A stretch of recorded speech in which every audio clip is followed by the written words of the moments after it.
Chapter 1. The Owl and the Boy. As dusk descended, the sun dipped slowly beyond the horizon, casting a delicate golden hue upon the grand residence located at 6 King's Road, London.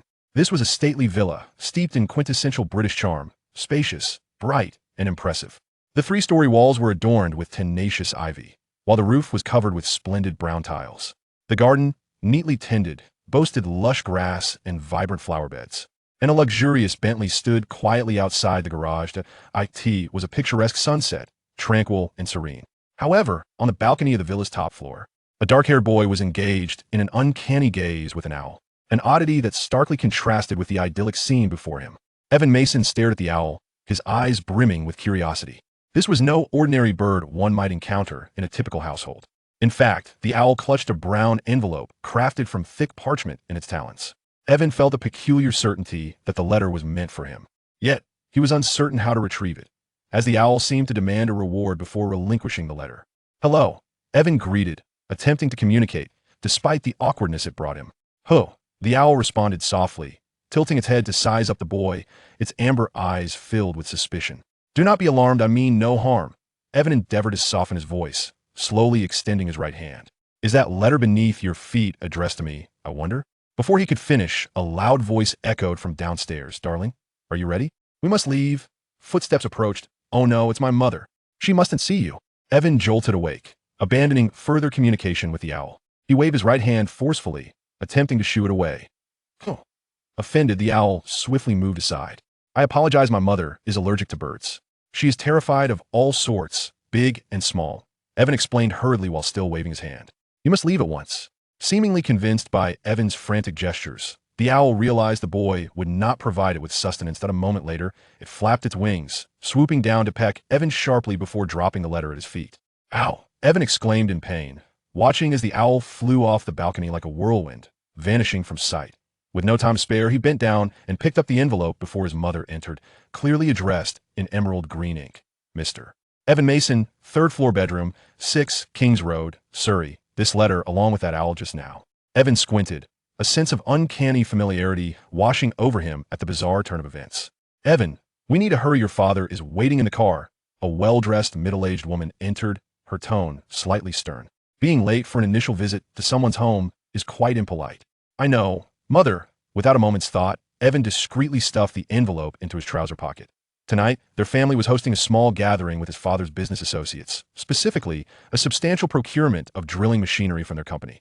For Evan, such an event would typically be beneath his notice, but coincidentally, the host had a child a year older who attended smeding school, Petit 11 years old. Evan was soon to enter smeding himself, and his parents deemed it essential for him to interact with his future senior. "Mother, you haven't told me the name of this senior yet." Throughout the journey, Evan felt compelled to divert his attention from the letter in his pocket. Until he understood its content, he was uncertain whether to share this matter with his parents. Perhaps it was merely a poorly conceived prank, unworthy of causing his mother concern. "Dudley Dursley, I dare say you will become good friends," Mr. Mason added as he drove. Dudley Dursley, what a splendid name. Evan mused, lost in thought.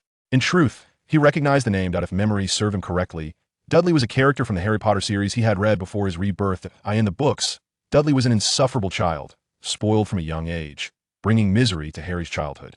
Evan remembered this character distinctly, though he could hardly claim to have favorable feelings about him. Yet he reminded himself that this was merely a fictional character, and despite his rebirth in 1990s England, there was no evidence to suggest he had entered Harry Potter's magical world. Relax, it must just be a coincidence of names. Evan endeavored to reassure himself, yet the memory of the owl lingered uneasily in his mind. With wide eyes and trembling hands, he tore open the envelope and began to read the letter. "Hogwarts School of Witchcraft and Wizardry, Headmaster. Albus Dumbledore, President of the International Confederation of Wizards, President of the Wizarding Association. First-class Wizard of the Order of Merlin." Good heavens, this was an acceptance letter from Hogwarts. He should have anticipated it. Who else would send a letter via owl but a magical institution? "Dear, you need not be so anxious." Mrs. Mason noticed Evan's distress and turned to him, speaking softly. "I heard your father mention that the Dursleys are a very amiable family, and Dudley is a polite boy. You are sure to enjoy this new friendship." For the past 11 years, he had been preparing for the future according to the familiar reality he knew, only to be abruptly informed that he was in a wholly unfamiliar magical world. This was no joke. The pressing question remained: how would he break this news to his parents? Moreover, if his hunch was correct, he would soon encounter not only Dudley Dursley, but quite possibly the legendary Harry Potter himself. As Evan wrestled with these thoughts, his father gradually brought the car to a stop, softly announcing, "Dear, we have arrived for Privet Drive." Chapter 2. The future senior Evan composed himself and followed his parents into the house. The first individuals he encountered were the impeccably dressed Mr. Vernon Dursley, complete with a bow tie, and the corpulent Dudley, resembling a plump pig. "Good evening." "Good evening, Mr. and Mrs. Mason." Dudley greeted them with an insufferably exaggerated smile. "Shall I take your coats?" "Thank you, dear," Evan's mother exclaimed, pulling him from behind her to introduce him to Dudley. "This is our little Evan. He'll be attending Smeltings this year, so do take good care of him at school." "It is my honor, madam." Dudley appeared eager to embrace Evan, prompting him to instinctively step back, avoiding the unwanted closeness. He followed his parents into the living room, exchanging pleasantries while subtly surveying his surroundings. The room had evidently been meticulously prepared for the gathering. The rich aroma wafting from the kitchen filled the air, while atop the refrigerator sat a pudding intended for dinner. The dining table was laden with whipped cream cakes and frosted violets, alongside a sizzling roast in the oven. However, these are not the items Evan sought. True to the descriptions in books, there was nothing within the house that hinted at any association with Harry Potter.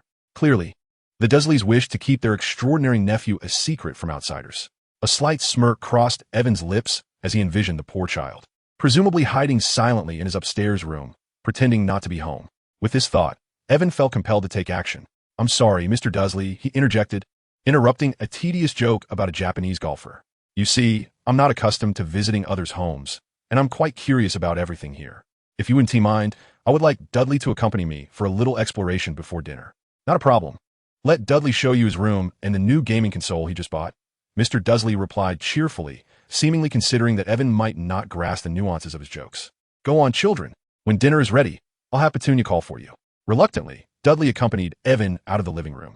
According to the plan, he was supposed to remain and continue flattering Mr. and Mrs. Mason, rather than meandering about the house with a little boy. It was particularly challenging for him to restrain himself and leave a favorable impression. The two ascended the staircase, with Evan listening to Dudley's enthusiastic recount of his new gaming console, while casting curious glances at a small room at the end of the corridor, its door firmly shut. "What's in there?" Evan inquired. "Oh, nothing. That's my cousin's room. He is not home right now," Dudley replied, his demeanor slightly awkward. "Let us hurry to my room so I can show you." Before he could finish, a loud banging sound erupted from the small room, startling them both. In the next moment, Evan, without hesitation, stepped forward and opened the door. Evan opened the door, and in the dim light, he beheld a boy of similar stature standing before the wardrobe. The boy was slight of build with bright green eyes and tousled black hair, adorned with a slender lightning-shaped scar upon his forehead. Harry Potter, startled, had just concealed his house elf Dobby when the door swung open, unexpectedly. It was not Uncle Vernon who entered, but a boy he had never seen before. "Good evening. You must be Dudley's cousin. I am Evan Mason. It is a pleasure to meet you." Evan extended his right hand, his heart brimming with joy at finally encountering Harry Potter. "Why, you hello, I am Harry Potter, and I am pleased to meet you as well." Harry hesitated before shaking Evan's hand. If he was not mistaken, this boy was the child of the wealthy builder who was visiting today. Uncertain if he should engage, Harry recalled Uncle Vernon's instructions to remain quiet in his room, pretending he was not present. For 2 weeks, Harry had heard Uncle Vernon emphasize the significance of this evening's dinner. The thought of it going awry sent shivers down his spine as he imagined the subsequent days of torment. Outside the door, Dudley urged Evan to depart hastily. Although it felt unpleasant, Harry had to concede that this was the only instance during the summer he agreed with Dudley, particularly with Dobby hidden away in the wardrobe, a creature unsuitable for Muggle eyes. Evan seemed oblivious to Dudley's insistence, his attention captivated by a birdcage by the window, housing a pure white owl. A completely white owl. How cool. Evan turned to Harry, inquiring about its name. "Hedwig, she is my pet." Harry discreetly closed the wardrobe door. "I wish I could have a pet like that, but unfortunately, my mother is allergic to birds." Evan resumed, gazing at Hedwig. "May I feed her?" "Of course, but I have no food." Harry sighed. Uncle Vernon forbade him from allowing Hedwig to hunt for herself. In truth, throughout the summer, Harry had been saving portions of his own dinner to feed her. "What does she eat?" "I saw plenty in the kitchen downstairs." "Evan, Mother is calling us for dinner." Dudley interrupted, seemingly having mustered the courage to enter Harry's room, intent on rescuing Evan. "All right, I suppose I can finish dinner and come back." Evan followed Dudley a few steps before noticing Harry's reluctance to move. Curiously, he asked, "Harry, aren't you coming with us?" "I think I will stay behind. I have already eaten." Harry's stomach rumbled, yet he was certain Aunt Petunia would not be pleased to see him at the dinner table. Come on. Even if you've eaten, you can still have some dessert. Evan stepped forward, grasping Harry's arm. Then we can bring something up to feed Hedwig. She looks quite hungry. You cannot do this. He cannot join us for dinner. Dudley urgently interjected, halting Evan. Why not? Isn't he your cousin? Indeed, but Dudley struggled to find the right words. He is different from us. He is a freak. A freak? Evan frowned, noticing that Harry beside him was equally agitated, forgetting to close the cabinet door that kept swinging open.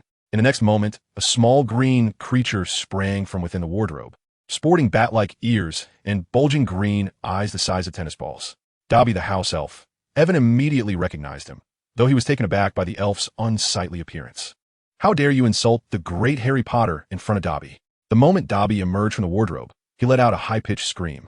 Before anyone could react, he pointed his right index finger emphatically at the bewildered Dudley. With a flash of light in a pale green hue and a sound akin to a firecracker, a shriek followed as Dudley clutched his ample behind, jumping around in pain, wailing loudly. As he turned away, Evan caught sight of a curly pig's tail protruding from a hole in Dudley's trousers. Poor Dudley, having been transformed into a pig once by Hagrid last year, was now enduring a similar fate once more. Chapter 3. Come visit my home. Mom, Dudley cried, covering his rear as he stumbled down the stairs. As soon as Dobby finished speaking, with a loud pop, his figure gradually vanished from the air, leaving the two boys dumbfounded in the room. I apologize. I hope I did not frighten you. Harry sighed. What was that? Evan inquired, curiosity piqued. Dobby the house elf, Harry explained, looking disheartened. I am doomed. Dudley has been turned into a pig again, and Uncle Vernon will kill me. But that wasn't your doing. I can testify for you. That won't help. They won't believe it. Harry leaned against the wall, struggling to maintain his composure. In fact, he was entirely correct. Moments later, Vernon Dursley stormed up the stairs, panting heavily. His face contorted with rage, his small eyes gleaming with a demonic light, entirely disregarding Evan's presence. Boy, I warned you. How dare you use that on Dudley? Vernon roared at Harry. I didn't. It was Dobby. Harry weakly defended himself. Read this. He waved a letter in his hand, rudely shoving it into Harry's hands. Take it. Read it. Noticing Harry's pale complexion, Evan leaned in curiously as he read the letter aloud. Dear Mr. Potter, we have received reports indicating that at 8:20 p.m. this evening, you performed a transfiguration spell at your residence. As you know, underage wizards are forbidden to use magic outside school. Should you engage in such behavior again, you may face expulsion from Hogwarts, as stipulated in the 1875 statute regarding the reasonable restriction of underage wizards, Clause 3. Additionally, please remember that according to Clause 13 of the International Statute of Wizarding Secrecy, any magical activity likely to draw the attention of non-magical individuals, known as muggles, is a serious offense. Wishing you a delightful summer, Mafalda Hopkirk, Department for the Regulation and Control of Magical Creatures. Harry lifted his head, feeling as if his throat had constricted. You didn't inform us that you cannot use magic outside of school. A frenzied glint shone in Vernon's eyes. Perhaps he had forgotten. Perhaps he had simply pushed it aside. Mr. Dursley, you cannot do this. Aidan hastily interjected. I can attest that what just transpired was not Harry's doing. Child, you do not comprehend. Vernon Dursley panted, appearing not entirely deranged, still recalling who Aidan was. I believe I witnessed the entire event. It was a house elf that caused the recent incident. Aidan glanced up to see everyone had gathered at the doorway, his parents looking at him with deep concern, while Mrs. Dursley trembled softly, cradling Dudley, who was wailing loudly, clutching his behind. It makes no difference, Vernon Dursley muttered. Ignoring him, Aidan approached his parents and whispered. Harry stood pitifully in place, sorrowfully contemplating his future. He understood that Uncle Vernon was not jesting. The entire Dursley family was now aware that he could not use magic outside of school. He had lost his only weapon, and if he remained trapped here and missed the start of term, he would likely be expelled. Should he attempt to escape using magic, he would face the same fate. Ron and Hermione might devise a plan to rescue him, but now all communication had been severed by the house elf Dobby. No one would know of his predicament. Dobby may have spared him from the dreadful calamity of Hogwarts, yet he had deprived him of the sole joy in his life. Furthermore, Harry was uncertain how the Dursleys would treat him. He could very well starve here, unless that boy named Aidan could assist him. A glimmer of hope ignited within Harry as he observed Aidan conversing with his parents, seemingly extracting a letter from his pocket, pointing at Dudley and then at himself. The Masons' expressions shifted from astonishment to what appeared to be persuasion by their son, as they huddled together with Uncle Vernon and Aunt Petunia, engaging in hushed discussion. As time passed, following a fervent debate lasting nearly half an hour, the four adults finally reached a consensus. Kid, Don't ask anything, just go pack your things. And then get out. Vernon Dursley bellowed, his forehead veined with anger. What? Harry questioned, doubting his own ears. Uncle Vernon was telling him to leave this house. While Aunt Petunia stood nearby, lips pressed tightly together, offering no objection. Goodness, had he not been certain that the Masons were muggles. Harry would have thought they had cast a powerful confundus charm on the Dursley family. Go on, what are you waiting for? Aiden quietly tugged at Harry. What did you just say? Why do I feel something is amiss? Harry asked, astonished by Aiden's grin. Nothing much, but if you are willing, I would like to invite you to stay at my home for the remaining days of the summer. Is this true? Harry's voice suddenly rose and then dropped again. My aunt and uncle would never agree. I could go nowhere, and I fear they would keep me confined indefinitely. However, there is no need for concern. You just heard your uncle's words. Ivan blinked, and after my father promised Mr. Dursley a substantial order for drilling equipment. Your uncle and aunt were more than willing to have you as a guest in my home until the end of the summer vacation. Oh my goodness. Thank you, Ivan. Harry had not expected such a significant turn of events. As long as he could escape this place, he was willing to go anywhere. But why are you being so helpful to me? After all, we have only just met. Haha, it's nothing. As a senior, I presume you wouldn't mind chatting with your dear junior about Hogwarts. Ivan, you were actually a freshman at Hogwarts. That is simply marvelous. Harry was overjoyed. He had never imagined himself to be so fortunate. He felt that today was entirely his lucky day, first witnessing Dudley's misfortune without facing any repercussions himself, and now being able to escape the Dursleys over a month early. Most importantly, he had made a new friend. Hurry up, unless you wish to stay and bid farewell to the Dursleys. Chapter 4. A Visit to Diagon Alley. Thus, Harry Potter moved into Ivan's home. Compared to the Dursleys, this place felt like paradise.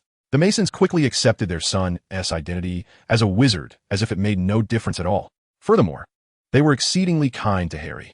At every meal, Mrs. Mason would prepare Harry's favorite dishes and continually serve him more. Here, he could freely complete his summer homework without concern, and in his leisure time, he could play newly released video games with Ivan or share tales about Hogwarts. Harry relished this feeling, being able to discuss the magical world without worrying about others staring foolishly at his scar. In fact, Ivan also greatly appreciated Harry. For a week, he perused Harry's first-year textbooks and, through Harry's guidance, gained a general impression of each subject. It was evident that Harry harbored a deep-seated bias against Potions class and Professor Snape, yet he exhibited considerable talent in defense against the dark arts. Moreover, Ivan listened intently as Harry introduced him to Hogwarts Castle, detailing the secret passages and ghosts, the feasts in the Great Hall, the Gryffindor Common Room, the four-poster beds in the dormitory, and the grounds overseen by Hagrid, along with his friends Ron and Hermione, as well as the most popular sport in the magical world, Quidditch. Ivan, you must join Gryffindor. It is the finest house at Hogwarts, from which Dumbledore himself graduated, Harry summarized to Ivan 1 week later at the breakfast table. Well, after hearing your account, I too feel that Slytherin is utterly dreadful, especially since both my parents are muggles. They would likely never permit me to enter there. Evan paused for a moment, uncertain if he would be sorted into Gryffindor, as he felt woefully unprepared and feared he might end up in Hufflepuff. Rest assured, the skills of newly admitted young wizards are quite comparable. Aside from Hermione, I have yet to encounter anyone who learns as swiftly as you do, Harry remarked. This was indeed true, upon hearing that Professor Snape often made life difficult for students in Potions class. Evan dedicated an entire week to memorizing a significant portion of magical potions and elixirs. It was nothing short of astonishing, as this tome was the sole prescribed text for the OWLs and potions. Now, as Harry composed his potions assignment, he frequently paused to solicit Evan's insights. Just as Harry was about to express further thoughts, 2 owls flew onto Evan's balcony, one after the other. The latter was Hedwig, while the former was an unfamiliar owl with exquisite brown feathers. If my mother were to see them, she would surely faint from fright, Evan joked. Evan, could you please take care of Hedwig for me? Harry asked, turning his gaze to the other brown owl, which bore the school's book list for second-year students. Evan offered some food to Hedwig before leaning in to peruse the list alongside Harry. The required readings for second-year students included Standard Spells, Level 2, by Miranda Goshawk, Break with the Banshee, by Gilderoy Lockhart, Vacations with a Banshee, by Gilderoy Lockhart, Walking with Trolls, by Gilderoy Lockhart, Traveling with Vampires, by Gilderoy Lockhart, Wandering with Werewolves, by Gilderoy Lockhart, and A Year with the Yeti, by Gilderoy Lockhart. These were all textbooks needed for the defense against the dark arts class, mirroring the requirements listed for first-year students. I dare say the new instructor is undoubtedly an admirer of Lockhart, Evan mused, but I hope he proves to be a reliable individual. As these texts resemble novels more than legitimate magical textbooks, Harry reminisced about Quirrell and last year's adventures, recalling how that fellow had allowed Voldemort to cling to the back of his head and how he had ultimately thwarted his sinister plot. It was rumored that the defense against the Dark Arts class had been cursed by Voldemort, rendering it impossible for anyone to last a full year. Let us focus on happier thoughts and see what Hedwig's letter says, he suggested. A smile finally graced Harry's face as he read that he and Hermione were scheduled to visit Diagon Alley the following Wednesday to purchase their textbooks. Shall we join you on that day? He inquired. I have no objections, Evan replied eagerly, keen to experience Diagon Alley. Noticing Harry's hesitation, he curiously asked, what else did he mention in his letter? Really? That sounds marvelous. I've longed to visit a wizard's home, Evan exclaimed, waving his hand dismissively. No need to worry about my mother. I will persuade her. Swiftly, the following Wednesday arrived. Harry and Evan were awakened early by Mrs. Mason. After packing their belongings and hastily consuming breakfast, Mr. Mason drove them to the Leaky Cauldron. This is it, Harry exclaimed, pointing to a shabby, narrow pub. This is the Leaky Cauldron, the entrance to Diagon Alley. I never imagined that within this city there would exist such a place, resembling an edifice from the last century. Mrs. Mason exclaimed, as she seemed to notice, for the first time, the small bar nestled between a grand bookstore and a record shop, thanks to Harry's guidance. Well, my dear little wizard, I believe discussing a dingy bar on the street is hardly a prudent idea. Mr. Mason interrupted Evan's continued remarks, ushering him and Harry inside the establishment. As a renowned venue, it was undeniably dark and filthy. By the flickering candlelight, Evan observed several oddly dressed elderly women, akin to medieval witches, seated in a corner, sipping sherry from small cups. At the bar, a sinister figure, entirely swathed in bandages, lurked, with a small plate of raw liver before him. Welcome, Mr. Potter. The bar's proprietor, a hunchbacked old man, materialized quietly before the group. Hello. Not just the Masons, but even Harry appeared somewhat uneasy. Last year, he had entered this place under Hagrid's guidance. Soon, they discovered another family that seemed just as out of place as themselves. Harry! Hermione Granger dashed over from the opposite side of the bar to greet them, with the Granger couple standing awkwardly not far behind. Harry, I heard you would be coming today, so I waited here early. Thank goodness, you seem to be in good spirits. Ron mentioned you were discovered by the Ministry for using a transfiguration spell. I was quite worried, hoping they didn't impose any consequences on you. Observing the girl with thick, voluminous brown hair before him, Evan understood well. She was undoubtedly the brain of the Golden Trio, the quintessential know-it-all. It is a pleasure to meet you, Miss Granger. Evan extended his right hand. I heard from Harry that you ranked first in your year during the final exams. That is quite impressive. Oh, it's nothing, merely a bit of cleverness combined with diligent studying. Hermione's cheeks flushed slightly as she shook hands with Evan, continuing, You may call me Hermione, and may I address you as Evan in return? Harry, feeling a headache as their conversation gradually shifted to textbook topics, was relieved by Ron's timely arrival. With a flash of green flames, the Weasley family emerged from the fireplace. Chapter 5, The Weasley Family. It must be said, the Weasley family is an exceptionally amiable group. Mr. Weasley, with his extensive experience in dealing with muggles, adeptly alleviated the anxieties of both sets of parents after introductions by Evan and Hermione, displaying only occasional fascination with muggle artifacts and surprising reactions, otherwise remaining impeccable. As for Mrs. Weasley, her first act upon emerging from the fireplace was to envelop the children in warm embraces, even including Evan, whom she held longer than Harry. She repeatedly expressed her gratitude to Evan for assisting Harry, leaving him somewhat bashful. Behind the exemplary Percy stood Fred and George, a pair of remarkably entertaining twins who, aside from their occasional mischievous ideas, were quite difficult to loathe. As for Ron, who quickly became friends with Harry, he was Harry's best companion, sporting a face full of freckles and an endearingly clumsy demeanor. He exclaimed that he had originally intended to fly a car to rescue Harry a week prior, much to Hermione's evident disapproval. Moreover, there was Ginny, who trailed closely behind Mrs. Weasley, a pretty little girl with red hair, the same age as Ivan, yet exceedingly shy, as she blushed and gazed at Harry without uttering a word. Following this brief introduction, the group prepared to visit Gringotts, the wizarding bank, to withdraw some funds. This marked Ivan's first encounter with goblins. They were not much more attractive than house elves, yet their eyes occasionally sparkled with shrewdness and cunning, enlightening Ivan to the fact that they were entirely different creatures altogether. Approximately 100 goblins were seated on high stools behind a long counter, some weighing coins with brass scales, while others scrutinized gemstones through magnifying glasses, hastily recording transactions in large ledgers. The hall was filled with countless doors, each leading to different destinations, with numerous goblins guiding patrons through these entrances. Harry and the Weasley family, led by a goblin named Grip Hook, were preparing to access their vault, while Ivan and Hermione needed to exchange pounds for the wizarding currency in the hall. The Grangers exchanged 10 pounds, and Mr. Mason, under Ivan's persistent persuasion, exchanged a considerable sum for him, far exceeding the total value of items listed on the school shopping list. About 15 minutes later, Harry and the Weasley family emerged from the underground vault. The group parted ways on the marble steps outside Gringotts, with Percy muttering about purchasing a new quill, while Fred and George spotted their friend Lee Jordan from Hogwarts. Meanwhile, Mr. Weasley insisted on taking the Masons and the Grangers to the Leaky Cauldron for a drink.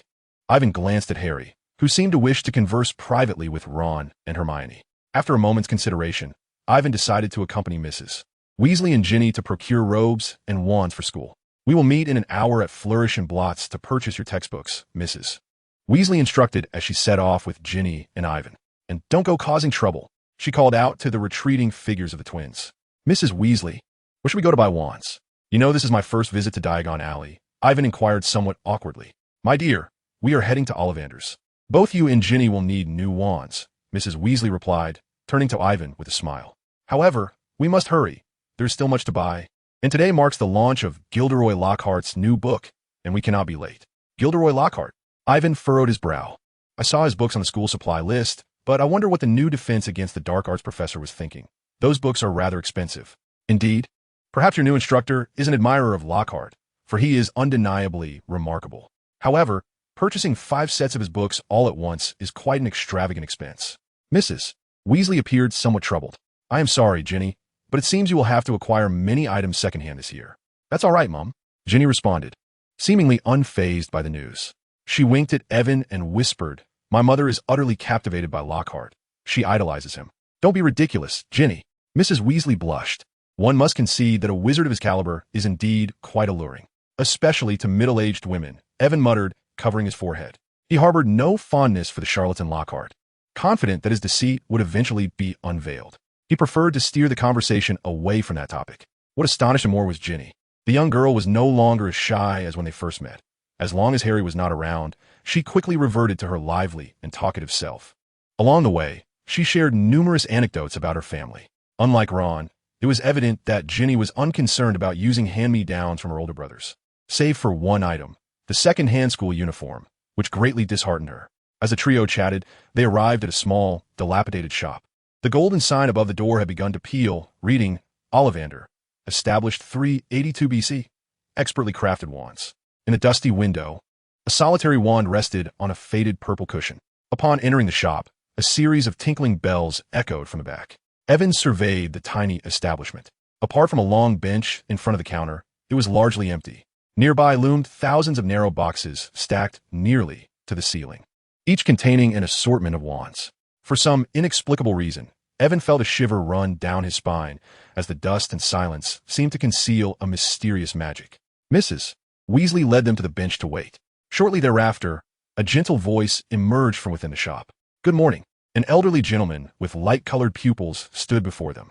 "It is a pleasure to meet you, Mrs. Weasley." "Delighted indeed." A 12-inch wand of cherry wood, with a bit more strength, would be an excellent choice for casting spells. "Yes, Mr. Ollivander, I do like that wand very much," Mrs. Weasley replied, rising to greet him. "This is my son, Evan Mason, and this is my daughter, Ginny Weasley. They are both new students at Hogwarts this year and require new wands." Of course. Mr. Ollivander's gaze shifted to Ginny and Evan standing nearby. "Wizards require wands to perform magic, but remember, it is the wand that chooses the wizard. Now let me take a look." Ollivander did not pause. He extracted a lengthy measuring tape adorned with silver markings from his pocket and approached Ginny. "Ladies first, Mrs. Weasley, which hand do you wield your wand with? Kindly raise your arm." As Ollivander measured Ginny's dimensions, starting from her shoulder to her fingertips, then from wrist to elbow, shoulder to floor, knee to armpit, and finally her head circumference, he elucidated to both Ginny and Evan that each Ollivander wand possesses extraordinary magical properties, which is its essence. "We typically utilize unicorn hair, phoenix feathers, and dragon heartstrings. Each Ollivander wand is unique, for no two unicorns, dragons, or phoenixes are identical. Of course, should you employ a wand meant for another wizard, you shall not achieve such remarkable effects." Always remember, is the wand that chooses the wizard. As he concluded this statement, he vanished among the dense shelves. And before Evan could exhale in relief, he reappeared, clutching a box. Undoubtedly, the Weasley family was particularly favored by unicorns. This was beyond question. Ollivander murmured, "Do give this one a try. A 14-inch wand made of ebony, with unicorn hair slightly curved." "No, I believe this is the one," Ginny responded, selecting a wand crafted from willow and unicorn hair, measuring 8.5 inches, with remarkable flexibility. No sooner had she grasped it than a red light burst forth from the tip of her wand, sparkling like fireworks, casting dancing light spots upon the walls. An extraordinary combination, perfectly suited for spell casting. You are bound to excel in your charms class. Then, Ollivander turned his gaze toward Evan. "Softly say, Mr. Mason. I believe it is your turn." Like Ginny, Evan was accustomed to wielding his wand with his right hand, and his measurements proceeded similarly. However, his selection process proved far less straightforward than Ginny's. Evan tried wand after wand, each one snatched away by Ollivander before he had a chance to fully grasp it, rendering him somewhat bewildered. Much like last year's Mr. Potter, a discerning customer.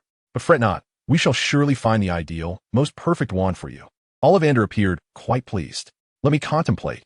Ah yes, 14.5 inches, made of vine wood, with a core of thestral tail feather. This is the last wand crafted by my great-grandfather, a renowned master wand maker in his time." As Evan took it into his hands, a warm current surged through his fingers, and the wand's tip emitted a soft white glow, rippling outward like water. "Marvelous, truly marvelous." Ollivander's voice grew ever more gentle. "I'm not particularly fond of using thestral tail feathers, but I must say, Mr. Mason, you and this wand are indeed a remarkable pairing." "Pardon me, sir," Evan quietly inquired when only the two of them remained within the room. "What was it that struck you as wonderful just now?" His curiosity piqued. Evan was eager to understand why this wand, with its thestral tail feather core, differed from the others crafted by Ollivander.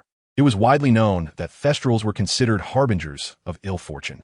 Ollivander fixed his milky white gaze upon Evan, a manifestation so peculiar that only a wizard capable of mastering death could wield it. His voice descended like a whisper from the heavens, and as he elucidated, Evan felt an overwhelming urge to cast aside his wand. The notions of strangeness, mortality, and ill omen flooded his thoughts. He did not wish to be perceived as the heir to the Dark Lord upon merely entering the school. "Mr. Mason, the magic you just emitted possesses an extraordinary positive energy, in stark contrast to the essence of a thestral tail feather. Hence, I must declare it quite remarkable." Ollivander leaned closer to Evan, his voice barely above a whisper. "Remember, is the wand that chooses the wizard, Mr. Mason. Undoubtedly, you shall achieve extraordinary feats in the future." A chill ran down Evan's spine as he felt as though all his secrets had been laid bare. He was certain he would not take a liking to Mr. Ollivander. Upon leaving the wand shop, he exhaled heavily in relief. Next, Mrs. Weasley guided Evan and Ginny to Madame Malkin's robes for all occasions. However, in stark contrast to earlier, Ginny's enthusiasm had waned, for she was to select a suitable uniform from those old robes. Evan found this cruel, especially as he watched Ginny's sorrowful expression while Madame Malkin measured him for his own robes. He felt like a sinner. "Mrs. Weasley, thank you for inviting me to your home," Evan expressed. "My dear Evan, no need for such formality. You and Harry are both wonderful children. Arthur and I warmly welcome you to our home," Mrs. Weasley replied, affectionately ruffling Evan's hair with a smile of contentment. "Thank you. I would like to present you with a gift as a token of my gratitude," Evan said somewhat awkwardly. "If you wouldn't mind, I wish to give Ginny a new robe." "Oh no, dear child, that is far too extravagant," Mrs. Weasley exclaimed in astonishment, while Ginny looked up with eager anticipation. "It is no trouble at all for me." Sensing Mrs. Weasley's inclination to decline, Evan hastily continued, "You may consider it a Christmas gift for Ginny. After all, we are friends now." After more than 10 minutes of persistent persuasion, fueled by Ginny's hopeful gaze and Madame Malkin's agreement to provide a very reasonable discount, Mrs. Weasley finally acquiesced to accept the gift. In the next moment, she enveloped Evan in a warm embrace, leaving him feeling quite awkward as he observed Ginny's flushed cheeks and Madame Malkin's bemused smile. Chapter 7. The Dispute at Flourish and Blots. Due to the time required to craft the new robes, Mrs. Weasley consented to allow Evan and Ginny to procure the remaining items on their school list, with the understanding that they would reconvene at Flourish and Blots. Naturally, it was primarily Evan who would be making the purchases. Ginny had numerous items she could inherit from her brother, Percy, who had become a prefect this year and received 12 OWLs. Thus, Mrs. Weasley had procured new school supplies for him, rendering many items obsolete. "Evan, thank you. This is the best Christmas gift I have ever received." Ginny blushed deeply as she expressed her gratitude to Evan, her expression reminiscent of one who gazes upon Harry. "That was precisely what I needed," Evan mused internally. "It would be even more perfect if it bore the authentic signature of Mr. Tom Riddle." The two wandered along the winding cobblestone streets, where the merchants' calls echoed intermittently, and the coins in Evan's pocket jingled cheerfully, clamoring for him to spend them. However, after browsing several magical shops and gaining a rough understanding of the prices in the wizarding world, a chill began to settle in Evan's heart.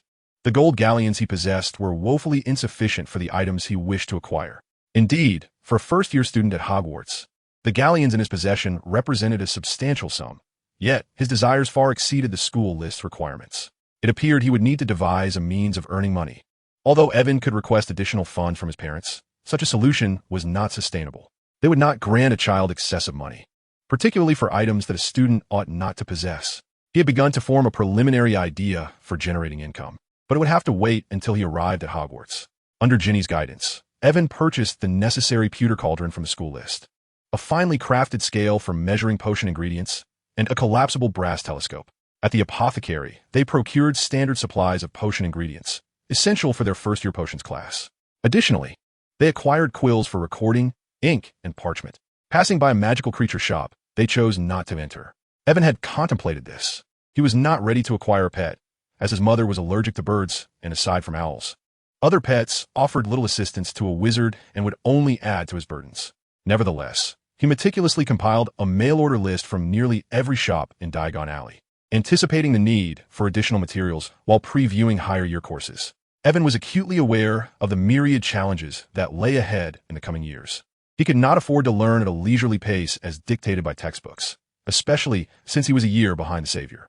The thought of remaining at school, enduring the torment of Death Eaters while Harry and his companions gallivanted during their 7th year, was a terrifying prospect.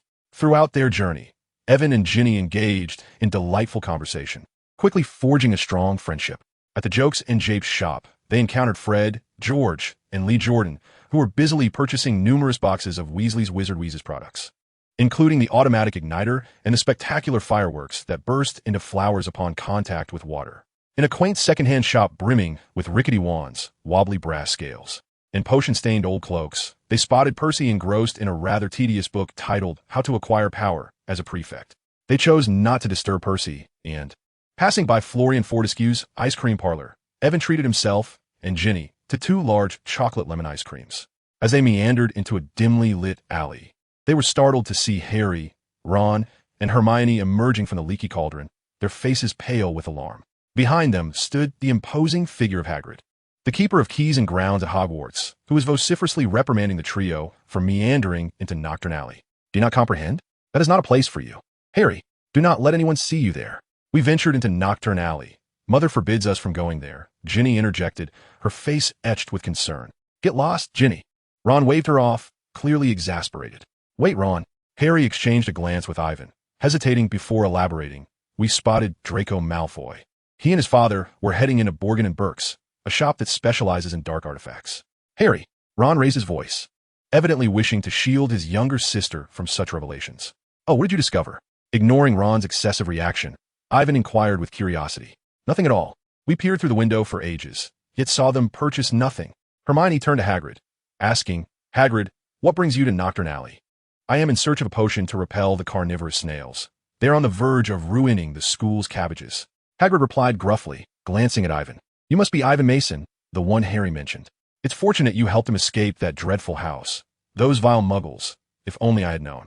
Before Hagrid could finish his sentence, Mrs. Weasley approached hurriedly, clutching a freshly made robe, followed closely by Mr. Weasley and the parents of Ivan and Hermione. It soon became evident that she was aware of Harry's excursion to Knockturn Alley. "Knockturn Alley!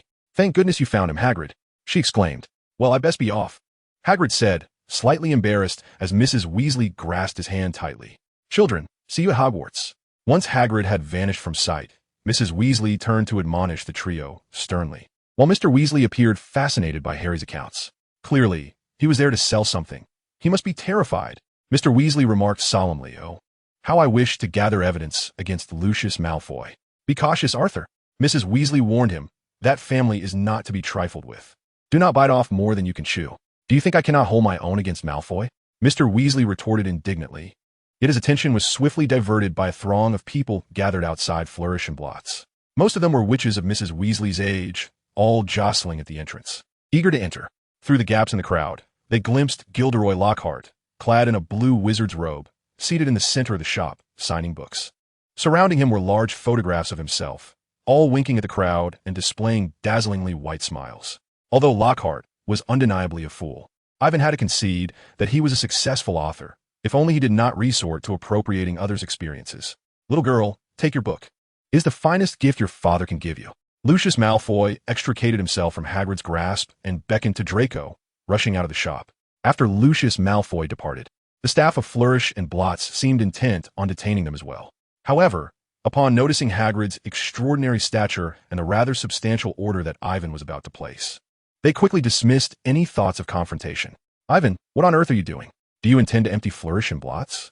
Ron exclaimed in astonishment as he observed Ivan swiftly crossing off titles from his extensive list, which encompassed nearly all the store's inventory, totaling over 8,000 volumes. Impossible. I don't possess such wealth. I am merely selecting the books I require, Ivan replied. Naturally, he could not purchase all these tomes at once. He intended to curate a collection of those he currently needed, leaving the rest for future acquisitions. Well, that's still quite a considerable number. Acquiring knowledge is never a futile endeavor, Ron. Mate, that sounds remarkably like Hermione, Ron retorted as he leaned closer, spotting a book Ivan had chosen, Professor Libatius Borges' Advanced Potion Making. Ah, I've seen that book at Bill S. It's only necessary for the N.E.W.T. level examinations. I must concur with Ivan. There is no harm in getting a head start. Hermione chimed in, glancing at Ivan's list and happily adding a few advanced magical texts for herself, while suggesting, Ivan, I believe we should compare our lists shortly to avoid any duplicates. Of course, Hermione, Ivan replied cheerfully. Harry, those two have gone mad, Ron remarked. You are right, Ron. Harry hesitated for a moment before picking up a copy of Professor Wendell's Curses and Counter-Curses, a book he had wanted to buy last year but was dissuaded by Hagrid. However, acquiring knowledge was indeed essential, especially in dealing with Malfoy, wasn't it? Chapter 8. Life at the Burrow. Considering the convenience of transport, Ivan refrained from purchasing too many items, yet he placed numerous orders until he had spent every last galleon in his pocket. These acquisitions would be delivered to Hogwarts in batches by Owl once school commenced. As it was his first experience using Floo powder, Ivan was momentarily disoriented by the ash, spinning through a whirlwind before arriving at the burrow. Harry was ahead of him, and upon seeing Harry's expression, Ivan could tell he felt similarly unwell. Crawling out of the fireplace, Ivan curiously surveyed his surroundings. It was his inaugural visit to a wizard's home. The kitchen was small and rather cramped, dominated by a spotless wooden table and several chairs. The clock on the opposite wall had only one hand and bore no numbers, its face inscribed with phrases such as time to brew tea, feed the chickens, and you're late. Next to the fireplace stood a large mirror. As Ivan passed by, the mirror suddenly shouted, Tuck in your shirt, you scruffy thing. Above the mirror, a shelf housed a collection of 3 tiers of books, including titles like Enchant Your Cheese, The Magic of Toasting, and Conjuring a Feast, all household magic manuals. Nearby, an old-fashioned radio rested beside the sink. Understood, Mum, Fred declared. We will remain quietly in our rooms. Without a sound, much like a domesticated elf, George remarked. The twins giggled and dashed out of the kitchen, followed closely by Percy and Ginny, each carrying their belongings. Come on, I shall show you my bedroom. Noticing that Harry and Evan remained rooted to the spot, Ron gave them a gentle push. The staircase twisted and turned, and at the top of the second floor, a door stood ajar. Percy was seated at his desk, writing a letter with a newly purchased quill, while not far from him perched a remarkably beautiful brown owl. That is Percy's new owl, a gift from our parents upon his appointment as prefect, Ron explained, but he refuses to lend it to me. In fact, he's been quite peculiar this summer. Always holed up in his room, writing numerous letters. There's nothing strange about that. Your brother has a new girlfriend. Oh my goodness, Ron exclaimed, astonished by Evan's words, stammering. But it's Percy. Who would fancy him? I mean, certainly, he is ambitious, planning to become the Minister of Magic. But I must tell Fred and George about this and see what they think. Don't get too excited. It's merely my conjecture, Evan replied, bemused by Ron's naivety. As the trio ascended to the 3rd floor, Evan caught a fleeting glimpse of bright brown eyes staring at them before a door clicked shut. It's Ginny, Ron declared, incredulous. You don't understand. She never shuts the door. Clearly, your sister is just a bit shy upon seeing Harry, Evan observed. contemplating how to obtain Tom Riddle's diary from Ginny. Indeed, she's been talking about you all summer, Ron said uncertainly. Fred mentioned she wanted your autograph. Perhaps you should give her one. Don't be foolish, Ron, Evan remarked as they walked. This is no mere infatuation. Your sister is fond of Harry. She wishes to be his girlfriend. Evan. Ron looked horrified, while Harry appeared equally uncomfortable, his face reddening like a ripe apple, feigning ignorance to Evan and Ron's conversation. I was just kidding, Evan said, covering his forehead with his hand, realizing both boys were equally oblivious and innocent.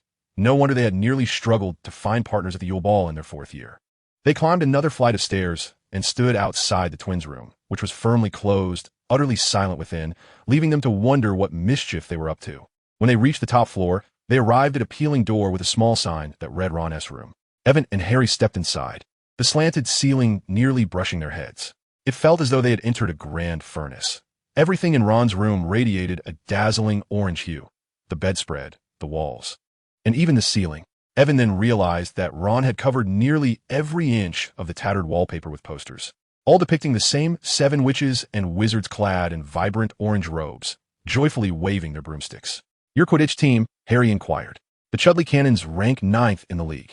Ron pointed to the vibrant orange bedspread adorned with 2 enormous letters canned, a swiftly flying cannonball. Their conversation lingered on the topic of Quidditch, while Ivan curiously observed the plump, gray-furred rat, Scabbers, sleeping in the corner of the room. Unperturbed by Ivan's gaze, Scabbers continued to snore. Ivan scrutinized him for a while, but noticed nothing unusual. Were it not for the knowledge that Scabbers was an animagus, he might have mistaken him for a lethargic little rat, hairless and missing a toe, who spent his days in slumber. Suddenly, a clattering sound echoed from above, startling Ivan. Don't worry, it's just the ghoul in the attic. Always banging on pipes and muttering, Ron explained. I do like to get rid of it, but Dad thinks it's amusing. As Ron had stated, life in the burrow was indeed quite entertaining. Over the next month, Ivan and Harry accompanied Fred, George, and Ron to the backyard to clear out gnomes. And they occasionally ventured to the hills to ride their broomsticks and practice Quidditch.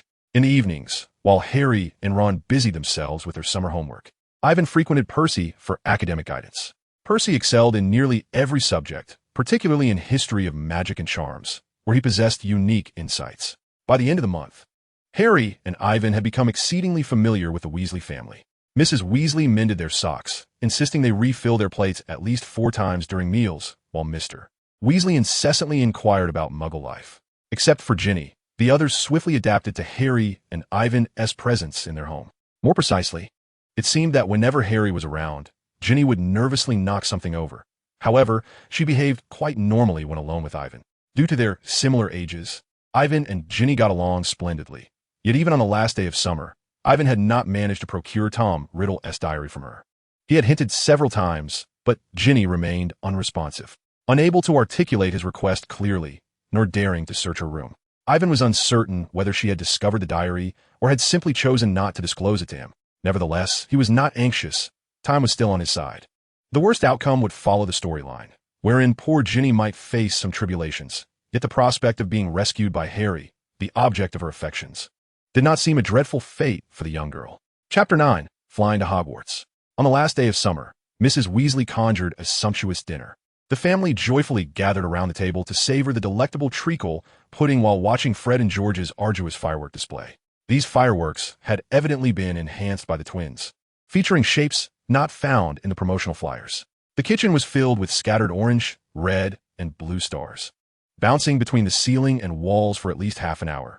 At 10 o'clock in the evening, after savoring their final cup of hot chocolate, the Weasley matriarch ushered everyone off to bed. Sharing a bed with Harry, Ivan could sense his companion tossing and turning, rendering his own slumber quite restless. The following morning, Harry rose early, his countenance appearing rather grim. Ivan, I dreamt I transformed into a colossal serpent last night, and in short, it was an atrocious dream. Harry, you're merely anxious about the impending school term. Ivan yawned widely. Let us hope so. May today proceed without a hitch, Harry replied. His wish, however, seemed to backfire. After breakfast, everyone scrambled about like headless chickens, hastily gathering their belongings. Mrs. Weasley dashed around in search of spare socks and blankets, frequently colliding with the twins on the staircase. Mr. Weasley nearly broke his neck when he tripped over a chicken while carrying Ginny's trunk to the car. By the time they arrived at King's Cross Station, only 5 minutes remained before departure. All right, children, we are pressed for time. Let us cross through this wall swiftly, and be cautious not to attract the attention of muggles, Mrs. Weasley said, anxiously glancing at the wall clock. Percy first. Once Percy entered platform 9 and 3/4, Mr. Weasley followed closely with the luggage. Then came Fred and George. I'll take Ginny. You three stay close behind, Mrs. Weasley instructed Ivan, Harry, and Ron before grasping Ginny's hand and advancing forward, disappearing in an instant. Let us go together. We've only a minute left, Ron urged. All right, what shall we do? Ivan hesitated, initially intending to follow Percy as the second to pass through, but due to the luggage trolley, he lagged behind and was assigned to go with Harry and Ron instead. If memory served him well, this wall should have been sealed by Dobby by now. Indeed, he and Ron proceeded as planned. A few feet from the wall, they broke into a run, confidently charging towards it. Ivan quickly shut his eyes, unable to bear witness to the unfortunate fate awaiting them. Considering their velocity, it promised to be painful. Ron's trunk thudded heavily to the ground, knocking Harry over. Hedwig's cage tumbled onto the shiny floor, rolling aside as she squawked in indignation. A crowd gathered, with a nearby guard shouting, "What on earth are you doing?" The trolley slipped. Harry gasped, clutching his ribs as he struggled to rise. Ivan hurried over to retrieve Hedwig, who continued to squawk loudly, prompting onlookers to accuse them of animal cruelty. "Why can't we get through?" Harry whispered to Ron. "I have no idea." Ron approached and tentatively pushed against the wall. This had never happened before. "We're going to miss the train. I don't understand why the passage sealed itself," Harry remarked, glancing up at the large clock. Carefully, he leaned the trolley against the wall and mustered all his strength to push, yet the wall remained obstinately unmoving. The wall had been ensorcelled with an obstacle charm, reminiscent of a myriad of hurdles, yet far more sophisticated. It was evident that this had been a deliberate act. Avon stepped forward to inspect it, but with their current levels of magical prowess, the three of them were unable to dispel it. Who would be so petty as to thwart our journey to the train? "I suspect it is Malfoy," Ron exclaimed, his expression vacant. "It's over. The train has departed. What if our parents cannot come to fetch us? Do either of you have any muggle money? The Dursleys haven't given me pocket money in 6 years. Harry chuckled nervously. "I don't have any either. I exchanged all my money for gold galleons and spent in Diagon Alley." Avon rummaged through his pockets, regretting not having saved a little. "I believe we should write a letter to the school via Hedwig, explaining the reason for our tardiness," Avon suggested. "Harry," Ron's eyes lit up as he exclaimed, "the car. You know, the one my dad modified. We can fly to Hogwarts." "Ron, that is not a wise idea. We cannot use magic outside of school." Avon hastily shook his head, attempting to dissuade him from this notion. "Can you drive?" Upon hearing Ron's explanation, Harry's panic transformed into excitement. "No problem. I've seen Fred and George do it countless times," Ron declared, turning the small car towards the exit. "Hurry. If we rush, we can still catch the Hogwarts Express. Especially you, Avon. You must be sorted this year. It is of utmost importance for the new students. We cannot afford to be late." "Indeed, Avon," Harry agreed. "The thought of missing the sorting ceremony is utterly terrifying. Riding in a flying car to school would be truly frightening." Observing the exhilarated expressions on their faces, Avon felt a sense of helplessness trailing behind. Once Harry and Ron had made their resolve, he realized he had no other choice but to comply. In that moment, Avon deeply missed Hermione. If she were here, she would surely be able to stop these two. Avon lacked the capacity to do so, especially as he too harbored a curiosity about the flying car. Yet, the potential consequences loomed ominously in his mind. They could be seen by Muggles, and Mr. Weasley might lose his job because of it. Moreover, as a newcomer, Avon was uncertain how such an extraordinary entrance would impact his experience. "Guys, I think we should." Avon made a final effort. "Avon, hurry," Ron interrupted, not waiting for him to finish, as he pointed his wand to start the car. "Harry, glance around to see if anyone is watching us." "No, there is no one on this street." Harry extended his arm and pulled Avon into the car. In the next moment, Ron pressed a small silver button on the dashboard. Their car vanished, and the three of them disappeared. Avon felt the seat vibrate. The sound of the engine resonated, and then he found himself floating above a filthy street cluttered with cars. "Lift off," Ron shouted. The ground on either side and the grimy buildings sank away, soon becoming invisible. The car ascended higher and higher, and moments later, the entirety of London unfurled beneath them, shrouded in mist and glimmering faintly. Chapter 10. Professor Snape. If Avon were to encapsulate this journey in 2 words, they would be utterly disastrous. The frenzied branches lashed out violently, and fearing the imminent threat of being reduced to pulp, Avon shut his eyes in terror, hearing Ron and Harry's screams echo around him. The car sustained severe deformation, shards of glass cutting into the boy's cheeks. Avon attempted to retrieve his wand, but to no avail, as the vehicle shook violently, causing him and Harry to collide heavily. Outside, a branch as thick as a battering ram relentlessly pounded the roof, which seemed on the verge of caving in. We're doomed. The roof was about to collapse, just one final blow away from disaster. Just as despair enveloped the trio, the car's engine roared back to life, propelling them from beneath the whomping willow. Can you believe such terrible luck? Out of all those trees, we had to crash into the one that attacks. Ron grimaced, bending to cradle the rat scabbers, his wand splintered, barely held together by a few splinters. Let's hurry, Harry said wearily. We should get to the school. Avon still needs to be sorted, and we should just make it in time. The arrival was far from the victorious image they had envisioned. The three boys felt stiff, cold, and aching. They grabbed the shattered suitcase and began dragging it up the grassy slope towards the grand oak doors. Look, the feast has already begun. Ron pointed towards a brightly lit window of the great hall. Hey, we better hurry. I see Professor McGonagall has taken out the sorting hat, and the sorting is about to start. Harry and Avon followed Ron's gesture, peering through the window. Inside the spacious and luminous great hall, countless candles floated in midair above 4 long tables filled with people, golden plates and goblets shimmering, reflecting the stars on the ceiling. Beyond a sea of black-pointed Hogwarts hats, Avon saw the first years nervously lining up to enter the hall. Ginny was among them, her face pale, occasionally glancing around as if searching for someone. Meanwhile, Professor McGonagall, with glasses perched on her nose and hair tightly styled in a small bun, placed the renowned sorting hat on the stool before the new students. McGonagall began to call out names. A very small, gray-haired boy was summoned to the front and donned the sorting hat. Quickly, it takes 5 minutes to cross the corridor to the great hall. Let us hope we don't run into Peeves. Wait, Harry suddenly whispered. There is an empty seat at the staff table.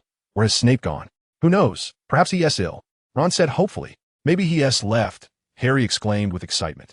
Since he ISNT the defense against the dark arts teacher again. Maybe he was fired. Ron joined in the excitement. Can you imagine? Everyone despises him. Perhaps he stands outside the grand entrance, awaiting our explanation as to why we did not arrive via the school train. A heavy sigh escaped from Avon's lips.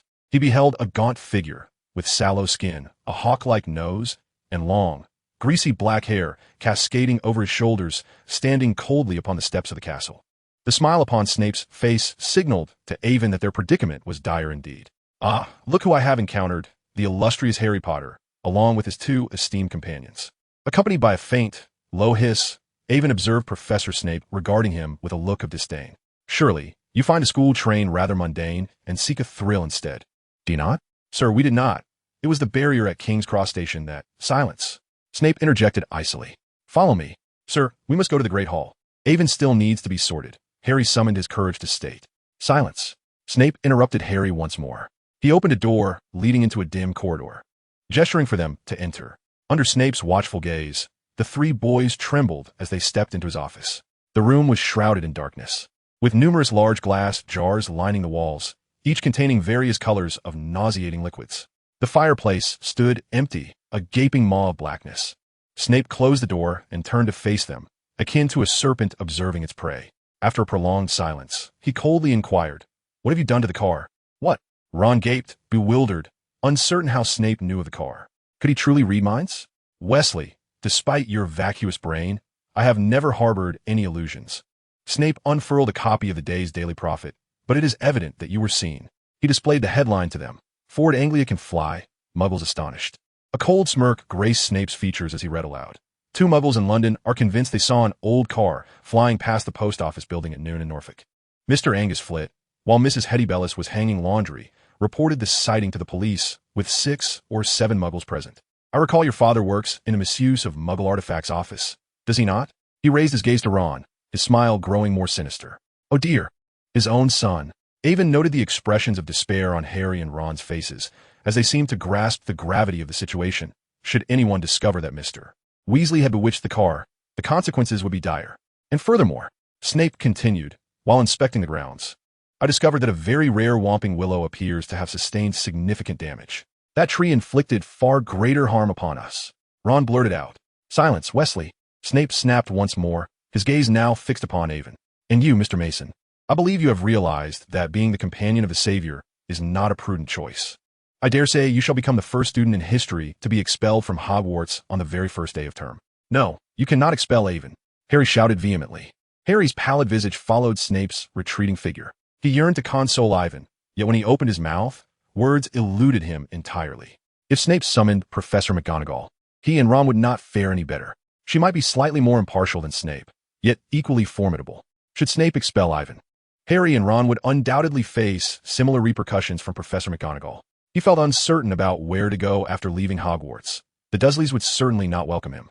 Perhaps he could accompany Hagrid, becoming the keeper of keys and grounds at the school. As Harry's thoughts spiraled, Professor McGonagall entered, following Snape. Her lips were pressed tightly together as she raised her wand upon entry, causing the three boys to instinctively recoil. However, she merely gestured towards the empty fireplace, which immediately ignited with flames. Chapter 11. The Delayed Sorting Ceremony. Ivan felt no anxiety regarding the possibility of expulsion. This was the advantage of being privy to the story. Unless Voldemort disguised himself as Dumbledore and infiltrated Hogwarts, they would face no consequences, not even a deduction of points. Yet, observing Snape's scowling countenance, Ivan sensed that his hatred for him reached a staggering 100%, which was indeed unfortunate. In truth, he held a genuine interest in both Professor Snape and the subject of potions. However, it seemed that as long as he continued associating with Harry, he would be consigned to Snape's adversarial camp. While contemplating how to mend his relationship with Snape, Professor Dumbledore entered. Ivan immediately scrutinized the figure of the greatest living wizard, the headmaster of Hogwarts, an elderly man with flowing silver hair and a beard. One could not deny that Dumbledore exuded a remarkable presence. Yet, his expression was unusually grave, his gaze descending from his aquiline nose, his sharp and bright azure eyes laden with unspoken reproach. "Please elucidate your actions," he inquired, his piercing gaze fixed upon them. Harry and Ron's faces turned ashen, as if struck by a particularly fierce willow. Harry lowered his gaze to his knees, recounting the events with meticulous detail, though he omitted the fact that the enchanted car belonged to Mr. Weasley, as if the three of them had merely stumbled upon a flying automobile in the grimy streets of London. Ivan was certain that Dumbledore would see through the ruse immediately. Observing Dumbledore's expression, he noticed the headmaster suddenly wink at him. Ivan hastily averted his gaze, realizing that his demeanor was far too relaxed, entirely at odds with the gravity of their predicament. "Professor, you cannot expel Ivan. He had already urged us to send a letter to the school via Hedwig," Harry lamented, taking the blame upon himself. "It was all my fault. I pulled him into the car. And I was the one who started the car," Ron added desperately, asserting that Ivan bore no responsibility for their actions. "We were just about to retrieve our belongings." "What are you saying, Weasley?" Professor McGonagall exclaimed. "We have been expelled, have we not?" Ron inquired. "Not today, Mr. Weasley," Dumbledore replied, "but I must impress upon you the gravity of your actions. I shall write to your family this evening. Furthermore, I must caution you that should such behavior persist, expulsion will be the only recourse left to me." "Not entirely, Severus," Dumbledore continued calmly. "I believe you just heard Harry's account, and this matter has nothing to do with Mr. Mason. As for the two of them, let Professor McGonagall determine their punishment. After all, they are her students, and she bears responsibility for them." "But Professor," Snape protested stubbornly. "Come now, Severus, there is a delightful custard tart that looks rather appealing. I wish to sample it." Evan followed the two to the Great Hall, where Dumbledore ascended the platform and uttered a few words. The previously bustling hall fell into an extraordinary silence. Everyone halted their activities, directing their gazes towards Evan, who stood beneath the teacher's dais, eagerly trying to catch a glimpse of him. Evan swallowed hard, his palms slick with perspiration. The sensation of being scrutinized by all was utterly discomforting, akin to being a rare creature displayed in a zoo, surrounded by onlookers. He could hear the hushed murmurs around him. "Look, it's the boy who went missing earlier. Goodness, he's covered in blood. Has he just battled a troll? Impossible. Didn't you read today's Daily Prophet? He arrived at school in a flying car with Harry Potter. A flying car, how splendid. Also, I just overheard the ghost discussing how they collided with the Whomping Willow." The chatter persisted, yet Evan found no inclination to heed their words.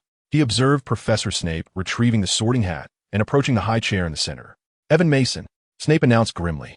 In the next instant, all surrounding sounds vanished. "Ah!" A faint, sharp voice echoed.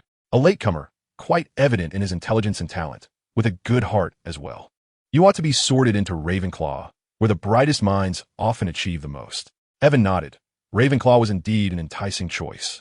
He had heard that their house boasted its own library, filled with numerous unpublished tomes, which could expedite his learning. Moreover, he was aware that Rowena Ravenclaw had conducted extensive research in soul magic, and perhaps her notes remained there, invaluable in the fight against Voldemort. However, I have just learned of your circumstances, the Sorting Hat continued, twisting upon Evan's head.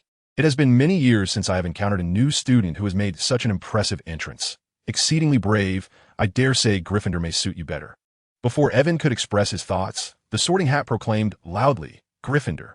As he removed the hat, he caught sight of Snape glaring daggers at him. He could not recall how he arrived at the Gryffindor long table, only hearing a resounding cheer that echoed like thunder, as if he had transformed into a triumphant hero. How splendid! A boy with dark skin rose to shake his hand. Avon recognized him as Lee Jordan, a friend of the twins. What an extraordinary entrance. A flying car crashing into the Whomping Willow would be a topic of discussion for years. Hello, Avon, I'm Colin Creevy, a fellow freshman this year, he gasped, speaking nervously. I heard you arrived at school in a car with Harry Potter. That is so cool. May I take your picture? He held up his camera, eyes gleaming with anticipation. Of course. However, before Avon could strike a pose, he found himself face to face with Hermione, who looked as displeased as Percy in the distance. This is utterly ridiculous. Why didn't you take the school train? Hermione's tone was nearly as stern as Professor McGonagall's. Or did you truly fly here? Yes, Hermione. Avon cautiously nodded. Goodness, how could you dare? Hermione began to scold. Fortunately, her reprimand did not last long, as Ginny took her place beside Avon, allowing him to breathe a sigh of relief.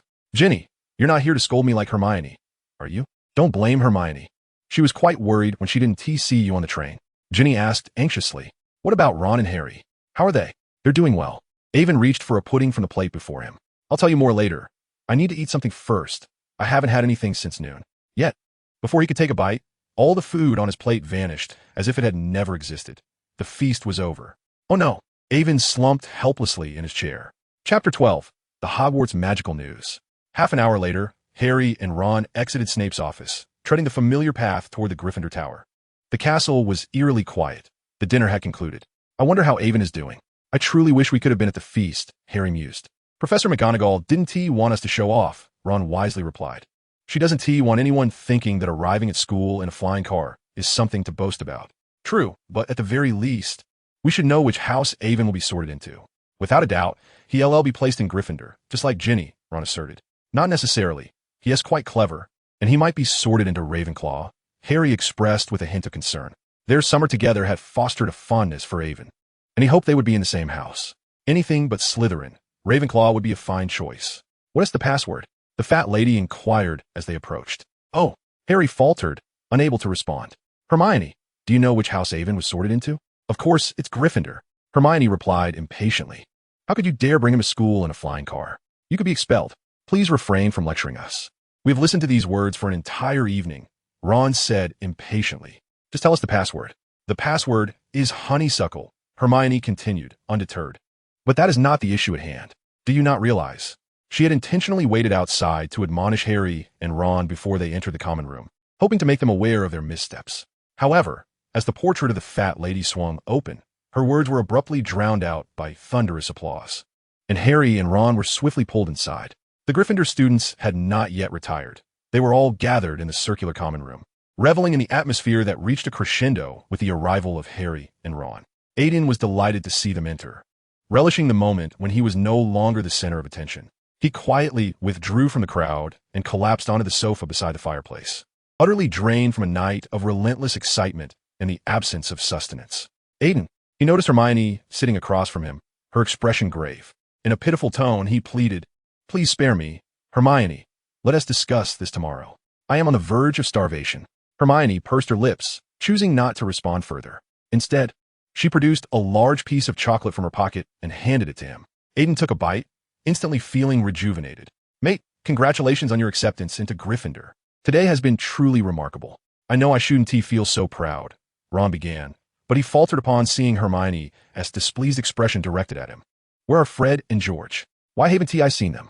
Harry asked awkwardly. I sent them to the kitchen to fetch some food for me. Would you like some as well? Aiden inquired. Oh, certainly, Ron said, rubbing his stomach and cautiously glancing at Hermione. No, Harry and I have already eaten in Snape's office. We're heading upstairs now. We're a bit tired. Good night, Hermione. Good night, Aiden. Harry quickly added, observing that Hermione's face was as tight as Percy's. A few minutes later, the fire crackled quietly, leaving only Aiden and Hermione in the common room, creating a somewhat peculiar atmosphere. Aiden noticed Hermione organizing her schedule, meticulously encircling Lockhart's classes with hearts. Hermione, you know I purchased some items in Diagon Alley. They should arrive tonight. Aiden attempted to make conversation. Yes, you promised to lend me a few of those books. Do you remember? Hermione finally lifted her gaze, her tone somewhat stiff. Of course, as long as they are to your liking, feel free to borrow them.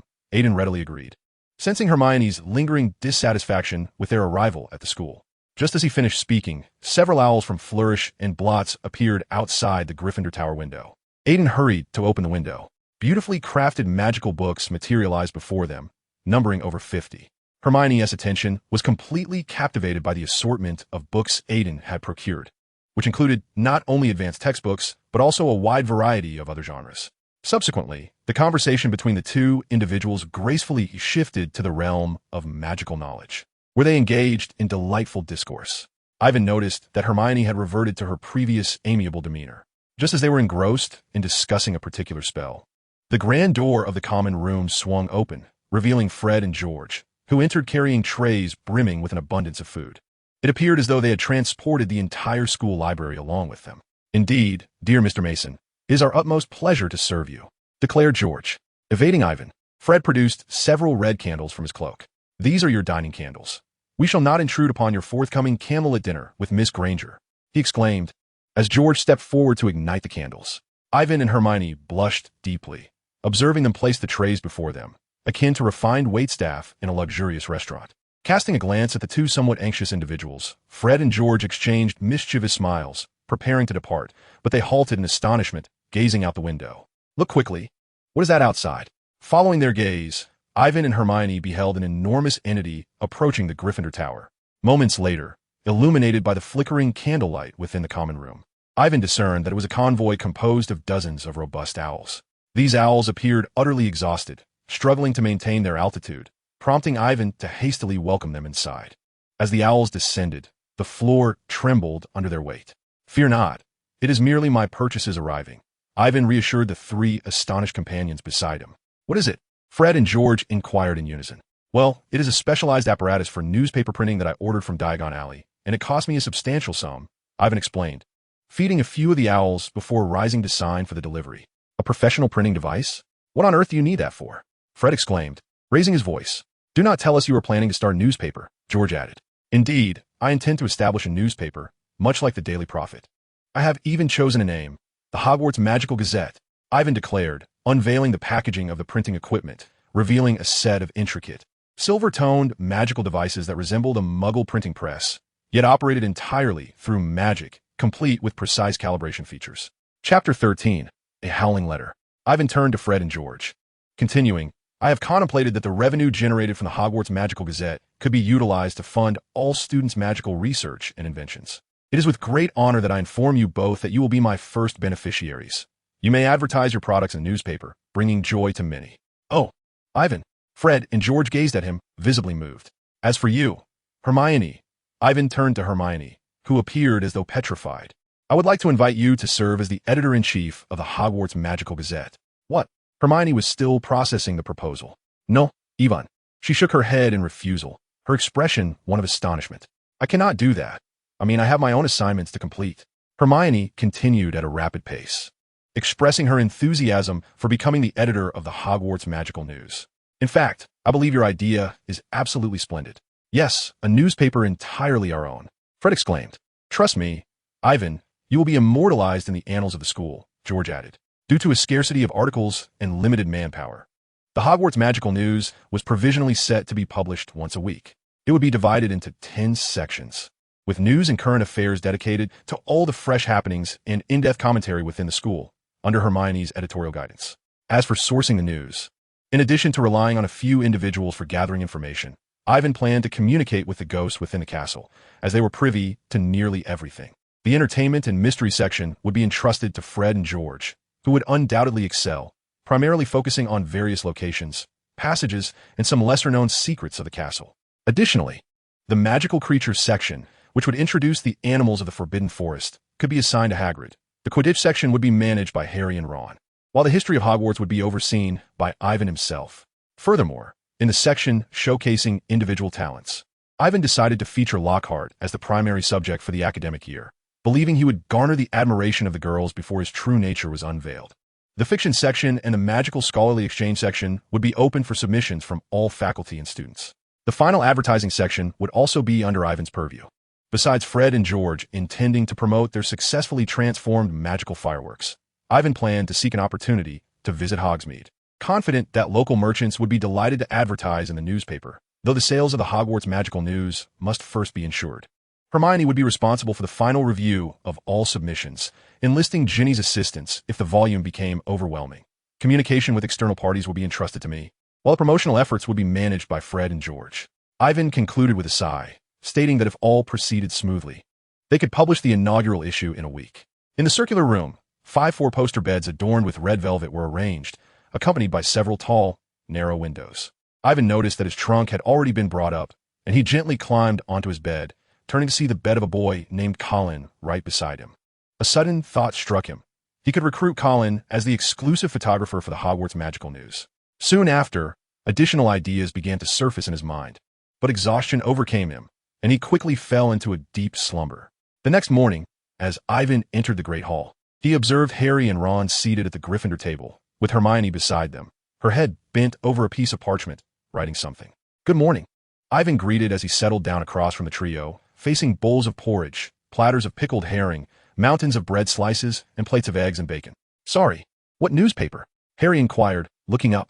"Actually, it's like this." Ivan had just begun to explain to the two when a commotion erupted overhead.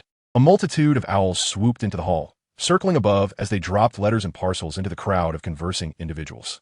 Suddenly, a large, grayish owl plummeted into Hermione's cauldron, splattering milk and feathers all over them. "Errol!" Ron exclaimed, yanking the drenched owl from the cauldron. This was the Weasley family's owl, and Ivan noticed the creature, now slumped on the table, clutching a sodden red envelope in its beak. He immediately recognized it, a howler. The entire hall turned to see who had received the howler, while Ron shrank into his seat, his forehead flushed crimson. "You stole a car and received a letter from Dumbledore last night. Your father was nearly mortified. We raised you with such care, only for you to engage in such reckless behavior. You nearly put Harry and Ivan's lives at risk." Upon hearing his name, Ivan hastily lowered his head, feigning a sudden interest in the egg before him. The howling ceased, but the echoes still buzzed in his ears. The red envelope, having fallen from Ron's grasp, ignited and curled into ashes. Ivan lifted his gaze to find Harry and Ron sitting dumbfounded, as if they had just emerged from a turbulent sea. A few others in the hall chuckled, and the noise of conversation gradually resumed. Chapter 14. Colin Creevey. After the sorting ceremony yesterday and the commotion of the howler this morning, Ivan had gained notoriety. Nearly every student at Hogwarts was now aware of his existence. At least among the first years, Ivan had become a household name, enjoying the same attention as Harry, attracting onlookers wherever he went. The most enthusiastic among them was his roommate, Colin Creevey, who approached Ivan at breakfast's end, inviting him to attend class together. However, Ivan suspected his primary motivation was to be near Harry, as he observed Colin relentlessly snapping photos of Harry's back. "Colin, if you wish, I could introduce you to Harry," Ivan ventured. "You seem quite enamored with him." "That is rather rude, Colin," Ivan thought, exasperated by the boy's antics, though he believed Harry wouldn't mind. "Oh my goodness, it's simply unbelievable," Colin exclaimed, looking as if he had received a Christmas gift. "You see, before receiving my Hogwarts letter, I had no idea that the peculiar things I did were magic. My father delivers milk and can hardly believe it, nor can my brother. Dennis, I must take a plethora of photos to send them. By the way, speaking of photographs, if you use the right developing potion, you can make the move. Please tell me how." Following this thread of conversation, Ivan naturally invited Colin to become a special photographer for the Hogwarts Magical Gazette, initially worried he might decline. But the boy was overjoyed, circling Ivan in excitement. By the time they arrived at the Charms classroom, everyone was already seated. Professor Flitwick stood behind the lectern, calling the roll from a stack of books, while Aiden and Colin quietly slipped beside Ginny. As the lesson drew to a close, he instructed everyone to take out their wands and practice several stances he demonstrated. This was all rather simplistic for Aiden, yet observing Colin and Ginny diligently engaged in their practice, he too waved his wand in unison. Many of the Gryffindor first years had anticipated that Professor Binns would be as entertaining as nearly headless Nick, but their hopes were swiftly dashed. During class, Professor Binns droned on in a monotonous voice, while they hastily jotted down names and dates, even confusing the nefarious Morag with the eccentric Uric. Aiden had foreseen this outcome. Instead of taking notes, He retrieved a book on potion making, confident that as long as he did not disrupt Professor Binns, he would remain unnoticed. When lunchtime arrived and Aiden entered the Great Hall, he encountered Harry and his friends at the entrance. Ron appeared somewhat despondent, still seemingly affected by the morning's Howler incident, while Harry and Hermione whispered to each other, likely discussing the Hogwarts Magical Gazette. Aiden approached to greet them, introducing Colin to Harry. After they exchanged pleasantries, Colin eagerly asked Harry for a photograph, suggesting that perhaps he could stand beside him while Aiden pressed the shutter. "And could I possibly have your autograph?" he inquired. "An autograph photo? You're giving out signed photographs, Potter?" Draco Malfoy sneered from behind Colin, flanked by his hulking companions, the menacing Crabbe and Goyle. "Everyone line up." Malfoy shouted to the crowd in the Great Hall. "Harry Potter is giving out signed photographs." "I am not," Harry retorted angrily, clenching his fists. Aiden noticed Ron and Hermione tensing up, preparing for a confrontation. "Shut up, Malfoy," Ron bellowed. "You're just jealous." Colin piped up, his entire frame scarcely the width of Crabbe's neck. "Jealous?" Malfoy squinted, his voice rising as he realized the attention of nearly everyone in the hall was upon him. "What would I be jealous of? I certainly don't want an ugly scar on my forehead. Thank you very much. I don't think having your skull cleaved open makes you particularly special." At his words, Crabbe and Goyle erupted into foolish laughter. "Eat slugs, Malfoy," Ron shouted in anger, drawing his wand and hastily repairing it with magical tape, sparks flying intermittently. "Be careful, Ron," Hermione cautioned in a hushed tone. "Watch it, Weasley." Malfoy mimicked Mrs. Weasley's voice, provoking a nearby group of fifth-year Slytherins to roar with laughter. "Weasley wants a signed photograph, Potter." Malfoy chuckled triumphantly. "That's worth more than his house." Harry, panting with indignation, drew his wand. Aiden thought for a moment and followed suit. Students from both Gryffindor and Slytherin brandished their wands, the atmosphere thick with tension. Harry wished to explain himself, but Lockhart, with an arm draped over his shoulder, cheerfully exclaimed, "No need to ask. Here we are again, Harry. Come along, Mr. Creevey." With a beaming smile, Lockhart beckoned to Colin. "A duo photograph is simply splendid. We shall both sign it for you." Colin clumsily lifted his camera, trembling as he pressed the shutter. Aiden quickly pulled him into the Great Hall, deeming it unnecessary to linger and embarrass Harry further, while Hermione and Ron followed closely behind, visibly irritated, with Ron incessantly disparaging Malfoy. Meanwhile, Harry was whisked aside by Lockhart, and after a few moments of hushed conversation, he returned, his face flushed, and settled next to Ron. "You could fry an egg on your face, mate," Ron remarked. "You'd best hope Colin doesn't encounter Ginny. They might just establish a Harry Potter fan club." "Stop it," Harry implored, fearful that others might overhear the mention of a Harry Potter fan club. In Chapter 15, Hagrid's Hut, Harry and Ron whispered to one another, while Aiden and Hermione sat across the table.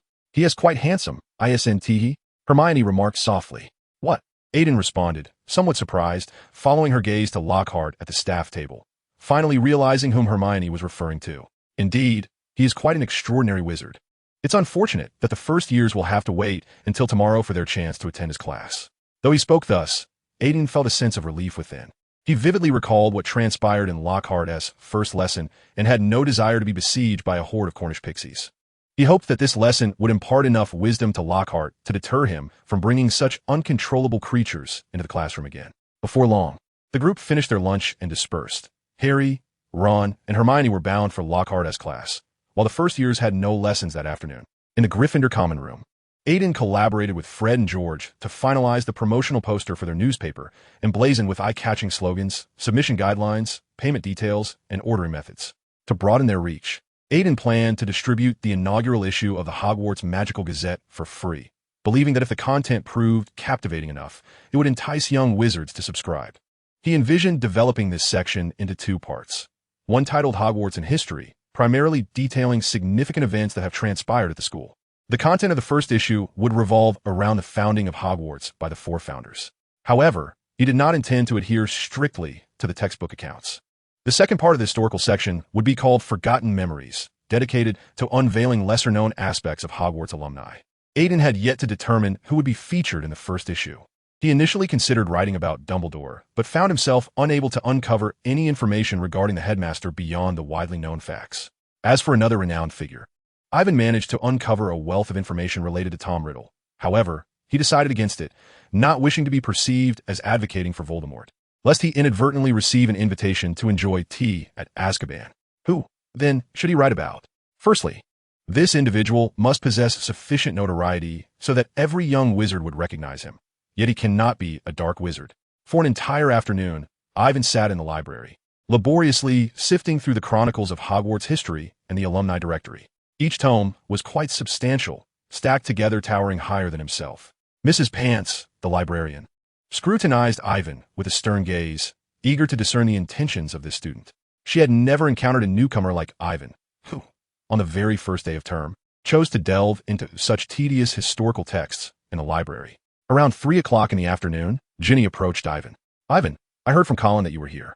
Ginny gasped. "I just received a letter. Hagrid has invited us to his hut." As the two exited the castle and inhaled the fresh air outside, Ivan felt somewhat rejuvenated. "Ivan, I heard from Hermione that you plan to start a newspaper." "Indeed." Ivan nodded. "You've reminded me. I could seize this opportunity to discuss the Hogwarts Magical Gazette with Hagrid. I believe he would be delighted to feature those fluffy creatures in the Forbidden Forest." "Absolutely." Ginny looked at Ivan with admiration. "A newspaper? That's truly remarkable. I've never heard of any student undertaking such an endeavor. There's nothing unattainable. It's a collective effort. Your brothers have assisted me greatly, along with Hermione and Harry. Of course, everyone is involved. I mean, if possible, I could help as well. Provided you wouldn't mind," Ginny said bashfully. Ivan chuckled at the young girl, deciding to tease her. "Ginny, starting a newspaper is no trivial matter," Ivan said with a deliberately serious tone. "You know, we require only the finest wizards." "I think I understand your point, Ivan." Ginny lowered her gaze. "Huh." Seeing her expression, Ivan couldn't help but laugh. "Don't be silly, Ginny. I was actually preparing to invite you to assist Hermione with her work. There are so many articles that she can't manage them all alone. But you just said that you only want the finest wizards. Our Ginny is the best," Ivan exclaimed with a smile. "And Harry is also involved. He is in charge of the Quidditch section. If you come aboard, there will be numerous opportunities to interact with him." Ivan noticed Ginny blushing as she nodded, and before he could steer the conversation towards Tom Riddle's diary, they arrived at the entrance of Hagrid's hut. As Ivan knocked on the door, he heard a commotion inside, accompanied by low, growling barks, followed by Hagrid's voice. "Back up, Fong, back up." Hagrid opened the door a crack, revealing his bearded visage. In the next moment, a massive black hound leapt through the crack of the door. Aiden was knocked to the ground, with the dog eagerly licking his ears. Behind him, Ginny let out a terrified scream. "Do not worry, get up quickly, Fong." Hagrid approached and pulled the hound away. Aiden rose to his feet, wiping the drool from his face, while Fong joyfully circled around him. Much like Hagrid, this hound was not as fierce as its appearance suggested. Chapter 16, Preparing the Manuscript. Aiden and Ginny followed Hagrid into the small wooden cabin, where hams and game birds hung from the ceiling. A copper kettle simmered over a fire, and in the corner stood a large bed adorned with patchwork quilts. Hagrid poured each of them a cup of tea and retrieved a large bowl of rock cakes from beside the fireplace. Curiously, Aiden picked one up, nearly breaking his teeth in the process, while Ginny stifled a laugh, clearly aware of the treat's reputation, refraining from touching anything on the table. The ensuing moments were filled with joy as Hagrid shared his impressions of each of the Weasleys. It was evident that the mischievous twins, Fred and George, had caused him no small amount of trouble, yet he spoke highly of their brother Charlie. Soon, the conversation turned to Harry. Hagrid once again expressed his gratitude to Aiden for rescuing Harry from the Dursleys during the summer. Poor Harry, those wretched muggles dared to treat him so poorly. Hagrid wiped his eyes with a large handkerchief, his voice thick with emotion. "You cannot imagine when I pulled him from the ruins of that house. He was just a tiny thing." Ruins? Aiden suddenly had a revelation. Indeed, that had once been Harry's home, in Godric's Hollow, where James and Lily had been murdered by the Dark Wizard. At this point, Hagrid's eyes brimmed with tears. Aiden and Ginny took turns embracing Hagrid, revealing the deep emotions and kindness within this towering half-giant. Thanks to Hagrid, Aiden already knew whom he would write about. The first issue's historical figure would be Harry's mother, Lily, recounting the events of that fateful day. As a key figure, many would undoubtedly be interested in the story of the legendary Lily Potter, especially since Aiden was aware of Snape's feelings for her, which could assist in overcoming any barriers to entering Slytherin House. A few minutes later, as Hagrid's emotions gradually settled, Aiden shared the news about the Hogwarts Magical Gazette and invited him to contribute his experiences with magical creatures. "I do not know, Aiden." Hagrid choked up once more, his voice gruff. "I do not know if I can manage this task." "Do not worry, Hagrid," Aiden reassured him. "When it comes to caring for magical creatures, you are the best. No one in Hogwarts knows more than you." In truth, no one needed this job more than Hagrid. After years of dedicated service at the school, Hagrid was eager to share his wealth of experience in caring for magical creatures, and Avon's newspaper provided an ideal platform for this endeavor. Considering Hagrid's rather unconventional standards for adorable animals, Avon suggested that he introduce the unicorn as the inaugural magical creature.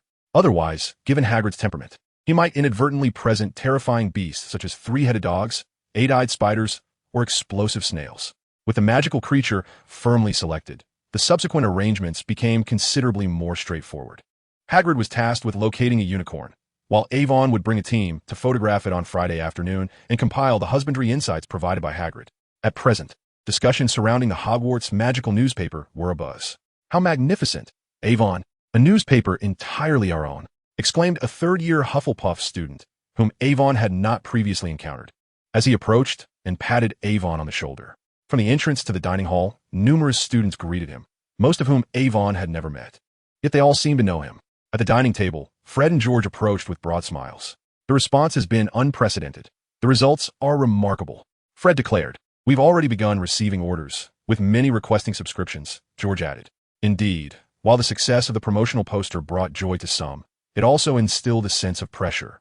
That evening, in a corner of the Gryffindor common room, the staff of the Hogwarts magical newspaper convened for their inaugural meeting, presided over by Hermione. "Thus far, we have received 168 subscriptions, the majority from Gryffindor students," Hermione announced as she swiftly scanned the parchment before her, noting the lack of submitted articles. "We are in dire need of content." "Take it easy, Hermione," Avon reassured her. "We still have time." Observing Hermione's demeanor, Colin, seated beside Avon, attempted to shrink back. According to their division of labor, he was responsible for preparing the photographs. However, aside from capturing a few images of Harry outside the defense against the dark arts classroom during a break, he had spent the afternoon engrossed in wizard chess with his roommates.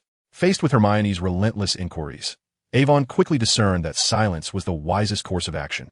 He glanced at Harry and Ron across the table. Harry winked at him, while Ron subtly nodded, signaling him to refrain from contradicting Hermione. When Hermione displayed intense interest in a matter, it was best to align with her perspective, and if one held a differing opinion, to remain silent. Thus, apart from Hermione, everyone else maintained their silence, and the first meeting concluded swiftly. "She is formidable, like our mother," Fred remarked.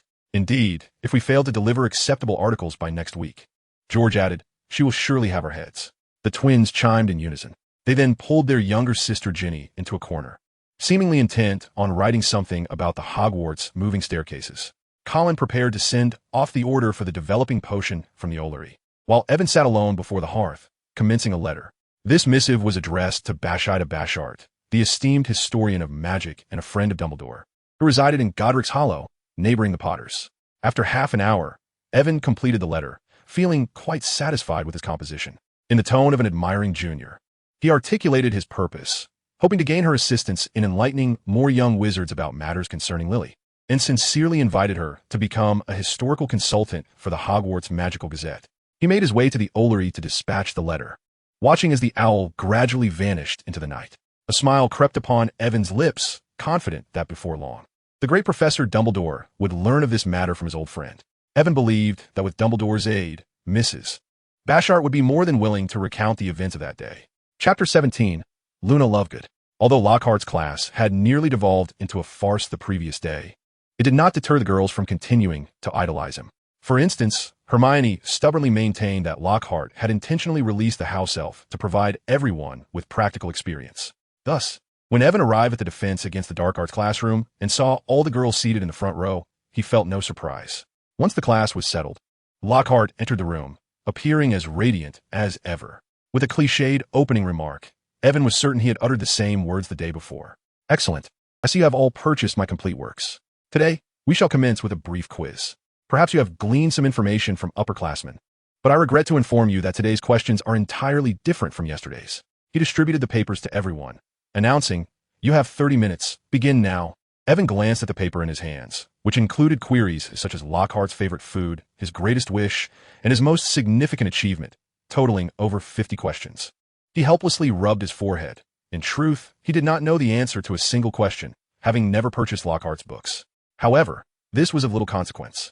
Chewing on his quill for a moment, he began to write on the paper.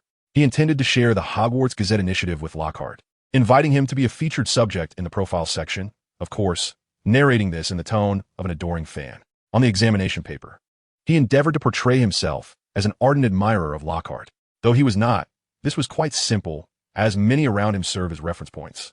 He attempted to mimic Hermione's tone, describing the Hogwarts Gazette as a publication dedicated exclusively to Lockhart himself. Evan planned to utilize this newspaper to showcase photographs and daily life of Lockhart during his tenure at Hogwarts, thereby aiding him in further expanding his influence. Evan devoted considerable effort to expounding the benefits of his actions. By the time he had completed the letter, replete with exaggerated flattery, 30 minutes had elapsed. Shortly thereafter, Lockhart collected the exam papers and began perusing them in front of the entire class. He swiftly leafed through the parchment until he came upon Evan's submission. "Wait a moment. Here lies an intriguing exam," he murmured, his focus intensifying. "Indeed, this is precisely what I have longed to accomplish, further expanding my influence and becoming the most revered wizard." Splendidly articulated. The students in the classroom watched him with keen curiosity, oblivious to the content of Lockhart's mutterings. Wiggy Frobisher, Evan's handsome roommate, craned his neck in an effort to glimpse the exam's content. "Yes, I am willing." Lockhart suddenly flipped the paper over, exclaiming, 100 points. "Where's Mr. Evan Mason?" Evan hastily rose, all eyes turning upon him. "Excellent, Evan. I am more than willing to share my endeavors with my most devoted readers," Lockhart declared with a smile. "Very well, 10 points to Gryffindor." As Evan settled back in his seat, Colin whispered beside him, "Evan, this is unbelievable." "What did you write?" "Nothing much. Merely invited him to provide us with a few photographs." "Prepare your camera, Colin," Evan replied with a smile. "We shall commence our photo session after class. Time is of the essence." Aside from the initial excitement, the remainder of the lesson proved rather dull. The defense against the dark arts class had devolved into a reading session, with Lockhart requiring students to stand and read passages from his works. Just as the tedium began to set in, the bell rang, and all the students hastily vacated the classroom, save for Evan, who guided the somewhat dazed Colin to the podium. Lockhart lavished praise upon Evan, assuring him that he could offer assistance should any issues arise during the newspaper's preparation. Upon learning that no submissions had been received for the novel segment thus far, Lockhart even expressed his willingness to serialize unpublished manuscripts. Following this, Lockhart struck a variety of poses for Colin to capture. Evan was astonished to discover that, regardless of the angle, Lockhart consistently showcased his charming 8 teeth with perfect precision, a quality that greatly impressed Evan. Due to time constraints, after taking a dozen or so photographs, Evan and Colin had to take their leave, though Lockhart, still eager, invited them to his office after dinner for further photography. Professor McGonagall was unlike any other faculty member. She was strict and intelligent. All freshmen had been warned to avoid provoking her and Professor Snape, for the consequences of such actions often proved dire. Now, they dared to arrive late on the very first day of class, and Evan hesitated to contemplate the repercussions. Upon reaching the corridor outside the Transfiguration classroom, they encountered an oddly dressed Ravenclaw girl standing at the door. The girl possessed a wild mane of disheveled, filthy golden hair cascading down to her waist. Her eyebrows were of a remarkably light hue, and her protruding eyes perpetually bore an expression of astonishment. Adorning her ears were a pair of bulbous earrings, while around her neck hung a necklace crafted from corks of butterbeer, exuding an aura of eccentricity. "What are you doing? It's already time for class," Colin inquired with uncertainty. "I am searching for traces left by the bubblegum snot monster," the girl replied dreamily, her gaze fixed on the empty space outside the Transfiguration classroom door. "Excuse me, what are you looking for?" "The bubblegum snot monster," she reiterated, lifting her gaze to fixate intently on Aiden. "You are Aiden Mason." "Indeed, that's me." "And you are?" "Luna Lovegoth." She turned her light-colored gaze toward Colin. "I don't know who you are." "Mr. Mason, Mr. Creevey, and Miss Lovegood, it is now class time, and you are late." Her lips were pressed tightly together. "If you do not intend to come in, then do not ever enter again." Aiden and Colin hurriedly bowed their heads and entered the classroom, with Luna following closely to sit beside them. "What bad luck to encounter Luna," Colin whispered. "She is a first year from Ravenclaw, and everyone calls her the crazy girl. I've heard she actually believes in the existence of the bubblegum snot monster and the crumplehorn snorkack." "But they do exist," Luna interjected suddenly. "How could that be? They are merely fictional." "Lower your voice, Colin." Aiden nudged him. "And refrain from voicing opinions on matters you do not comprehend." "A wise choice," Luna said softly in a melodic tone. "Exceptional intelligence is humanity's greatest treasure." Colin wished to say more, but upon noticing Professor McGonagall glaring fiercely at him, he swiftly shut his mouth. Transfiguration is the most complex and perilous magic you will encounter in your studies at Hogwarts. If anyone dares to misbehave in my classroom, I do not expect to see them in the next lesson. I have warned you.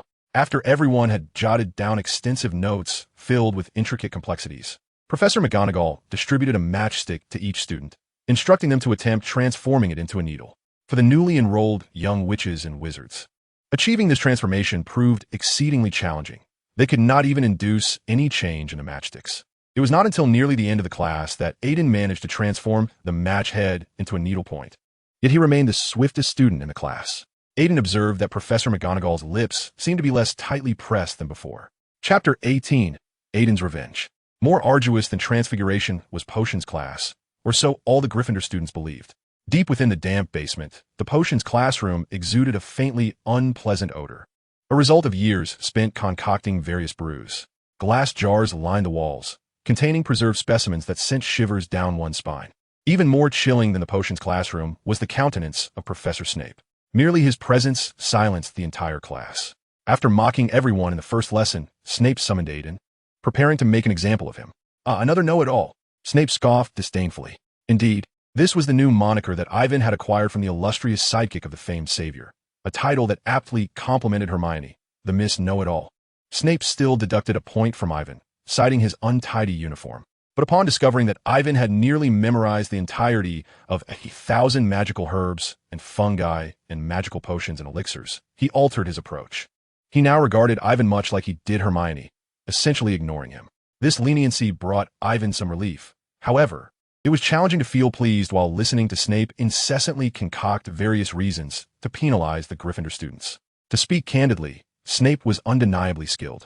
For instance, the simple potion they were to brew today for treating scabies had a procedural step on the blackboard at the front of the classroom that deviated from the textbook, adding an extra process of boiling a slug with tentacles. This minor adjustment enhanced the potion's efficacy. Of all the students present, only Ivan, who had previously practiced this potion, noticed the difference. The others remained oblivious. Snape did not make a point of highlighting this, as if it were not particularly noteworthy. Yet, Ivan recognized the difficulty of such a feat. Every potion recipe and brewing method documented in magical potions and elixirs represented the culmination of countless trials by numerous potion masters. For Snape to modify even the most basic and straightforward potion was truly remarkable. As everyone had remarked, Professor Snape was indeed insufferable. During dinner, Colin had yet to recover from a shadow cast by Potions class. He had lost 2 points for his blunder and received a scathing remark from Snape. "Cheer up, Colin. Professor Snape is merely inept at expressing himself. He is not so bad," Ivan consoled him. This statement caught the attention of Ron, who had just sat down. He instantly leaped to his feet, exclaiming in astonishment, "Goodness, are you actually praising Snape? Surely, you haven't fallen under his spell." "I'm merely speaking the truth," Ivan replied, choosing to ignore him as he focused on devouring the pie before him. "Hello, Harry." Upon seeing Harry approach, Colin eagerly stood up, excitement radiating from him. Harry cast a pleading glance at Ivan, who felt helpless to intervene. He could not prevent Colin and Ginny from idolizing Harry, just as he could not stop Hermione from adoring Lockhart. By the way, with a sudden thought, Ivan turned to Hermione. "Professor Lockhart has agreed to assist us. He invited me to visit his office after dinner, promising to serialize an unpublished portion of his manuscript in the newspaper, something from his book Traveling with Vampires." "Really, Ivan?" Hermione appeared utterly thrilled. "Is it tonight? Can I accompany you?" "Ridiculous." Hermione shot him a glare. "You've all read his books. Just think of the incredible feats he claims to have accomplished." "Only what he himself asserts," Ivan retorted. The debate did not last long. After dinner, Hermione and Colin proceeded to Lockhart's office, while Harry and Ron promised to seek out nearly headless Nick, the ghost of Gryffindor Tower, and implore him to contact other spirits to provide news for the newspaper. These were primary historical materials, never before seen in any other book. The Guardian of Love. The great Mother Lily Potter. This was the topic he had prepared. Ivan began with a brief introduction to Lily's life, highlighting her outstanding performance at Hogwarts and the 3 instances in which she escaped from Voldemort's grasp. Ivan employed poignant language to emphasize Lily's greatness as a mother and her profound love for Harry, as well as the brutality of the battle scene, believing that anyone who was not a Death Eater would be moved to tears. As rumored, after Voldemort killed Lily, he sought to eliminate Harry, but he failed. Whether due to the rebounding curse or his hasty retreat, he never reappeared. In his narrative, after Lily was struck by Voldemort's killing curse, she slowly collapsed to the ground, her hands clutching Voldemort's robes tightly to prevent him from reaching Harry. In her embrace was a circular locket, the front depicting a family portrait of the Potters, and the back showcasing a childhood photograph with a dark-haired boy. The scene ultimately froze here, bringing the piece to a close. Regarding this dark-haired boy, Ivan entirely based his description on Snape's likeness, leaving it to others to guess his identity, a matter of no concern to him. Could this be my subtle revenge on Snape? Ivan mused mischievously, chuckling to himself. Since you dare to deduct points, I shall not let you off easily. Chapter 19. Ivan's Worries. Ivan, Hermione, and Colin entered the common room first, her face aglow with joy as she rushed over. It's wonderful. We took plenty of photographs, and even obtained a manuscript of Professor Lockhart's novel. How is it going on your end? Quite smoothly, I've just finished. Ivan wrote down the final letter. Let me see. Hermione picked up the parchment, and her expression gradually morphed into one of astonishment. My goodness. This is before she could voice her thoughts. Harry and Ron entered the common room. In stark contrast to Hermione and Colin's lightheartedness, they appeared rather distressed. Ron had attempted to find the Weeping Myrtle when no one was around, but was repeatedly caught by Filchcat, Mrs. Norris, and subsequently apprehended by Filch himself. Ivan had to expend considerable effort explaining why he had ventured into the girls' lavatory, a rather challenging task. I think I saw Ginny go by. But that is not the main issue, Ron waved dismissively. The point is we barely escaped from Filch, found Nick on the 5th floor, and he agreed to persuade the other ghosts to help us gather news. But the condition is while Ivan contemplated Ginny, Hermione was entirely absorbed in Ivan's story.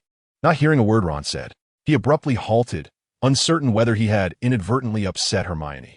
Hermione, are you all right? Harry asked quietly. I'm fine, Harry. Hermione lifted her head and gently wiped the corners of her eyes. In the next moment, before anyone could react, she abruptly stood up and embraced Harry. Hermione, you.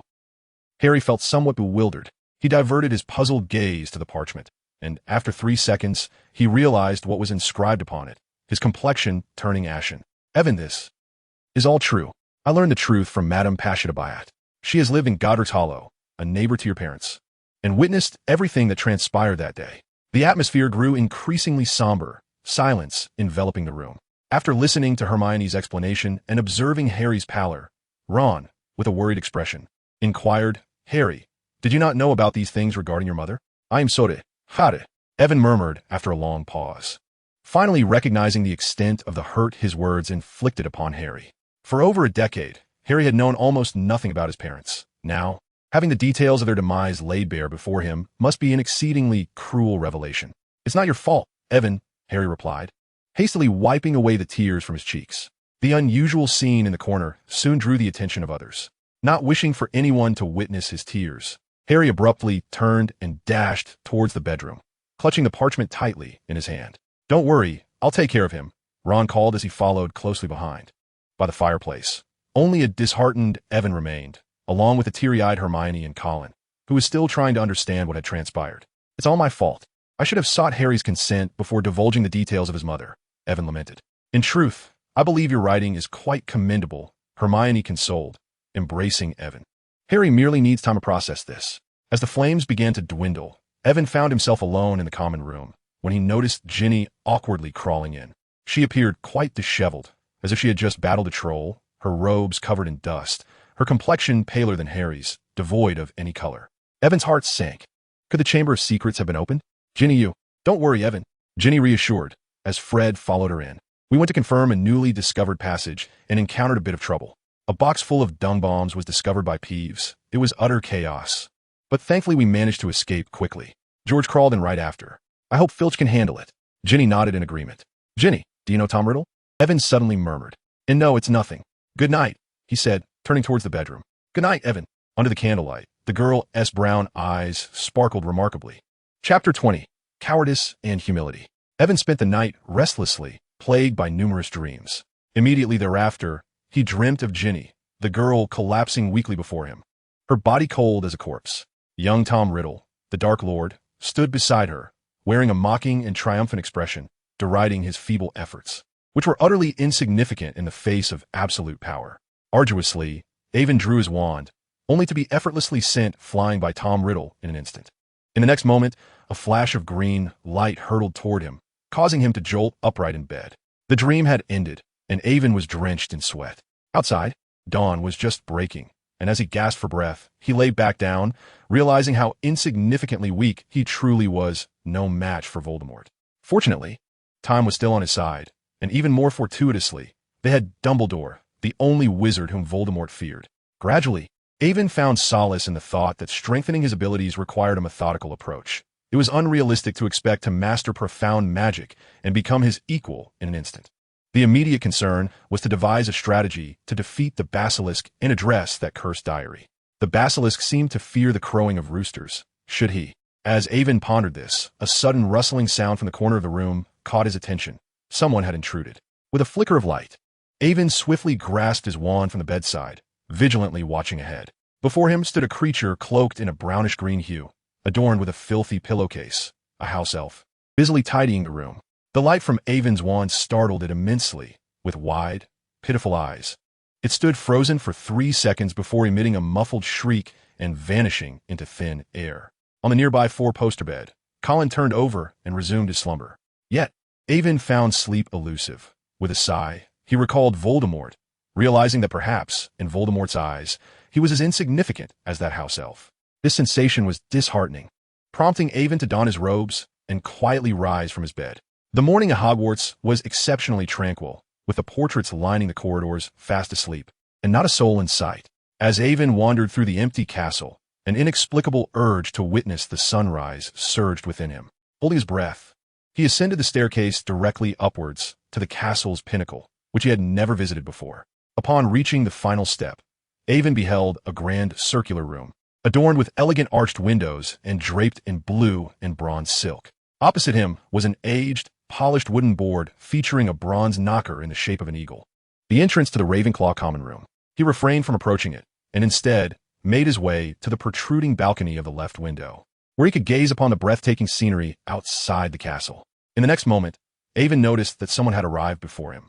A gentle breeze swept through as the sun gradually rose from the horizon at the edge of the Forbidden Forest. Bathed in golden sunlight, Avon spotted a beautiful blonde girl perched on the balcony's edge. The girl possessed an ineffable, ethereal quality, as if she were a fairy fallen from the heavens. "Good morning, Avon." Luna turned, speaking calmly, as if she had anticipated his arrival. "Good morning, Luna." Avon let out a sigh and took a seat beside her. "What brings you here?" Inspiration often strikes most readily in the early morning, he inquired. Luna set aside her parchment, her misty, prominent eyes fixed on Avon. "Are you also in search of inspiration?" "No. You seem to carry a weight upon your heart." "Indeed." Avon hesitated, then continued. "I am merely reflecting on the insignificance of human power in the face of a harsh reality. Even when one knows the truth, one can effect no change." His words were vague, and he was uncertain if Luna would comprehend their depth. The two sat in silence for a moment before Luna, in her characteristic dreamy tone, replied, "Power is not absolute. To confront one's own weakness and humility is also a form of courage, is it not?" "Indeed," Avon nodded. "Courage is paramount. However, in comparison to strength and bravery, I place greater faith in wisdom." Luna articulated, her voice melodious. "Exceptional intelligence is humanity's greatest treasure. Perhaps this is a well-known adage." Yet Avon remained unaware of how it might aid in vanquishing Voldemort. "My mother once told me that before embarking on the journey of life, it is vital to choose the right direction. Then, regardless of the doubts and opposition we face, we must resolutely pursue our beliefs, fearlessly confronting adversity, with our hearts turned toward the sun, radiating our own light." From the towering spires of Hogwarts, Luna's voice floated like the clouds beside them, rendering Avon momentarily entranced. "Direction?" He then realized and instinctively asked, "Your mother?" "Yes," Luna replied simply. "She was an exceptional witch, fond of experimentation. One day, her spell went awry, and she perished. I was only 9 at the time." "I'm sorry, Luna." "It's all right, Avon." Luna continued in one breath. "I did meet her, and while I still feel a pang of sorrow at times, I have my father. What I wish to convey is that you are not alone. You can share your burdens, and we shall face them together." "You are right. I am not alone." Avon nodded, a realization dawning upon him. In truth, since discovering his transition into the magical realm of Harry Potter, Avon had been plagued by a profound sense of anxiety, often isolating himself as the sole adversary of Voldemort, neglecting the existence of others. Luna's words reminded him of Harry, Ron, Hermione, and the others. In the original narrative, Harry triumphed over the formidable Voldemort with the support of his friends, even at great cost, yet ultimately emerged victorious. With his presence here, he could surely avert such tragedies. "Thank you, Luna." Avon felt an uplift in his spirits. "You're welcome. Would you care to join me in the Ravenclaw common room?" Luna stood, We could peruse the Quibbler, the magazine my father edits. Perhaps it will inspire you. Oh, no thank you. I'm a bit hungry and would like to go downstairs for some pudding. Avon shook his head. Though he was grateful to Luna and intrigued by the Gryffindor common room, he had no desire to engage with singing against the grain. Chapter 21.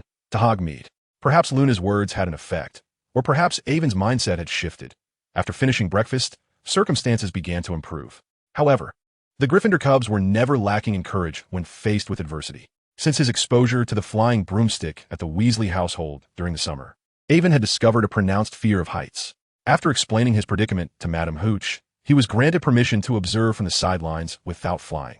Now, however, there were no opportunities for such reprieve, and their focus shifted to the other Gryffindor freshmen. The slight Colin was the primary target of attention, nonetheless. Thanks to the remarkable performance of Avon's roommate, Vicky Frobisher, they did not gain much advantage. The group careened about on their flying broomsticks, and the flying lesson culminated in a cacophonous debacle. Except for Avon, the Gryffindor and Slytherin newcomers were thoroughly chastised by Madame Hooch, each losing 5 points. Witnessing Vicky's flying talent, Avon contemplated recommending him for the Gryffindor Quidditch team. He would undoubtedly make an excellent keeper, provided he did not overly concern himself with his appearance. However, he soon found himself lacking the energy to ponder such matters. As the publication date for the inaugural issue of the Hogwarts Magical Gazette drew nearer, Hermione grew increasingly frantic. To the other Gryffindors, she had completely supplanted Snape, becoming the most formidable presence, a fact that Avon felt keenly. In the following days, under Hermione's vigilant supervision, he devoted nearly all his time to the library, the two of them meticulously reviewing and revising all submissions, leaving him to complete his class assignments only after 10 o'clock at night. Likewise, Harry and Ron complained that Hermione refused to share her work with them. Yet under her fierce glare, they obediently fell silent. Everyone was busy preparing manuscripts, yet Hermione remained dissatisfied, frequently lamenting the section on magical academic exchanges. Avon, thus far, we have only received 2 submissions. Hermione produced 2 lengthy parchment scrolls. One was an essay by Percy titled The Current State and Development of Cauldrons, and the other was Luna Lovegood's piece from Ravenclaw entitled How to Find a Crumplehorn Snorkack. Avon could not determine which was worse, or if both were equally dreadful. Oh, really? Hermione's voice brimmed with incredulity. Perhaps yes, sighing as he gazed at the nearly completed Hogwarts Magical Gazette beside him. Avon felt that it was not much superior to singing against the grain. The front page featured 3 articles about amusing happenings at Hogwarts over the week, but due to the limited sources of news submissions, most of them pertained to Gryffindor affairs. The trio's escapade of flying a car to school was the headline, while matters related to Ravenclaw and Hufflepuff occupied only a minor section. As for Slytherin, aside from a few provocations from Malfoy, there was little news to report. However, the twins certainly held back some information. Relying solely on what they had, it would be impossible to evade the scrutiny of Filch, who was equally familiar with the secret passageways. The sections featuring Ginny and Hagrid's introductions to magical creatures and Harry and Ron's overview of Quidditch were rather conventional. In Ivan's view, they had yet to discover any captivating highlights. Moreover, they predominantly quoted directly from books, rather than perusing such material. One might as well visit the library for more enriching literature. As for the academic exchange section, the decision to publish Luna's article, How to Find a Nargle, was nothing short of a disaster. Given this context, the story I penned concerning Harry's mother, Lily, might indeed serve as a highlight for this issue, warranting prominent placement on the front page. Ivan turned the newspaper to the next article, then helplessly covered his forehead. The subsequent pages were filled with photographs of Lockhart. Lockhart in class, Lockhart grading assignments, Lockhart dining, Lockhart waving his wand, Lockhart assisting other professors. Everywhere was Lockhart's dazzling smile, rendering Ivan momentarily dizzy. Under Hermione's description, Lockhart seemed even more illustrious than Dumbledore. Following closely was Lockhart's previously unpublished novel. Ever since he had inadvertently let slip about it during a class, girls had been approaching Ivan daily, eager to catch a glimpse of the content ahead of time. Reluctantly, Ivan had to concede that the success of the inaugural issue of the Hogwarts Magical Gazette hinged entirely on Lockhart's personal charm. That was about the gist of it. Everyone had exerted their utmost effort. Ivan set the sample issue down and turned to Hermione, stating his intention to visit Hogsmeade on Saturday to discuss potential advertising with the local merchants. Hogsmeade, the last remaining all-wizarding village in England, was accessible only to third-year students and above on designated Saturdays, as per school regulations. Hermione regarded Ivan with a serious expression, emphasizing that a guardian's signature was required for such an outing. Don't be like that, Hermione. Ivan instinctively recoiled. I received some assistance from Fred and George. There's a secret passage within the castle that leads directly to Hogsmeade. A passageway. Hermione shook her head. If you get caught, you'll be expelled. As long as you don't speak of it, no one will discover it, Ivan insisted. Moreover, we genuinely require funds for advertising and sponsorship. Otherwise, we 1T have sufficient money to print the next issue of the newspaper. You know how expensive ink and paper can be. But Chapter 22, Conflict and Chaos. Ivan's expedition to Hogsmeade did not unfold as smoothly as anticipated. The local merchants were not keen on spending money to advertise in an obscure little newspaper. Nonetheless, after Ivan's earnest persuasion, or perhaps merely to appease him, some merchants agreed to provide a measure of sponsorship. For instance, the couple Ambrosius and Flum from the Honeydukes candy store had filled 2 large jars with unsold cockroaches and handed them over to Aiden. The proprietor of Zoko's magical joke shop gifted him numerous dung bombs. Madame Rosmerta from the 3 broomsticks offered him a complimentary glass of lemonade, declaring, "Children must not consume alcohol." As he emerged from the secret passage behind the Gregory statue, he noticed the Gryffindor and Slytherin Quidditch players gathered at the castle's front pitch, seemingly embroiled in a dispute. At the center of the commotion, Draco Malfoy appeared to have uttered something unpleasant to Hermione, prompting Fred and George to lunge at him, while Ron, in a fit of fury, brandished his broken wand, now splintered in 2, pointing it menacingly at Malfoy. "You will pay for this, Malfoy," Ron shouted. In the next moment, a deafening explosion resonated throughout the pitch. A flash of green light erupted from the end of his wand, striking Ron in the abdomen and causing him to stagger and fall to the ground. Ron, are you all right?" Hermione screamed. The Slytherin team erupted in laughter. Their captain Flint doubled over, unable to stand straight on his broom. Malfoy was on all fours, pounding his fists against the ground. The Gryffindor players huddled around Ron, who was continuously expelling glistening snot, seemingly shunned by all. He excitedly raised his camera, furiously clicking the shutter. Aiden drew his wand and attempted a spell to halt Ron's predicament, but it proved futile, and Ron expelled another batch of mucus. Yet another stinking little mudblood from Gryffindor, Malfoy sneered, casting a derisive glance at Aiden wielding his wand. "Look at your pitiful magic. It has no effect whatsoever." "Is that so, Malfoy?" Aiden replied coldly, the tip of his wand emitting a sharp red light. Instantly, Malfoy was propelled backward by Aiden's barrier charm. "Damn it. How dare you?" Malfoy's smile faltered as Slytherin students glared at Aiden, several upperclassmen hastily brandishing their wands. An increasing number of Slytherins pointed their wands at Aiden, while Harry, Ron, Hermione, and other Gryffindor students stood by Aiden's side, drawing their wands and glaring defiantly at their adversaries. The atmosphere grew palpably tense, with wands raised in a standoff. "Despicable mudblood, I will kill you," Malfoy shouted, rising from the ground and aiming his wand at Aiden, bellowing, "Thug, fall." This seemed to signal a full-blown brawl, as both Gryffindor and Slytherin, already on edge, unleashed their spells in unison, transforming the Quidditch pitch into a chaotic battleground. Students who had been spectating from the stands rushed onto the pitch, exacerbating the already tumultuous situation. A few Hufflepuff students exchanged glances, recognizing the escalating tension, and quickly made their way back towards the castle. At the center of the fray, Aiden became the primary target of the Slytherin assault. After narrowly evading 3 malevolent curses, he realized that his incantation speed was regrettably slow. However, this did not hinder his relentless assault. Aiden hurled all the dung bombs he had procured from Zoko's magical joke shop. These were nothing short of formidable weapons, as the black dung bombs traced elegant arcs through the air, landing squarely upon the Slytherins, effectively disrupting their spells while a foul stench accompanied their piercing screams. Malfoy was the primary target, now thoroughly covered in excrement. "Well done, Aven." Fred and George cheered, clapping in celebration. Yet, Aven's moment of triumph was fleeting. An increasing number of students abandoned their wands, resorting to the most primal methods of confronting their nearest foes. In that moment, the burly Slytherin students, reeking of filth, held the advantage, as no one dared approach them, thus depriving Gryffindor of the upper hand. In a misstep, Aven was tripped by Blaise Zabini, Malfoy's roommate, an arrogant second-year Slytherin. The two tumbled to the ground, grappling fiercely, resulting in Aven's lip being split and blood flowing.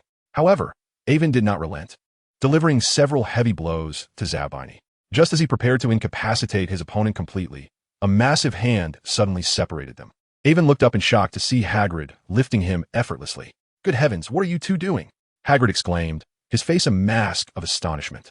Not far away, Harry and Malfoy were locked in their own struggle. Ron was incessantly hurling slugs at Goyle nearby, Hermione, her hair in disarray, was one of the few still clutching her wand, while Colin and Neville banded together against Crabbe, and the other Quidditch players were engaged in their own skirmishes. As for Fred and George, they had somehow acquired even more dung bombs, dispatching over a dozen Slytherin students. Moments later, a tremendous commotion erupted in the Quidditch pitch, drawing nearly all the professors outside the castle. Dumbledore stood solemnly at the entrance, his wand raised high. A brawl. In all my years at Hogwarts, I have never witnessed such a spectacle. Professor McGonagall was clearly furious. Both Gryffindor and Slytherin lose 100 points. Should this occur again, I shall revoke your Quidditch privileges. But Professor, it was them first. Oliver Wood, the Gryffindor Quidditch captain, protested anxiously. Silence, Wood. McGonagall's tone was laced with disappointment. I had expected better from you. Who is responsible for this?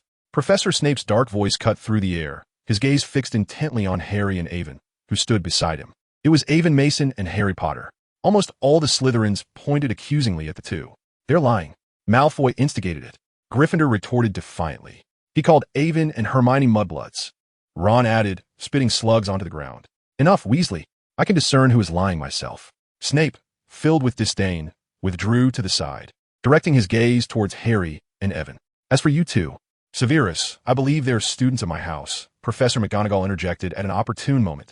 I shall determine how they are to be punished. Chapter 23. The first issue of the newspaper. The consequences of the punishment were swiftly decided.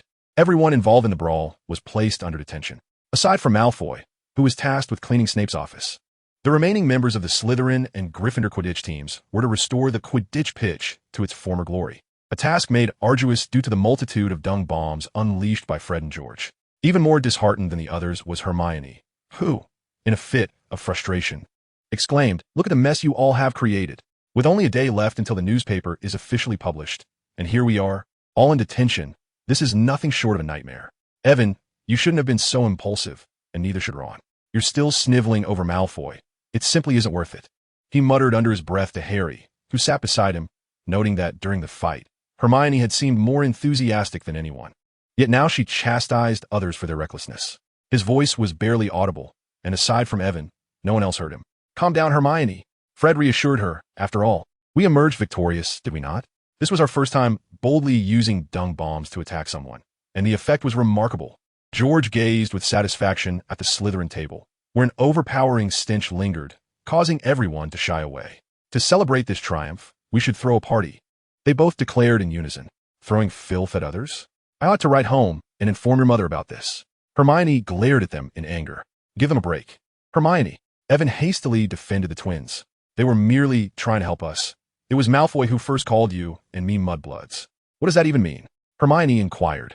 Her tone slightly softened. "A particularly vicious term." Ron explained, "Mudblood is a derogatory label for those of Muggle descent, meaning their parents cannot perform magic. Some wizards, like the Malfoys, believe themselves superior to others simply because they are so-called purebloods. It's a form of blood discrimination." Evan added, "Voldemort initially used this rationale to massacre Muggles." At the mention of the Dark Lord's name, a sudden hush fell over the table, with many shivering in fear, especially Ginny, who appeared thoroughly terrified. "Never mind that for now. What should we do?" Hermione was the first to regain her composure. "I have a plan. I can convince Professor Lockhart to let us leave early." "Really, Evan?" Harry exclaimed, his voice rising. "Of course, Harry, but it will require you to stay behind." Upon hearing Evan's words, Harry's spirits sank once more. Lockhart readily acquiesced to Evan's request, as he viewed this as an opportunity to showcase a newspaper dedicated to his admirers. "There's quite a bit of work involved." Evan mused with a wry smile. "By the way, we can ask Ginny to help. She should not have been punished with detention. She went to assist Fred and George in clearing the Quidditch pitch, which was besmirched with remnants left by the hippogriffs. Having such brothers, I truly felt a pang of sympathy for her." "All right, Hermione." Ivan sighed. "Fred and George are genuinely good fellows. Everyone adores them. I'm not insinuating that they possess ill character, but perhaps without so many pranks." Hermione," Ivan interjected, "may I inquire what you are writing?" Noticing Hermione's intent to elaborate, Ivan hastily redirected the conversation. Following this, Hermione rose to seek relevant tomes in the library. Ivan, in solitude, meticulously reorganized the bulletin board, replacing the skirmish incident of the day with a headline feature. Many had heard of the tumultuous brawl on Saturday afternoon, while the outcome seemed evenly matched. The foul-smelling Slytherin students hinted at a hidden advantage for Gryffindor. Rumors swirled, and Ivan once again became the center of attention, greeted with cheers wherever he went. Particularly for the moment he sent Malfoy flying, at least 10 different versions of that event circulated within the school. Moreover, Ron, who had been sniffling incessantly, became a topic of discussion. Everyone speculated about the spell that could produce such an effect, leading to the near-total checkout of books on spells from the library. In truth, students from the other 3 houses, apart from Slytherin, lamented not witnessing that spectacular scene firsthand. Consequently, anticipation grew for the upcoming inaugural issue of the Hogwarts Magical Gazette, as it was rumored to provide a detailed account of the battle and the spell Ron had employed. On Monday morning, Ivan and a few others rose early, clutching freshly printed newspapers as they approached the entrance of the Great Hall, distributing them to anyone they encountered. Inside the Great Hall, students perused the newspapers or discussed their contents. Apart from the Slytherin table, they felt a stark dissonance with the surrounding atmosphere. Conversations were stifled, and everyone ate in silence. Faces drawn, as if attending a solemn funeral, a chillingly oppressive ambience. Anticipating such a scenario, Ivan had not accounted for them during the newspaper printing. He strode to the staff table, bearing several thick copies, and presented a newspaper to each professor. Dumbledore accepted it with delight. Professor McGonagall, though pursing her lips, appeared proud of Ivan, while Professors Flitwick and Sprout received their copies with smiles. As for Lockhart, he flipped to the last page, grinning foolishly at his own photograph, and even requested additional copies. The troublesome presence was Snape, who glared at Ivan with a dark expression, seemingly intent on ignoring him, much like the Slytherin students. Chapter 24. An unprecedented success. An unparalleled success, Ivan, exclaimed Fred and George regarding the newspaper. Now, the Hogwarts Magical Gazette had become the most talked-about phenomenon in the entire school, with all students engaged in discussions about its content. With his striking appearance and remarkable abilities, coupled with his role as the host of the newspaper, Ivan's popularity is on the verge of surpassing Harry's, making him the most renowned student in the school. Receiving overwhelmingly positive acclaim, to the extent that some girls are even contemplating writing love letters to him. This exemplifies the advantages of controlling public opinion. In a press release authored by Ivan, the Slytherins are predominantly held responsible for the outbreak of this conflict. Indeed, the reality aligns with this assertion. Currently, there is a unanimous condemnation of Malfoy, which has rendered him considerably subdued. He merely glares at Ivan and Harry from a distance, refraining from instigating any trouble. The sections on school secrets, Quidditch, and magical creatures have unexpectedly garnered the admiration of younger students. Although they contain extensive excerpts from textbooks, many young wizards do not engage with those scholarly tomes. In fact, they find this information immensely beneficial, aiding their swift acclimatization to school life. The word games and jokes designed by the twins have become the quintessential pastime for many older students. As for Luna's article, How to Find a Crumplehorn Snorkack, it seems that apart from her, no one has shown much interest. Nevertheless, Luna remains quite pleased and has given Ivan a recent issue of Charming Contradictions, indicating that her father is eager to collaborate with them on publishing research findings about the Crumplehorn Snorkack and the bubble-headed monster. Undoubtedly, the most popular section, boasting the largest readership, features photos of Lockhart and his novels. This is particularly evident among the girls, with Hermione planning to keep these items as treasures. And she is not alone in this sentiment. A considerable number of Slytherin girls are also clandestinely collecting the Hogwarts Magical Gazette, almost as if engaging in some secretive endeavor. In a matter of time, this story has eclipsed Lockhart's novels, becoming the focal point of attention. Aside from the Slytherin table, the other 3 houses' tables and classroom seats are enveloped in a profound silence. All eyes are fixated on the newspaper. This unexpected turn of events has caught the Slytherins off guard. Due to their public boycott, they remain oblivious to what others are reading and are reluctant to inquire. Ultimately, under the leadership of the prefects, they depart the Great Hall with visibly distressed expressions, yet all eyes are imbued with palpable curiosity. Ivan's lips curl into a slight smile. It seems he will be burning the midnight oil tonight. In fact, during the subsequent week, Professor Snape has remained in a perpetual state of gloom, hastily vacating the classroom immediately after lessons and skipping meals in the Great Hall. Aside from Ivan, no one knows what occupies his thoughts, and he has astonishingly refrained from troubling Gryffindor students during class. Over an hour later, as Ivan and Harry rise to leave the Great Hall, the students spontaneously erupt into applause. They are paying tribute to Harry, to his parents, and to the heroes who have saved the wizarding world. That evening, Gryffindor hosted a grand celebration, with all staff members of the Hogwarts Magical Gazette becoming the center of attention. This thrilled Colin immensely, as he had never before experienced such attention from others. The Hogwarts Magical Gazette has achieved unprecedented success. After generously distributing over 700 copies, the newspaper was reprinted with an additional 300 copies. The businesses that advertised within it also reaped the benefits. Fred and George's modified magical fireworks were sold out within a single day, prompting them to hastily produce new stock. Initially, the Hogwarts merchants had merely advertised their products out of obligation, but they witnessed a remarkable 30% increase in sales. For instance, many patrons ordered lemonade from the Three Broomsticks via Owl Post, compelling Madame Rosmerta to procure a substantial supply of lemons, leaving her regretting not having invited Ivan for a butterbeer. Furthermore, Ivan's grand recommendation of the cockroach clusters in the newspaper instantly made them the most sought-after confection among the new students at Hogwarts, much to the delight of Ambrosius Flume and his wife at Honeydukes, as cockroach clusters were not typically a popular treat. Days later, all the merchants of Hogwarts jointly sent a letter, warmly inviting Ivan to visit once again that weekend to discuss future collaborations. Although their proposed compensation still fell short of the average advertising rates set by the Daily Prophet, it represented a significant advancement. Ivan resolved to sign a long-term contract with them, which would alleviate the financial burden of printing the newspaper. This brought him immense relief, as he had no means to cover the printing costs for the next issue of the Hogwarts Magical Gazette. 3 days later, as Ivan enjoyed his breakfast while quietly discussing the content for the upcoming issue with Hermione, he received an unexpected letter. He paused, and all eyes turned to him in anticipation. "Goodness!" Ron exclaimed, his mouth agape. "Is this real, Ivan?" Hermione suddenly leapt up. "I certainly agree," she exclaimed, snatching the contract. "Who knows, perhaps he shares my intense fear of heights. Just the sight of a flying broom could make him dizzy." Ivan stood up, declaring his intention to consult Professor Lockhart, inviting Colin to accompany him to capture some new photographs. Watching Ivan's retreating figure, Harry blinked innocently, perplexed by the concept of depth. However, he had just consented to Ivan publishing his mother Lily's story in the Daily Prophet, believing it vital for more people to learn about her. Chapter 25. The Collapse of the Narrative. Ivan had underestimated the influence of the Daily Prophet. The morning after their agreement for reprinting, he had barely swallowed a piece of bread when a deluge of owls descended upon him. "Look!" someone shouted, prompting all the students in the Great Hall to gaze upward in astonishment.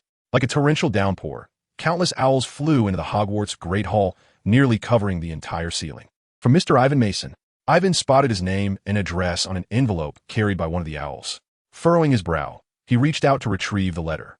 However, 3, 4, and 5 owls fluttered down beside him, jostling for space, stepping on butter, and toppling the salt shaker, all eager to be the first to deliver the message.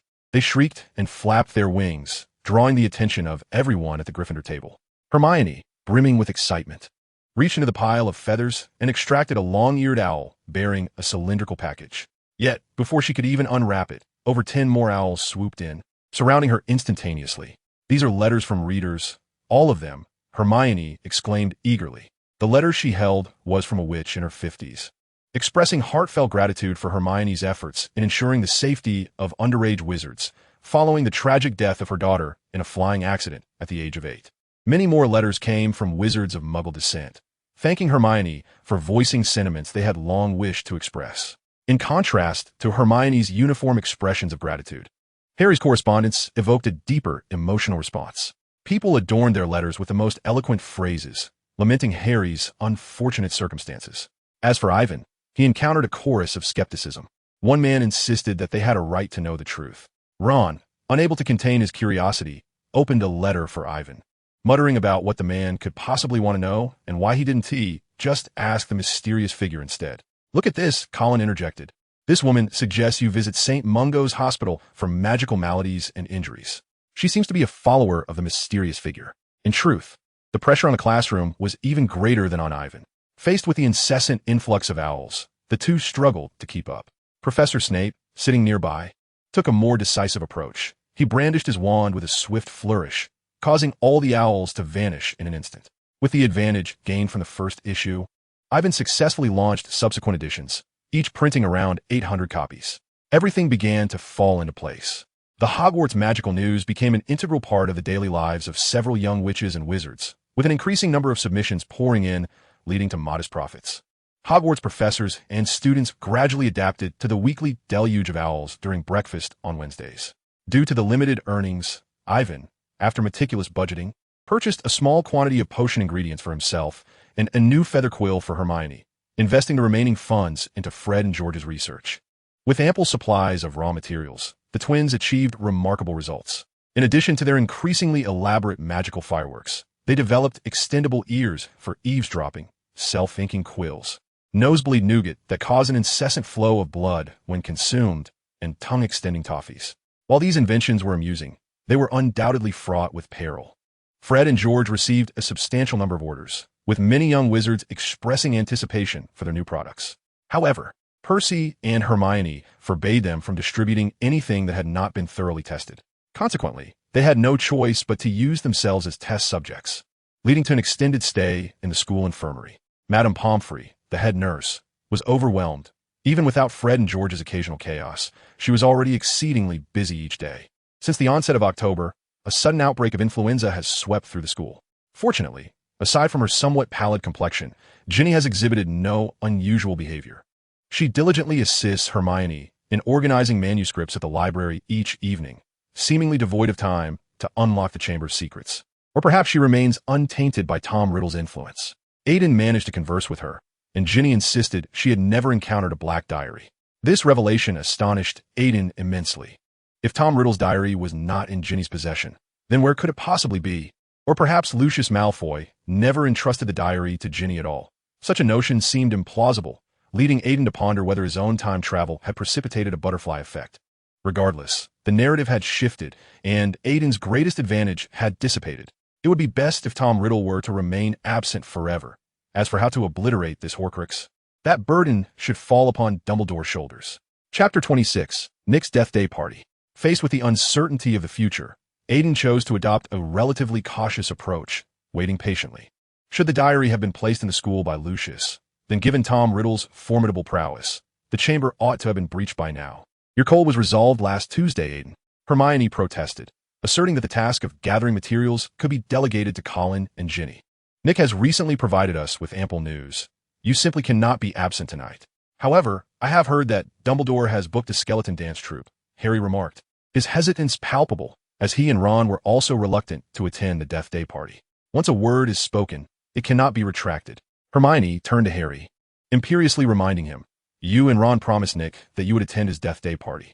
Thus, at 7 o'clock, Aidan, Harry, Ron, and Hermione made their way through the passage that led directly to the bustling Great Hall.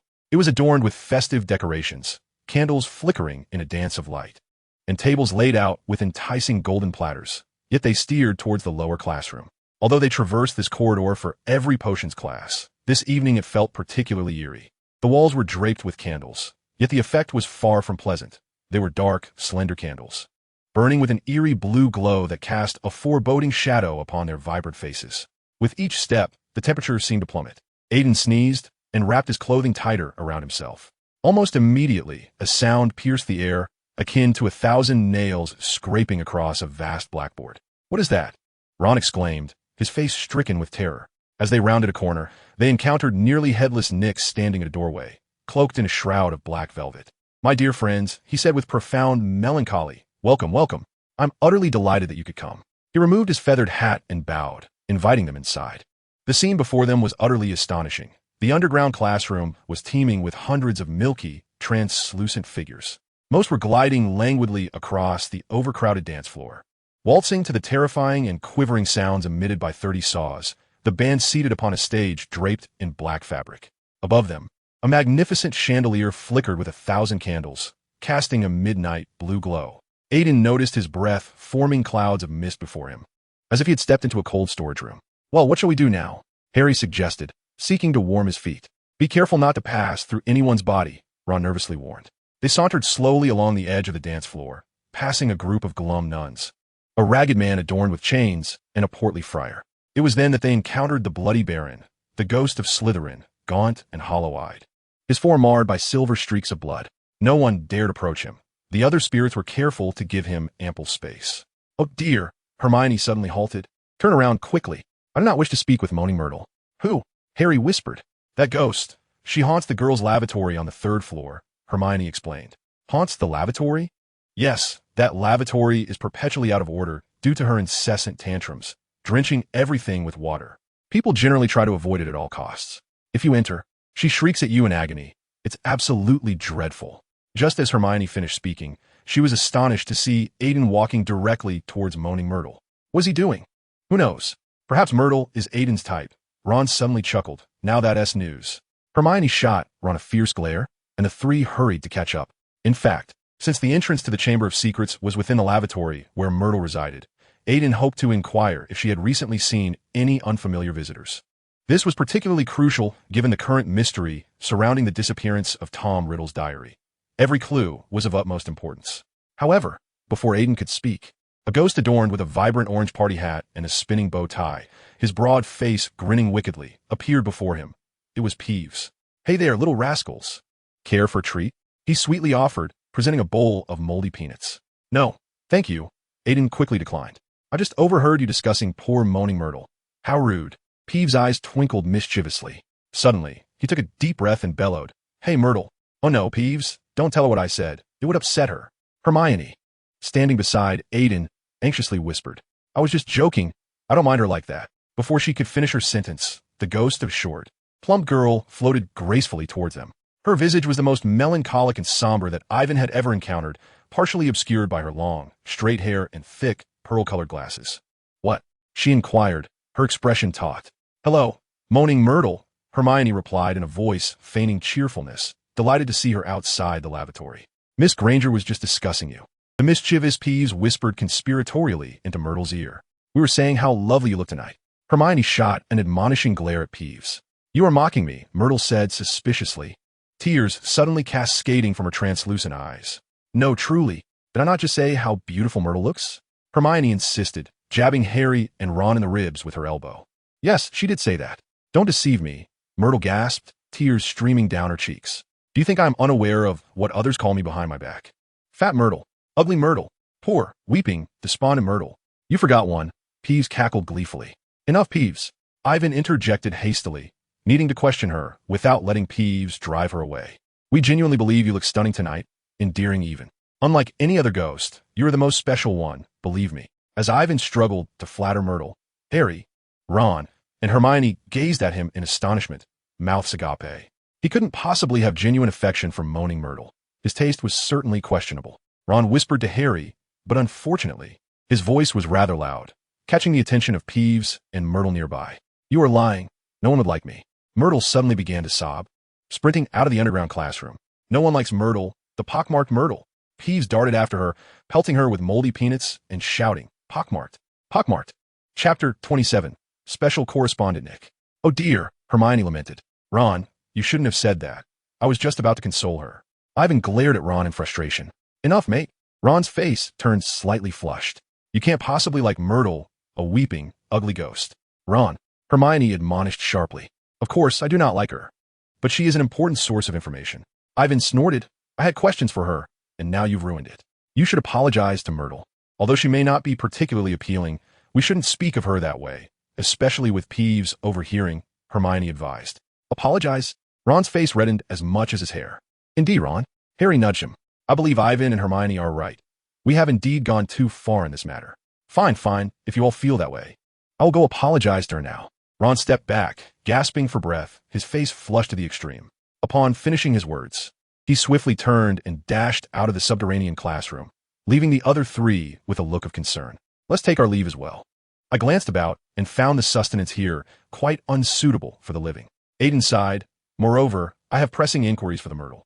Just as the trio reached the threshold, nearly headless Nick drifted gracefully from the throng. "My dear friends, enjoying yourselves, are we?"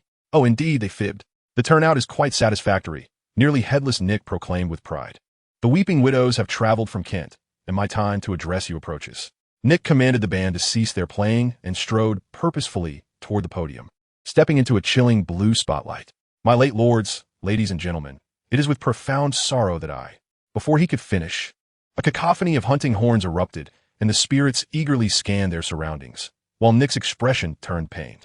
Suddenly, from the walls of the underground classroom, 12 ghostly steeds burst forth, each bearing a headless rider. The entire assembly erupted into applause. Even Aiden and his companions joined in, but upon witnessing Nick's countenance, they quickly fell silent. The spectral horses galloped to the center of the dance floor, halting abruptly, rising onto their hind legs before kicking out their front hooves. At the forefront was a burly specter, his head nestled beneath his arm, blowing a horn. He leapt from his mount, raising his head high so he could survey the crowd, provoking hearty laughter from all. He strode toward nearly headless Nick, casually attempting to reattach his head. "Nick," he bellowed. "How do you fare? Is your head still affixed?" A raucous laughter escaped him as he clapped Nick on the shoulder. "Welcome, Patrick," Nick replied stiffly. "Living one, Mr." Patrick's head shouted from the floor, still miffed that they had not allowed him to join the headless hunt. "But I must say, look at this fellow."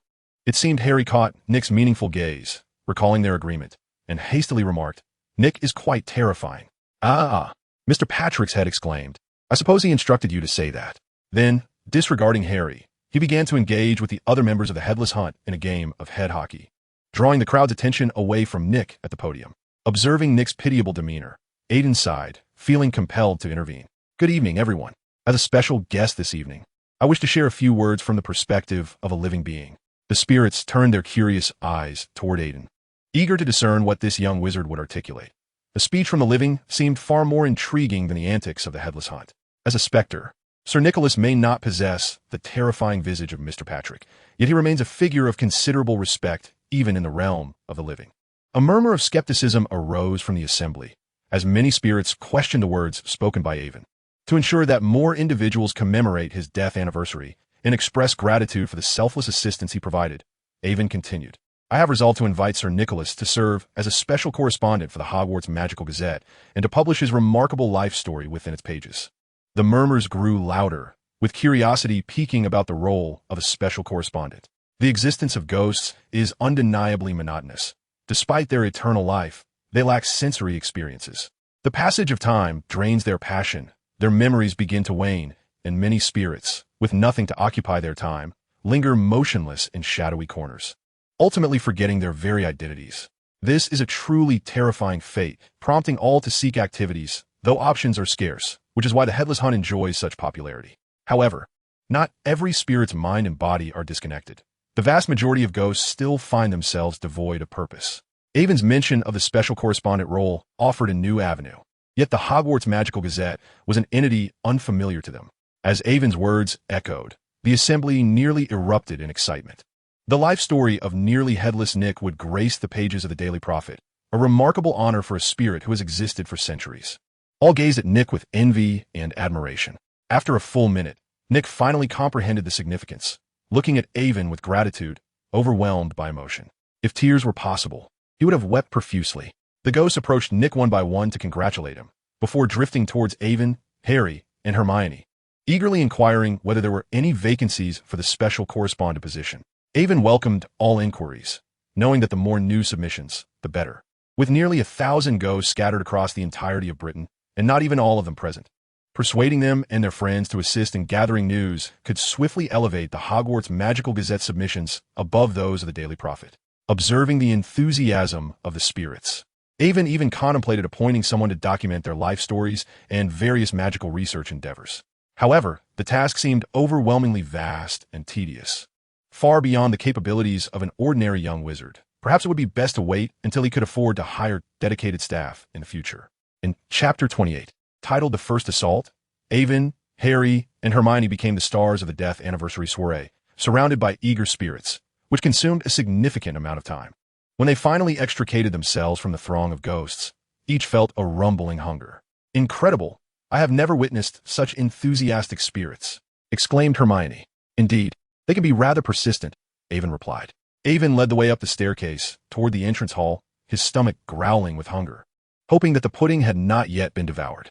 "Wait, we should look for Ron first," Harry interjected, uncertain whether Ron had successfully apologized to Moaning Myrtle, wishing it had not been too challenging. As the three ascended the steps, Harry suddenly faltered, stumbling to a stop. "What's wrong, Harry?" A voice echoed once more. "Did you hear that?" His complexion turned pale. "What voice?" Hermione asked, staring at him in confusion. "The cold, menacing voice I told you about a few days ago. The one I heard in Lockhart's office." Harry squinted into the dimly lit corridor, searching high and low. "It's been starving for a long time, damn it. It's the basilisk." Avon's heart sank. The Chamber of Secrets had been opened. Could it be Ginny again? "I smell blood. It's going to kill." Harry fixed his gaze on the inky black ceiling. "It's moving upwards. Come with me, this way." "What are we doing, Harry?" Hermione panted, struggling to keep up. "Shoo." Harry raised his ears to listen. From above, that ominous voice echoed again. He hurriedly ascended the stairs, listening intently to the heavy thuds of his footsteps. "Harry, we need to hurry. Where is it?" Avon urged, wiping the sweat from his brow. "What are you two looking for?" "I haven't heard anything," Hermione remarked. But before she could finish her sentence, she gasped sharply, pointing down the corridor. "Look!" Before them, something glimmered on the wall. They approached cautiously, squinting into the darkness to discern what it was.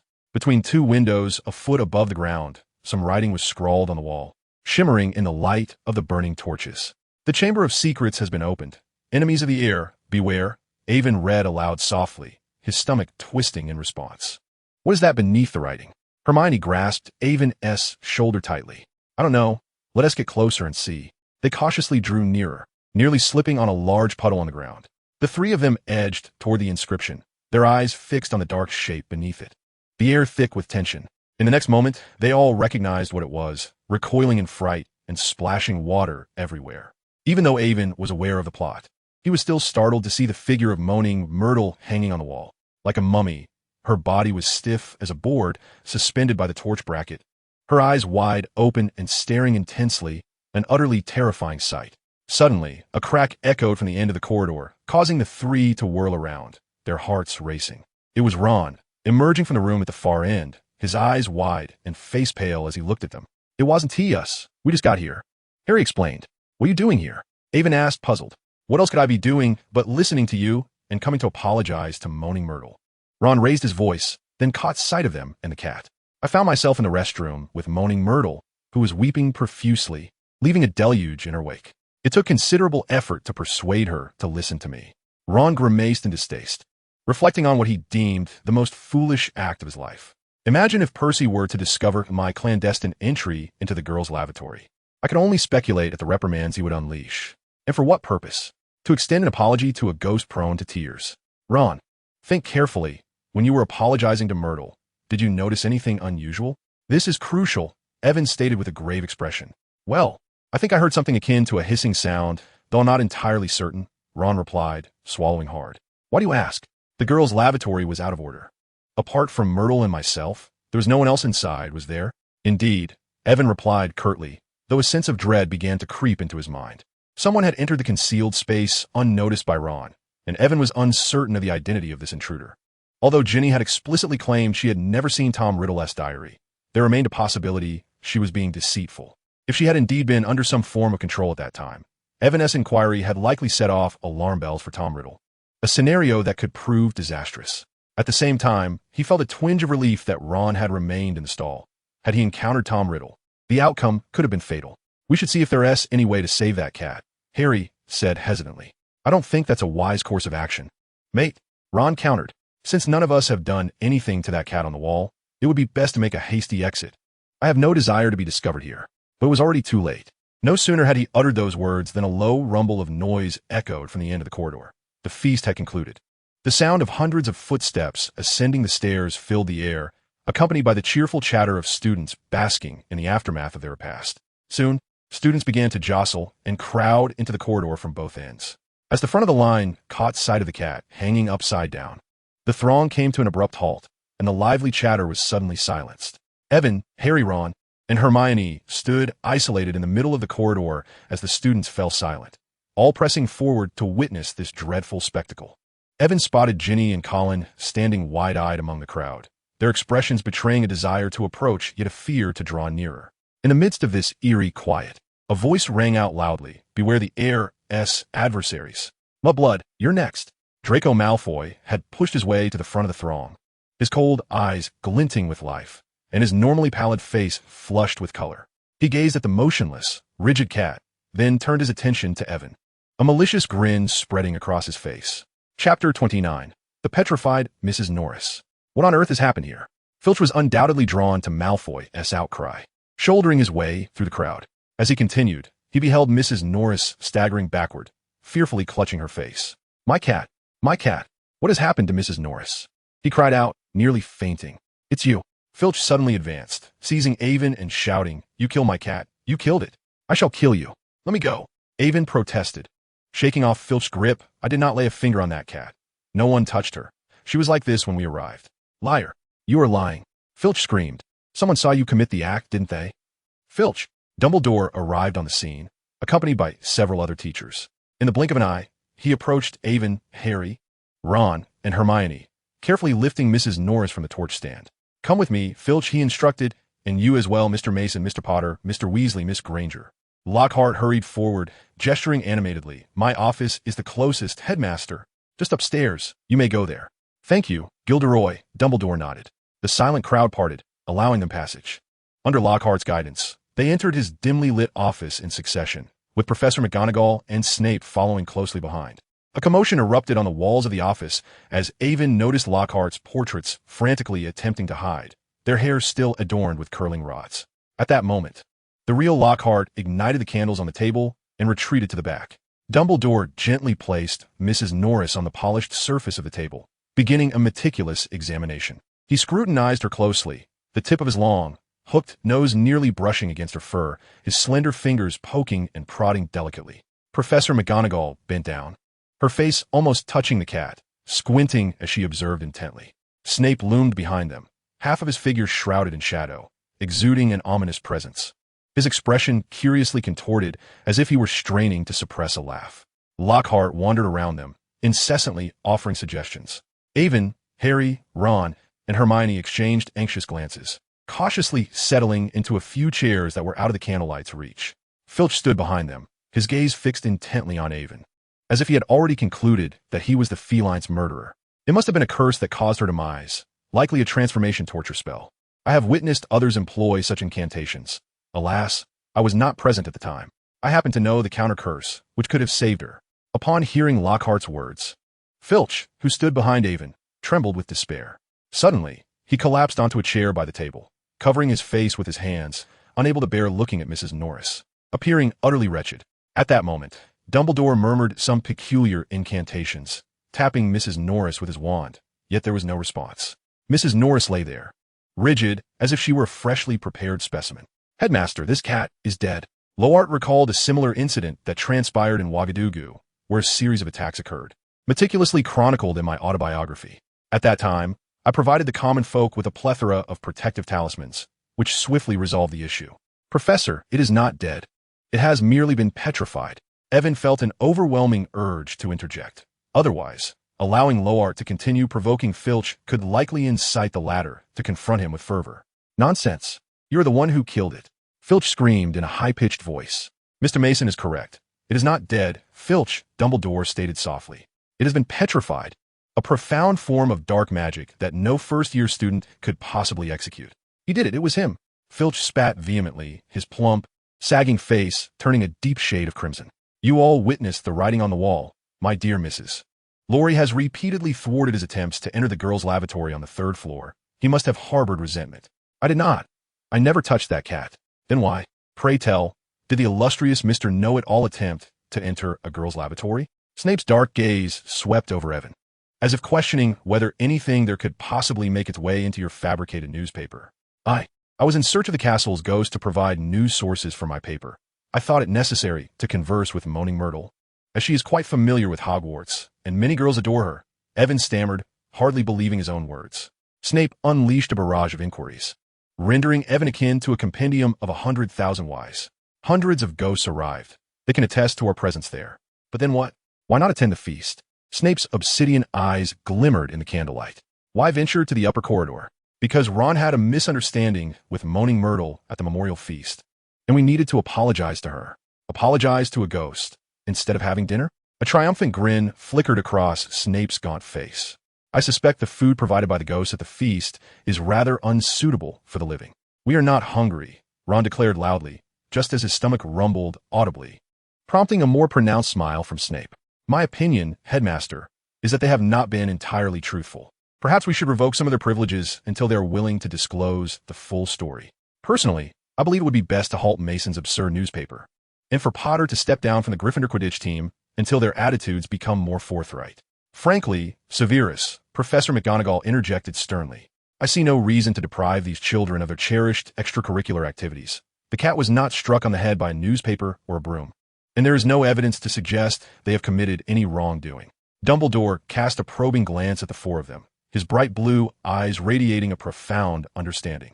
as if seeing through all facades. Until proven guilty, one is innocent, Severus, he stated resolutely. Snape appeared distinctly agitated, and Filch mirrored his ire. My cat has been petrified, and I wish to see someone face consequences for this. I shall brew it. Gilderoy Lockhart interjected. I have certainly brewed this 100 times. I can concoct a mandrake restoration potion while dreaming. Forgive me, Severus Snape coldly remarked. I believe I am the potion's master of this school. An awkward silence ensued, and Lockhart shifted uncomfortably. You may leave. Albus Dumbledore addressed Ivan, Harry, Ron, and Hermione. They hastened their pace, nearly breaking into a run. Upon reaching the upper floor of Lockhart's office, they slipped into an empty classroom and gently closed the door. In the darkness, Hermione squinted at Ivan, Harry, and Ron. Chapter 30. The Chamber of Slytherin. Explain yourselves, gentlemen.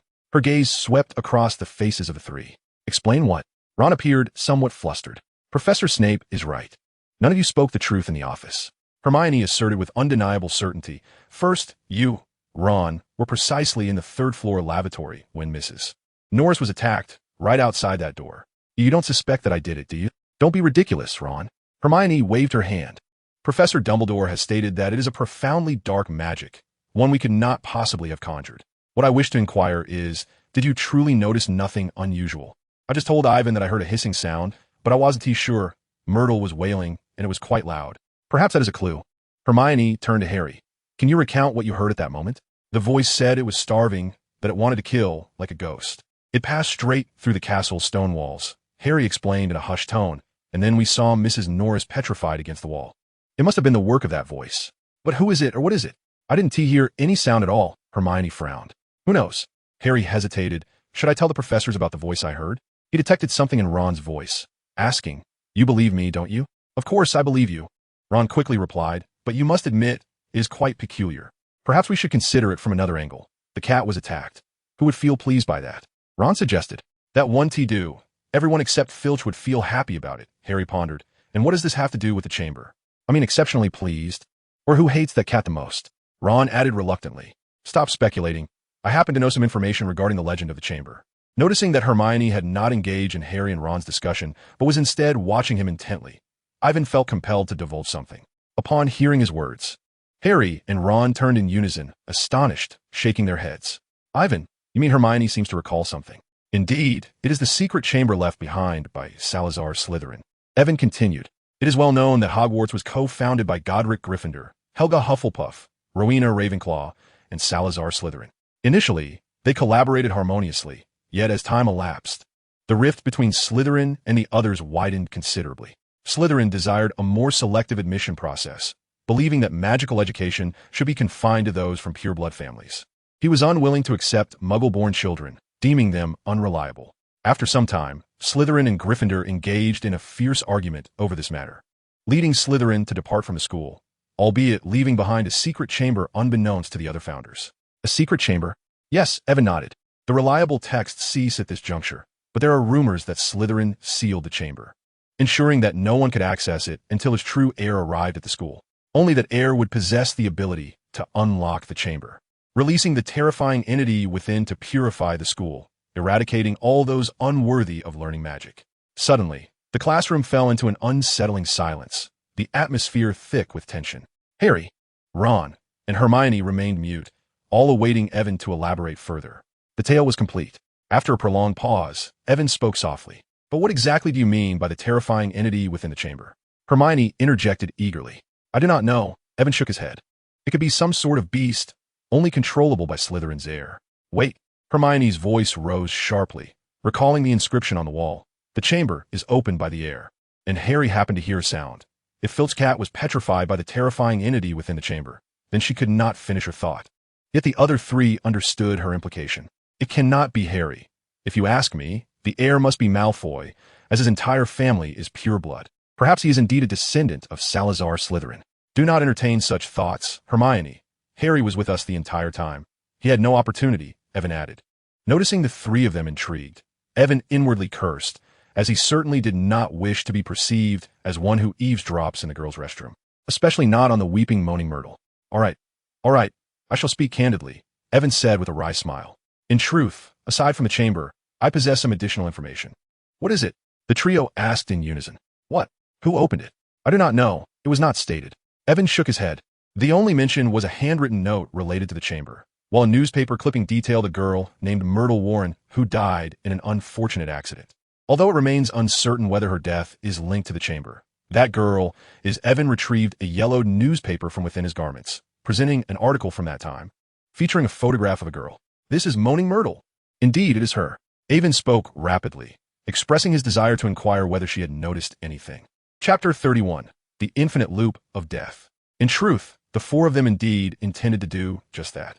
Now, even Hermione could not enter, as Filch had determined that Evan and his companions were the culprits behind the attack on Mrs. Loris. Even though he could not comprehend why Evan insisted on entering a broken girl's restroom, it did not hinder him from preventing their access. For several days, Filch had been pacing the scene of Mrs. Loris's demise, yearning to scrub the inscriptions on the wall with a universal cleaning agent, yet it proved futile. The words remained vividly illuminated on the stone wall. His failure to cleanse the walls only exacerbated Filch's hysteria. Concealed in a corner of the third-floor corridor, he glared with his bloodshot eyes, scrutinizing every student daring enough to approach, then suddenly pouncing upon them, concocting excuses to detain them, be it for their loud breathing or their frivolous laughter. By heavens, I must capture that madman and expel him from school. Yet, I only hope that before his expulsion, he can petrify Filch as well, Ron remarked after yet another failed attempt to enter the restroom. However, upon noticing Ginny's face pale dramatically beside him, he hastily added that he was merely jesting. Ginny had been in poor spirits lately, seemingly troubled by Mrs. Loris's fate. Time was somewhat pressing, yet sufficient to unlock the Chamber of Secrets and unleash the basilisk. Given the current circumstances, Ginny appeared to be the most likely candidate to have opened the chamber, yet no matter how Avon probed. She maintained her claim of not knowing Tom Riddle and had never encountered any diary, consistently from beginning to end. In recent days, Ginny had even begun to avoid Avon. The situation became increasingly perplexing and dire. Avon found himself ensnared in an infinite loop of despair. On one hand, according to the original narrative, Tom Riddle had manipulated Ginny into opening the chamber. Avon's questions, albeit subtle, would surely reveal inconsistencies to someone as cunning as Riddle, raising his suspicions. If that were the case, Avon himself could very well become the next target. On the other hand, due to the butterfly effect of his time travel, Lucius Malfoy had not handed the diary to Ginny, yet the chamber was still opened. It was now certain that Tom Riddle had infiltrated the school. Yet who was he controlling? Ultimately, he had to abandon the pursuit of Tom Riddle. Avon knew the location of the chamber, and Harry could unlock it. What remained was simply the requisite power. While it sounded straightforward, for a young wizard, vanquishing a formidable magical creature like the basilisk was no trivial task. Thus, Avon hastened his studies in spellcasting, striving to master essential dueling spells within a short span of time. Additionally, he contemplated requesting a rooster from Hagrid. However, upon realizing the impossibility of carrying one with him, he resorted to an alternative, devising a method to record the sound of a rooster crowing. The serpent creature is merely frightened by the crowing of a rooster. However, there exists no spell in the commonly utilized magic that records such sounds. Thus, Ivan found himself compelled to dedicate an extensive amount of time to research within the library, which rendered him exceedingly haggard. In truth, the incident of the attacks had a profound impact on nearly everyone. Rumors circulated wildly, and fear permeated the atmosphere, with whispers abounding. It is unclear when exactly the suspicion began to fall upon Harry. During dinner, Ivan observed Justin Finch Fletchley hastily avoiding Harry, while muttering phrases such as heir of Slytherin. This behavior left several feeling uneasy, prompting Harry to discreetly tug at Ivan, leading the four of them to exit the Great Hall and ascend to the third floor. Fortunately, this time, Filch was not stationed there. Just as they were about to enter, someone unexpectedly emerged from within. It was Penelope Clearwater, the head girl of Ravenclaw, who regarded the four of them with surprise before hurriedly departing. She must have assumed they were up to no good. Ron muttered, his face flushed, as he stepped into the lavatory first. At that moment, a voice startled him from behind, causing the four to jump. "This is the girls' restroom," he gasped. "Where are you?" "Nothing, just having a look around," Ron shrugged. "We're searching for clues, you know." "Searching for clues," Percy interjected, adopting a condescending tone. "I doubt you'll find anything of interest in the girls' restroom. You ought to leave at once."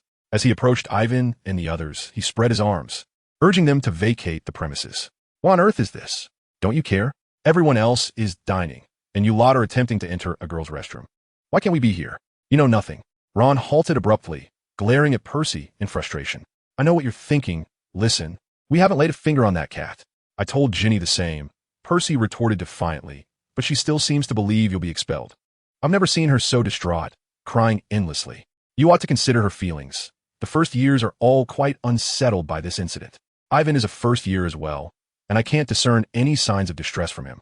Ron's ears turned progressively red. And you don't care about Ginny at all. You're merely worried that I might jeopardize your aspirations of becoming the president of the Boys' Student Council.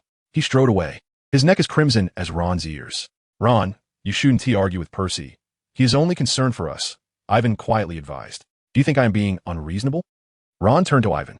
First, the flying car to school, then the week of sniveling, apologizing to Myrtle, and now attempting to enter the girls' restroom. Clearly, I'm the only one in the wrong. Ron, that is not what Ivan meant, Harry quickly interjected. I've had enough. Ron shouted. If that lunatic can only attack a cat, then let him go ahead. With that, he dashed down the stairs toward Gryffindor Tower. Harry and Hermione were momentarily taken aback before hastily following Ron, leaving Ivan standing alone before the moaning Myrtle's bathroom. Chapter 32. The Out-of-Control Bludger. Following this incident, Ron seemed resolute in his decision to avoid speaking to Ivan or Percy, evading them at every turn as if they were mere strangers. Even in passing, he would not greet them, which created an awkward situation for Harry and Hermione, caught in the middle. As time passed, no one dared to mention seeking out the Weeping Myrtle again. The whispers regarding the Chamber of Secrets within the school began to dwindle, with most students aligning with Ron's perspective. Regardless of who the deranged Slytherin heir might be, if their sole capability was merely petrifying a cat, there was indeed little to worry about. Hermione devoted nearly all her time to her studies, poring over the hefty tome Hogwarts, a history, and other materials in search of any clues related to the chamber. Ivan, in his spare moments, practiced spells alone in empty classrooms. With the first Quidditch match approaching, Harry noticeably increased his training frequency. Each evening after dinner, he was summoned by Wood to the Quidditch pitch. Thanks to Malfoy's sponsorship, the Slytherin Quidditch team had replaced their brooms with the latest Nimbus 2001, far superior to Gryffindor's brooms. Faced with the reality of not securing 7 complimentary Nimbus 2001s, Wood's strategy was to intensify the team's training regimen, flying in various weather conditions in hopes of narrowing the speed gap with Slytherin. Since the last skirmish, tensions between the two houses had escalated, with many Gryffindor and Slytherin students eager for another confrontation to determine a victor, making the upcoming Quidditch match akin to pouring fuel on a fire. Even before the match commenced on that Saturday, a fierce standoff erupted between the two schools, with small-scale conflicts occurring frequently. Fortunately, after the initial attack, every professor at the school became exceedingly vigilant, intervening before matters could worsen. Before long, Saturday morning arrived. Ivan and Colin went to the Great Hall for breakfast, where they found the atmosphere unbearably tense. Wood urged the other players to eat heartily, yet he himself consumed nothing, insisting on ushering everyone to the Quidditch pitch before they had finished their meals. Due to Ron's situation, Ivan did not accompany them. As 11 o'clock drew near, he joined the rest of the school in heading to the Quidditch field. Colin had saved him a spot in the stands, seated beside Ginny. As the match commenced, 14 figures soared through the air, leaving Ivan feeling somewhat dizzy. From the outset, it was clear which team held the advantage, within a mere 10 minutes. Slytherin scored 3 consecutive goals, while Fred and George's brooms lagged helplessly behind their opponents, unable to touch the quaffle. This is unacceptable. Our brooms are far too slow. Aside from Harry, no one can keep up with Slytherin, Colin lamented. I fervently wish that Harry could capture the golden snitch sooner. Ginny anxiously concurred, as Slytherin scored yet another goal. Perhaps their prayers bore fruit, as the situation gradually turned in favor of Gryffindor. Suddenly, the sky opened up, pouring rain. Wood's strategy proved effective. Due to their lack of practice, the Slytherin players were clearly ill-equipped for aerial maneuvers in the rain, their speed diminishing. Before the others could express their joy, they noticed a frenzied bludger, seemingly magnetically drawn to Harry, relentlessly attempting to knock him from the sky. Ginny let out a shriek, clutching Evan's arm tightly. To evade the bludger's fierce assault, Harry ascended sharply. He twisted and turned, spiraled downward, then soared upward, weaving in a serpentine path. Yet, it was futile. The bludger showed no inclination to pursue anyone else, continuously orbiting Harry. Fred and George swooped in to protect him, while Slytherin seized the opportunity to score 2 more goals. Damn it, that Slytherin lot must be up to no good, Ron exclaimed, rising to his feet and shaking his fist. Evan, what should we do? Ginny asked, her worry evident. Do not fret, Ginny. Evan reassured her, maneuvering through the crowd. Someone is controlling that bludger. I'll go investigate. Undoubtedly, it must be Dobby the house elf. though Evan was uncertain of his whereabouts. He was certain that Dobby was hiding nearby, casting spells on the bludger. Evan meandered around the stands, his eyes scanning the entire field until he spotted an unsightly green creature at the entrance of the Ravenclaw corridor. Before he could rush over to intervene, he saw what called for a timeout, and the Gryffindor players huddled together, murmuring softly. "We are 20 feet above her, preventing another bludger from harming Harry," George said angrily. "Someone has tampered with that ball." However, since their practice last night, the bludgers have been securely locked in Madame Hooch's office until this morning. And they've been just fine. "Listen, you cannot incessantly circle around me. I have no hope of catching the golden snitch unless it magically finds its way into my sleeve." "Don't be foolish, Harry," Fred warned. "It can knock your head off. This is all your fault." George glared at Wood. "You either catch the snitch or perish on the field. You must have been out of your mind to say such things to Harry." "What now?" Wood glanced at Harry, then at Fred and George. "Oliver, be reasonable." Alicia Spinnet interjected angrily. "You cannot leave Harry to face that thing alone. We should call for an investigation. If we pause now, we will be disqualified from the match." Harry quickly shook his head. "We cannot lose to Slytherin because of a rogue bludger. We have trained tirelessly for 3 months for this match. But hand that bludger over to me. I believe I can resolve this issue," Evan stated as he dashed over. Hearing his words, the Gryffindor Quidditch players turned in unison, their expressions filled with surprise as they regarded Evan. "Evan, have you discovered something?" Harry inquired eagerly. "Very well." Would gaze at Evan and Harry, his expression resolute. "Fred, George, you both heard their conversation. Do not concern yourselves with Harry. Let him handle the bludger on his own." With Madame Hooch's whistle, the match resumed. Evan understood the urgency of the moment. He hastily retrieved his wand from his pocket and dashed towards the Ravenclaw stands, his gaze fixed intently on Dobby, who was casting a spell on the bludger, disregarding Luna, who stood to greet him. "Stupefy," he shouted, and a beam of red light surged forth. Upon hearing Evan's call, the house elf Dobby turned in astonishment, his large eyes wide in surprise, and before the spell could reach him, he vanished into thin air. "Blast it!" Evan clenched his fist, realizing he had forgotten that house elves could disapparate within Hogwarts. At that moment, a gasp arose from the stands. Evan quickly looked up to see Harry soaring through the air, having just caught the golden snitch right in front of Malfoy, only to be violently struck from behind by a bludger, plummeting to the ground like a kite that had come undone. Chapter 33. The House Elf Dobby. Evan watched as Harry landed in the mud, splashing water everywhere. Rain poured down on Harry's face, and his arm hung at an odd angle in the air. Evan rushed towards the center of the field. He could not bear to see Harry subjected to Gilderoy Lockhart's incompetence. As he weaved through the crowd, Lockhart had already positioned himself before Harry. "Do not worry. Leave everything to me, children," he declared in a soothing tone. "This is merely a simple spell, one I have performed countless times." As he spoke, he rolled up the sleeves of his emerald green robes. "No, don't," Harry weakly protested. But it was too late. Lockhart was already twirling his wand. A second later, he aimed it at Harry's arm. With no time to intervene, Evan drew his wand as well, pointing it at Harry. "Protego," he shouted.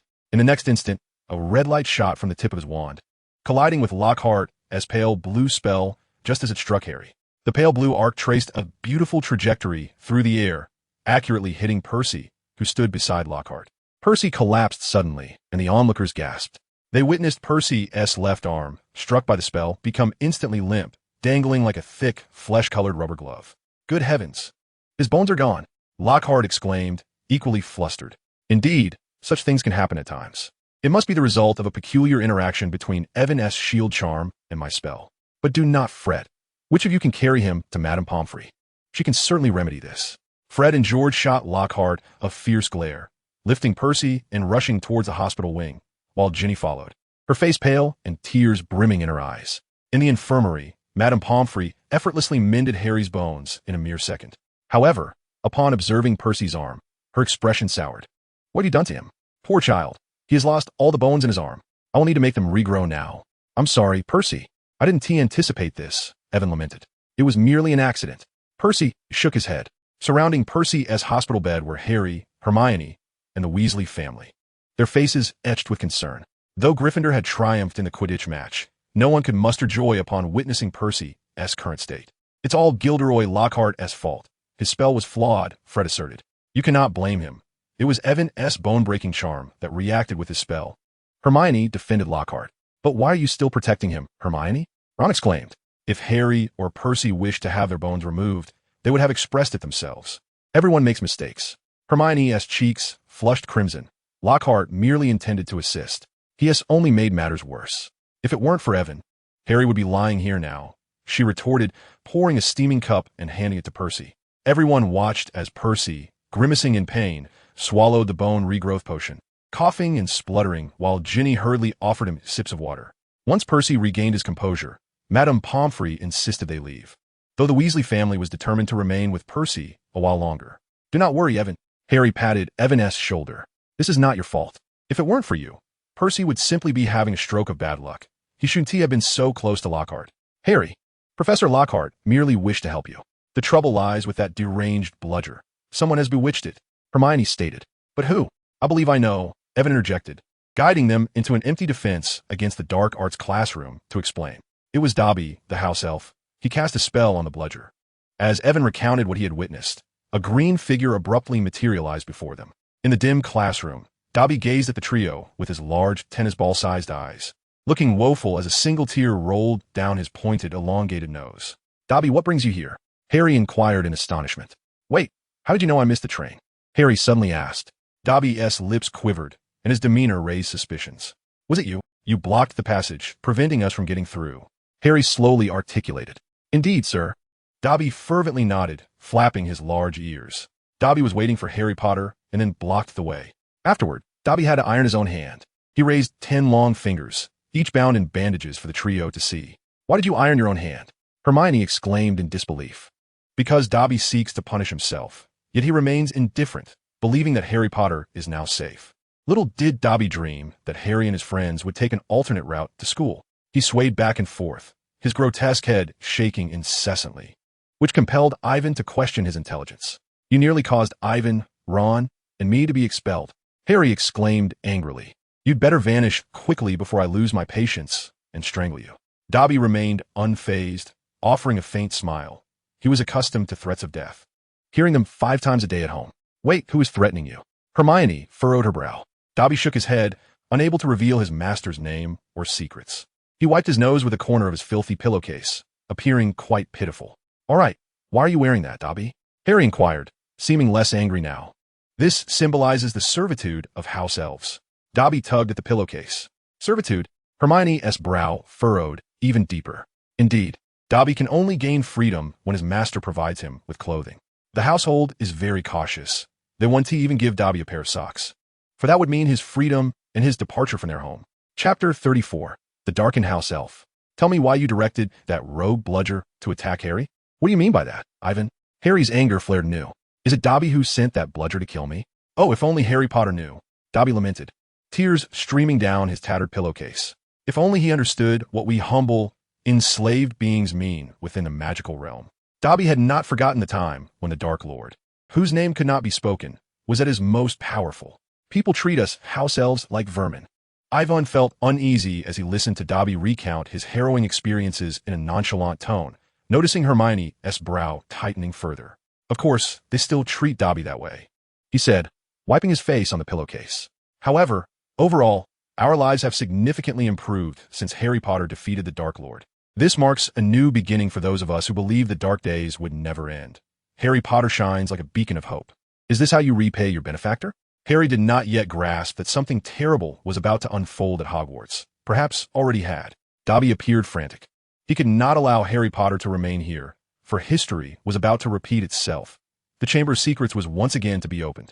You mean the Chamber of Secrets? Harry and Hermione exclaimed in unison. Dobby was momentarily paralyzed, filled with sheer terror. He vanished suddenly, only to reappear just as quickly, forcefully striking his head against the nearby lectern until Evan and the others rushed over to intervene, halting his self-destructive behavior. Bad Dobby, very bad Dobby, he muttered softly. How much do you know about the Chamber of Secrets? Hermione asked urgently. And why, if I am not of Muggle descent? Would I be in danger if the chamber were opened? Harry inquired as well. Dobby cannot say. Please, do not press the poor Dobby any further, he stammered, his eyes wide and glistening like brass bells in the darkness. Who exactly opened the chamber? Who is orchestrating this conspiracy? Harry insisted, vexation creeping into his voice. I cannot leave. I shall remain right here, going nowhere. My 2 closest friends, Evan and Hermione, are both Muggle-born. If the chamber has indeed been opened, they would be in imminent peril. A sudden sense of foreboding washed over Evan as he observed Dobby extending his finger, causing the entire classroom's desks and chairs to tremble ominously. "What are you intending to do, Dobby?" he exclaimed, hastily drawing his wand. With a swift flick of his wrist, he directed his wand forward, and all the desks and chairs hurtled towards the three of them. Like a rain of arrows, they surged forward, creating a breathtaking spectacle. Harry and Hermione stood frozen in fear, unable to comprehend how the pitiful, subservient house elf had transformed into such a terrifying force in the blink of an eye.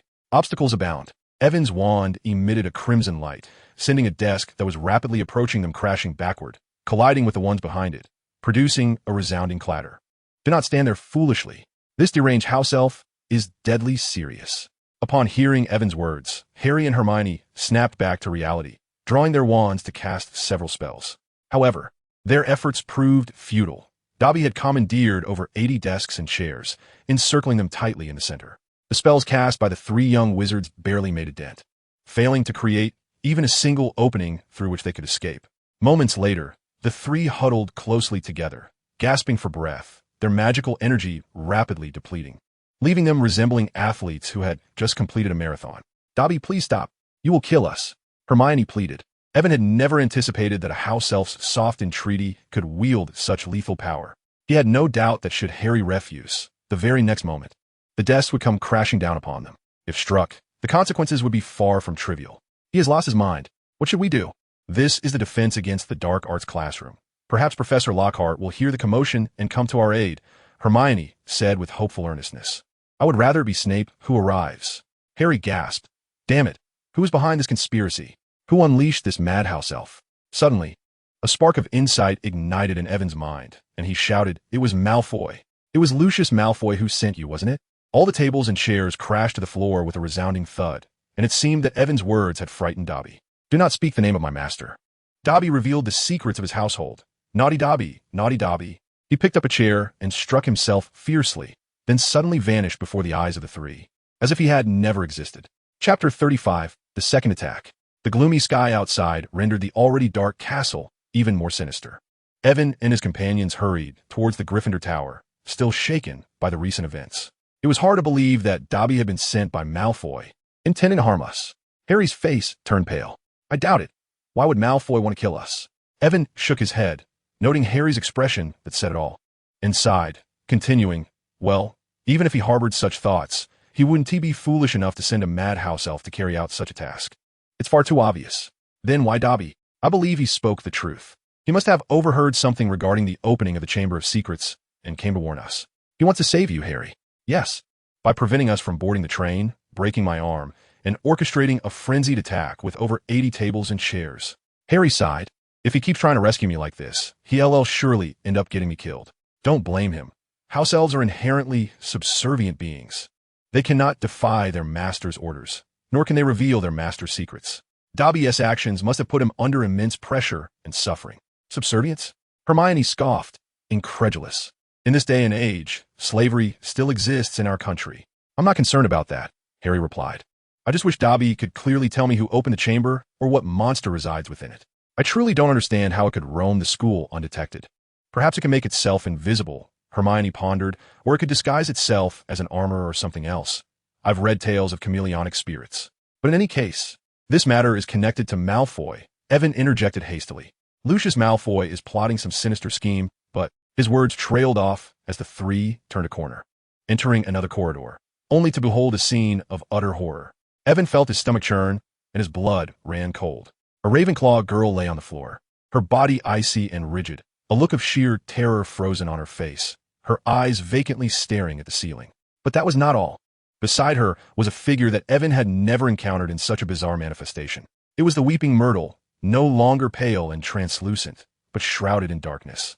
Surrounded by swirling mist, motionless 6 inches above the ground, wearing an expression of terror identical to that of the girl below. This Ravenclaw girl, we've seen her before. Who is she? Harry breathed heavily, his mind in disarray as he glanced around the empty corridor, spotting a line of spiders hastily fleeing. Another attack. We must seek assistance. Before any action could be taken, a door nearby burst open with a loud bang, and a mischievous Peeves darted out. "Ah, it's you 3 little ones," he cackled, skipping past them. "What are you up to, sneaking around?" With a sudden somersault, he halted mid-air, head down, and caught sight of Penelope and the weeping, moaning Myrtle. Swiftly, he righted himself, inhaled deeply, and before Evan and the others could intervene, he shrieked at the top of his lungs, "Fight! Fight! Another fight! No one, be it human or ghost, shall escape. Run for your lives." Instantly, the castle erupted into chaos, with people rushing in all directions. During those agonizing few minutes, the scene was utterly tumultuous, with Penelope nearly being crushed as others continually stepped over the sobbing Myrtle, while Evan, Harry, and Hermione found themselves pressed against the wall. Meanwhile, the professors shouted loudly to restore order. Evan overheard Justin muttering something about Harry being the heir as he left. This remark evidently reached Peeves, who suddenly grinned wickedly. As the teachers bent down to check on Penelope and the crying Myrtle, Peeves began to sing, "Oh, Potter, you dreadful pest, look at the fine mess you've made. You've nearly killed the students and find it quite amusing." "Enough, Peeves," Professor McGonagall barked, and Peeves stuck out his tongue at Harry before scampering away. Professor Flitwick and several students lifted Penelope to the hospital wing, but no one knew what to do about the weeping Myrtle. Ultimately, Professor McGonagall conjured a large fan out of thin air and handed it to Ron, who had just arrived, instructing him to fan Myrtle up the stairs. Ron complied, casting a worried glance back at Evan and the others for a moment. "Follow me, Mason, Potter, Granger," Professor McGonagall directed, leading them around a corner and stopping before an exceedingly ugly, massive stone monster. "Ice-cold lemonade." She uttered a password. No sooner had the words left her lips than the monster sprang to life, leaping aside as the wall behind it split in two. Beyond the wall lay a spiral staircase, slowly ascending like an escalator. As Evan and the others stepped onto it, they heard a rumbling sound behind them as the wall closed once more. They spiraled higher and higher, and finally, feeling a bit dizzy, Evan spotted a shimmering oak door ahead, adorned with a brass knocker shaped like a griffin. Evan realized where they were being taken. It must be Dumbledore's office. He discreetly surveyed his surroundings, unable to suppress his curiosity. Beside him, Harry and Hermione looked anxious, fretting about their impending fate.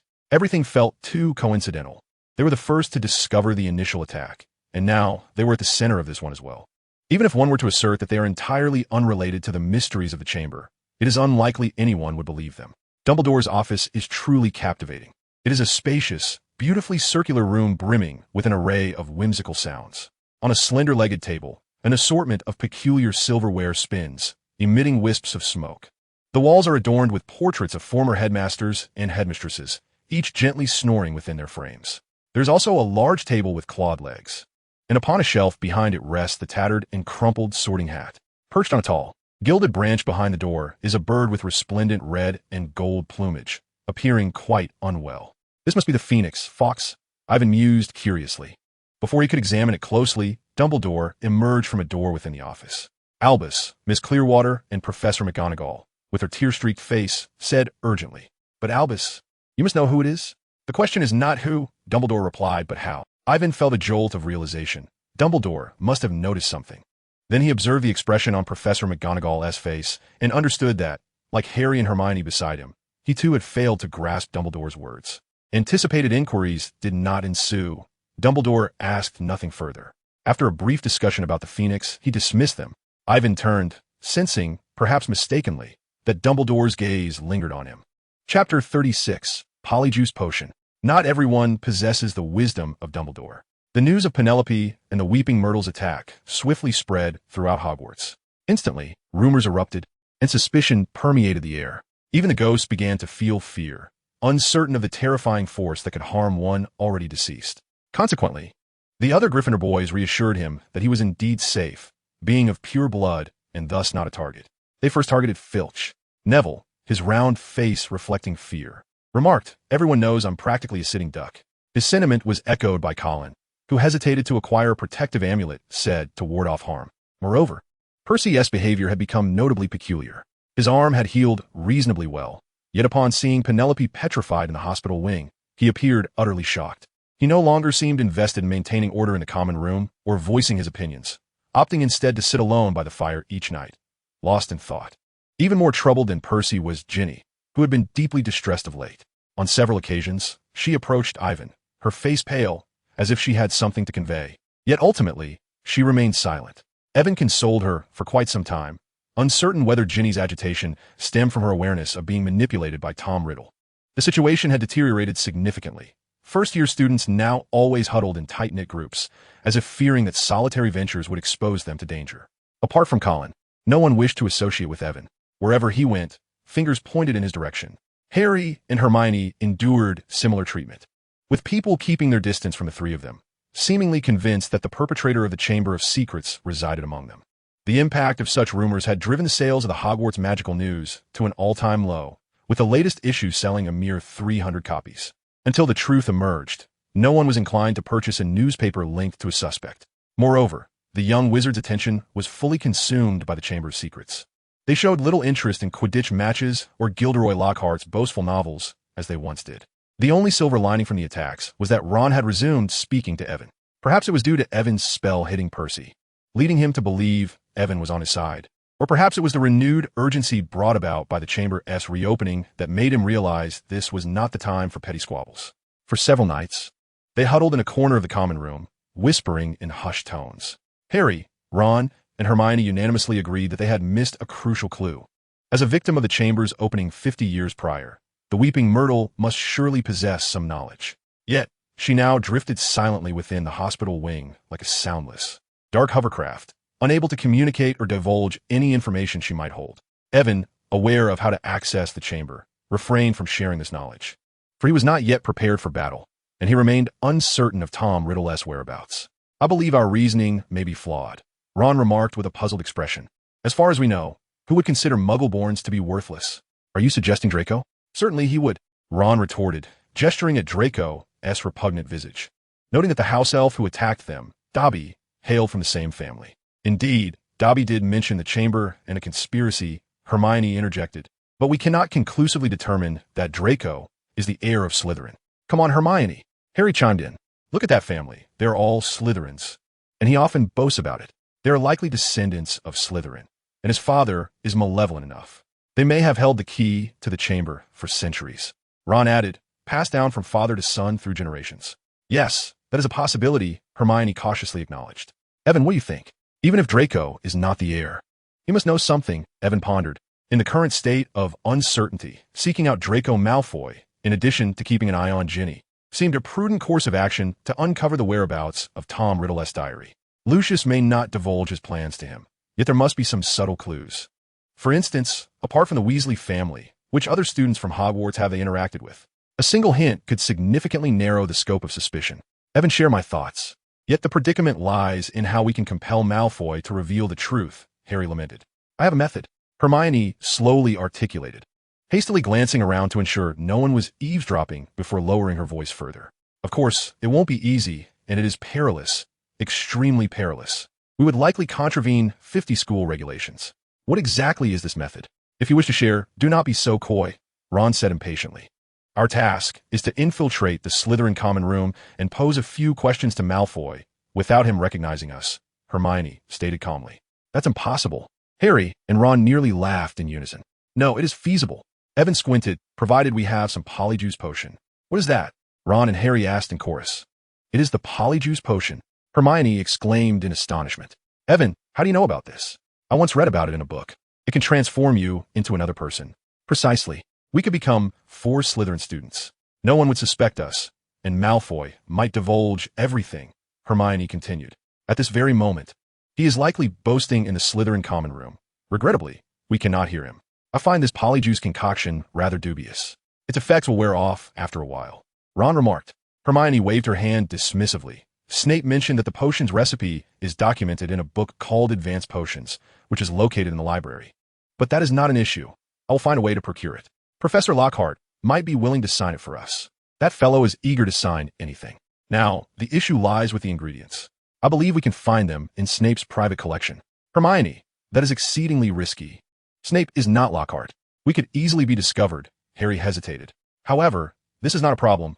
The Hogwarts Magic newspaper has had quite a surplus recently, which we can use to purchase the ingredients, Evan added. Moreover, I've already selected a place to brew the Polyjuice potion, in the girls' restroom on the 3rd floor. Oh no, Ron lamented weakly, and Harry's expression mirrored his dismay. Aside from brewing the potion, Evan was not prepared to take further risks. He intended to guard the entrance to the Chamber of Secrets personally, regardless of who Tom Riddle had control over. Anyone seeking to enter the chamber would invariably pass through there. Furthermore, Evan was eager to see if he would stumble upon Tom Riddle's diary, just as in the original narrative. Chapter 37, The Dueling Club. The following morning, Hermione acquired advanced potions, and by noon, Evan dispatched the list of required materials. That evening, they gathered in the girls' restroom on the 3rd floor. In the silent washroom, devoid of the weeping myrtle, Ivan surveyed the surroundings and noticed a small snake beside a broken faucet that had never dispensed water. Hermione turned to the page of the powerful potion within her thick tome, meticulously comparing the ingredients with those she had recently acquired. This was the most intricate potion I'd ever encountered, she murmured, tracing her fingers down the list of components. Lacewing flies, leeches, fluxweed, and 2 ears of the plant, along with powdered horn of a bicorn and fragments of the skin of an African tree snake. Goodness, Ivan, how much did you spend to procure these ingredients? They're quite expensive. 300 galleons, the entirety of the newspaper's recent earnings. Ivan shrugged. I initially intended to use this sum to purchase Christmas gifts for every staff member of the paper. I had already decided on the items. But now it has all been exchanged for these materials. You mean to say these items are worth 300 galleons? Ron gulped. Indeed. Ivan felt a twinge of regret. Well, we now possess all the essential materials to concoct the polyjuice potion. Besides these, we need a small something from the individual we wish to transform into. Excuse me? Ron interjected sharply. What do you mean by needing something from that person? If crab's toenail is involved, I certainly won't drink it. Hermione seemed to ignore his outburst and continued, we need not worry about that just yet. That particular ingredient is added last. Ron turned to Harry, who wore a similarly troubled expression. The pressing question now is, how long does it take to brew these potions? Ivan inquired. Well, the minimum is 20 days, as that is the shortest brewing time for lacewing flies. Do you have any suggestions? Hermione snapped the book shut and squinted at Ron. You're right, Ivan. Seeing Hermione's temper rise, Ron quickly agreed. It is disgraceful to waste galleons, but please, no toenails. All right? The group revisited their discussion, ensuring nothing was overlooked before they divided tasks to prepare the ingredients according to the recipe. As time passed, the atmosphere within the school remained tense. He had just been asked by Lockhart to portray a Himalayan yeti suffering from a cold, part of a new teaching initiative where students would assist him in acting out dramatic excerpts from his books. Ivan, your performance was splendid. That yeti was indeed frightened away by me, and I saved an entire village. I'm glad to be of assistance, Professor. Lockhart flashed his signature grin, and given the current tense situation at the school, I hope to establish a dueling club.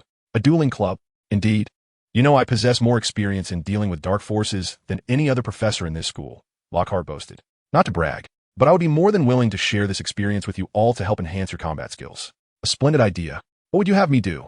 I shall publish this announcement on the bulletin board.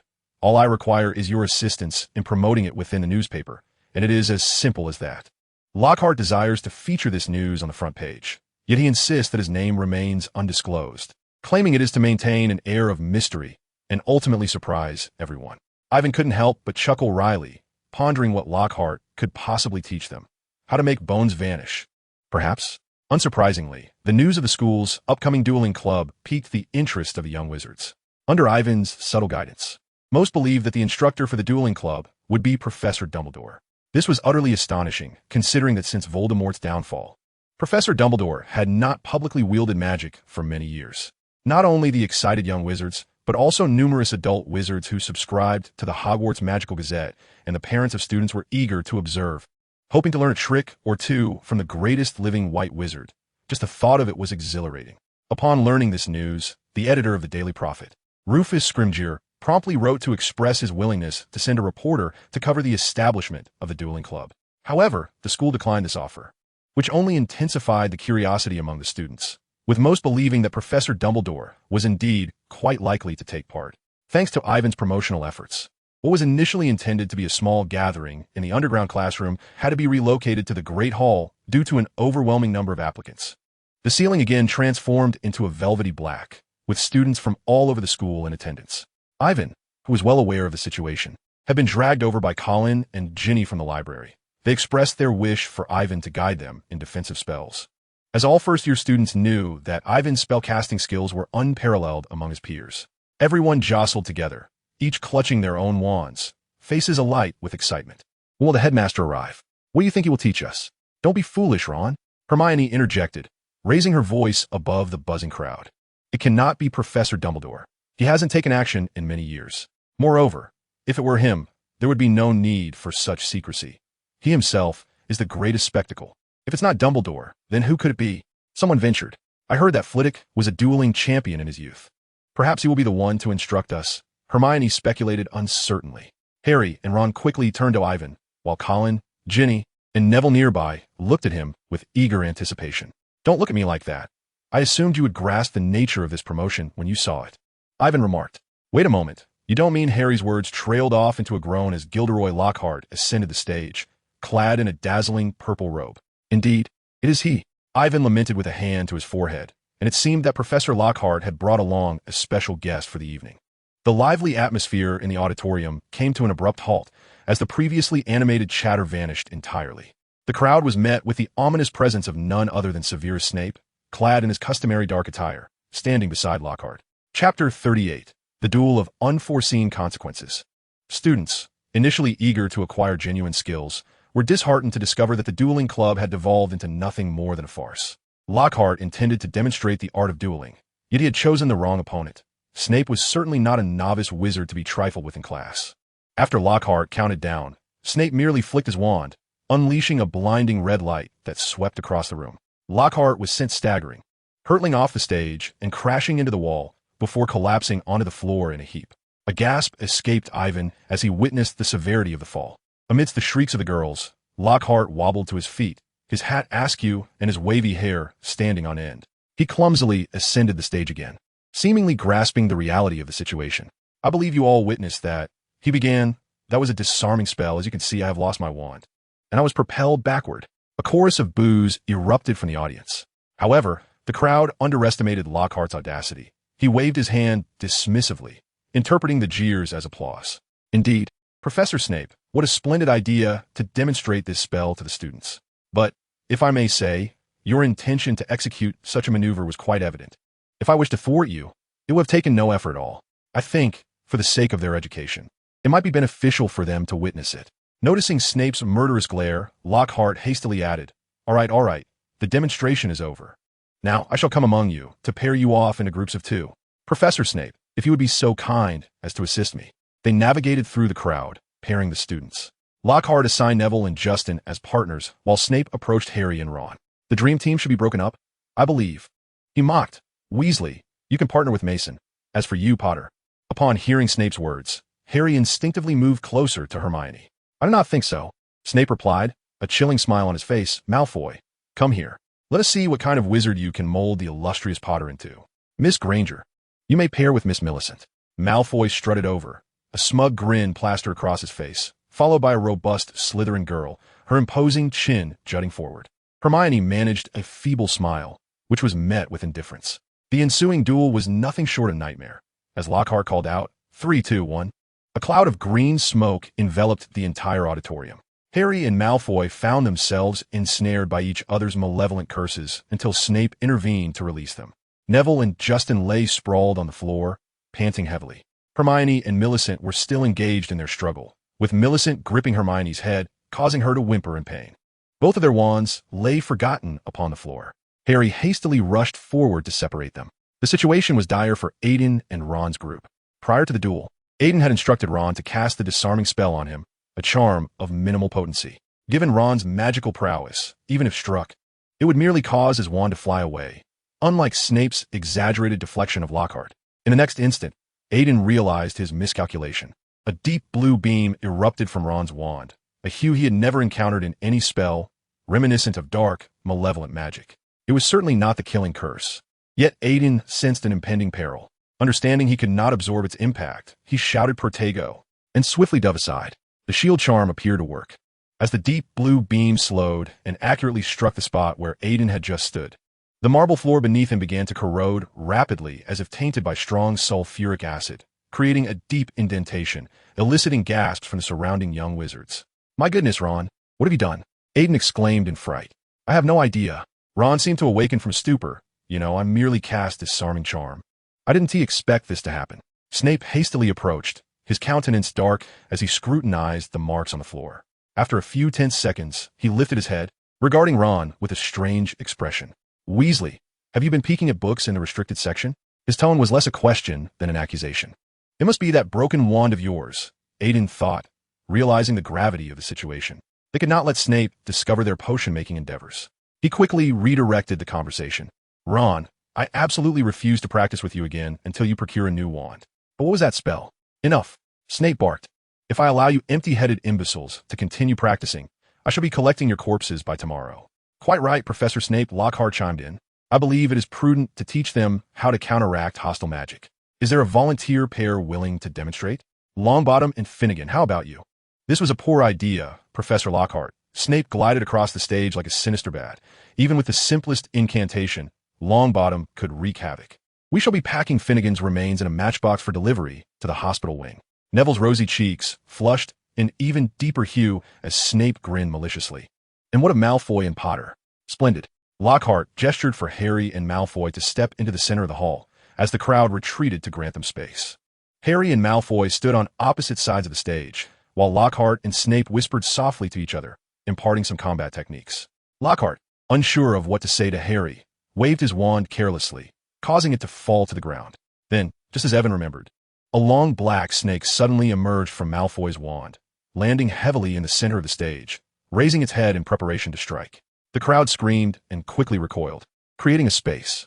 Snape had initially intended to frighten Harry, but Lockhart exacerbated the situation by making the snake soar high into the air, landing amidst the audience.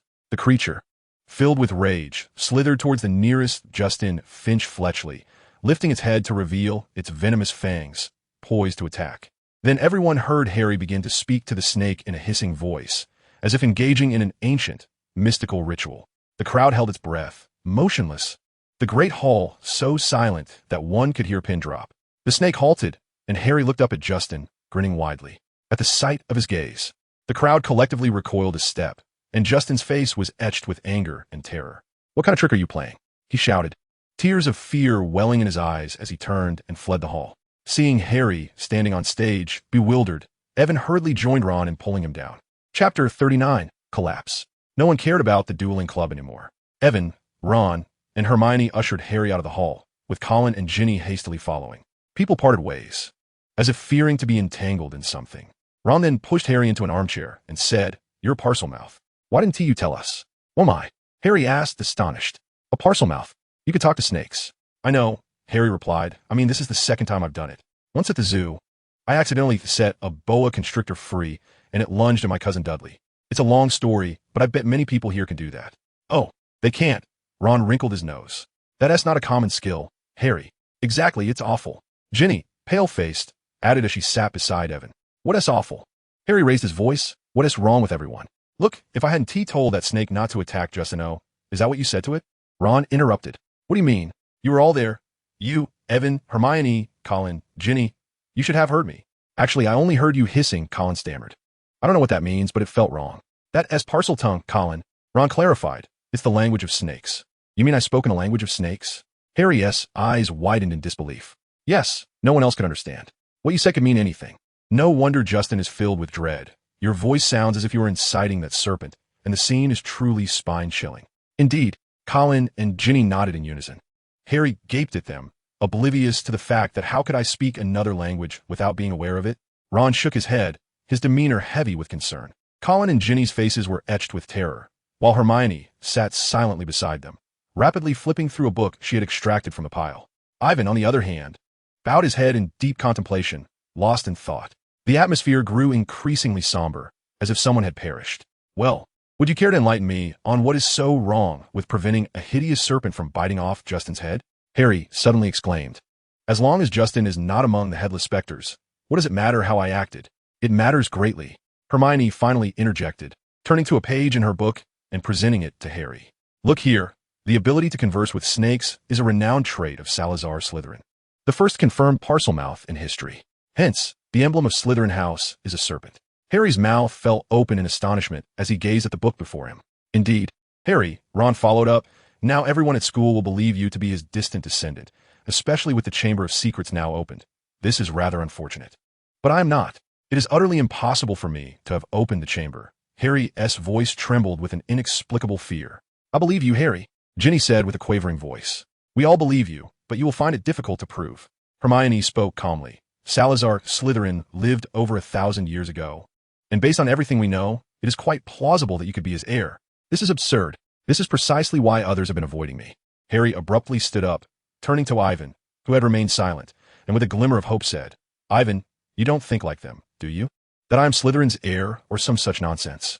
Of course not. I am not particularly surprised that you can speak Parseltongue, Ivan replied.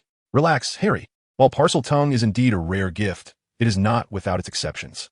Besides Slytherin and his descendants, there are many wizards capable of this. If necessary, I can name a few.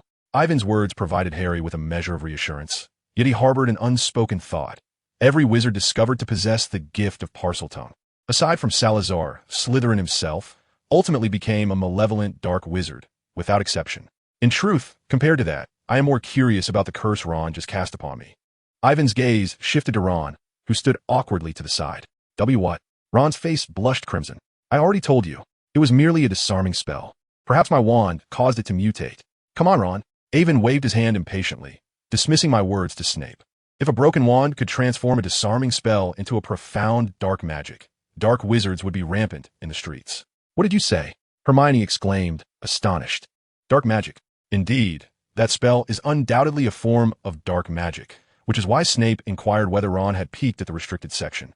He must know something. But I haven't. Ron explained in a panic. Who knows?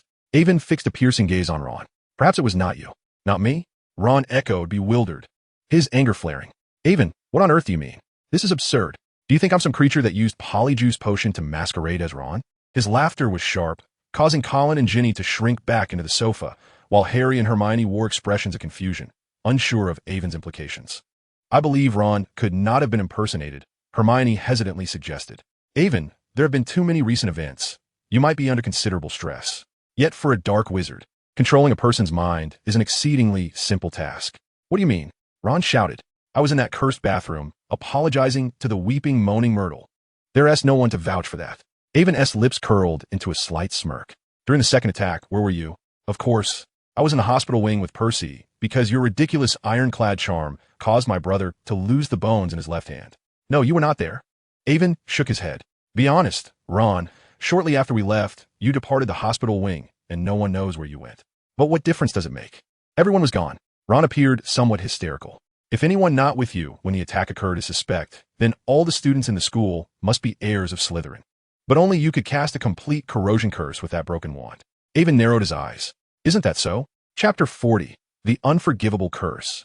Hearing Ivan's words, Ron suddenly leaped from the sofa. You said corrosion curse? I've never heard of it. He shouted. How intriguing. You just cast a complete corrosion curse on me, and now you claim to have never heard of such a spell. Ivan drew his wand, pointing it at Ron. Unfortunately for you, I once came across this curse in a book on dark magic, and the description matches the effects of your spell perfectly. Ivan, calm down. The others hurriedly urged. Haha, this is amusing. I finally understand what you mean. It must be that book that has muddled your mind into believing I attacked you with dark magic. I am perfectly calm. I know exactly what I'm doing. Ivan replied coolly. Admit defeat. Ron, you have been uncovered. If I were to approach Dumbledore now. No. Ron spoke bluntly, retreating a step back into the shadows. I have no idea what you're talking about. Whatever scheme you're concocting, I refuse to indulge in your madness any longer. I'm going to bed. The others witnessed Ron set down his wand, his face pale as he turned towards the bedroom. After taking just a couple of steps, he suddenly halted, his wand trembling slightly in his hand, as if he was making a resolution. The distant fire cast a long shadow of him on the ground, rendering the dimly lit common room particularly eerie. Ron, are you all right? Harry asked with concern. I believe Evan means no harm. He merely... Hermione's words were cut short as Ron abruptly spun around, pointing his wand at Evan, a green light erupting from the tip. However, Evan was swifter. Before the green light could manifest fully, his stunning spell had already struck Ron. Slowly, Ron collapsed, leaving everyone else in stunned silence. The events that unfolded in that moment rendered the young wizards utterly bewildered. It took Ginny 3 full seconds before she screamed and rushed towards Ron. Evan, what are you doing? Harry gasped, his stomach twisting in panic. You actually attacked Ron. He attacked me first. You should have seen the green light from his wand. Evan retorted. What was that? Hermione asked urgently. The unforgivable curse. It's impossible. Hermione gasped, while the others looked on in confusion. Hermione, what do you mean by the unforgivable curse? I've read about it. The unforgivable curses include the Imperius curse, the Cruciatus curse, and the killing curse, Hermione explained swiftly. All are exceedingly malevolent, cruel forms of dark magic. If used against someone, the perpetrator would face a life sentence in Azkaban. A life sentence, Colin exclaimed, his voice trembling. But Evan said Ron was about to use the killing curse against him. I don't think that was his intention. He must have been under some form of control. Ever since Ron had attacked him with the corrosive curse in the Great Hall, Evan had felt a sense of unease. Logically, such advanced dark magic could not possibly be wielded by a second-year wizard, especially not with Ron's broken wand. Was it merely coincidence? Yet, even if there were anomalies, they should remain within certain limits. Reflect on the past performance of Ron's wand. Aside from igniting a few things or causing him to expel snot for a week, it had achieved little else. The sudden emergence of powerful dark magic during a duel with himself seemed overly suspicious. But if Tom Riddle had indeed controlled Ron, then everything would fall into place. As Voldemort in his student years, Tom Riddle must have perused the dark magic texts. This would also explain why Ginny had not discovered the Black Diary, as well as the various clues present during the previous attacks. Evan exhaled a sigh of relief. If everything proceeded smoothly, the Chamber of Secrets incident would be resolved perfectly. There would be no further attacks. Tom Riddle could not possibly control Ron in the presence of Dumbledore. When he awakens, he will discover the whereabouts of the diary hidden away. Once the mandrakes mature, Snape will concoct potions for healing, allowing the petrified Madame Pomfrey and Penelope to recover. Yet, I still fail to comprehend who would seek to control Ron. Harry said cautiously, and what does this have to do with the Chamber of Secrets? This is inconsequential. The pressing matter at hand is what to do next. Hermione cast a worried glance at the door, while Avon clutched his wand anxiously. Ron lay on the floor like a lifeless corpse, and Ginny wept softly over him. How could they explain this scene to anyone who might witness it? They should seek Professor McGonagall or Dumbledore. They would find a way to restore Ron. In the hospital wing, Dumbledore stood solemnly at Ron's bedside, flanked by Professor McGonagall and Snape, both bending over to examine Ron with great care. Albus, this is serious, Professor McGonagall expressed her concern. A formidable soul curse. Poor boy, he likely has no comprehension of his actions. Dumbledore's gaze remained fixed on Ron. It was evident that this was the reason the dim-witted Weasley managed to cast the corrosive curse so suddenly. Snape lifted his head, disdain evident in his demeanor. Fortunately, his time under the curse was brief, sparing him from becoming a complete fool. He remarked, producing a potion from his robes and administering it to Ron. Before long, Ron stirred, his gaze blank and bewildered. Where am I? He murmured, suddenly noticing Dumbledore, Professor McGonagall, and Snape standing nearby, exclaiming in surprise, Professors, what are you? Thank heavens you have awakened, Weasley, McGonagall declared anxiously. You were struck by a soul curse. A soul curse? Indeed, it is a most sinister form of dark magic. Those afflicted find their minds blank and experience an overwhelming sense of bliss, only to hear a voice incessantly commanding them to act. But I cannot recall anything. What did I do? Ron shook his head in confusion. You cast the corrosive curse on Mason, and upon being discovered, attempted to use the killing curse against him. Snape sneered, a cold smile gracing his lips, though evidently. You failed, with your pitiable magical prowess. Even if you had struck him, I suspect it would have merely resulted in a nosebleed. But Mr. Weasley, this is not your fault. Many powerful wizards are also easily swayed by a soul curse, Dumbledore said, his expression growing grave as he scrutinized Ron. However, I must inquire if there is anything you wish to disclose to me. Chapter 41. Rumors abound. After the professors departed, Avon, Hermione, Colin, and Ginny hurriedly squeezed into the infirmary to visit Ron. Ron apologized to Avon, stating that he remembered nothing of the incident. Furthermore, the ultimate findings of this event astonished Avon, revealing that Ron had merely fallen victim to a soul curse, rather than the dire circumstances he had initially imagined. Avon yearned to convey the matters concerning Tom Riddle and the diary to Dumbledore, yet ultimately, he remained silent. He was at a loss as to how to elucidate the source of his knowledge regarding Voldemort and the Horcruxes. Such information was highly classified, and thus far, even Dumbledore could only speculate. The situation grew increasingly enigmatic, relying solely on Avon's own discernment. It was not Ron who had opened the Chamber of Secrets. His assumption was entirely erroneous. Manipulating a weak-willed young wizard was not an arduous task. Once under Tom Riddle's influence, anyone could potentially cast the Cruciatus Curse upon Ron. Moreover, Ron had interacted with numerous individuals, making it impossible for Avon to scrutinize each one. The fact that Ron, under the spell, had unleashed both the corrosive curse and the killing curse upon him indicated that Tom Riddle or another entity had begun to harbor suspicions about him, seeking his demise. Avon cast his gaze of suspicion upon everyone around him, yet nearly all appeared dubious.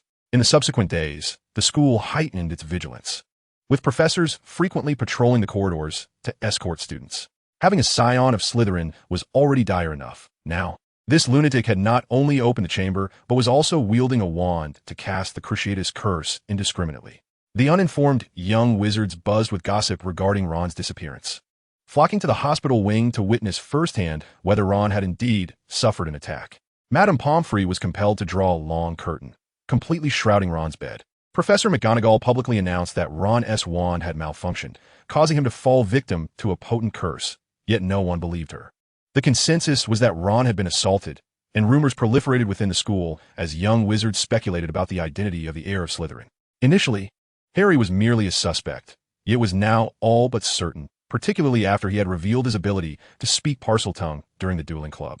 This revelation filled Harry with dismay. He wished to clarify matters with Justin, yet the latter persistently evaded him.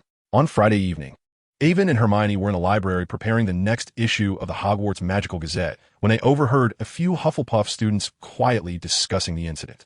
He exchanged a glance with Hermione and quietly leaned closer.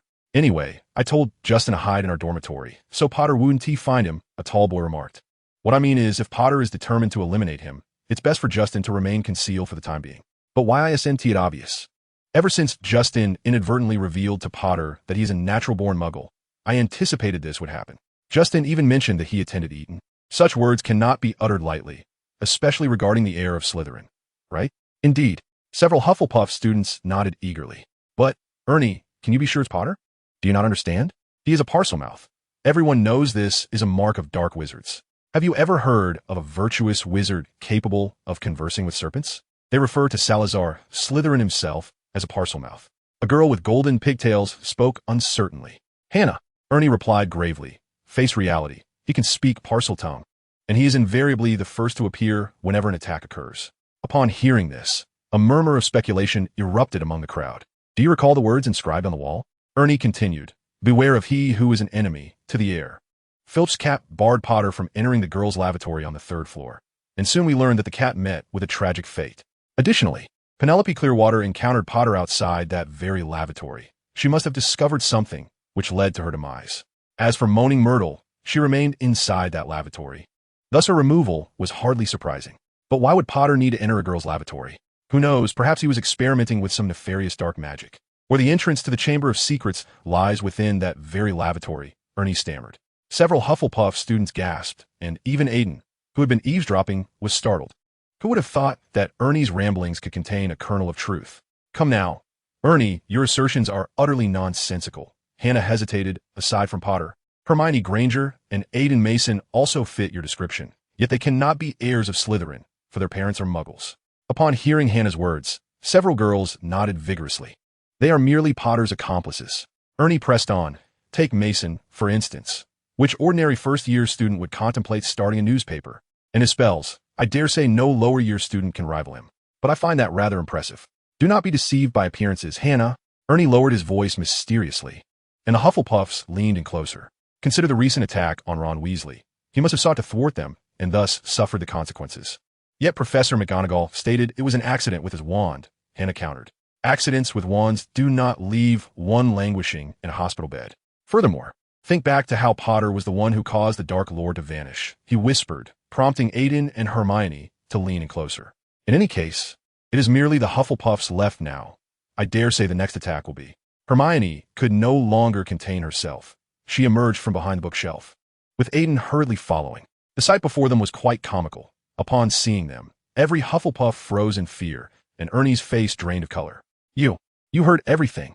If you're considering attacking me," Ernie stammered, "I should inform you that you can trace my lineage back 9 generations of wizards. My bloodline is as pure as anyone else, so." "Pathetic," Hermione scoffed, turning away. "I could not care less about your bloodline." Avon leaned in, squinting at Ernie, and warned, "If you continue to spread such rumors in public, you need not worry about the heir of Slytherin taking action.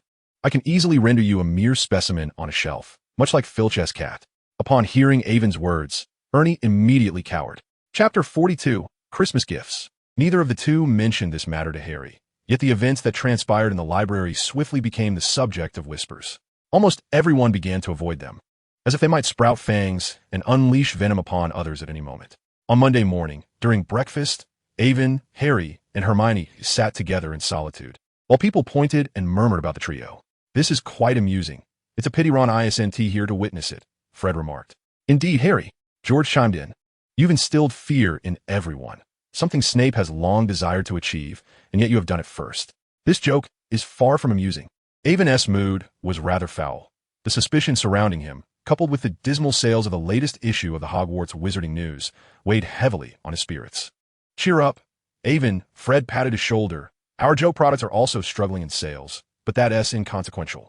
In these trying times, we need a touch of humor, George asserted, and indeed they did just that. After breakfast, Fred and George deliberately marched in front of Harry, striding confidently while loudly proclaiming, "Make way for the heir of Slytherin. The most sinister wizard has arrived." This is no matter for jest. Percy disapproved of their antics. "Step aside, Percy," Fred retorted.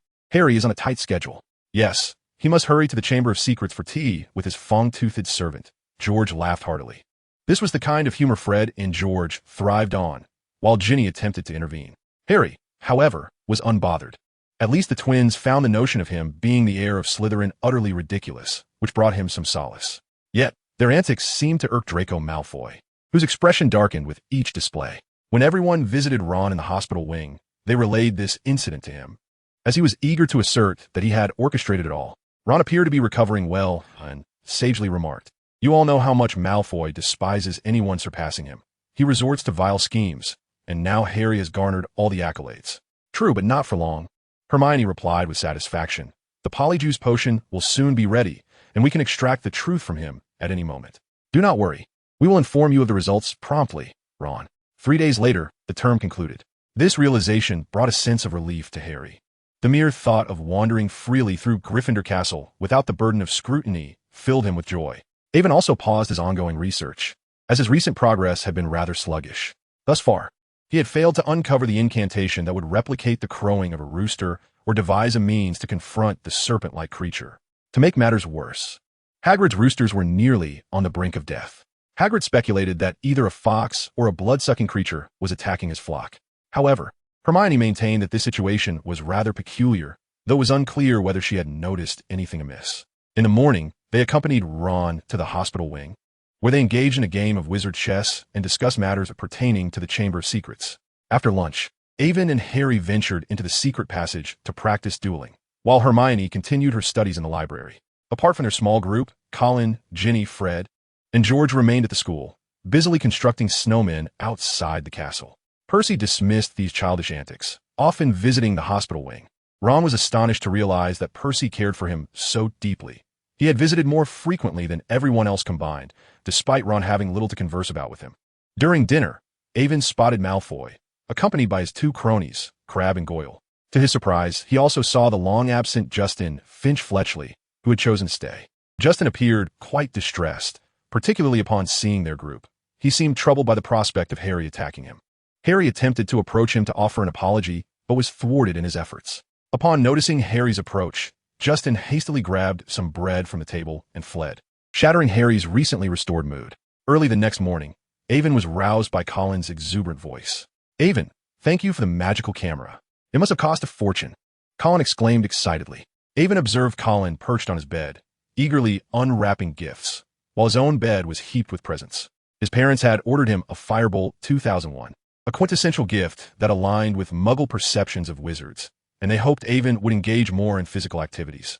Colin gifted him a precious photograph capturing the moment of success for the inaugural issue of the Hogwarts Magical Gazette, where everyone posed together. Gilderoy Lockhart had sent a gift as well, a signed edition of his own photograph, which Avon planned to pass along to Hermione shortly. Hagrid bestowed upon him a large bag of fudge, though it was nearly as hard as rock cakes. Ron gifted him a book titled How to Better Manage a Magical Newspaper, while Harry and Hermione presented him with books on Quidditch fundamentals and dueling secrets, respectively. It seemed that Avon's fondness for reading had left a lasting impression on the trio. Fred and George contributed a few of their recently successful inventions. And in accordance with their agreement in Diagon Alley, Ginny gifted him a thick black diary of excellent quality, which Avon would certainly prioritize should he decide to create a Horcrux in the future. Indeed, Madame Slytherin gifted Evan a brand new hand-knitted sweater, accompanied by a card expressing gratitude for his assistance to Ron. They had learned everything from Dumbledore, and had it not been for Evan's discovery that Ron had fallen victim to the soul-binding curse, the consequences would have been dire. When Evan finally extricated himself from the pile of presents, he found that Harry and Hermione had already arrived in the common room, and the polyjuice potion was ready. The three of them proceeded to the hospital wing to locate Ron and meticulously review their plan.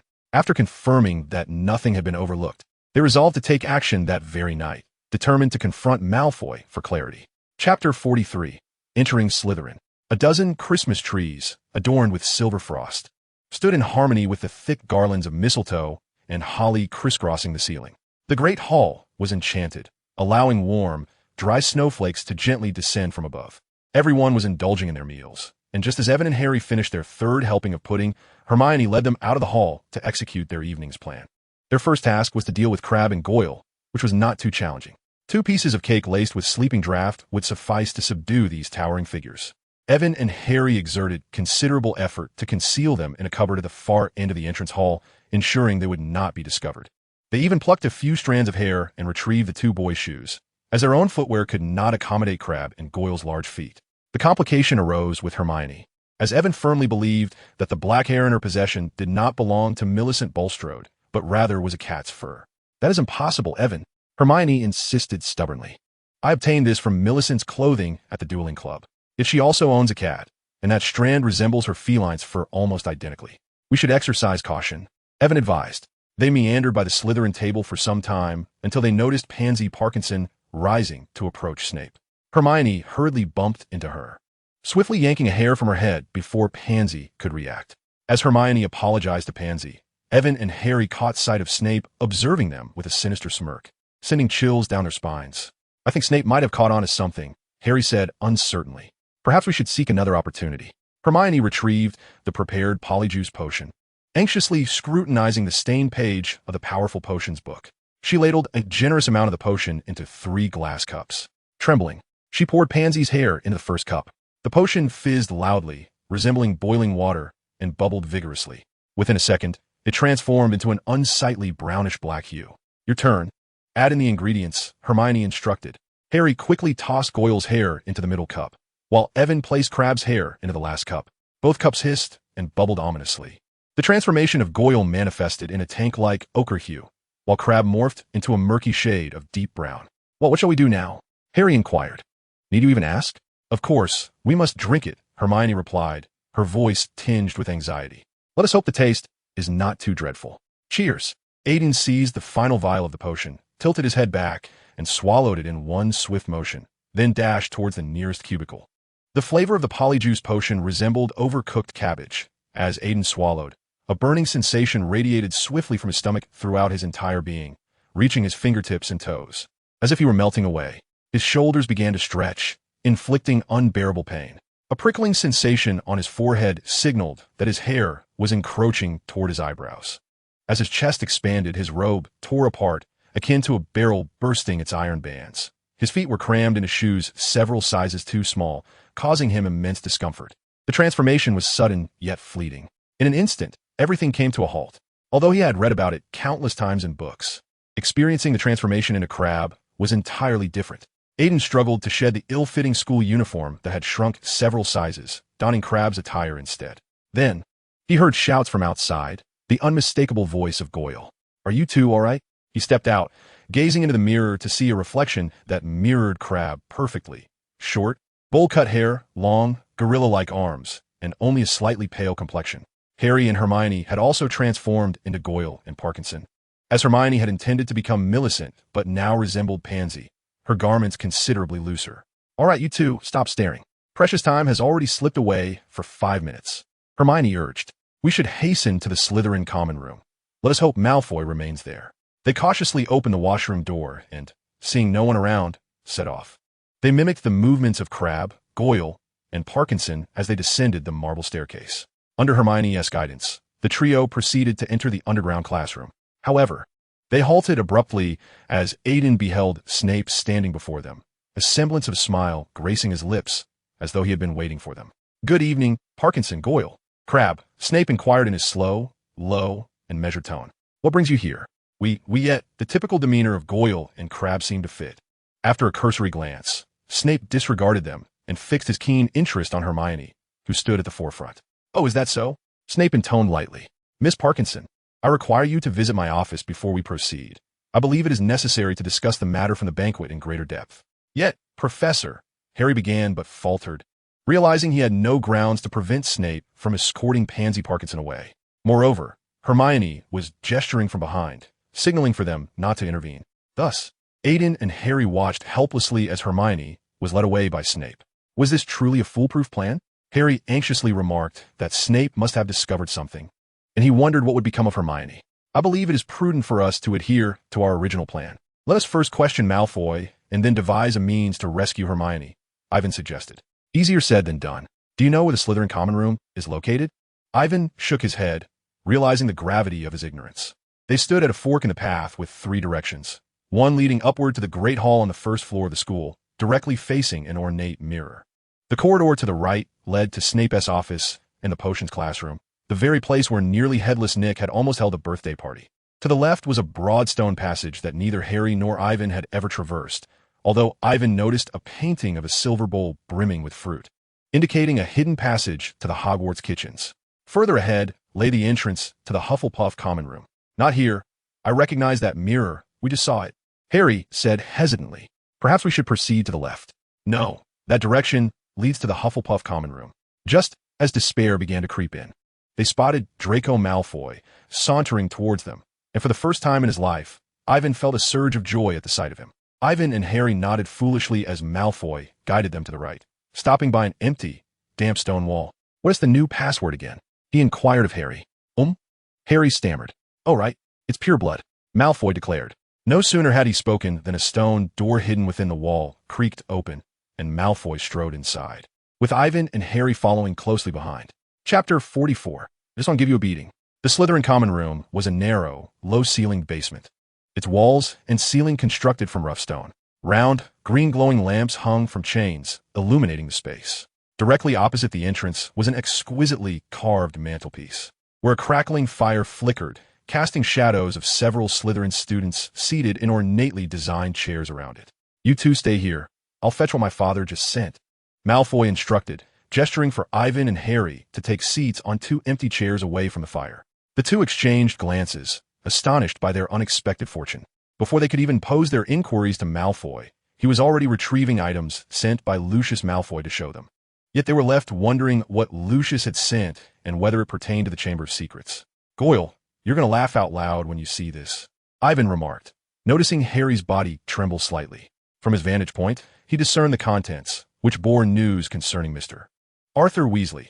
The director of the Misuse of Muggle Artifacts Office, Arthur Weasley, has been fined 50 galleons today for using magic on a Muggle car. An investigation revealed that this enchanted vehicle was wrecked earlier this year at Hogwarts School of Witchcraft and Wizardry, and recently, a trustee, Mr. Lucius Malfoy, demanded Mr. Weasley's resignation.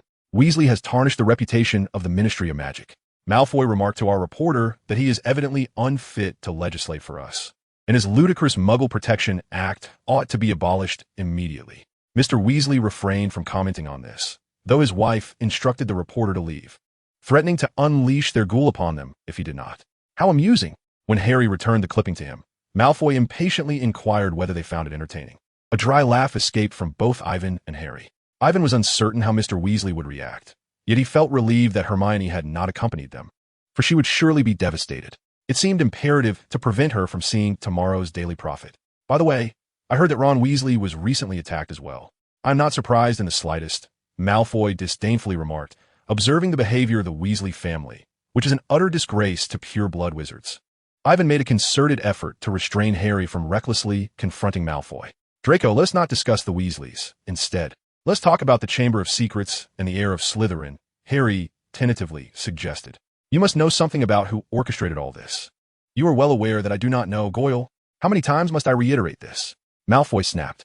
My father refuses to divulge the specifics regarding the last opening of the chamber, which occurred 50 years ago, before he was even born. However, he knows everything. He insists that all of this is classified. Should I possess too much knowledge, I would appear suspicious. The last time the chamber was opened, a mudblood perished. We are aware of that. It was Moaning Myrtle, Ivan interjected. Of course, I have informed you. Malfoy paused, relishing the moment. Since a mudblood died last time, it is merely a matter of time before it happens again. I hope it is Granger, or perhaps that Mason would also be a fine choice. Harry trembled violently. While Ivan took a deep breath, managing to suppress the urge to leap across and pummel him. Do you know if the individual who opened the chamber last time was apprehended? I heard he was caught and subsequently expelled, Malfoy stated. You may consult the student registry from 50 years ago. Whoever he was, he is likely still in Azkaban. Observing Harry's expression of sudden realization, Ivan knew he would take this erroneous information as significant. When he and Hermione would eventually investigate, they would discover that the expelled student was Hagrid, who had actually been wronged. Draco, your father must know something. This is impressive. Ivan cautiously inquired. Could you divulge whom he has been associating with recently? Perhaps this could serve as a clue to uncover the heir of Slytherin. What do you mean, Crabbe? Malfoy glared at her, exclaiming loudly. Are you questioning my father's taste in friends? Unlike Arthur Weasley, he associates with genuine pure-blood wizards. However, enough. Although I, too, wish to assist the heir of Slytherin, my father has instructed me to remain inconspicuous. Malfoy continued. However, it astonishes me that the Daily Prophet has yet to report on the attacks occurring at the school. Perhaps this matter is deemed unworthy of coverage. After all, that Ravenclaw girl was merely petrified, and Dumbledore will surely restore her. Yes, it must be Dumbledore who is concealing everything. Malfoy mused. I hope the situation continues to worsen. That way, he might be dismissed. My father always says that having Dumbledore as headmaster is the most unfortunate event for this school. He has a fondness for muggles. A respectable headmaster would never allow the likes of Mason, Granger, or Creevey into the school. Dumbledore is the finest headmaster. Harry seethed. Granger always achieves top marks. And Mason's spells are quite formidable. Creevey, a typical Gryffindor tone. That insufferable house is utterly dreadful. Malfoy venomously retorted, especially that detestable mudblood Mason. How dare he ambush me with a jinx? I will make him pay for this. Really? Harry expressed skepticism. Aside from spells, he excels in many other areas. Just look at the newspaper he produced. One had to concede that Malfoy was particularly loathsome. Hearing the insult directed at his mother made Harry's face redden with fury, blood rushing to his head, while Evan also gasped for breath. Strange, what is wrong with you tonight? You seem a bit off, Malfoy remarked, regarding them with curiosity. Crap, what do you intend to do? Malfoy suddenly sensed an ominous premonition. Quite simple. I intend to give you a good thrashing. No sooner had he spoken than he lunged and landed a solid punch on Malfoy. Harry hesitated for a moment before joining in. In their current states, Crabbe and Goyle were not in the same weight class as Malfoy, who barely had a chance to retaliate. Chapter 45, The Third Attack. Several Slytherin students seated by the fire stood up, wide-eyed, watching as Goyle and Crabbe pummeled Malfoy. Good heavens, what are you doing? A fifth-year student exclaimed, his expression indicating he believed Goyle and Crabbe had lost their minds. I've had enough of him, Evan shouted. The two filled with rage. And Evan delivered another fierce kick to Malfoy before sprinting past the awestruck gazes of others, bursting through the stone walls and racing down the corridor toward the third-floor lavatory. Look at the expression on Malfoy's face. It's a pity we can't capture it. Otherwise, it would undoubtedly make the front page. Evan agreed. But are we being a tad too impulsive? This will surely expose us. As their excitement began to wane, Harry grew concerned. Acquiring the potion's formula from the library, transforming into Slytherin students, and attacking Malfoy in the Slytherin common room were all grave violations of school rules. If discovered, they would undoubtedly face expulsion. Rest assured, no one knows it was us, Ivan remarked while running. To the others, it seemed that Goyle and Crabbe had cornered him. Even if Malfoy could suspect us, he would have no means to prove it. Indeed, as long as we can manage to. Oh no, I nearly forgot about this. We must find a way to rescue her. Ivan hurriedly halted, and the two stealthily approached the door of Snape's office, pressing their ears against it to listen. There was not a sound emanating from within. I can't hear anything. What would they be doing in there? Ivan whispered. Harry, catching sight of the sudden look of terror directed at him, realized that he too was reverting to his original state. This was utterly disastrous. And even worse was Hermione still trapped inside Snape's office. No time to lose. Ivan suddenly threw open the door. In the next moment, they beheld Snape seated at his desk, a chilling, sinister smile gracing his face, with a small vial of potion laid out before him. Hermione sat stiffly across from him, her complexion pale. Crabbe, Goyle, what are you doing here? Snape's brow furrowed as he scrutinized them. Professor, something terrible has happened. Ivan exclaimed loudly. It's Draco. He was attacked in the common room, lying on the floor covered in blood, and his condition looks dire. We don't know what to do. Indeed, you must go see for yourself, Harry added urgently. Attacked? Snape narrowed his eyes. You two fools, why didn't you take him to the hospital wing immediately? Ivan paused, flustered, and stammered. We weren't sure if we should move him before you arrived. It seems to be connected to the previous attacks. Perhaps it was that Slytherin air. Due to the continuous transformation, His expression appeared even more foolish than usual. Fortunately, the dim lighting obscured it from Snape's notice. Quickly, let us go. As Snape's figure vanished down the corridor, Al and Harry grasped Hermione and dashed away. Thank goodness. Hermione sighed in relief. Snape discovered my disguise. He threatened to force me to reveal my identity, or else he would make me drink Veritasrum. Veritasrum? Yes, Hermione nodded, but he didn't go through with it. He must have guessed who I am and what I ingested, so he was waiting for the effects of the Polyjuice potion to wear off. Thankfully, you arrived just in time. Any later, and it would have been too late. Harry felt his feet slipping inside Goyle's oversized shoes, his body shrinking, forcing him to hoist up his clothing. Suddenly, something tripped him, and he fell heavily to the ground. Ivan and Hermione halted, and by the dim candlelight of the corridor, they discerned what had caused Harry's stumble. Their expressions turned to sheer astonishment. It was Justin. He had been attacked.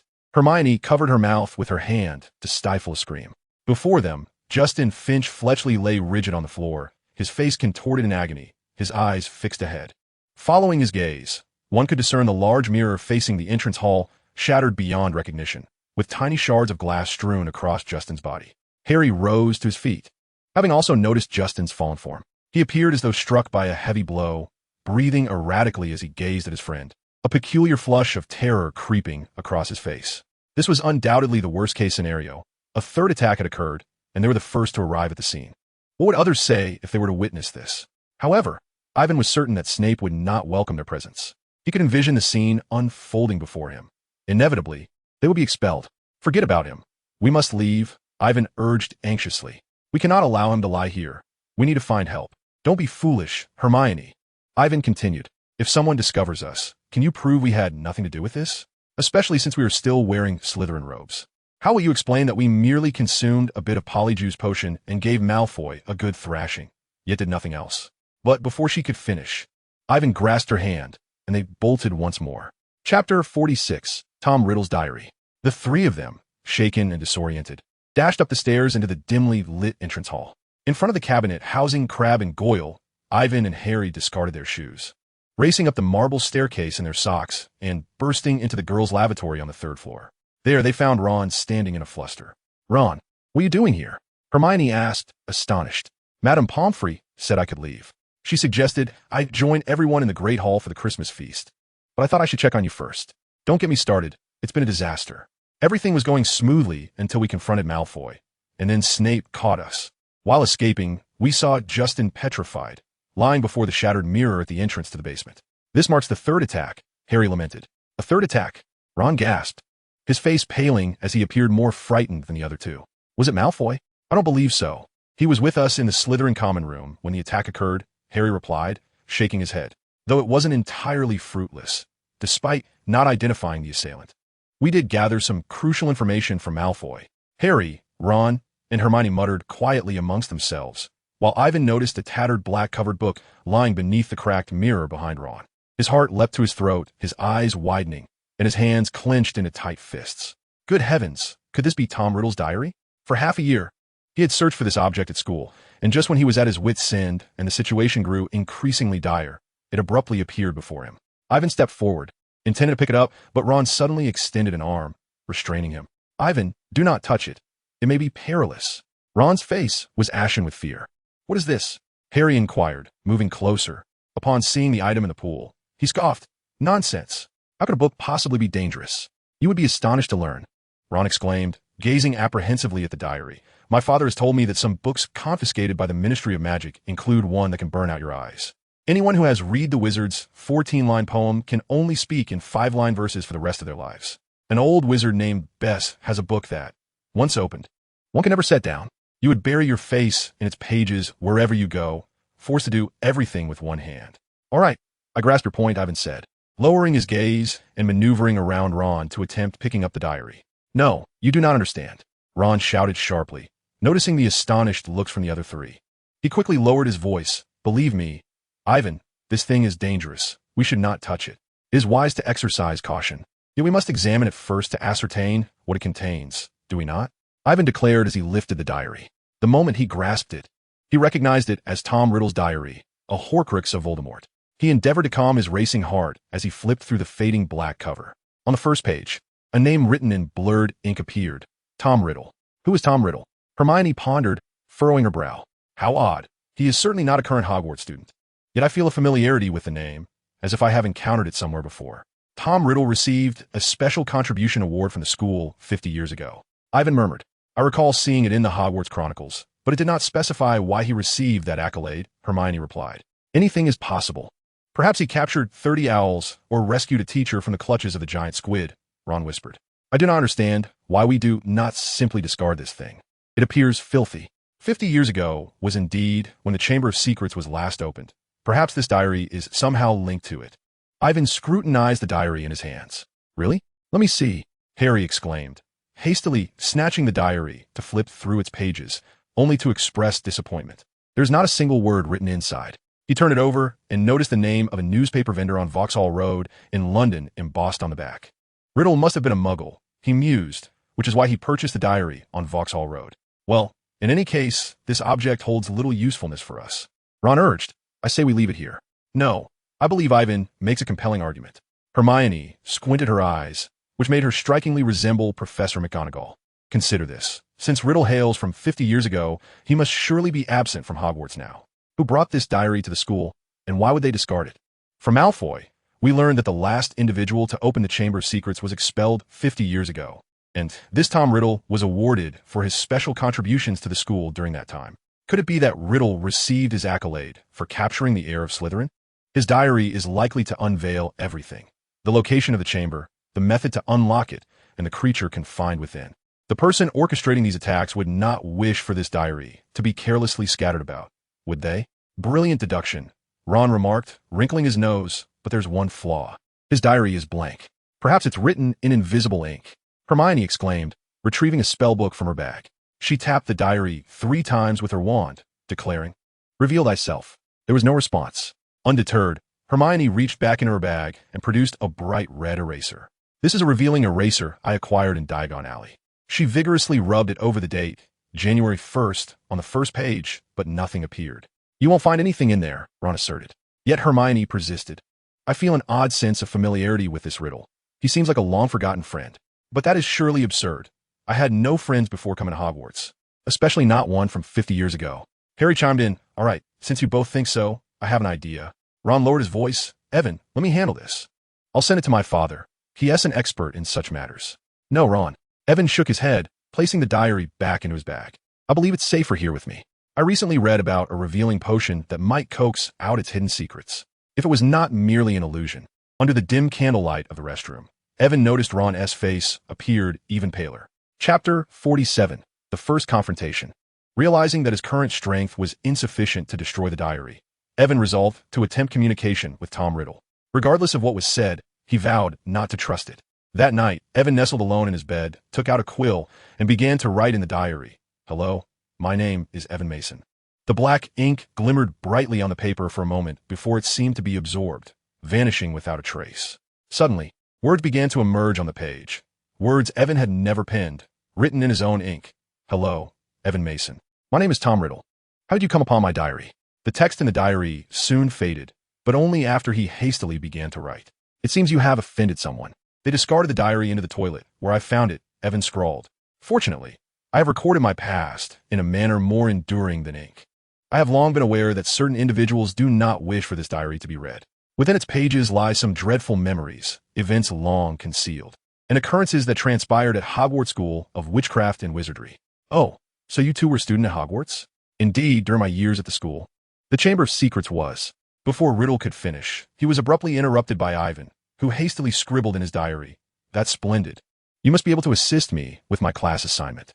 Yes, I've been searching for an upperclassman to aid me. However, the students of Gryffindor seem far more interested in Quidditch, flying broomsticks, and breaching school regulations. It's utterly disheartening.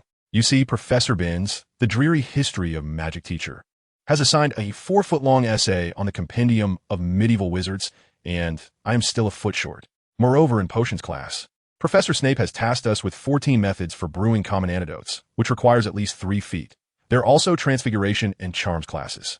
Ivan's handwriting was swift and scrawled, akin to that of a first-year student struggling to adapt to life at Hogwarts, finally finding someone to help alleviate his academic burdens. These assignments are exceedingly challenging. They are beyond my capabilities to complete. Tom, You will help me, won't you? I am truly sorry, Ivan. But I believe one should endeavor to complete assignments independently. However, if you wish, I could share with you some insights about other matters, such as the Chamber of Secrets. When I was in my 5th year, the chamber was opened, and a monster therein attacked several students, tragically resulting in one fatality. Ultimately, I captured the individual who had opened the chamber. He was expelled by Professor Ditpet, the headmaster. Indeed, you are quite impressive. Ivan wrote quickly, but I must stay up late to finish my assignments. The Christmas holiday is nearly over, and if I fail to complete them, I suspect I would face dire consequences from the professors, without even the monster from the chamber coming into play. It has been a pleasure conversing with you. Farewell. With a decisive snap, the diary was ruthlessly closed. Ivan let out a sigh and fell back on his bed. Today was merely a preliminary interaction with Riddle. There was no need for an in-depth exchange. When dealing with Voldemort, one must exercise utmost caution, ensuring not to be led astray. Ivan intended to maintain control of the conversation. After all, the diary was in his possession, and he need not fear further incidents until he possessed sufficient strength to defeat the basilisk. There was ample time for dialogue. A few days later, students began returning to school. An oppressive atmosphere enveloped the castle, and panic ensued. Both faculty and students heightened their vigilance, consumed by suspicion. Even though Harry was not discovered at the scene of the third attack, it did not prevent others from casting doubt upon him, especially when faced with inquiries. Harry found himself unable to explain where he had gone after leaving the Great Hall early on Christmas Day, which raised considerable suspicion. An increasing number of individuals have taken to gathering in hushed tones, whispering amongst themselves. Ernie, a member of Hufflepuff, has been proclaiming to anyone who would listen that ever since Justin inadvertently let slip to Potter that he is a born muggle, he anticipated such occurrences. This is due to the prevailing belief that he and Hermione are accomplices to Harry. Peeves has not aided the situation either. He frequently materializes in crowded corridors, belting out, "Oh, Potter, you wretched brat. Just look at the havoc you've wrought. You've nearly caused the demise of a student, and you find it rather amusing." He even accompanies his taunts with a set routine of dance moves. Under the influence of Ernie and Peeves, nearly everyone, save for Colin, Luna, and the Weasley family, now dares not approach Ivan, Harry, and Hermione. Well, there is one exception, Malfoy. In light of these circumstances, it has become a widely accepted notion that it is best not to wander alone. Aside from attending classes, they spend nearly all their time in the library. Hermione diligently pores over ancient documents from 50 years prior, seeking to uncover the identity of the individual who had once opened the Chamber of Secrets. The sole clue is that this individual had been expelled from the school and remains incarcerated in Azkaban to this day. You know, he bears a striking resemblance to Percy, the head boy and president of the Boy Student Council, perhaps even excelling in all his subjects. Ron wrinkled his nose in disdain. "From the tone of your voice, it seems you consider this a lamentable fact." Hermione replied, her voice tinged with a hint of hurt. "Not at all." Ivan shook his head, feeling it prudent to refrain from discussing anything pertaining to Riddle with others. "Just look at what I'm saying. It's merely an ordinary diary. In truth, this diary is anything but ordinary. I can assure you it is fireproof, waterproof, and impervious to spells. I can hardly find any means to destroy it." "That is rather impressive. Riddle must have been intent on safeguarding his diary well," Ron remarked, his expression appearing rather strained. Chapter 48. The Second Confrontation. Time flew swiftly, and soon it was February. The atmosphere within the school remained fraught with tension. Although no further attacks had occurred since Justin Finch-Fletchley was assaulted and the Mandrakes began to mature, most students remained on high alert. In light of this, Lockhart deemed it necessary to take action. A murmur of skepticism arose from the audience, as many questioned his assertions. What the school truly needed was a morale boost, a means to dispel the unpleasant memories. I cannot elaborate at present, but I am confident in my approach. When breakfast on February 14th arrived, everyone soon discovered Lockhart's method of uplifting spirits. As Ivan entered the Great Hall early that morning, he was greeted by walls adorned with vibrant pink blossoms. To make matters worse, numerous heart-shaped confetti continually drifted down from the pale blue ceiling. At the staff table, Lockhart sat resplendent in a bright pink robe that matched the decorations, while the professors opposite him wore expressions of stern disapproval. Professor McGonagall's cheek twitched with tension. As for Snape, he appeared as though he had just consumed an entire goblet of potent liquor. Subsequently, Lockhart presumptuously declared that he had arranged a delightful surprise for everyone. From several doors leading to the foyer, 12 sullen-faced dwarfs strode in, unlike any ordinary dwarfs, for they bore golden wings and carried harps. Lockhart referred to them as friendly cherubs, adorned with greeting cards. Among them, he received the most cards, nearly 200 in total. This distinction rendered him the least popular among the professors, and when a dwarf burst into the Transfiguration classroom for the 12th time, Professor McGonagall, visibly displeased, expelled both Aiden and the intruder from the room. However, Aiden was quicker. He drew his wand, casting a deft, silencing charm that enveloped the world in silence. Wearily, he tossed his backpack onto the sofa, from which Tom Riddle's diary tumbled out. Aiden's eyes flickered. This coincidence was hardly fortuitous, for he was certain his backpack should not have become so disordered. It seemed that after being neglected for over a month, Riddle was growing impatient. Riddle, I have already completed and submitted that assignment on my own. Professor Snape gave me a dismal evaluation. My current concern is... Aiden's lips curled slightly as he jotted down the challenges he had encountered in his recent magical studies. Riddle provided impeccable answers to Aiden's queries, imparting a sense of clarity, with some insights even surpassing those of the professors. Thus, Aiden commenced his second correspondence with Tom Riddle. Each night, once everyone had drifted into slumber, he would quietly retrieve the diary, inscribing the difficulties he faced in his magical research, with the complexity of the questions escalating, many of which transcended the grasp of an ordinary young wizard. As the nascent Voldemort, Tom Riddle possessed an extensive reservoir of knowledge whenever he wished. He could elucidate nearly all of Aiden's inquiries, spanning from the simplest classroom assignments to the most profound magical theories. After one Transfiguration lesson, Professor McGonagall even expressed her astonishment at the depth of Aiden's research into a Nimigus transformation. Of course, much of this was derived from Tom Riddle's scholarly contributions. In just over a month, Aiden's progress was remarkable. He had learned an array of theoretical knowledge from Riddle that was never taught in class, including aspects of dark magic. In truth, it appeared that Riddle had been intentionally and unintentionally imparting dark magic to Aiden, encouraging him to employ such spells through his words. Initially, Aiden did not perceive anything amiss. He merely sensed that these spells wielded immense power, far exceeding that of ordinary incantations. It was only after consulting Professor Flitwick that he realized Riddle had been teaching him nothing but dark magic. Even then, Aiden remained oblivious to the gravity of the situation, convinced that gaining knowledge of dark magic would significantly enhance his abilities. Especially during a recent confrontation with Malfoy, Ivan instinctively drew his wand and cast a spell he had just learned. This incantation bore a resemblance to the shadowless curse invented by Snape, yet its potency was far greater. Should Malfoy be struck, his fate would likely be dire, for Tom Riddle had not imparted to him any counterspells. This incident left Ivan deeply apprehensive, signaling a perilous threat. Riddle was probing for vulnerabilities within Ivan's psyche, given Ivan's wariness and disinterest in the Chamber of Secrets. He sought to lure him into corruption through overwhelming magical power. Should Ivan become ensnared by such power, Riddle could seize the opportunity to control him. Even if he failed to achieve his desired domination, Ivan might ultimately share a fate akin to Voldemort's, becoming a malevolent dark wizard. Since that moment, Ivan dared not touch the diary again. Tom Riddle was exceedingly fearsome, capable of subtly manipulating a person's mind. Even someone like Ivan, who had been vigilant from the outset, was not exempt from this threat. Chapter 49, Event from 50 years ago. Thus, he kept the diary close at hand, yet never opened it again. Thanks to Ivan's caution, no further attacks had occurred within the castle. For months had passed since Justin was petrified. It seemed nearly everyone believed that the assailant, whoever they may be, had permanently ceased their activities. One morning at breakfast, Ivan overheard Professor Sprout joyfully conversing with several students about a lively ball held by the mandrakes in the third greenhouse. When they attempt to move to other pots, we shall know they are fully matured, and then we can revive those poor souls in the hospital wing. The continuous stream of good news gradually lifted people's spirits. The school required us to select our courses for the third year. Harry, holding a heavily annotated schedule, explained to Ivan and Colin, who had just entered, that it appeared we would be adding several classes. Professor McGonagall had cautioned us to take this matter seriously. Hermione looked sternly at Harry and Ron, emphasizing the importance of careful selection, as it would impact our future. I don't know, but I just want to draw potions. Harry said, Impossible.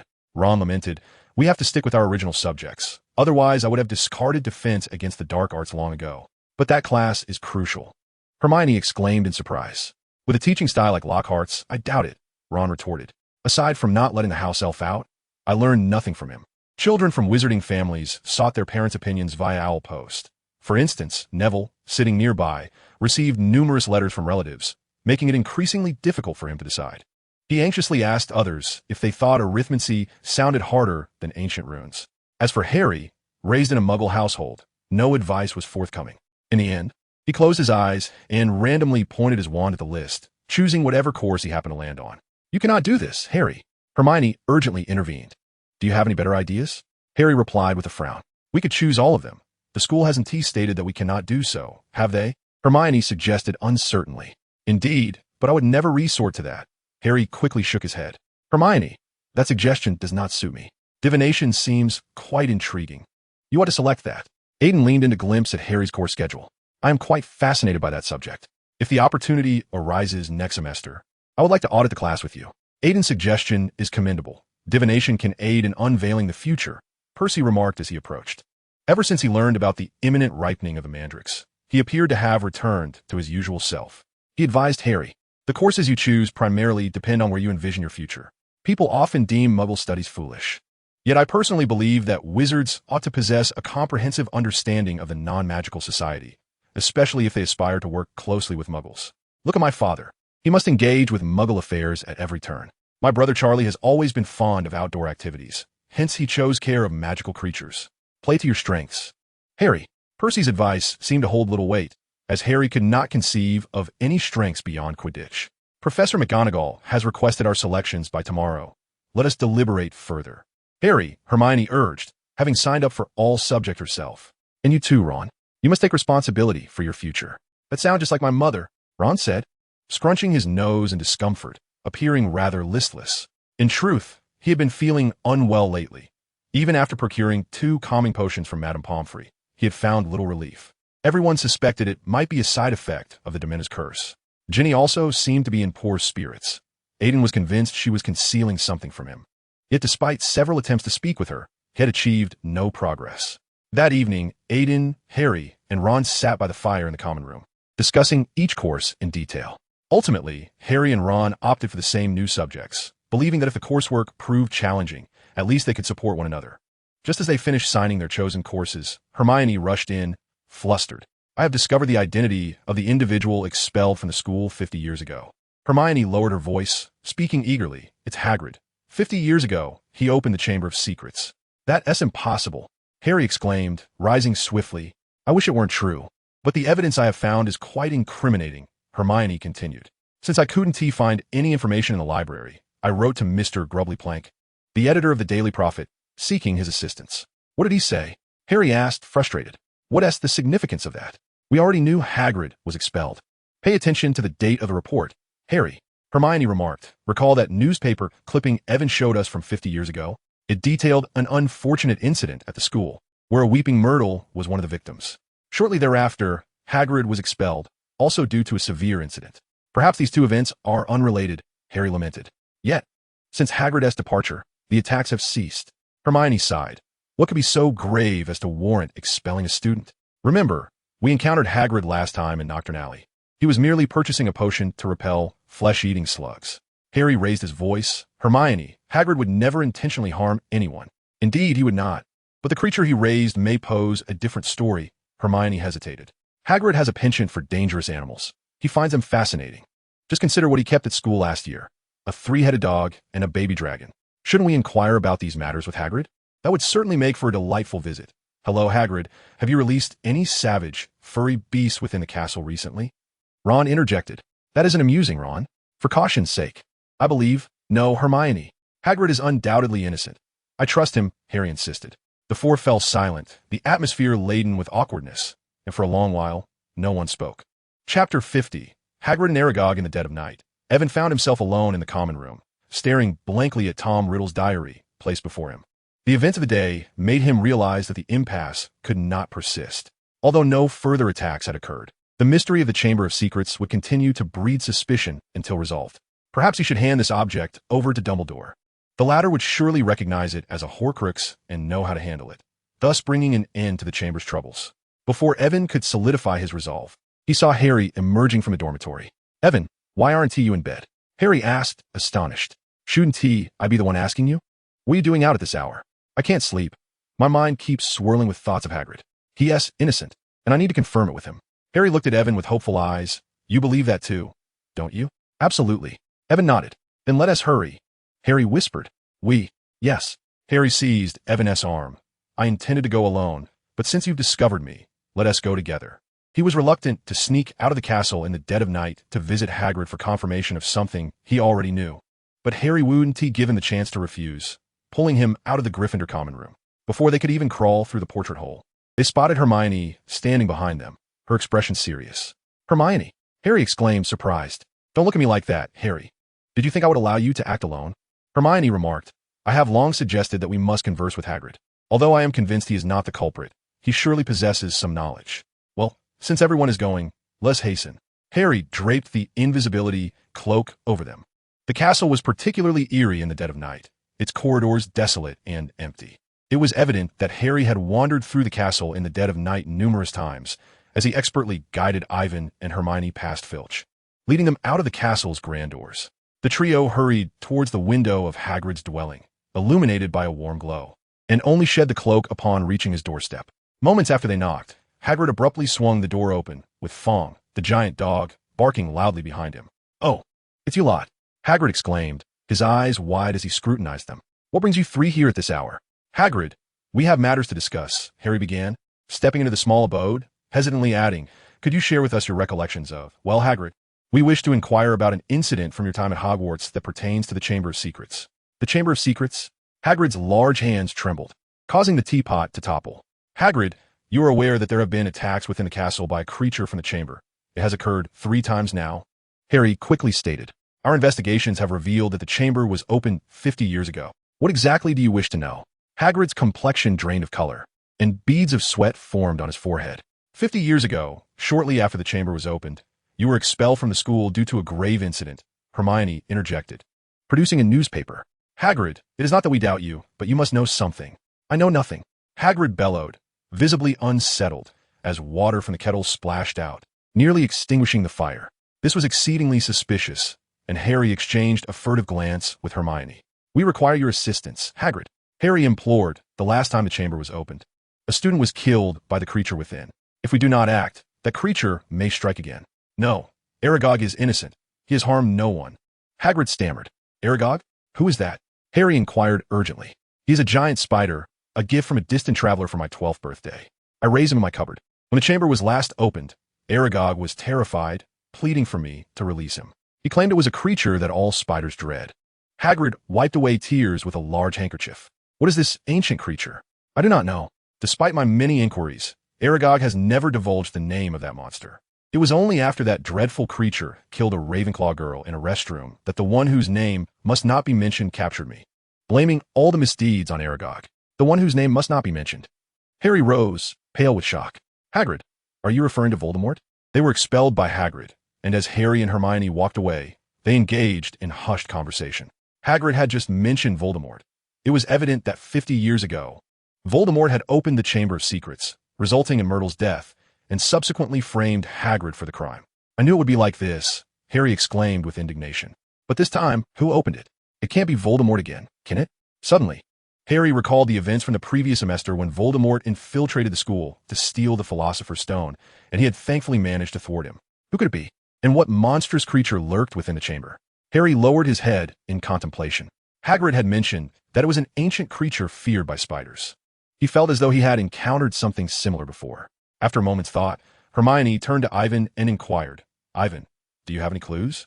It was evident that the terrifying creature concealed within the chamber was a basilisk, the sworn enemy of spiders. Ivan shared the information he had gathered. He had resolved to present the diary to Dumbledore. It was time to put an end to everything. As for the individual once controlled by Tom Riddle, whoever he was, devoid of the influence of Horcruxes, he would gradually return to normal. Chapter 51. A New Conspiracy. A basilisk, what is that? Noticing the curious gazes from Harry and Hermione, Ivan retrieved a page he had torn from an ancient library book titled Fantastic Beasts and Where to Find Them. This was research he had meticulously prepared days prior, carrying it with him in anticipation of such a situation. "This is an introduction to the basilisk, but don't mention it to Madame Pants. If she discovers I have damaged a rare book, she will never permit me to enter the library again." Harry and Hermione eagerly accepted the page and began to read aloud. "In our country, many fearsome beasts and monsters roam, among which the most bizarre and lethal is undoubtedly the basilisk, also known as the king of serpents. This serpent can grow to an immense size and typically lives for several centuries. It hatches from a rooster's egg, incubated by a toad. Its method of killing is astonishing. In addition to its deadly fangs, the basilisk's gaze can also cause death. Anyone who meets its eyes will perish instantly. Spiders flee upon encountering a basilisk, for it is their mortal enemy, and the only sound that causes a basilisk to flee in terror is the crow of a rooster, as that sound is also fatal to it. Therefore, Aragog's fear and desire to escape makes sense. I understand now, Ivan. It was as if a light had suddenly illuminated Harry's mind. He exclaimed with excitement. The creature hidden in the chamber is a basilisk. No wonder I hear that voice every time an attack occurs, while others cannot. It is because I can understand Parseltongue. Look at this line. Hermione pointed to a sentence on the page. Whoever the basilisk's gaze falls upon will die. But no one in the school has died. That is because none of them directly met its gaze. Avon elucidated that both of you still recall the puddle at the site of the initial attack, do you not? Lady Loris, Felch's feline companion, must have seen her reflection in the water, thus leading to her petrification. As for Justin, when we discovered him, he was covered in shards of glass. He had gazed upon the basilisk from the large mirror at the basement entrance, and upon being petrified, fell backward, shattering the mirror. Wait, I still do not comprehend. Harry hesitated. If the basilisk is indeed as enormous as described in the book, how could it traverse the school undetected? It is through the pipes, Harry. Avon explained. It has been maneuvering within the plumbing, which is why you consistently hear that sound emanating from within the walls. Hermione anxiously glanced at the paper in her hands, clarity dawning upon her. The crowing of a rooster is also fatal to it. Hence, Hagrid's roosters were all slaughtered. Once the chamber was opened, the heir of Slytherin surely wished to eliminate any roosters near the castle, nearly every point of lines. Except for one, which is that we still do not know who the heir of Slytherin is. Who opened the chamber? Upon seeing Harry and Hermione abruptly turn to him in unison, Avon couldn't help but smile ruefully. Do not look at me. I have no knowledge of that individual. We need to reassess the clues at hand. 50 years ago, it was Voldemort who opened the chamber, killed Moaning Myrtle, and falsely implicated Hagrid, Hermione stated. Now we know that the monster hidden within the chamber is the basilisk.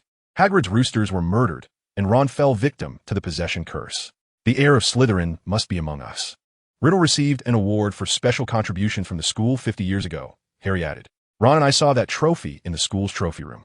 The Special Contributions Award. Could it be that he resolved the chamber incident at that time? Hermione furrowed her brow. But Hagrid said it was Voldemort who captured him. An eerie silence enveloped them as they all contemplated one possibility. Tom Riddle is Voldemort. Avon finally spoke softly after a long pause. Avon, what about the diary? Hermione asked, her complexion pale with disbelief. We have kept Voldemort's object so close to us. We must hand it over to Dumbledore. It could very well be a dark magical artifact. Do not worry, it is here. I've kept it with me. Avon touched his person but found nothing, his expression shifting dramatically to one of alarm. Oh no, I left it in the common room when I came out earlier. The three exchanged glances and hurriedly raced back to the castle. Meanwhile, within the diary, Tom Riddle felt a sense of bewilderment, even bordering on madness. Over the past 4 months, he had revealed numerous advanced forbidden magical knowledge, painstakingly earning the trust of that mudblood named Avon Mason. Could it be that his plan had been discovered? Just as this thought arose, he dismissed it. That wretched mudblood, no matter how cunning, was merely an 11-year-old child and would never relinquish the powerful magic within his grasp. In his view, Avon ought to be as enraptured by the allure of formidable power as he once was. He had even discerned the vulnerabilities within Avon's psyche, mere moments away from exerting control over him, just as he had with that previous child. However, that detestable mudblood vanished at the most critical juncture, rendering all his meticulous efforts and intricate plans utterly futile. If given the chance, how fervently Tom Riddle yearned to spring forth and obliterate Avon with a single Avada Kedavra. Just as this hope blossomed within him, the diary was unexpectedly opened by the very child he had once manipulated. It was an exquisite turn of events. Tom Riddle felt vitality coursing back into the diary, reinvigorating his waning strength. It was time to conclude everything. A cold smirk graced Tom Riddle's lips as he devised a new scheme to exact retribution upon that loathsome mudblood. He was determined to personally fulfill Salazar Slytherin's noble legacy. Purging Hogwarts with blood. Chapter 52. The Heir of Slytherin. Avon, Harry, and Hermione hurriedly dashed into the castle, neglecting even their invisibility cloak. Upon reaching the entrance to the common room, they were startled to see Snape emerge from the shadows of a corner. What a delightful coincidence! Snape regarded them with a sardonic expression. Potter, Granger, Mason, I had thought it was bad enough to have a Slytherin student running amok in the castle, disguised by Polyjuice Potion. But I never expected you to have the audacity to wander about at such an unholy hour. You don't understand, Professor. It's Voldemort. He has opened the Chamber of Secrets, and we must stop him. There's a diary, Hermione insisted, her voice tinged with urgency. Silence, Miss Know-It-All. Snape glared at the trio for what felt like an eternity before slowly responding. This is Hogwarts.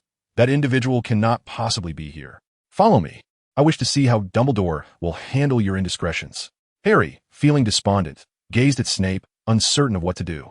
No matter what he said, Snape would never believe him. It seemed he relished finding excuses to punish him. The already tumultuous state of his mind was further burdened by a heavy dread. Just as he resolved to speak, the sinister voice echoed once more. This time, let me tear, let me shred. The voice resurfaced. It was the basilisk. Making its way toward the common room, Harry's heart sank. If the creature were to enter the Gryffindor common room, the consequences would be catastrophic. Imagine a group of unsuspecting students facing a terrifying beast capable of killing with a mere gaze. Countless lives could be lost in an instant. Even Hermione, it has entered. We must alert everyone. Harry disregarded Snape standing before him, shouted the password, and hastily climbed through the entrance. Avon and Hermione, momentarily taken aback, quickly followed suit. The common room appeared unchanged from when they had left, the fire gradually dwindling to embers.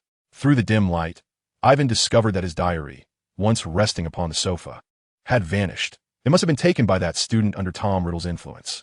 But who could it be, Ginny or someone else? Immediately, his gaze was drawn to the wall above the fireplace, where a line of dark silver text shimmered ominously. Tremble, mudbloods. Hogwarts shall be purified, and the heir of Slytherin will fulfill his grand mission. Ivan's pupils constricted sharply. What did Tom Riddle intend by proclaiming that Hogwarts would be purified and that the heir of Slytherin would complete his task? A shadowy figure emerged from the corner, revealing Ron.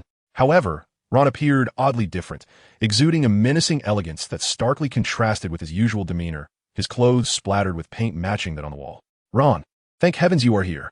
The basilisk is coming. We must, Harry shouted anxiously. I know. I'm the one who summoned it, Ron replied, a peculiar smile curling at the corners of his mouth. What do you mean?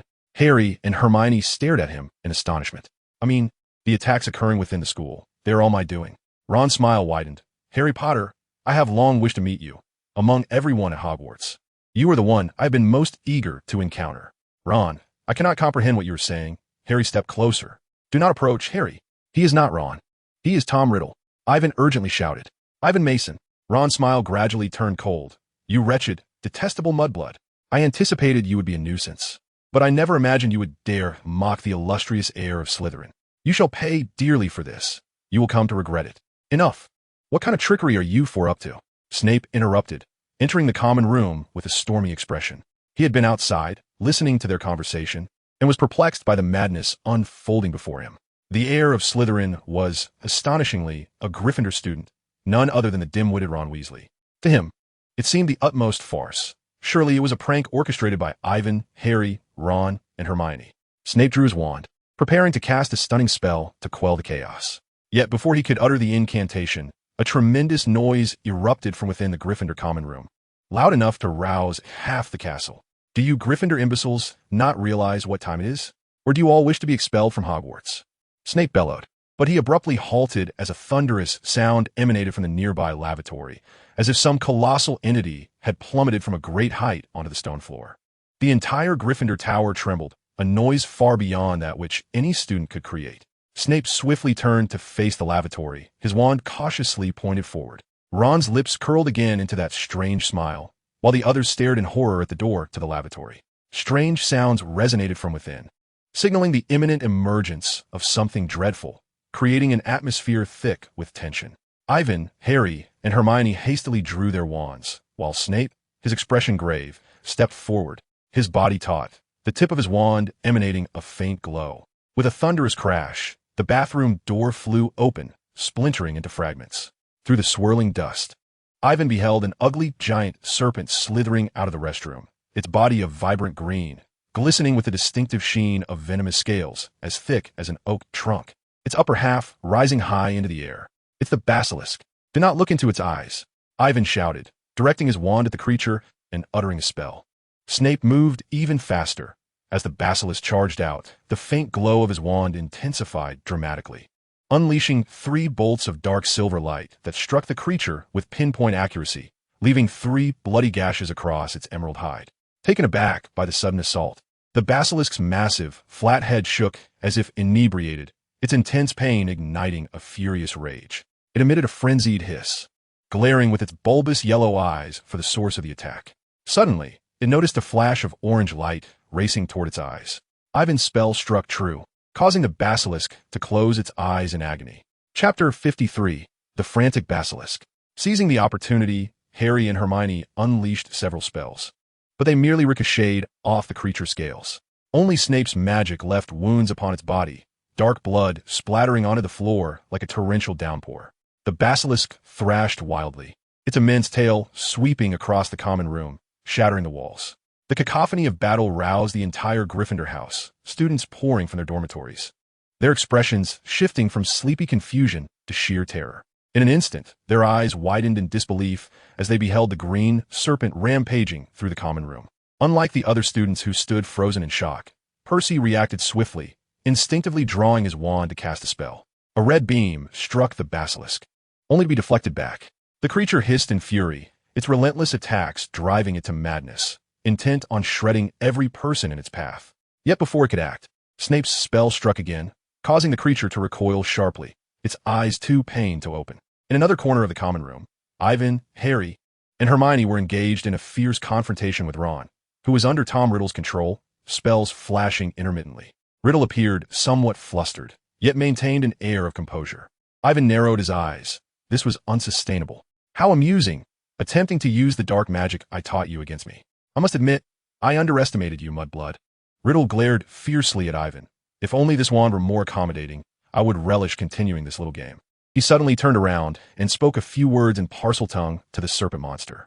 Upon hearing his summons, the creature abruptly abandoned Snape and swiftly glided toward Ivan. Its mouth gaped wide enough to swallow everyone whole, revealing 2 rows of venomous fangs, as long as silver swords, thin and glistening with a deadly sheen.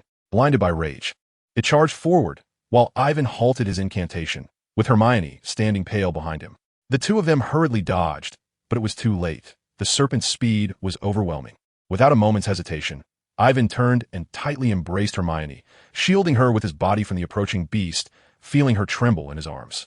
In the next instant, Harry shouted and rushed in, wielding a wooden chair, hurling it fiercely at the creature. However, it was of no consequence, akin to a grasshopper attempting to halt a chariot. The serpent's velocity remained unabated. Just as they believed they were destined to be devoured, Snape suddenly appeared before them, his countenance as dark as a stormy sea, the light from his wand intensifying. Boom! Snape was lifted off the ground, violently crashing against the wall before sliding to the floor, a trickle of blood seeping from beneath his hair. He had been knocked unconscious. The loathsome man had finally been dealt with, and Riddle gazed contemptuously at Snape's sprawled form on the ground. The serpent glided towards him, its body no longer writhing in agony. Ivan understood that the effects of the curse were waning, and the creature would soon regain its strength. Dreadfully aware that the professors must be hurrying to their aid, Ivan resolved to hold on just a little longer. A thought struck him. Perhaps he could retrieve the item he had crafted a few days prior. It might just eliminate the serpent. Clearly, Tom Riddle also recognized that time was of the essence. He turned and commanded the serpent to kill Ivan. As he hissed in Parseltongue, a red-haired girl suddenly dashed down the stairs. It was Ginny. "Ron, what are you doing?" she exclaimed, her face pale, anxiously surveying the 4 in the corner. Fear etched across her features, yet her gaze grew resolute. Clad in pink pajamas, she gripped her wand tightly, unleashing a crimson beam towards the serpent. Her spell interrupted Riddle's conversation with the creature, causing it to recoil slightly, its massive jaws snapping forward in fury, intent on tearing Ginny apart. "No!" Harry and Hermione cried out in terror. Ivan hastily cast a spell, but it proved ineffective. They yearned to save her, yet time was against them. Ginny was perilously close to the serpent. Just as everyone shut their eyes, unable to bear the impending doom, Ron suddenly lunged forward, rescuing Ginny in the nick of time. Ron seemed to regain his senses, tears streaming uncontrollably down his face. "Run, run, I'll hold it off," he choked out. "It's all my fault. I shouldn't have trusted that creature. I shouldn't have." Tom Riddle appeared to be struggling for control over Ron's body, whose pale face was etched with agony. Soon, Riddle regained dominion, his expression twisted in disgust as he violently hurled Ginny aside. An unexpected resistance arose. Yet the strength was feeble. His body was nearly devoid of life. It was time to conclude this absurd contest. I shall purify Hogwarts in the name of Salazar Slytherin, and the Mudblood and his companions must perish. Unfortunately, your opportunity has slipped away, Tom. Evan gasped, clutching a device resembling a music box. A magical contraption he had devised days prior to record sound. He opened the box, and a sudden cacophony of a rooster's crow erupted. At the sound, the basilisk's massive form trembled violently. "No, you wretched, despicable Mudblood," Tom Riddle screeched, scrambling up the basilisk's body. "You will regret this. The boy's corpse shall remain forever in the Chamber of Secrets. You cannot take Ron."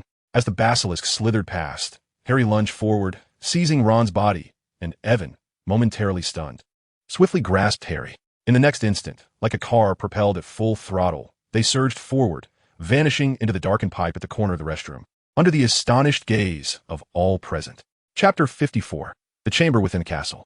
Evan and Harry clung tightly to Ron, akin to passengers on a roller coaster racing through subterranean tunnels, ascending, descending, twisting, and hurtling down an interminable, dark, sticky slide. The narrowness of the passage forced Evan to press closely against the basilisk. Even so, he was jostled painfully at every turn, stars dancing before his eyes. At the passage's zenith, the basilisk brought them to an unusual oval chamber, adorned with pale blue draperies. One side of the room was lined with books, thick with dust, indicating it had long been abandoned. Ron, under Riddle's control, displayed a clear expression of surprise. He had previously been unaware of this hidden sanctuary within the school. "Damn it," Tom Riddle hissed in frustration. He commanded the basilisk to halt, but it was evident that the rooster's call had terrified the creature. It no longer heeded Riddle's commands, fleeing in a panic at its utmost speed. The blue-draped room vanished in an instant, and as they passed the central table, Evan reached out and grasped an object, a circular item attached to a long chain. He clutched it tightly, not yet having the chance to examine it, as the basilisk plummeted swiftly downward. Moments later, with a resounding crash, the basilisk shattered the pipe, propelling them out of Moaning Myrtle's bathroom on the 3rd floor. It surged toward the centrally carved tap adorned with a serpent, as Ron emitted frantic hissing sounds. Suddenly, the faucet emitted a dazzling white light and began to spin rapidly. The sink gradually vanished from sight as a massive pipe came into view, into which the basilisk slithered. This pipe was significantly thicker than the previous ones, seemingly designed specifically for the serpent, and Evan could see numerous other pipes branching off in various directions, none quite as robust as this one. The pipe twisted and turned, steeply descending into darkness. Evan realized they had fallen deep beneath the school, even deeper than the underground classrooms. Just as he began to acclimatize to the swift descent, they finally landed on a damp surface. The pipe became level, and they emerged from its opening, crashing heavily onto the ground. The force of the impact caused Evan and Harry to release their grip simultaneously, while the basilisk, with Ron in tow, slid away into the shadows, quickly disappearing from view. They found themselves in a dark stone tunnel spacious enough for a person to stand within. "Where are we?" Harry queried, rubbing his backside as he stood up. "We've been brought miles beneath the school." He squinted, surveying the murky, sticky walls surrounding them. Then, he recalled the object he had inadvertently seized in the room at the pinnacle of the castle, filled with blue drapes. A flicker of luminescence. His wand emitted a faint glow. By this dim light, Evan beheld a round object in his hand, resembling a pocket watch but devoid of any markings, save for a peculiar needle. "What is this?" Harry leaned closer. "I'm not sure. I accidentally grabbed it in the room the basilisk passed through. It appears to be a magical artifact." Evan hesitated, contemplating whether to adjust the needle. Indeed, that is correct. He tucked the mysterious item into his pocket. They had to act swiftly, for Tom Riddle was siphoning Ron's life force, and the longer they delayed, the more disadvantageous it became for them. Along the tunnel, the two moved quickly, their footsteps echoing on the damp ground. The oppressive darkness rendered visibility limited to only a small area ahead. Their wands cast a feeble glow, projecting their shadows onto the moist walls, resembling monsters in the gloom. "Harry," Tom Riddle wields Ron's broken wand.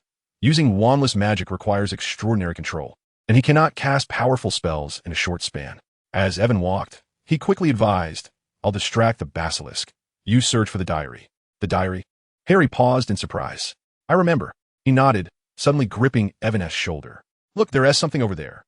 Evan extended his wand, and through the dim glow, he discerned the outline of a colossal, coiled creature lying motionless on the other side of the tunnel. It was the basilisk's shed skin, an item that might pique someone's interest. Before them lay an enormous serpent-esque skin, a vibrant shade of green, coiled on the tunnel floor, hollow inside and measuring a full 20 feet in length.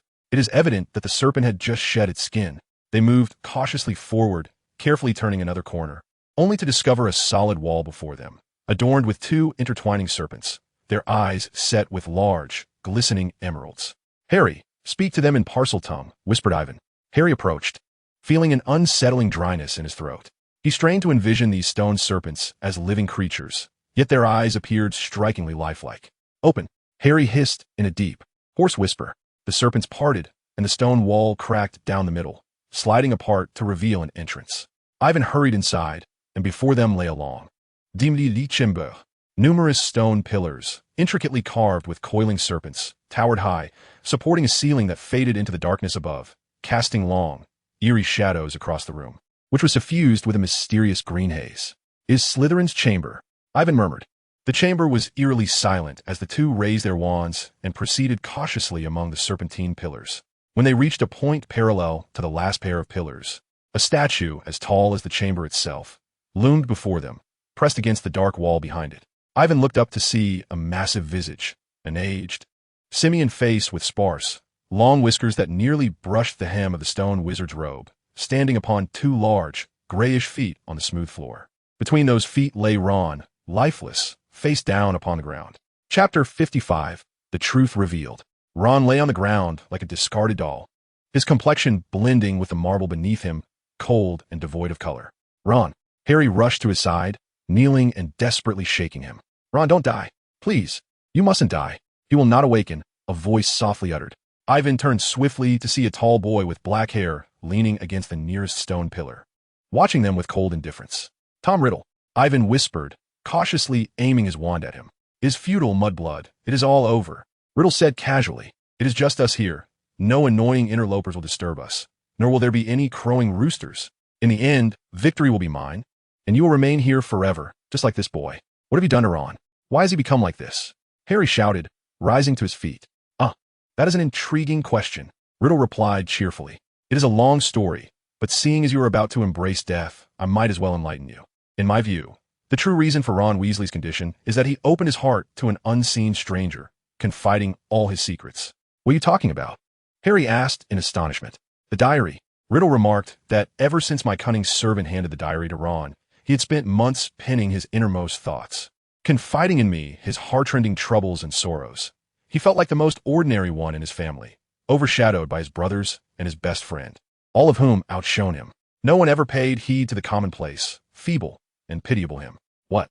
Harry paused momentarily. Harry Potter, renowned, benevolent, and the illustrious savior, would never comprehend that Ron Weasley was envious of your fame that eclipsed his, envious of your superiority. Riddle's eyes glimmered slyly. He believed himself to be utterly worthless, even inferior to a mere newcomer. How tiresome it is to listen to a 12-year-old boy lament his trivial concerns. He continued, yet I bore with it, crafting responses, embodying kindness and understanding. Gradually, Ron placed his trust in me, viewing me as his sole friend, while you merely regarded him as a humble, laughable sidekick. I did not. I have never. Harry's complexion turned ghostly pale. I had no idea Ron felt this way. I had always considered him my best friend. Clearly you're not. Riddle's laughter was a chilling, piercing sound, utterly unbefitting a 16-year-old, for after months of correspondence, Ron had laid his entire soul bare to me, and it was precisely the essence I sought. I devoured his most secret fears, his deeply buried secrets, and his most intense jealousy, my appetite growing insatiable. I gradually grew more powerful, far surpassing young Mr. Weasley, strong enough to begin to exert control over him, to accomplish what I had long desired. All thanks to your actions. Cease your beguiling and absurd tricks, Tom. Aiden coldly interjected. This will have no effect on us when Ron awakens. I shall give him a sound thrashing to ensure he knows we have always regarded him as our closest friend. Damn the mudblood. Riddle turned, casting a look of disdain at Aiden. I knew you were troubled the moment you produced that ridiculous 50-year-old newspaper. I wanted to eliminate you. You did just that. Attacking me with the corrosive curse in the dueling club. What a foolishly reckless idea. Ron's broken wand weakened my magic. Riddle retorted sharply, yet that was indeed my blunder. You are far more cunning than I anticipated. I should not have revealed myself so soon. What if Dumbledore took notice? Thus, I employed a soul-binding curse on Ron, compelling him to use the killing curse against me. Was it your clever plan? No. Without my control, poor Ron could conjure nothing but a mere flicker of green light. Riddle proclaimed with pride. The purpose of the soul-binding curse was merely to mask the traces of my influence over him. Yet Dumbledore remained suspicious. However, Ron did not disappoint me. Out of cowardice, he concealed the matter of the diary from everyone, fearing your discovery that he was indeed the perpetrator behind the attacks. Upon hearing Riddle's words, Ivan tightened his grip on his wand, while Harry beside him clenched his fists, his nails digging painfully into his flesh. Ever since that incident, the foolish Ron seemed to have lost his trust in me.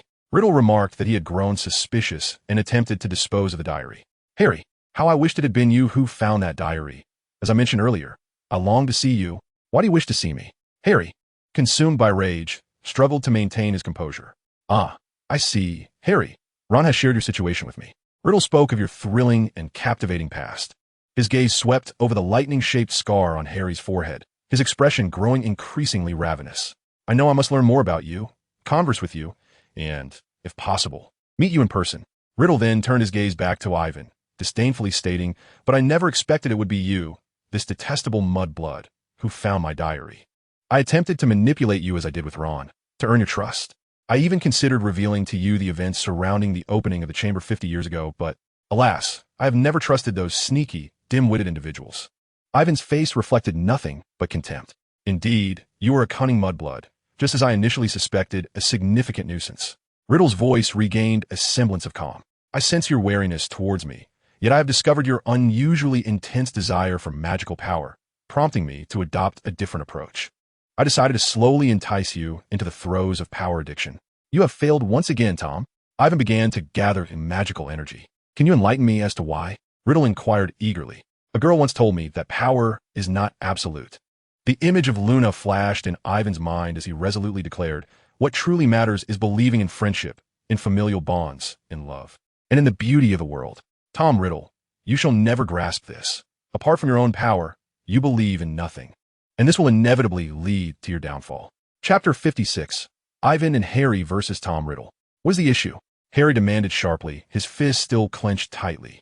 There are many, such as... Riddle's face broke into a gleeful smile.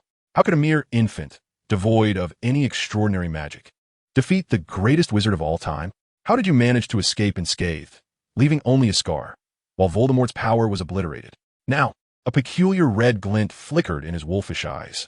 How amusing it is that you were vanquished by Harry, yet remain oblivious to how you failed.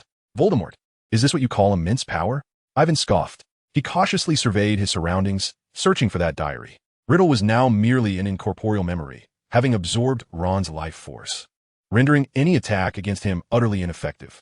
Only by locating that diary Horcrux could everything be resolved. Once again, I underestimated you, Mudblood. Riddle whispered. It seems you have already discerned my identity. Indeed, I am Voldemort. He is my past, present, and future. With Ron's broken wand in hand, he traced the air, inscribing 3 shimmering names, Tom Marvolo Riddle. Then, with a flick of his wand, the letters rearranged themselves into, I am Voldemort. This is a name I have chosen for myself. He murmured, do you truly believe I would spend my life bearing the name of my filthy muggle father? Know this. Within my veins flows the blood of Salazar Slytherin himself. Would I retain the name of that repugnant ordinary muggle? He abandoned me before I was even born, merely for discovering that his wife was a witch. Such a notion is intolerable. A chilling smile spread across Riddle's face. I shall bestow upon myself a new name, signifying my rebirth. I know that one day, when I become the greatest wizard in the world, no witch or wizard shall dare utter this name lightly. Though it was already known that Tom Riddle was Voldemort, witnessing the name materialize before him rendered Harry's mind momentarily paralyzed. He stared blankly at Riddle. This man who had once been an orphan, devoid of parents, who had grown up to murder his own and countless others. No, you are not. Harry forced himself to speak, his calm voice laced with hatred. Not what? Riddle demanded sharply. Not the greatest wizard in the world. Harry gasped. I regret to disappoint you, but the greatest wizard is Albus Dumbledore. Everyone says so. Even at your peak, you dare not attempt to seize Hogwarts. Dumbledore saw it through you during your school days, and he still instills terror in you, no matter where you have hidden these days. The smile on Riddle's face vanished, replaced by an exceedingly grotesque expression. From the very beginning, Dumbledore never believed in me. The moment I laid eyes on him in the orphanage, I knew. Riddle declared vehemently, but it matters not. For I possess knowledge of many spells he could never fathom. I am the most powerful. Now, reveal everything to me, Harry Potter. The length of your words determines how long you and that mudblood beside you can remain alive. Why you suddenly lost your power when you attacked me, no one knows. Harry replied stiffly, I am unsure myself, but I know why you could not kill me.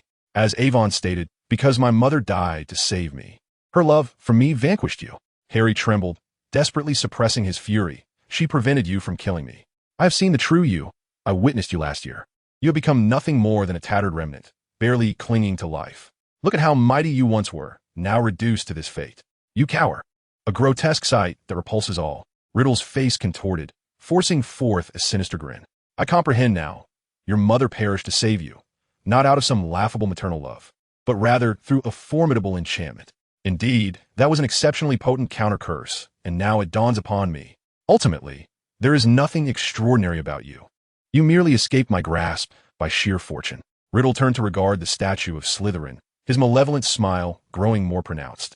Now, let us see if you and your filthy companion possess the same luck to evade the grasp of history's most formidable dark wizard once more. A hissing sound emanated from his mouth as the colossal stone visage of Slytherin began to animate. Its mouth opened wider and wider, ultimately forming a vast abyss. Evan raised his gaze to the towering Slytherin statue, shrouded in darkness. There, he finally spotted the diary he had been searching for, resting atop the statue. The basilisk slithered forth from the statue, its body marred with scars, lacking the imposing presence it once had in the Gryffindor common room.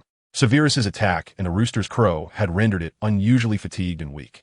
Nevertheless, to the two young wizards, even a weakened basilisk remained a deadly adversary. Kill them. Riddle bellowed madly. The basilisk swiftly approached them, and Evan's wand emitted an orange beam of light, an attack spell, but it was effortlessly countered by Riddle's incantation. Foolish boy, did you truly believe I would allow you to triumph with the same trick twice? Riddle screeched, filthy mudblood, taste the flavor of death. Before he could finish his taunt, the empty chamber resonated with a sudden melody. The sound was ethereal and mysterious, exhilarating to the senses.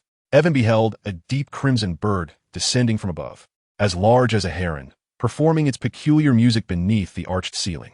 It possessed a shimmering golden tail, as long as that of a peacock, and a pair of glistening claws that clutched a tattered bundle. It was Fawkes Dumbledore's phoenix. It swooped down swiftly, dropping the ragged object at their feet. Evan discerned that it was the school's tattered sorting hat. How amusing! Riddle erupted into manic laughter, his mirth so intense that it seemed to shake the dark chamber, as if 10 versions of Riddle were laughing in unison. This is what Dumbledore has sent as your protector, a singing bird in a tattered hat. Do you feel brave now? Do you feel safe? As his voice faded, Fawkes soared towards the basilisk, circling around its head. The basilisk, enraged, lunged at the phoenix, bearing its slender, dagger-like fangs. But it was futile. Fawkes dove down with remarkable speed, its long golden beak piercing into the basilisk's skull. Its mouth sang a peculiar melody, occasionally directing its attention toward the serpent's scaly nose, pecking here and there, causing dark blood to spurt from the creature's eyes, which had been blinded. No! Kill those 2 boys. Leave that bird. The boys are behind you. Riddle shouted vehemently. Harry, believe in yourself, Avon urged, thrusting the tattered sorting hat into Harry's hands. Harry turned and dashed toward the statue of Slytherin, shouting, I'm going to get the diary. You must destroy it. Confused, Harry stared at the patched hat in his grasp, uncertain of Avon's intent. What purpose could this object serve? Suddenly, his hand felt a long, hard object within the hat, and as he looked down, a gleaming silver sword appeared, its hilt adorned with a dazzling, egg-sized ruby. He drew it forth. The ruby glimmered faintly. The Sword of Gryffindor, a testament to courage. Chapter 57. Hogwarts a millennium ago. While Fawkes engaged the basilisk, Avon sprinted toward the statue, but Tom Riddle seemed to sense his intentions, and several curses whizzed past him. Kill the mudblood. Do not let him approach the statue. He is to your right. Sniff him out. Riddle shrieked. The basilisk disregarded Fawkes and lunged at Avon once more. Just as Avon thought he would be swallowed whole, Harry suddenly appeared between him and the serpent, panting as he dropped his wand and gripped the sword of Gryffindor tightly, his pale face etched with determination. The basilisk failed to notice Harry. Riddle attempted to alert it, but the serpent was too swift, and it was too late. With a powerful thrust, Harry struck the basilisk, leaving a deep wound that surpassed all previous spells' damage. The creature reared its head and let out a resounding hiss, thrashing wildly, coiling its body around the stone pillars, shaking the entire chamber.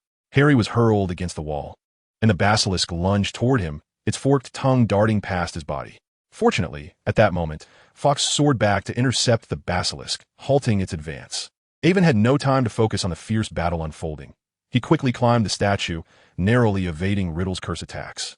The spells were powerful, debris swirling around him. Yet Ron's damaged wand evidently sapped Riddle's control. Despite his magic disfiguring the Slytherin statue, none struck Avon. Damn it! Riddle fumed, casting Ron's wand aside in frustration. Avon watched as he hurried to the spot where Harry had stood and picked up Harry's wand. Avon hastily quickened his pace, mere moments away from the diary. Suddenly, a green spell surged towards him, broader than the previous ones, leaving him no chance to evade. Gritting his teeth, Avon leaped into the air, grasping the diary with all his might, and hurled it towards Harry. In the next moment, the green light struck him. Avon, he plummeted, stunned, directly into the gaping maw of Slytherin. It was a pitch-black, bottomless cavern that mercilessly engulfed him.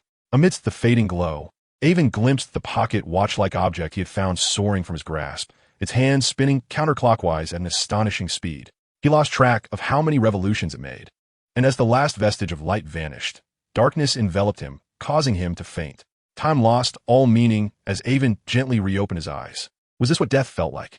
Yet, instead of an abyss, the chamber gradually came into focus. No, this was not the Chamber of Secrets. Although the room's dimensions mirrored that of the chamber, the columns bore no carvings of terrifying serpents, nor were there statues of Slytherin. On the contrary, it was a chaotic mess, resembling an enlarged version of Snape's office, filled with an array of potion ingredients and magical elixirs. Jars brimming with vibrant liquids and decidedly unpleasing animal specimens. Who are you, to dare trespass into my chamber without permission? Avon beheld a youth with raven hair, clad in a dark green, vintage-styled wizarding robe, standing before him. His strikingly handsome visage bespoke noble lineage. The young wizard scrutinized Avon with a dubious gaze. And before Avon realized, a silver wand materialized in the young man's hand. Greetings, I am Avon Mason. This is... Avon surveyed his surroundings in bewilderment. It was all too peculiar. Just moments ago, he had been battling Voldemort and the basilisk in the chamber, and now he lay in this odd room, confronted by an unfamiliar wizard. Avon was certain that the individual before him was neither a student nor a professor of Hogwarts. Anyone possessing such an enigmatic aura would certainly not escape his memory. This was once my father's castle, known as Hogwarts, but it has since transformed into a school of magic. He spoke slowly. I am Salazar Slytherin, one of the founders of this institution. At his words, Avon coughed in shock. Salazar Slytherin, one of the 4 founders of Hogwarts. This young man, couldn't he possibly be real? How could he be a figure from over 1,000 years ago? This chamber is my private domain, and it should remain unknown to others. Salazar scrutinized Avon closely, his eyes narrowing. Furthermore, you mentioned your name is Avon Mason. I have never heard of a wizarding family by that name. You are not a muggle-born, are you? Under the cold scrutiny of Slytherin, Avon cautiously nodded, witnessing a clear expression of distaste manifest on Slytherin's face. In that fleeting moment, Avon sensed an overwhelming aura of danger emanating from the individual before him. He could perceive that this young man possessed a formidable magical prowess, rivaling that of Dumbledore and Voldemort. Could it be that his assertions were indeed genuine? Avon glanced around, noting the room's decor bore a rugged, medieval character. Was it possible that this was truly Hogwarts from a millennium ago? Might this exceptionally handsome young man be none other than Salazar, Slytherin himself? Avon felt his mind teetering on the brink of confusion, suddenly recalling the timepiece-shaped magical object. He touched his chest, relieved to find it still there. Sir, in truth, I'm also a student of Hogwarts, hailing from Gryffindor House. Avon spoke swiftly before Slytherin could vanish from sight with a flick of his wand. A student of Godric's? Salazar's gaze was icy as he scrutinized Avon. You are lying. I have never laid eyes on you. An unregistered time-turner. How intriguing. Salazar examined the timepiece in his hand, realizing it was not merely a device for reversing time. It radiated peculiar remnants of magic and exhibited an exquisite design reminiscent of Rowena's craftsmanship. Observing Slytherin's expression, Avon felt a wave of relief wash over him, as he knew the other had temporarily accepted his claim.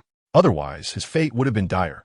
After all, a millennium later, Salazar Slytherin's notorious reputation preceded him. Who could predict how he might choose to deal with Avon? Stand up. I shall take you to meet Godric and Rowena, Salazar declared. a glimmer of light igniting in his eyes, accompanied by a faint, cold smirk. Should it ultimately be revealed that you have deceived me, you will come to regret your actions. Chapter 58. The dispute among the founders. Salazar, Slytherin grasped Avon's shoulder. Despite the thick layers of clothing, Avon felt an icy chill. The man's hand was as cold as ice. Apparate, Salazar muttered indistinctly. With a sudden pop, Avon experienced a sensation akin to being violently compressed, as though he were being thrust into a narrow, elastic tube. The intense pressure from all directions rendered him breathless, constricting his chest as if bound by iron hoops. Avon realized he was spinning, the surroundings dissolving into darkness. He struggled to breathe, each part of his body ensnared in an unrelenting grip, pushing him to the brink of his endurance.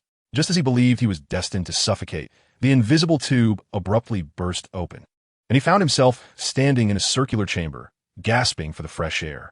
This room, he surmised, must have been the headmaster's office 1,000 years prior, adorned with exquisite decor. Beneath thick drapes stood 2 gleaming suits of armor, while the walls were adorned with intricate murals, and the floor was a marble expanse etched with elaborate patterns. At the center of the room, 4 long tables divided the space into 4 distinct sections. Salazar, it is a pleasure to see you here in the castle at this time. I had presumed you would seclude yourself in the basement, concocting your newly invented potion until the weekend concluded, spoke a young woman with short brown hair.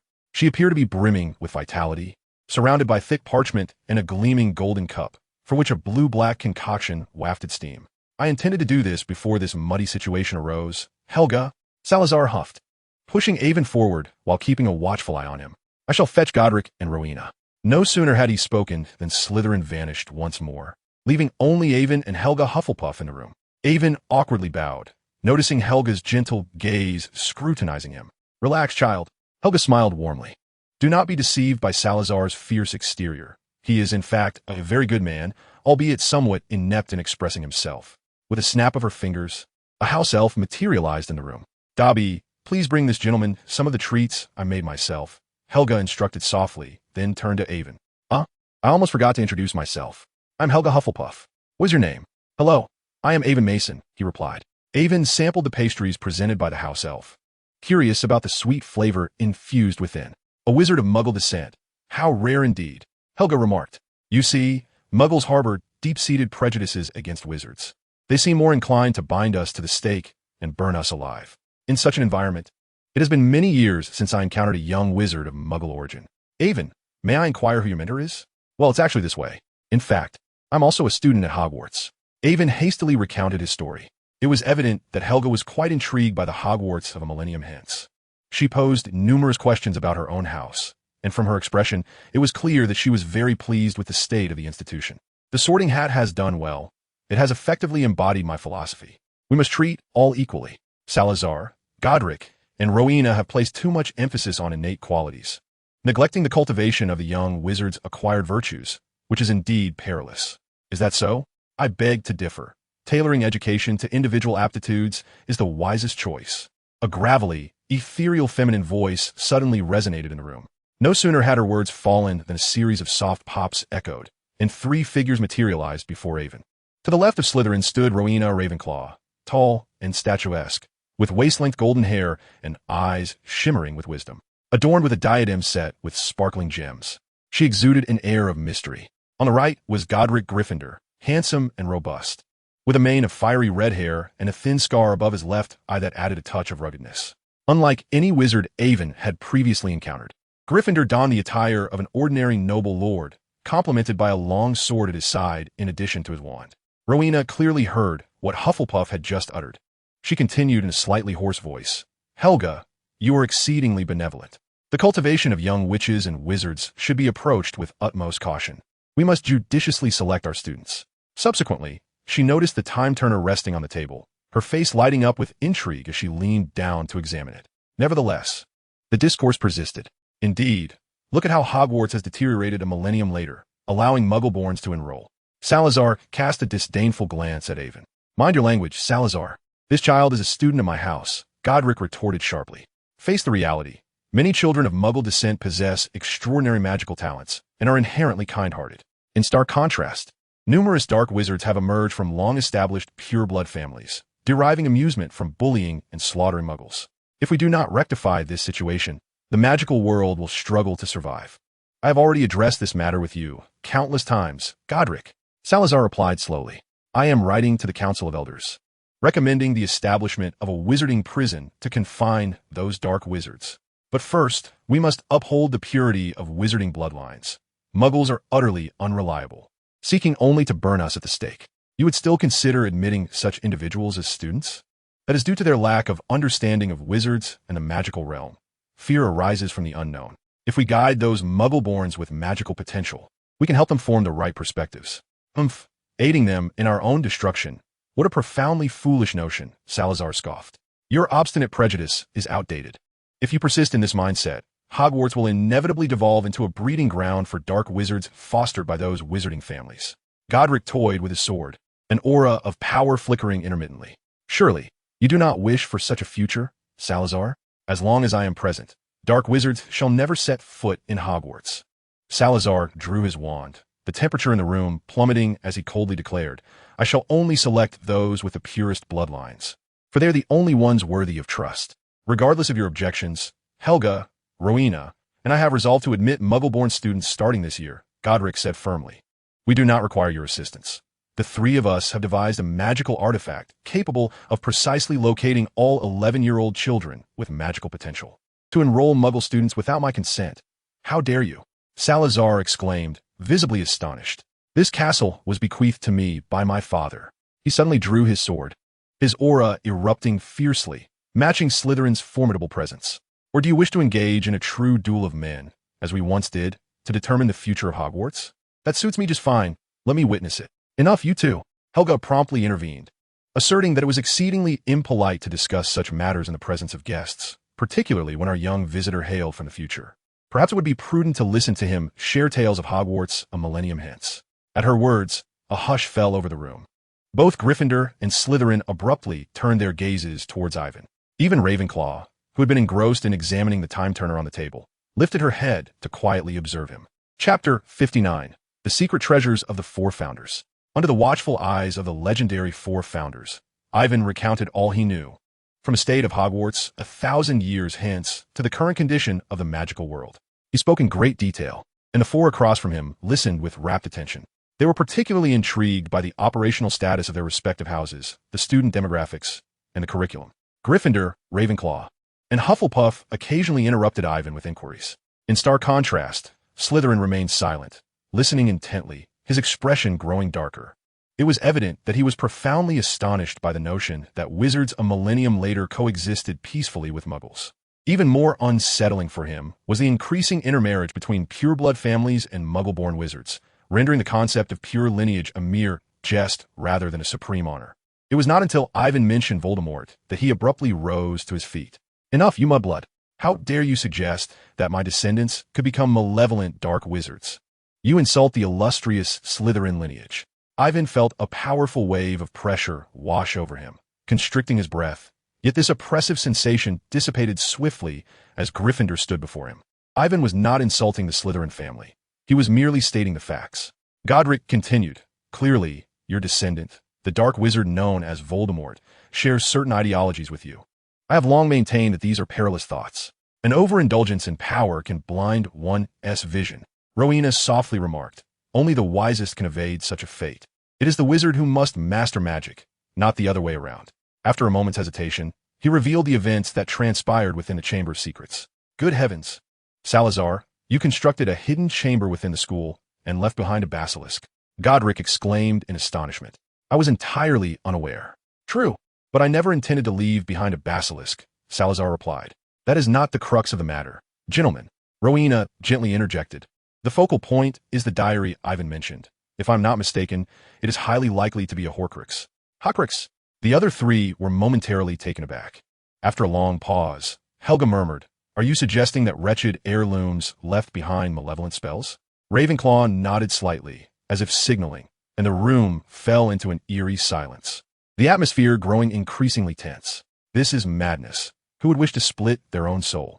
Beyond transforming oneself into a monstrosity, I fail to perceive any other utility in this endeavor.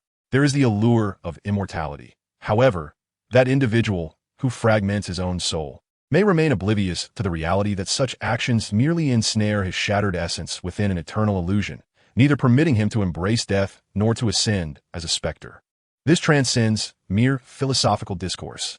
Suddenly, Godric rose to his feet, exclaiming, "Salazar, Horcruxes can only be forged through the act of murder. This malevolent sorcery, which contravenes the natural order, will gradually drive your descendant to madness, ultimately obliterating all he can reach, including Hogwarts itself. If your assertions hold true, I shall personally intervene to eliminate him. The honor of the Slytherin lineage shall not be tarnished." Salazar, with a demeanor as cold as ice, retorted, "Nevertheless, I shall retain all my previous thoughts. The future envisioned by that mudblood leaves me profoundly unsettled. Your chamber, Salazar," Rowena whispered, "we could construct a true sanctuary there, leaving behind relics that only the true heir, meeting the requirements of us all, could unseal in Hogwarts' direst hour. This idea is simply splendid, bestowing trials and hidden treasures upon the school's successors, while safeguarding Hogwarts from the malevolent forces of dark wizards, is an admirable pursuit," Godric proclaimed with enthusiasm. "I wholeheartedly endorse Rowena's proposal. What say you?" "I have no objections," Helga affirmed with a smile and a nod. "Do as you please. But I shall adhere to my own convictions," Salazar grumbled darkly. Evan observed the four animated figures across from him in silence, pondering the secret treasures bequeathed by the four founders of Hogwarts. What is this, a treasure hunt? Within the chamber, Godric, Rowena, and Helga surveyed their surroundings with satisfaction. Indeed, this was the ultimate venue for concealing treasures. "Here, mudblood, this is where you fell," Rowena intoned with her uniquely raspy, ethereal voice. "Intellect is humanity's greatest treasure. Farewell, Evan Mason. In the future, when Hogwarts faces its gravest peril, may you pass the trials and uncover the treasures we have left behind. Best of luck, Evan." Helga chimed in cheerfully, "I shall leave my cherished recipes within. If you manage to find them, they shall be yours." "Listen here, lad," Godric declared, clenching his fist emphatically. "I will leave behind several powerful weapons exclusive to Gryffindor to deliver a severe blow to that dark wizard. Do not disappoint me. If I discover that a student from Slytherin has unlocked the chamber, you shall witness my wrath." Salazar, Slytherin, remained silent, his countenance dark and brooding as he fixed his gaze upon Evan. It was only when Evan's form began to fade, on the brink of vanishing, that Salazar stepped forward suddenly, placing something into Evan's palm. A potion of amplification as an apology for the harm caused by my descendant. He lay within the Slytherin statue, and everything that had transpired felt like a dream. Chapter 60. The Key to Unlocking the Treasure. Evan struggled to sit upright, his entire body racked with pain. He should now be inside the statue of Slytherin, within a spacious chamber that features a narrow circular opening above, the very entrance through which the basilisk glides. As he felt for his wand, he also stumbled upon a small vial. "Lumos," Evan whispered, and by the faint light emanating from his wand, he discerned that he held a small dark golden potion in his hand. Could this possibly be the enhancement potion bestowed upon me by Slytherin? Just as Hufflepuff had initially mentioned, Slytherin was not as inaccessible as he seemed. Astonishingly, at the last moment, he had gifted Evan a precious enhancement potion. How utterly incredible. Evan had once read in a tome dedicated to potions that enhancement potions were exceedingly rare, with their recipes and brewing methods long lost to time. He carefully tucked the potion into his pocket, knowing that if others discovered he possessed such an item, it would undoubtedly cause a significant uproar, potentially even drawing the attention of the Ministry of Magic, which was not an outcome Evan desired. He planned to consume the potion in solitude to amplify his strength. Then, he recalled the words of the four founders as he departed, stating that they had left behind a mysterious treasure within the chamber to assist the worthy heirs of Hogwarts in their battle against Voldemort. If all went according to plan, that treasure should be located within this statue. He hastily grasped his wand and began to search the surroundings. As the lair of the basilisk, the interior of the Slytherin statue was far more expansive than it appeared from the outside, littered with the bones of small creatures and the marks left by the basilisk's slithering. After a thorough search, Evan discovered an unlatched hidden door at the far end of the chamber. He opened the door, stirring up a cloud of dust. As the dust settled, he found himself standing before a circular room. This room was adorned in a manner identical to one he had visited a millennium ago, exquisitely decorated, with four statues of the school's founders positioned in each corner, each one a youthful representation of their former selves. The cunning Salazar Slytherin, the kind Helga Hufflepuff, the wise Rowena Ravenclaw, and the ruggedly handsome Godric Gryffindor. Each statue bore an uncanny resemblance to those Evan had previously encountered, strikingly lifelike. Before the 4 statues stood 4 stone altars, each featuring a circular indentation.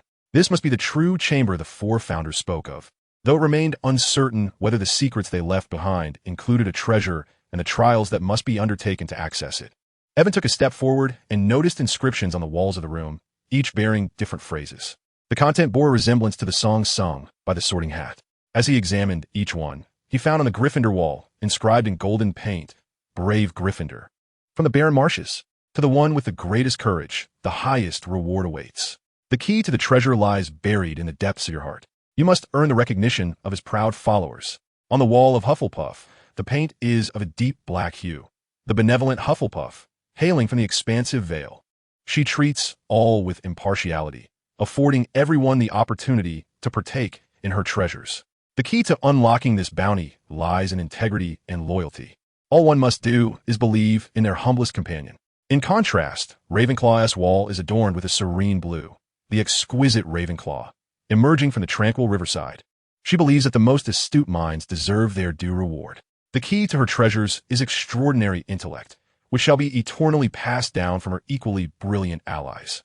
Lastly, on the wall of Slytherin, silver paint proclaims, "The cunning Slytherin, originating from a mire." He places his faith solely in the purest of bloodlines, denying anything to those of lesser heritage. The key to his treasures is unparalleled strength, safeguarded by his devious servants in the depths below. Illuminated by the wand's glow, Ivan absorbed all the hints, growing increasingly speechless. These 4 individuals possess quite the morbid sense of humor. Since they have left something behind, why not present it plainly? Instead, it feels like a riddle to decipher. None of these clues made sense to him. Ivan had no notion of where the 4 founders had concealed the key to unlock the secret treasure, nor did he comprehend the meanings behind the mentioned followers, friends, allies, or servants. With no other recourse, he meticulously recorded all the words, intending to discuss them with his companions later in hopes of uncovering some clue. Once Ivan had committed everything to memory, a horrifying, enduring scream, piercing to the very core, erupted from outside the statue. It dawned on him that Tom Riddle and the basilisk remained unresolved. He hastily exited the chamber. The scream he had just heard was the final cry of Tom Riddle. In the heart of the chamber, the immense corpse of the basilisk lay lifeless, its upper jaw pierced by the sword of Gryffindor. Not far from it lay Tom Riddle's diary, impaled by the basilisk's fangs, venom seeping through a gaping hole, hissing as it emitted tendrils of black smoke, dripping ink onto the ground. "Ivan, we have triumphed. I have vanquished Tom Riddle. I followed your advice and destroyed that diary." Upon seeing Ivan being brought forth by Fawkes, Harry rushed over, concern etched upon his face. "How are you? Are you all right? I saw you struck by Tom Riddle's curse." Ivan shook his head, then caught sight of Ron collapsed beneath the statue. "We must check on Ron," he urged. As Ivan and Harry hurried over, they found Ron sitting up. His bewildered gaze first fell upon the colossal corpse of the basilisk, then shifted to Harry, who was clad in a blood-stained robe, and finally to Ivan, whose robe was equally tattered. Ultimately, his eyes landed on the diary at his feet. He shuddered, gasping in horror, tears streaming uncontrollably down his cheeks. "Ivan, Harry, it was I who endangered us all. I should never have believed that Tom Riddle. I longed to confess my actions, yet fear held me captive. Riddle told me that if I did, you would never regard me as a friend again. Indeed, you are quite the scoundrel. If I weren't utterly exhausted and on the verge of collapse, I would truly relish the opportunity to give you a good thrashing, Ron." Evan exclaimed angrily, unable to fathom how you could believe Voldemort's deceitful words rather than trust your friends. "It is all my fault. I deserve to be expelled," Ron lamented, feeling despondent. "Shortly after the first attack, I sensed something was amiss.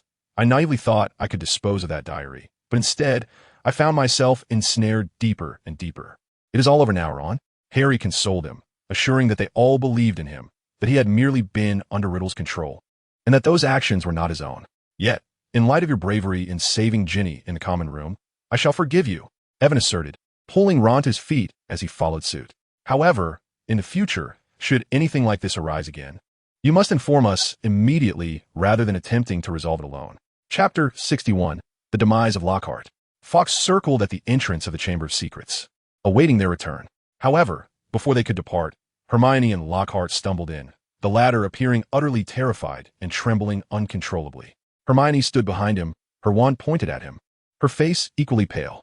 "Miss Granger, the adventure should have concluded. We may have arrived too late to rescue your friend. I'm truly sorry. You know that, Mr. Mason." Before Lockhart could finish his sentence, he suddenly caught sight of the colossal serpent's corpse, his knees buckling as he collapsed to the ground, screaming in terror, "Snake! Snake! Great serpent! My goodness, are you all right?" Hermione, upon spotting Evan, Harry, and Ron standing beside the basilisk's lifeless body, rushed over in delight. Her eyes red-rimmed as she embraced each of them. "We are fine, Hermione, but if you continue to hold me so tightly, I might not be able to say the same." Evan managed feebly, feeling somewhat awkward as he realized Hermione's embrace lingered longer than those of the other two. Shifting the topic, he inquired, "By the way, how did you manage to come in here, and why did you bring Lockhart?" Hermione stammered, her face flushing as she released her grip. Upon hearing her explanation, Evan learned that after he and Harry were taken by the basilisk, Professor McGonagall and the other teachers had rushed to the common room. They originally intended to seek out Dumbledore, but the headmaster was detained by the Minister of Magic, Cornelius Fudge, and Lucius Malfoy, who arrived shortly thereafter. Hermione deduced the entrance to the Chamber of Secrets was located in the third-floor girls' restroom based on the fact that the first victim, 50 years ago, was Moaning Myrtle. She then resolved to seek assistance from Professor Lockhart. "However, I never anticipated that he would be too frightened to descend with me to rescue you."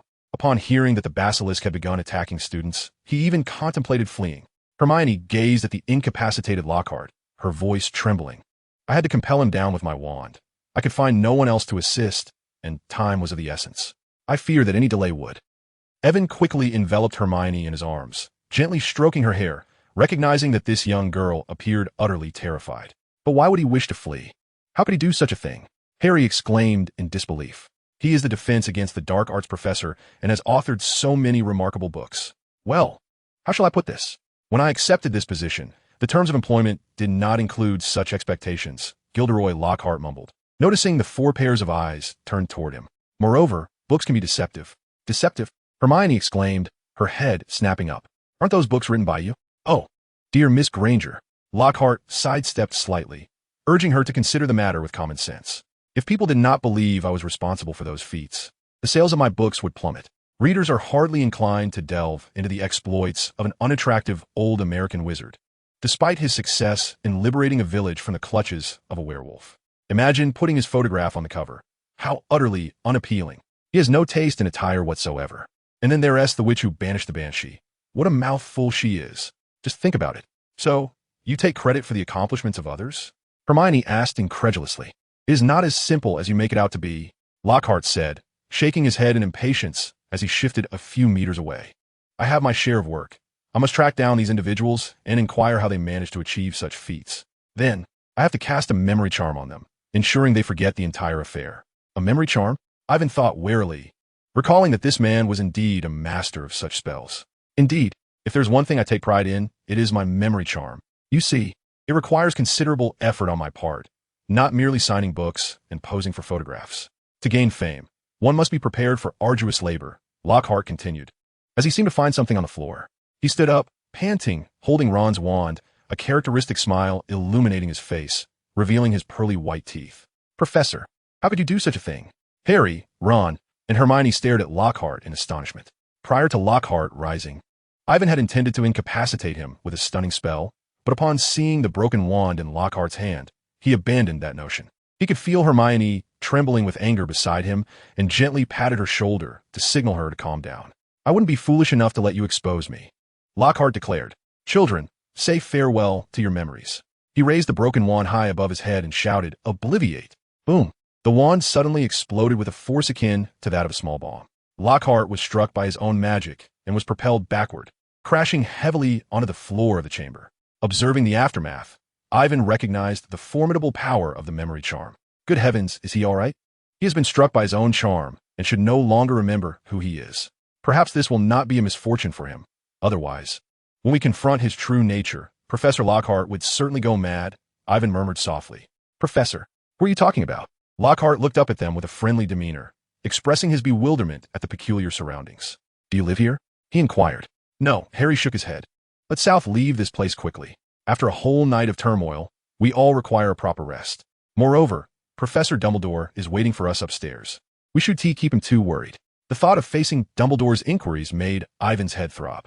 Who could predict what the greatest living wizard would contemplate? Although he was willing to assist Harry in confronting Voldemort, the feeling of being manipulated by others was quite disconcerting.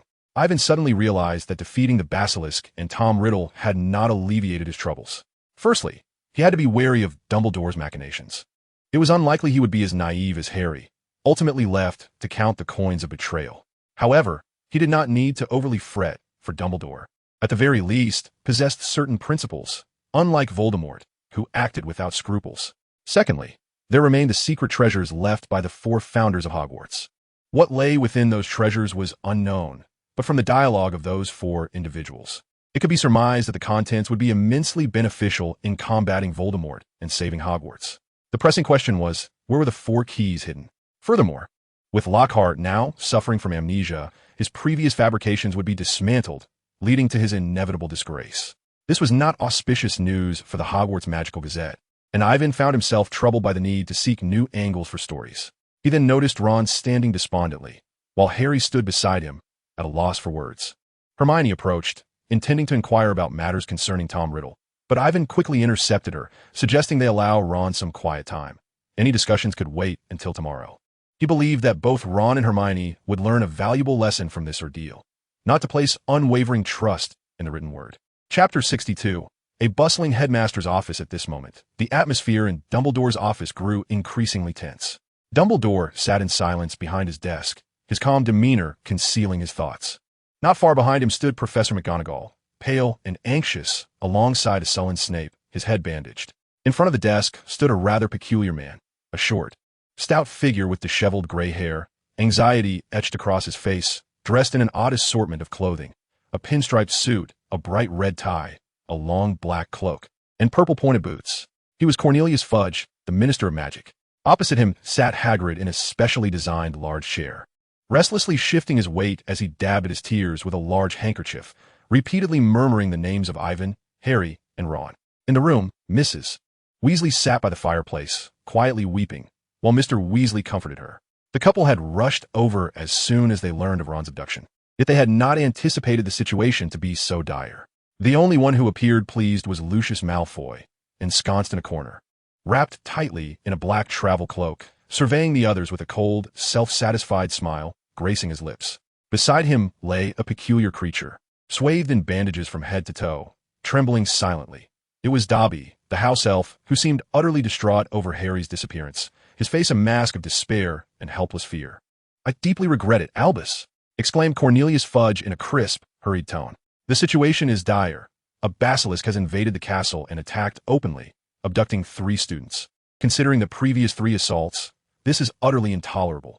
The Ministry must take action. Cornelius, I hope you understand that capturing Hagrid will serve no purpose. He is not the one who opened the chamber, and he currently sits among us," Dumbledore replied softly. "But you see, Albus," Fudge responded awkwardly, "Hagrid's criminal record is detrimental to him. The Ministry must implement certain measures, and we have already contacted the school board." "Permit me to interject, Minister." Lucius Malfoy coughed delicately. "The board not only acquiesced to the Ministry's request for capture. In fact, Dumbledore, the board believes it is time for you to depart. Here is the letter of dismissal, and you will see that all 12 governors have signed it. It is widely believed that if this continues, there will be no students left at Hogwarts by the end of this term, which is indeed a dreadful prospect. You cannot possibly expel Dumbledore. This is sheer madness." "Mr. Weasley rose to exclaim vehemently, "Do not think for a moment that I am unaware of your conspiratorial machinations, Malfoy." "Such vile slander, Weasley," Malfoy retorted, his amusement palpable. "It is difficult to fathom that a Ministry official could possess such lack of decorum. However, given your past absurdities, it is hardly surprising." Turning slightly, Lucius smirked. "Minister, if I were you, I would certainly expel such a fellow from the Ministry." "My dear Lucius," Cornelius Fudge absent-mindedly toyed with his top hat, "I believe this is not the time to pursue such matters. Arthur's son has been taken into the chamber. He is merely agitated. Moreover, I do not think dismissing Dumbledore is a prudent course of action. This is an internal matter of Hogwarts. All 12 of us governors voted," Lucius replied, his eyes glinting with triumph. "Malfoy, how many threats and extortions have you employed to coerce their agreement?" Hagrid suddenly stood, his wild, dark mane brushing the ceiling. "You cannot depose Dumbledore. If you do, Hogwarts will have no chance of survival." Goodness, your temper will surely land you in trouble one day, Hagrid." Malfoy chuckled derisively. "Allow me to offer you a word of advice. Do not shout at the guards of Azkaban. They will not take kindly to it." "Isn't that right, Minister?" "Indeed, quite so. What we must do now is ascertain the truth as swiftly as possible. Fudge nodded. Hagrid, I hope you will accompany us.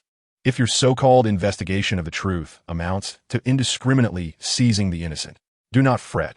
I believe we shall soon uncover the entire truth. Dumbledore suddenly sensed something amiss and turned to Professor McGonagall. Minerva, could you kindly step outside to greet Mr. Mason, Mr. Potter, Mr. Weasley, and Miss Granger? In the meantime, Ivan, seizing a moment of distraction, discreetly extracted a fong from the basilisk. This item was indeed valuable. The venom it contained rendered it remarkably potent. With it in hand, he would no longer need to worry about being unable to destroy Horcruxes. Ivan initially intended to head for the hospital wing, but Fawkes led them to the exterior of Dumbledore's office. Professor McGonagall had already received word and stood there, her expression one of alarm. Upon seeing Ivan, Harry, Ron, and Hermione covered in mud and slime, especially the bloodstains on Ivan's and Harry's robes, she gasped and clutched her chest, drawing in deep breaths. A few moments later, she escorted Lockhart to the hospital wing, while Ivan, Harry, Ron, and Hermione ascended the spiral staircase to the headmaster's office. As the door creaked open, a profound silence enveloped the room. Ron, Mrs. Weasley exclaimed, springing up. Behind her was Mr. Weasley, both extending their arms as they rushed to embrace Ron. Following closely was Hagrid, who enveloped Ivan, Harry, and Hermione in a tight embrace.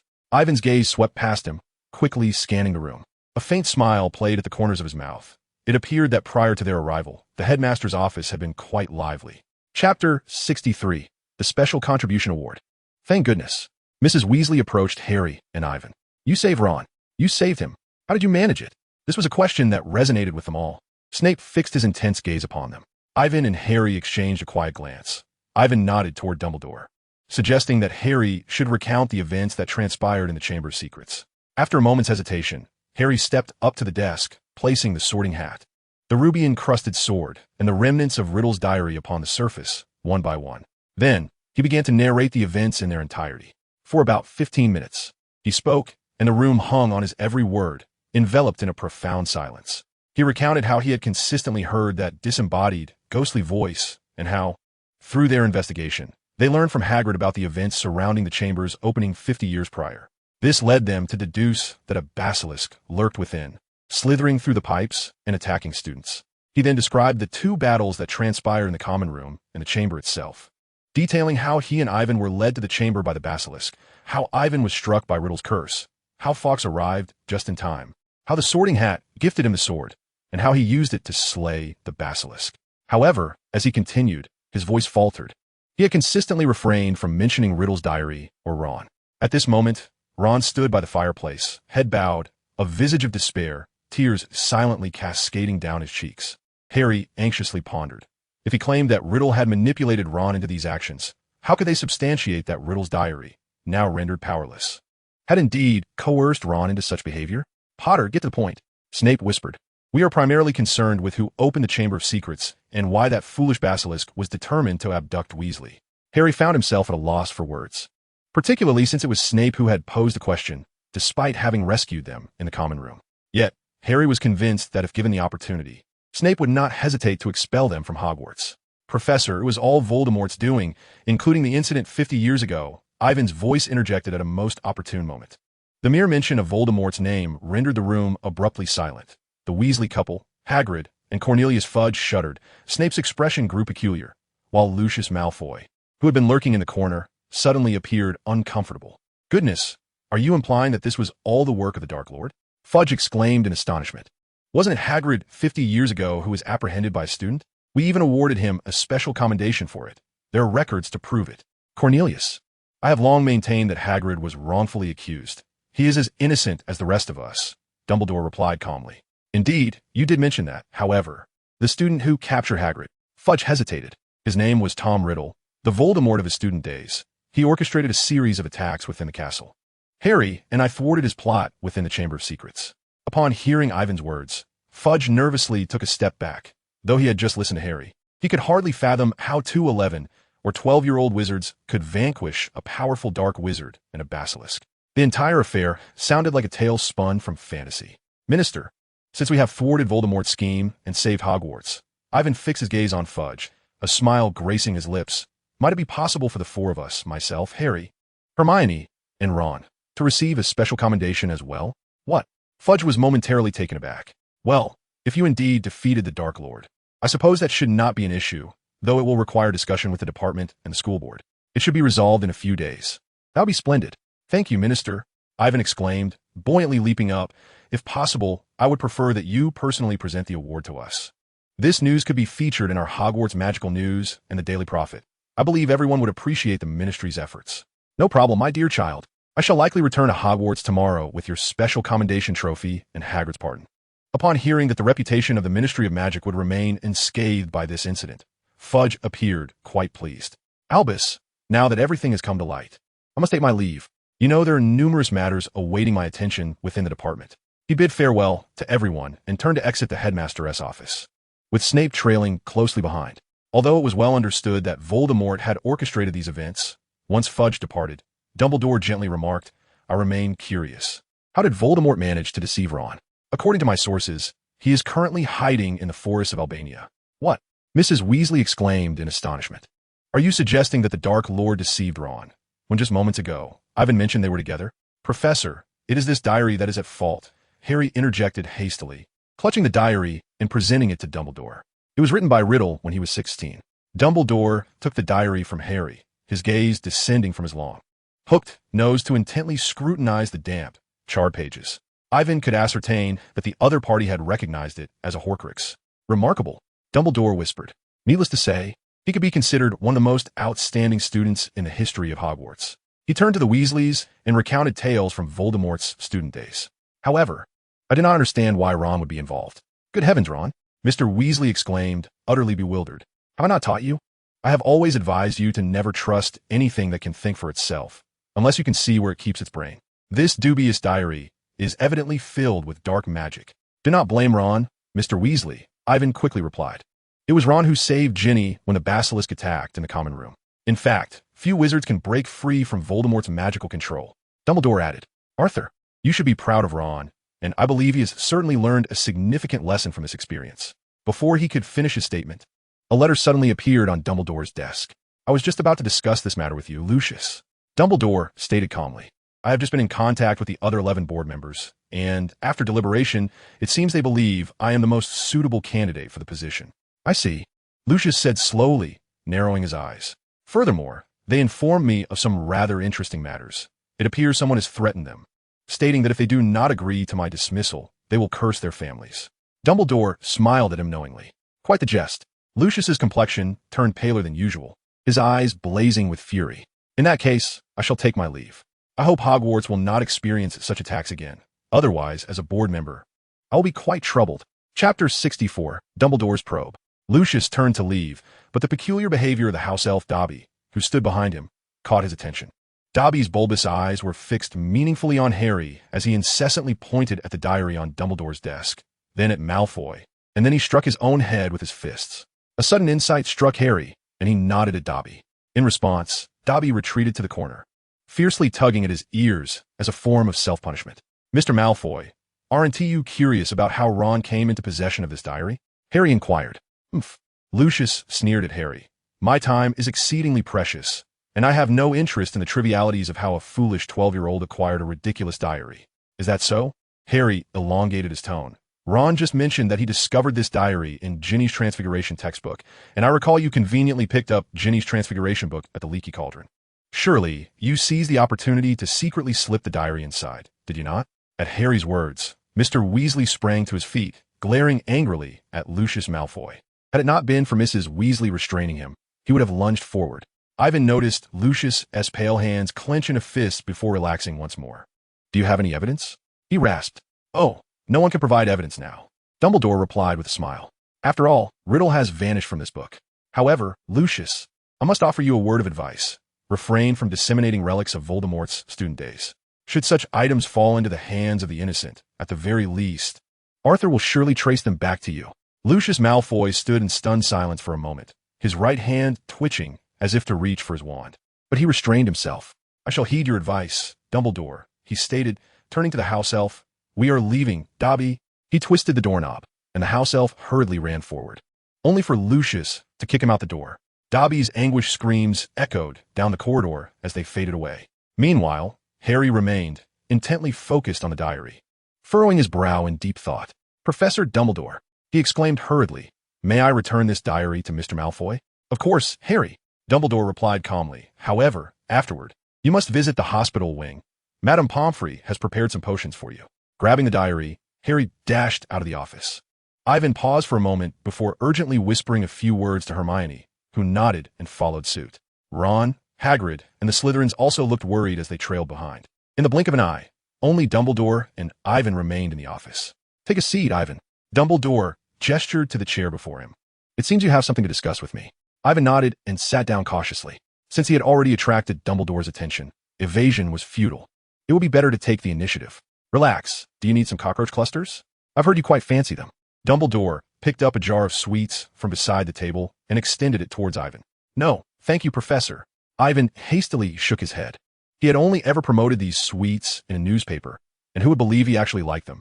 "In fact, I also have something to convey to you. First and foremost, I must express my gratitude for your assistance to Harry in the Chamber's secrets." Dumbledore's eyes sparkled with brilliance. "Aside from Riddle, I have not encountered such an exceptional young wizard as yourself in quite some time. Seeing you reminds me of an old friend." Although the sentiment was expressed lightly, Ivan felt an instinctive caution within. He was well aware of Dumbledore's dark history. His old friend could only refer to the first Dark Lord, which was hardly a flattering comparison. "You flatter me, Professor," Ivan replied modestly. "I merely possess a bit more knowledge than my peers, or, as Hermione would say, I am simply a diligent student. Indeed, those studies are quite profound. As I mentioned earlier, Riddle may very well be the most talented student Hogwarts has ever known." Dumbledore regarded Ivan intently. "In certain respects, you bear a resemblance to him, yet you are distinctly different. You have your own circle of friends." Upon hearing these words, Ivan exhaled deeply. He understood this as Dumbledore's acknowledgement of him, recognizing his bond with Harry, his attitude towards power, and his Muggle heritage, which had finally alleviated Dumbledore's apprehensions. Otherwise, he could not guarantee that he would retain any secrets at Hogwarts under Dumbledore's watchful eye. A slight misstep could easily lead to an abrupt end, as Dumbledore, with his advanced age, could not afford the emergence of a third Dark Lord. Just as Ivan prepared to take his leave to find Harry, Dumbledore suddenly inquired, "Ivan, do you know what that diary is?" "Yes, it is a Horcrux," Ivan replied without hesitation. In the next moment, he leaped up in alarm. Damn it, he had intended to keep that under wraps. Revealing his strength too soon was not a wise course of action. Although he planned to confront Voldemort, he did not wish to be viewed by Dumbledore as a mere pawn to be sacrificed at will. Yet, for some reason, Dumbledore's voice possessed a certain enchantment that compelled one to divulge their innermost thoughts. Upon hearing Ivan's words, Dumbledore remained silent for a considerable time, astonished by the revelation. He had indeed suspected that this young boy might have guessed something and had intended to share some information, but never anticipated that Ivan was already so knowledgeable. "Indeed, it is a Horcrux. Can you tell me how you came to this conclusion?" Dumbledore asked kindly. "It was Rowena Ravenclaw who informed me. She said it is a very wicked spell that can cause one's soul to fragment." "What?" Dumbledore was truly taken aback at the mention of Rowena Ravenclaw. The Ravenclaw time-turner. It was utterly astonishing. Dumbledore swiftly regained his composure, expressing his admiration for the splendid journey ahead of Ivan, hoping he would successfully navigate the trials set by the four founders and uncover the hidden treasures. Ivan nodded, sensing that Dumbledore believed in him.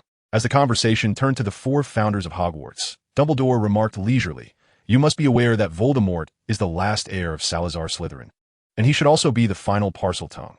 However, it is Harry who possesses the ability to speak the serpent's tongue. If I am not mistaken, on the fateful night he left a scar on Harry. He inadvertently transferred some of his own magic to Harry as well." Ivan recoiled slightly, uncertain of Dumbledore's implications.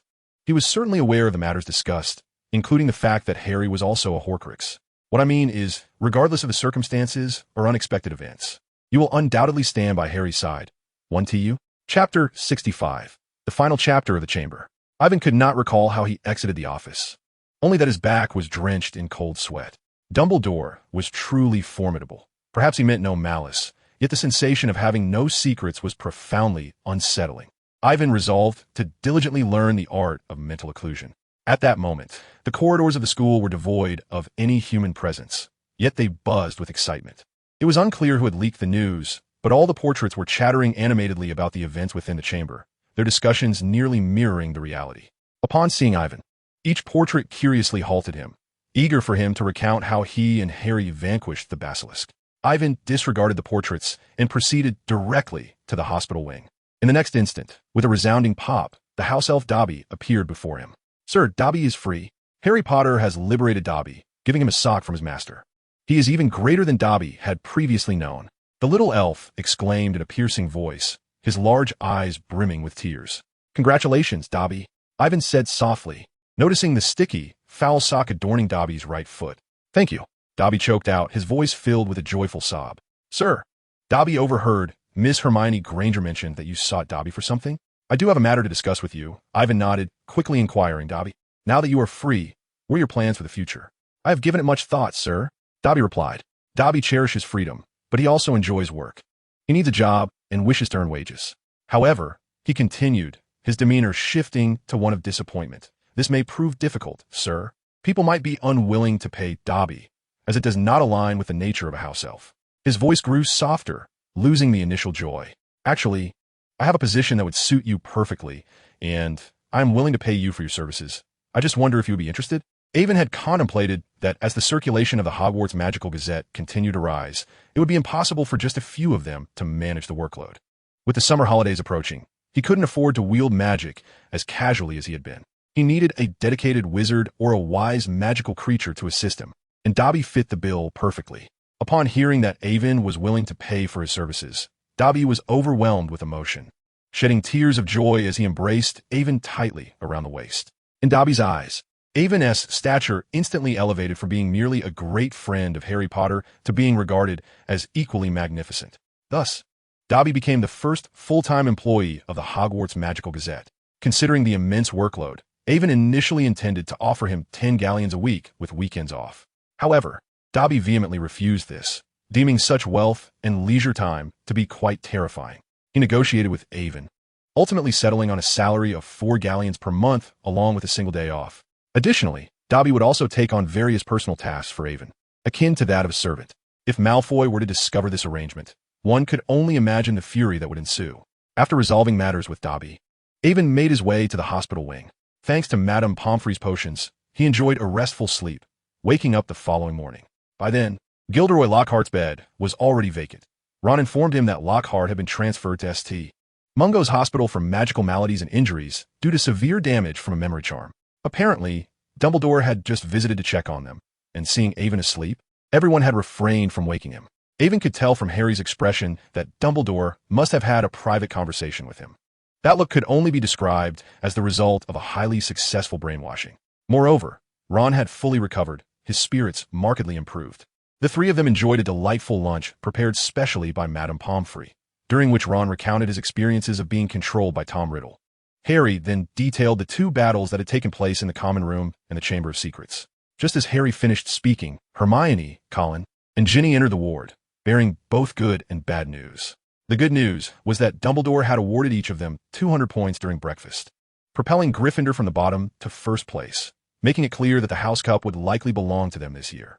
The bad news, however, was that due to the events surrounding the Chamber of Secrets, the school had announced the cancellation of this year's Quidditch matches and the end-of-year examinations, which left Harry and Hermione thoroughly disheartened. For them, this was indeed a grievous piece of news. After a brief conversation, just as Avon was about to reveal the secret treasure of the 4 founders, he suddenly spotted Ron's pet rat, Scabbers, approaching. He abruptly halted. Such information could not reach the ears of Wormtail. "Why did you stop, Avon?" Ron inquired, puzzled. "What exactly did you discover within the statue of Slytherin?" "Some matters pertaining to the basilisk. Nothing of great significance," Avon replied. Avon cast a glance at the rat, Scabbers, and resolved to keep the matter confidential for the time being. As dinner approached, Cornelius Fudge arrived at the school bearing the Special Contribution Award and Hagrid's pardon. Avon requested Colin to take several photographs of them, particularly instructing Ron to ensure that Scabbers was positioned prominently. If Fudge were to carry this newspaper into Azkaban for Sirius Black to see, it would certainly add an intriguing twist.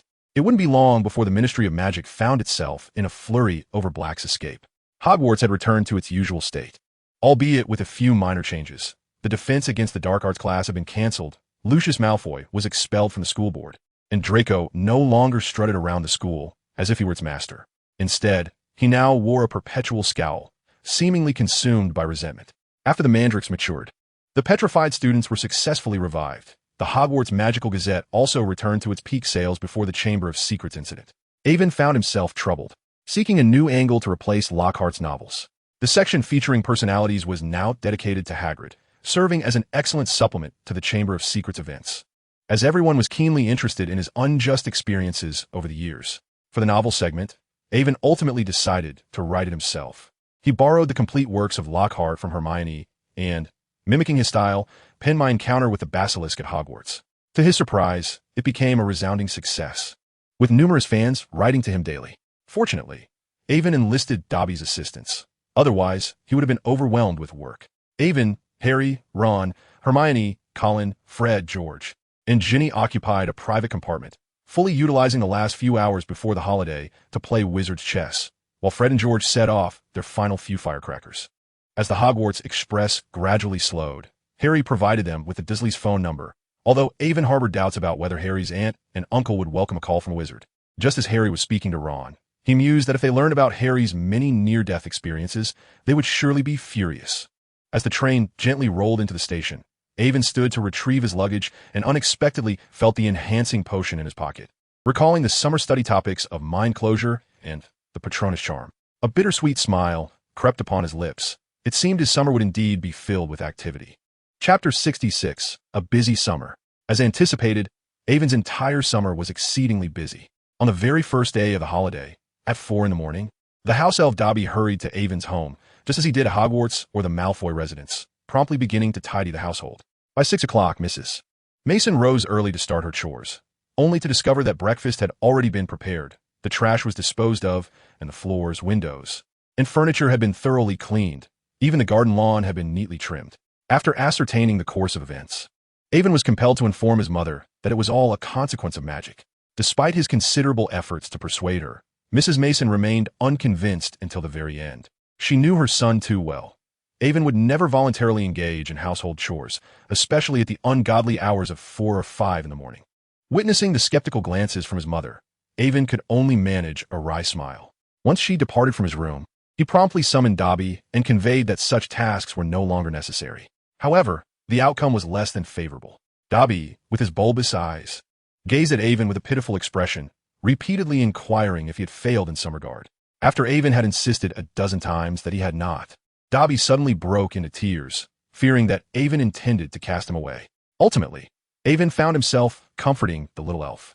Through this incident, Avon realized that persuading a house elf to reduce its workload was an exercise in futility. Fortunately, the Hogwarts Magical Gazette had ample work to occupy him. Otherwise, he would have been at a loss regarding how to manage an overzealous house elf. Surprisingly, the newspaper's sales during the summer holiday were not any lower than during the school term. Even without photos and novels featuring Lockhart, Avon's My Encounters with the Basilisk at Hogwarts piqued considerable interest. This was largely due to the contributions of nearly headless Nick and thousands of ghosts from across England, who had become the primary source of news for the publication. These spectral beings, working tirelessly around the clock and offering perspectives distinct from those of humans, provided Avon with a wealth of intriguing articles and little-known anecdotes. In the ensuing days, the newspaper's success resulted in an influx of owls delivering correspondence to Avon's home, which alarmed Mrs. Mason. To alleviate her concerns, Avon ultimately had to change the delivery address to Hogwarts, instructing Dobby to collect and organize the items before bringing them to him. Due to the overwhelming enthusiasm of readers and ghosts alike, the editorial and review tasks became increasingly burdensome. Harry and Colin had offered assistance on a few occasions, but their contributions were rather limited. Compared to the intricate tasks of text processing, they preferred to engage in discussions about the recently held Quidditch tournament, summer assignments, or matters concerning Sirius Black's escape. Moreover, their visits had been confined to the early days of summer. Shortly thereafter, Colin departed to his family's countryside home for a holiday, while Harry's situation was markedly worse. Ever since Ron had placed a call to the Dursleys on the 5th day of summer vacation, Harry had been confined to his room, seldom allowed outdoors. Even Avon's attempts to visit were thwarted. The Dursleys would not permit him entry. Just as Avon was preparing to rescue Harry, the latter had Hedwig deliver a note. Harry implied that he ought to behave himself in the coming days and avoid inciting his aunt and uncle's ire if he wished for Uncle Vernon to sign his permission slip for visiting Hogsmeade. From that point on, Avon felt compelled to have Dobby deliver food to Harry daily, ensuring that the Dursleys would not let him starve. Although the task of editing manuscripts is arduous, Ivan manages to handle it single-handedly. In his leisure time, he often relies on others to procure various magical tomes related to enhancement potions, the Brain Closure Charm, and the Patronus Charm from Diagon Alley. The prices of these books are rather steep, nearly exhausting his entire savings. Casting the Patronus Charm requires a wand, and in accordance with regulations that impose reasonable constraints on underage wizards, minors are prohibited from using magic outside of school. Each wand is subject to tracking by the Ministry of Magic. Thus, after grasping the theoretical aspects of this charm, Ivan devoted his primary focus to mastering the Brain Closure Charm and enhancement potions, as a magical art designed to repel external mental intrusion. The Brain Closure Charm can shield the mind against magical invasion and influence. However, Ivan found himself struggling with this enchantment from the outset, as he discovered it challenging to clear his mind. Peculiar thoughts would incessantly intrude upon him, or he would unconsciously delve into various magical conundrums.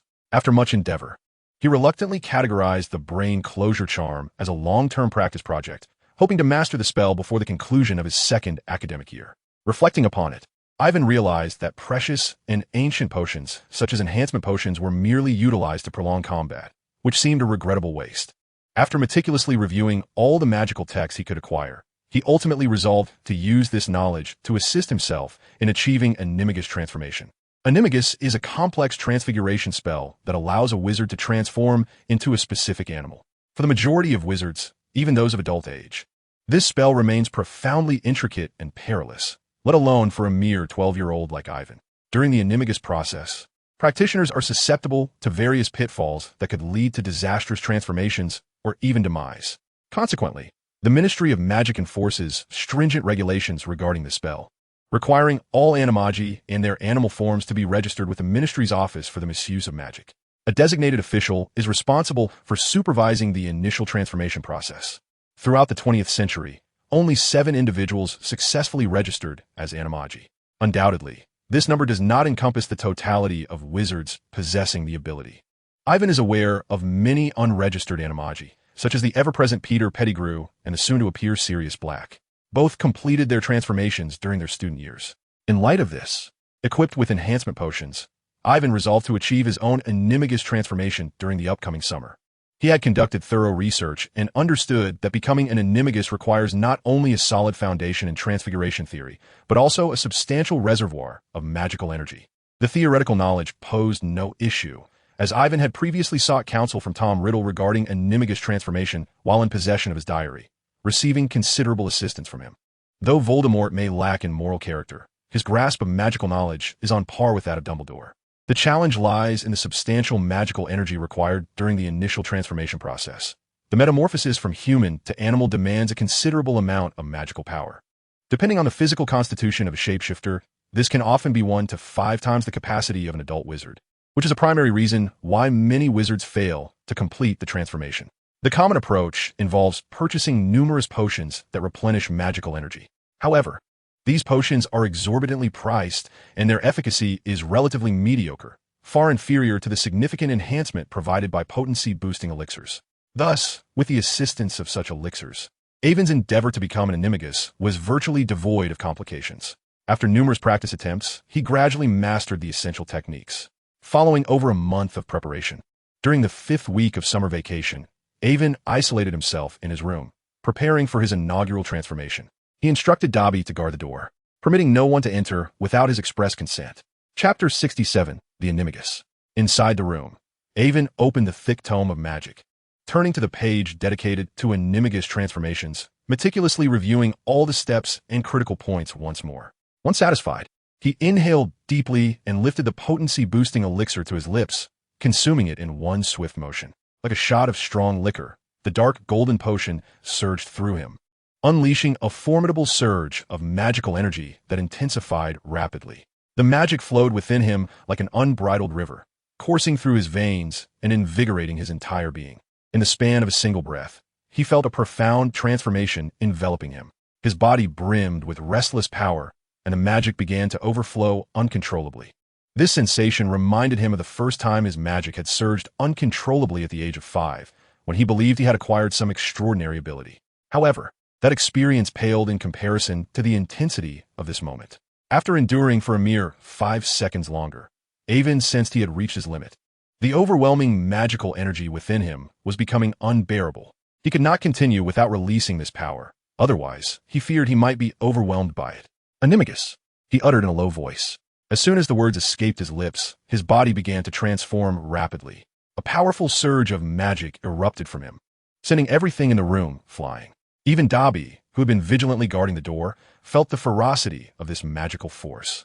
He cautiously opened the door crack, peering in with terror at the sight of Avon, his hands gripping the doorknob tightly, his eyes wide with fear. In the center of the room, Avon's muscles writhed and trembled, akin to a gelatinous creature, his entire form swiftly morphing and softening. The sensation was reminiscent of the time he had consumed the polyjuice potion, yet this intensity was far greater. He felt as if his skin, blood, and bones were melting away. However, the ensuing pain was so excruciating that it nearly caused him to lose consciousness. Gritting his teeth, Avon urged himself to persevere. Should he faint now and fail, all his efforts would be in vain. He concentrated all his attention, striving to harness the tumultuous magic within him. Through his unwavering determination, his body began to shrink at a visibly rapid pace, transforming towards an animal form. His bones contorted oddly. The surface of his skin sprouted a coat of black fur, and a pair of fluffy ears emerged atop his head. Approximately 20 minutes later, not a trace of his human silhouette remained in the confines of his bedroom. The restless magic gradually settled, and the effects of the enhancement potion began to wane. Evan realized he had succeeded. He shook his head and discovered his hands had morphed into dark, claw-like appendages, while everything in the room appeared exceedingly tall. Although he was uncertain of the exact animal he had become, it was clear that his new form was not large. Moreover, an animagus does not randomly transform into any creature. The chosen animal must inherently relate to the wizard's personality and stature. Given Evan's naturally slender physique, it was hardly surprising that he had become a smaller creature. The crux lay in his temperament. He regarded himself as somewhat cautious and meticulous. A small, non-magical creature with a cautious disposition. Oh heavens, could he possibly have transformed into a mouse like Peter Pettigrew? Evan's heart plummeted at the thought, deeming it the most dreadful outcome. His greatest desire was to become a bird, the most convenient option. Yet considering his acute acrophobia, such a possibility seemed unlikely. However, as long as he did not become a mouse, he would be content with any other creature. He even whimsically pondered, given his origins from China, that he might transform into a panda. Yet, with his current size, the likelihood of that was slim. Perhaps it could be. As Evan was lost in his musings, the house elf Dobby timidly approached the room, gazing at Evan in horror as he cautiously drew nearer. Oh dear, sir has transformed into a black cat. A black cat. This outcome was indeed unexpected. In the wizarding world, black cats have historically been regarded as symbols of warding off malevolent spirits, carrying significant meaning. Black cats are widely believed to possess formidable magical power. Evan had perused records of animagi spanning nearly a millennium, and not a single wizard had ever transformed into a black cat. Mr. Evan Mason's magic had gone awry, and Dobby was at a loss for what to do. Foolish Dobby, useless Dobby, Dobby must do something, Dobby exclaimed, tugging at his own ears in distress. No, Dobby, I am perfectly well. You need not do anything, nor should you punish yourself, Evan hastily replied. Yet his words emerged as a series of meows. Dobby understood that Mr. Evan Mason must be taken to St. Mungo's Hospital for magical maladies and injuries. Dobby lunged toward Evan, resolute in his mission to save him. Upon hearing Dobby's intent to rescue him, and recalling Dobby's heroic deeds from the previous semester when he saved Harry, Evan felt a shiver run down his spine. He did not wish to perish at the hands of a house elf. However, it was evident that Dobby had no intention of granting him any time to recover. Evan urgently tried to stop Dobby, still managing only meows, which only served to make him appear adorably helpless. He quickly leaped aside to evade Dobby's grasp. Damn it, one might wonder, aside from being adorable, what purpose does a black cat serve? Harnessing the instinctual prowess of felines, Evan discovered his remarkable agility, deftly evading capture by Dobby on multiple occasions. However, upon witnessing Dobby raise a finger, poised to cast a spell, he sensed impending peril. With a plaintive meow, Evan leaped onto the balcony and made his escape through the open window. The sensation was extraordinary. He felt akin to a genuine cat, nimbly traversing the windowsill and landing on the ground floor unscathed. Observing Dobby trailing behind him, Evan wasted no time and darted ahead, swiftly concealing himself behind a trash bin after rounding a corner. Moments later, he beheld Dobby, tears welling in his large eyes, chasing down the street, oblivious to Evan's hidden presence. Chapter 68. an inappropriate encounter with stray dogs. Evan reveled in the sight of Dobby vanishing from view, realizing that transforming into a cat was not entirely useless. At the very least, it provided an advantage in evasion. Almost all animagi are masters of concealment.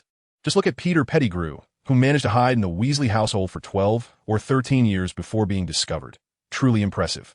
However, his amusement was short-lived as he suddenly heard a loud thud emanating from the trash bin behind him, as though something were attempting to emerge. He quickly jumped back 2 paces, contemplating the possibility of a wild cat inside and the predicament of whether to accept or reject its advances. An unsettling thought indeed. Yet, he soon discerned the nature of the creature within the trash bin. It was far worse than any wild cat, nothing short of catastrophic. Under the glow of the street lamp, Evan spotted a dog, roughly the size of a bear, gazing at him with luminous eyes. In the dim alley, a black cat and a black dog locked eyes, both exhibiting remarkably human-like expressions for what felt like an eternity of 3 seconds. Evan swiftly realized that the creature was not a wild dog, but none other than Sirius Black. His luck was astonishing. Merely hiding behind a trash bin led him to encounter a fugitive sought by the Ministry of Magic for over a month. Simultaneously, as Evan recognized Sirius's identity, Sirius quickly discerned that this black cat before him was an animagus, baring his sharp fangs and letting out a fierce growl. The atmosphere grew increasingly tense, and Evan sensed a hint of danger. Witnessing Sirius's retreat, Evan paused momentarily before comprehending the situation and instinctively gave chase. Thus, a cat and a dog engaged in a frenzied pursuit through the shadowy alleys of London, resembling 2 fleeting shadows. Should anyone be fortunate enough to witness this bizarre spectacle, they would undoubtedly be left in awe. Both were sprinting at remarkable speeds, surpassing the capabilities of ordinary cats and dogs. The black cat Evan had transformed into possessed immense, explosive power. A mere gentle push against the ground propelled him over a meter forward, rapidly closing the distance between him and Sirius Black. Sirius Black's endurance originally surpassed that of Evan, yet 12 years in the confines of Azkaban, followed by over a month of evasion, had rendered him a mere shadow of his former self, devoid of the fierce bravery that once defined him. After a brief surge of speed, he found himself slowing down. A faint smile crept upon Evan's lips as he cornered his opponent into a dead end. Cautiously, Sirius took a few steps back, and upon realizing his escape route had vanished, he bared his teeth, his eyes ablaze with intensity as he glared at Evan. After a prolonged moment of contemplation, he seemed to summon his resolve and lunged fiercely towards Evan. Caught off guard by the sudden attack, Evan leapt backward, distancing himself by over a meter. In that instant, he became acutely aware that something was amiss. Why was he pursuing Sirius Black? Knowing he stood no chance in a confrontation, yet a wave of emptiness surged within him, rendering him incapable of transforming in the short term. As Sirius drew nearer, Evan retreated further.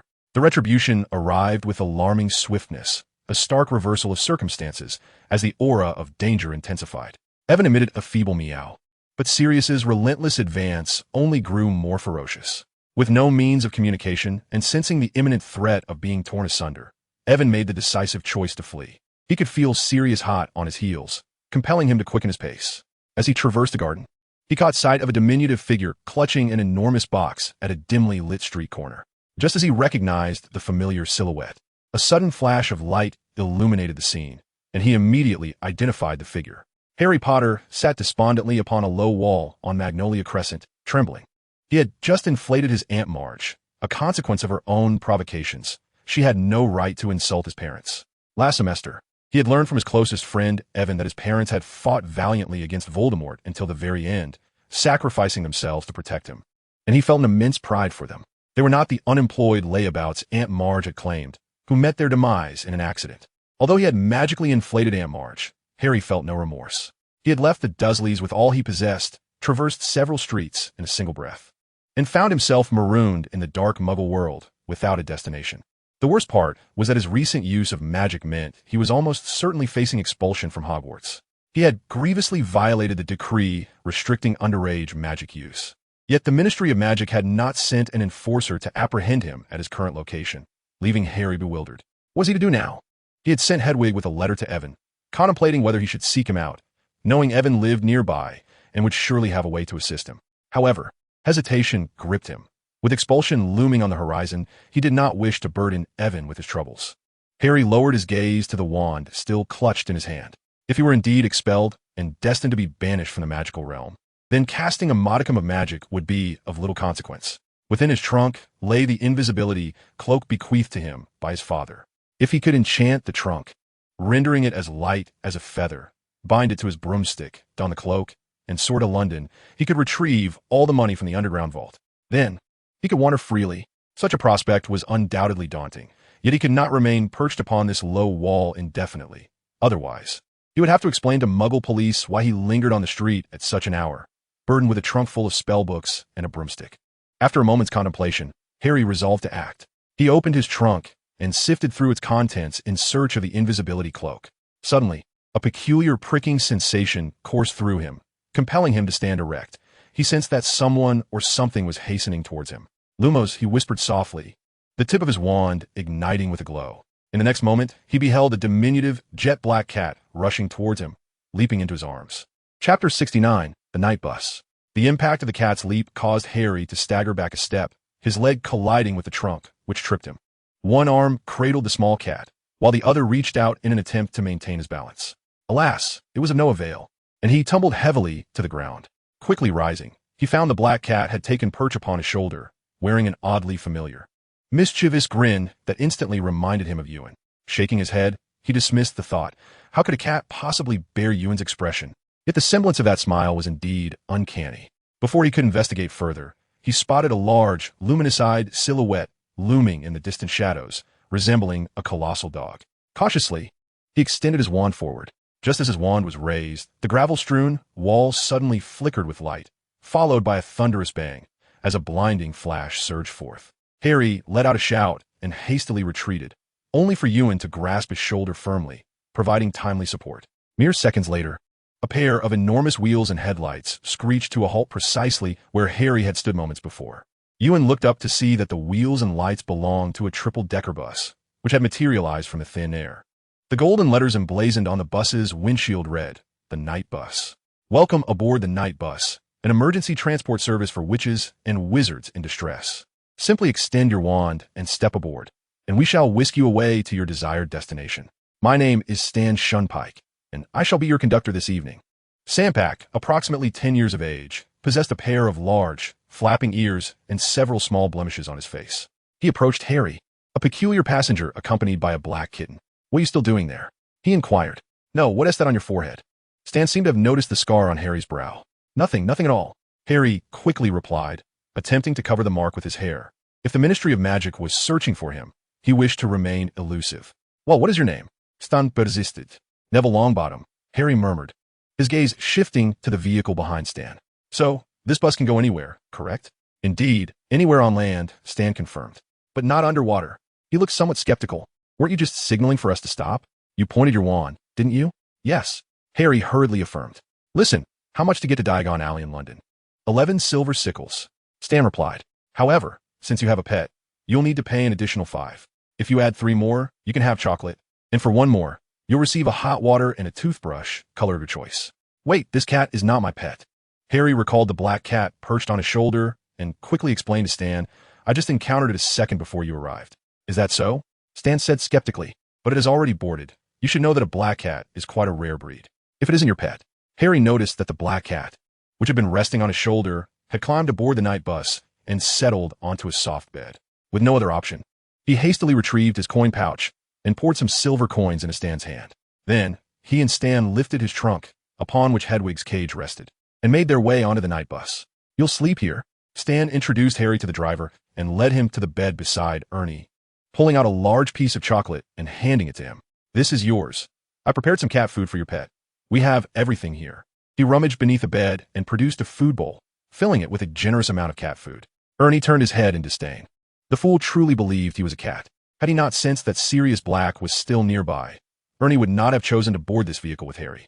After all, Harry was unlikely to encounter any trouble. He could always go to Diagon Alley to find him.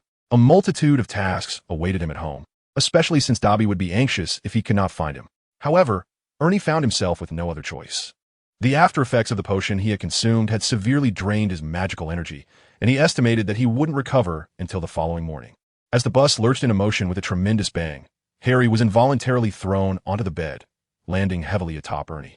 Evan struggled to climb out and noticed that Harry showed no interest in the piece of chocolate. With a gentle leap, he took the chocolate in his mouth and skillfully unwrapped it under the astonished gazes of Harry and Stan, savoring the treat. As for the bowl of cat food, whoever fancied it could indulge. He certainly had no intention of touching it. Exhausted from a night of playful pursuit with Sirius Black, he quickly swallowed the entire chocolate. Neville, you've trained this cat remarkably well. My sister has one too, but all it does is shred the bed sheets, Stan remarked, watching Evan with keen interest. Indeed, Harry felt a peculiar sensation as he observed the black cat consuming chocolate. It increasingly resembled Evan. Lying flat on the bed, he held the cat high against his chest. Scrutinizing it closely, Evan weakly waved a paw, utterly futile. Despite his unusual behavior, when would this oblivious Harry finally recognize him? A sudden jolt caused Harry to instinctively release his grip. The events of the evening had already been bizarre enough. A strange bus that could leap 100 miles in an instant, an impossibly large dog, and a black cat that insisted on following him. He was uncertain what peculiarities awaited him next. A churn in his stomach reminded him of Aunt March. He wondered if the Dursleys had managed to bring her down from the ceiling. Chapter 70. Sirius Black. Evan tried to make himself comfortable, half closing his eyes as he saw Stan handing Harry a copy of the Daily Prophet. The front page featured a massive photograph of Sirius Black, his face gaunt, long hair tangled, and skin pale as wax. He looked quite fearsome, didn't he? Stan observed Harry's expression intently.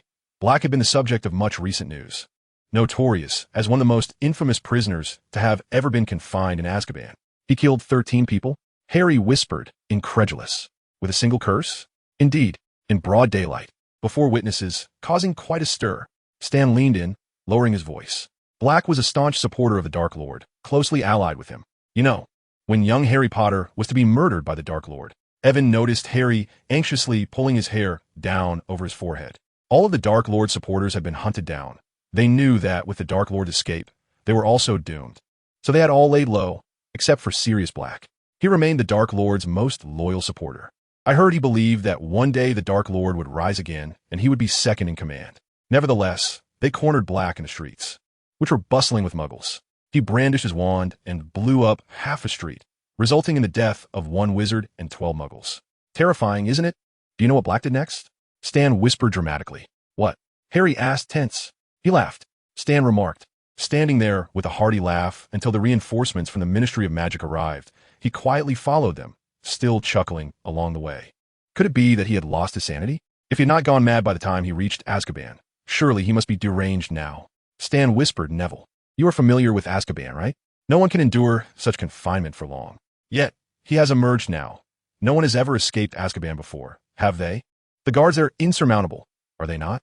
Harry nodded nervously, and Stan's complexion turned pale, seemingly startled by his own words. A silent understanding passed between them, as Evan observed them with a hint of amusement. If these two were to realize that they had just brushed past Sirius Black, would they faint from sheer terror? After that, silence enveloped them.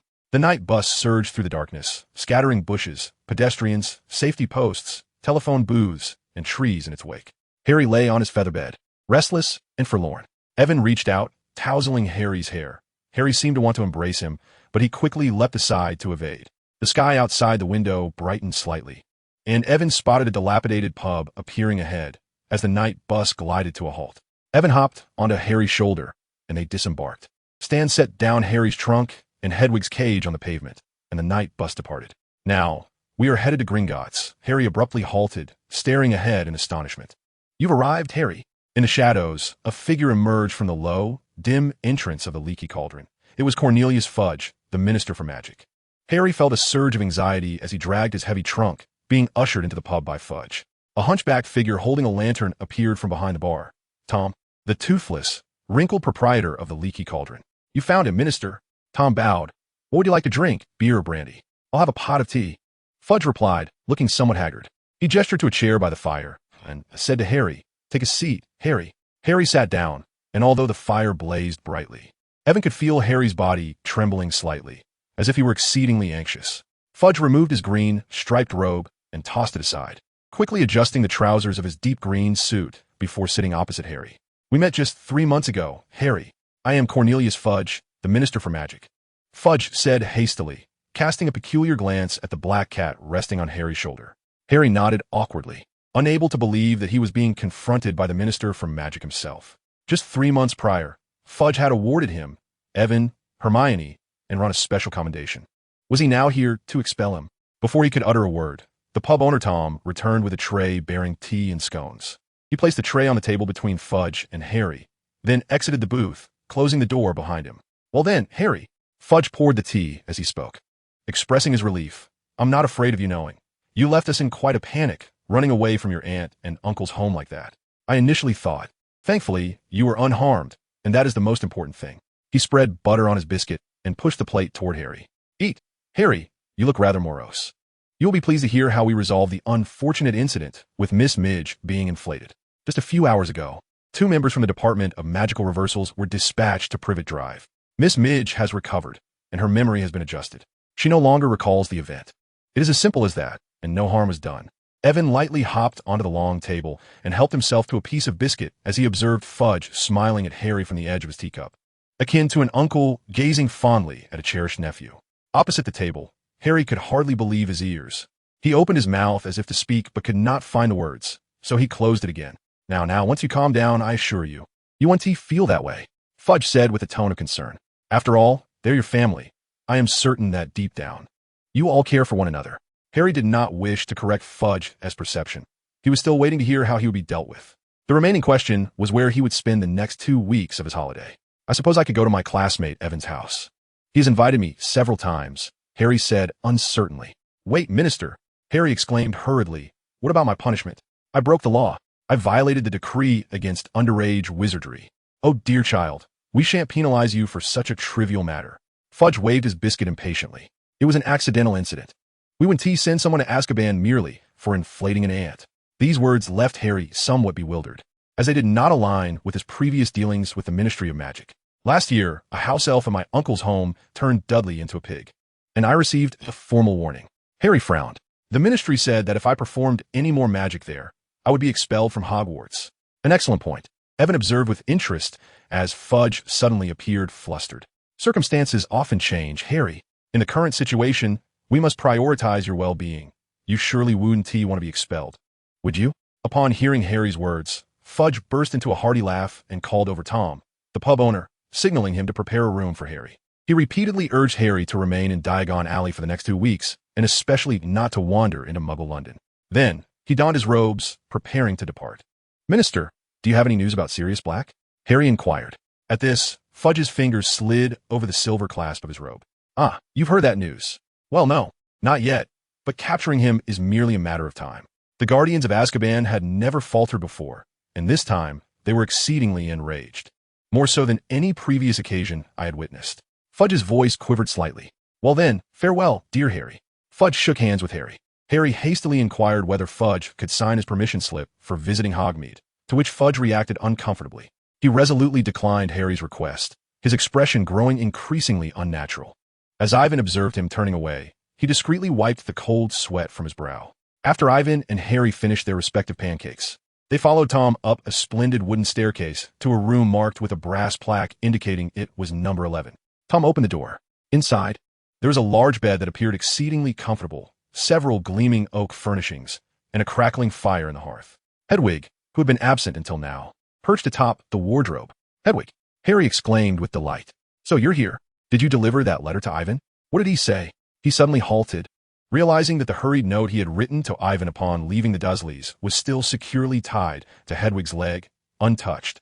Just as he pondered this, Hedwig flew to the side of the black cat that had been following him. As Ivan jumped onto the bed, he noticed Hedwig scrutinizing him. Her amber eyes filled with vigilance. It seemed she could see through his disguise, and she cooed softly, affectionately greeting him and offering to deliver the parchment from her foot. A cat reading a letter was an utterly bizarre sight. Harry settled onto the bed, absent-mindedly gazing at Ivan. He could hardly believe that only hours had passed since leaving Privet Drive, and so much had transpired. He had not been expelled, and had a full 2 weeks to enjoy freedom from the Dursleys. Moreover, the sudden appearance of the black cat suggested a recognition between them.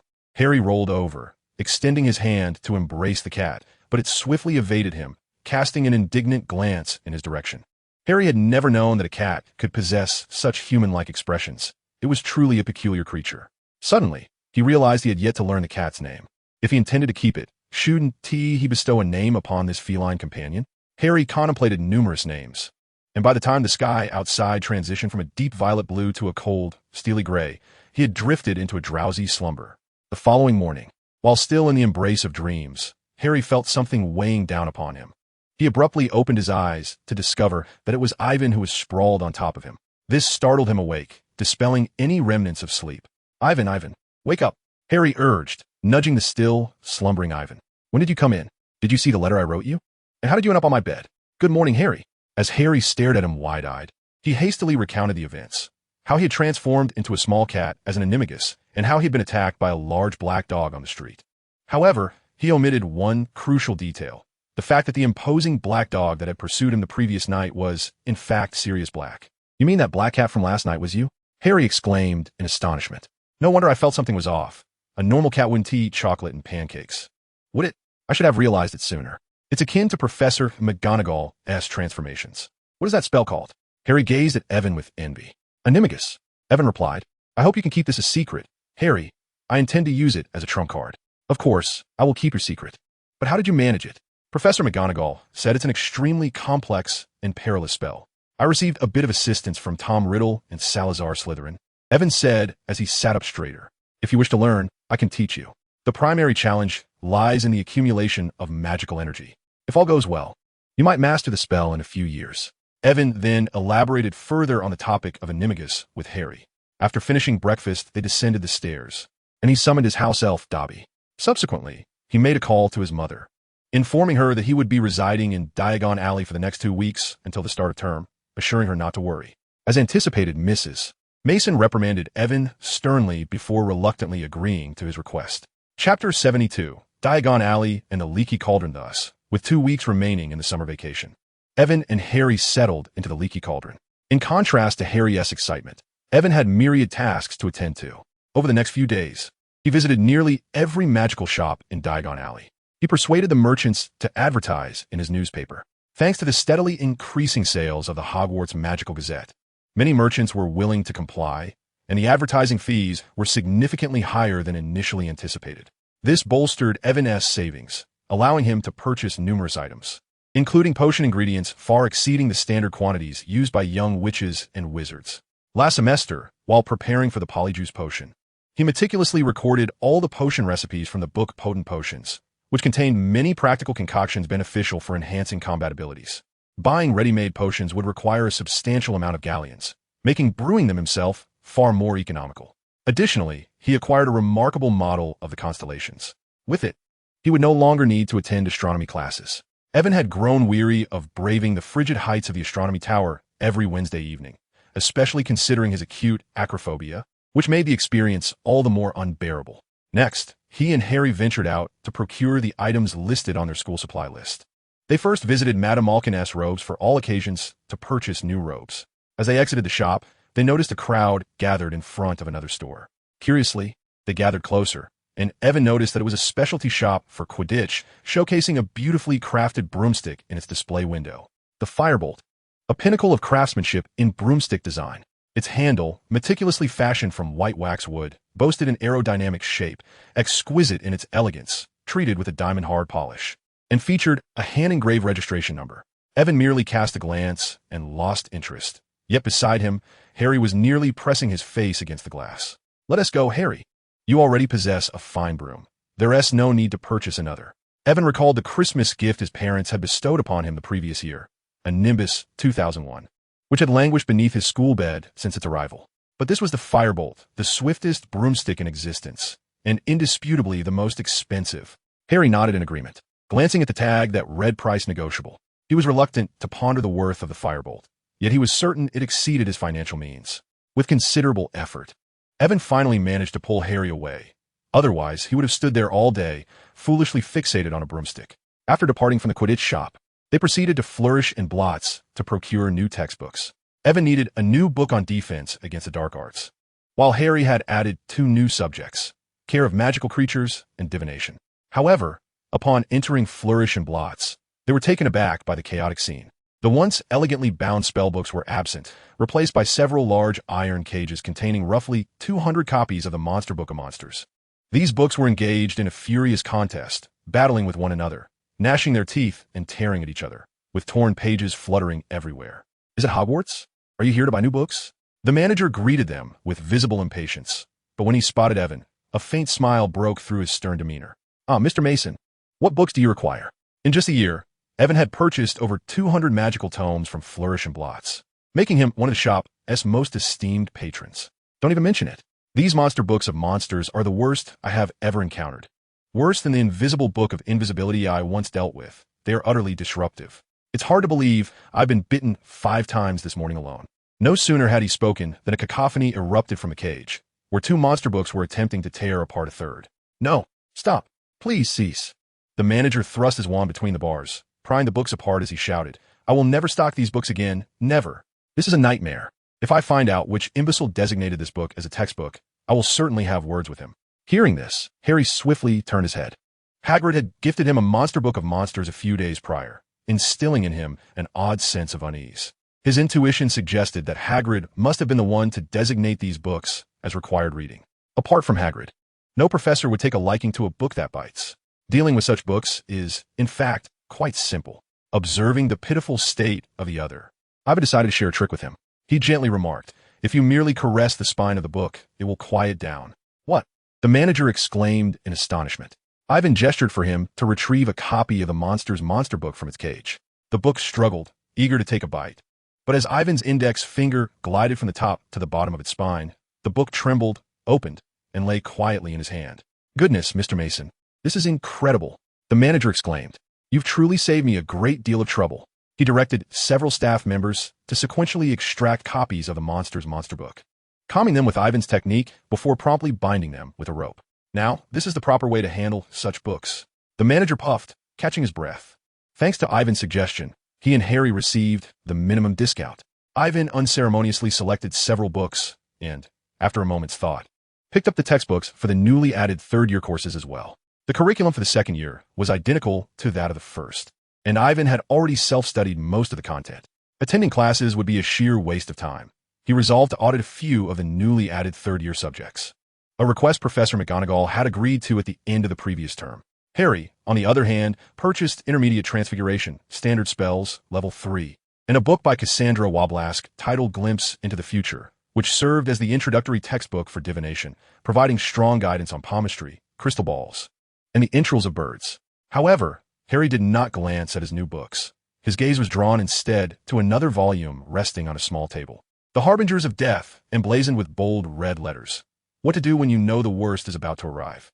Oh, if I were you, I would steer clear of such a book, a bookstore clerk casually remarked as he noticed Harry's focus on it.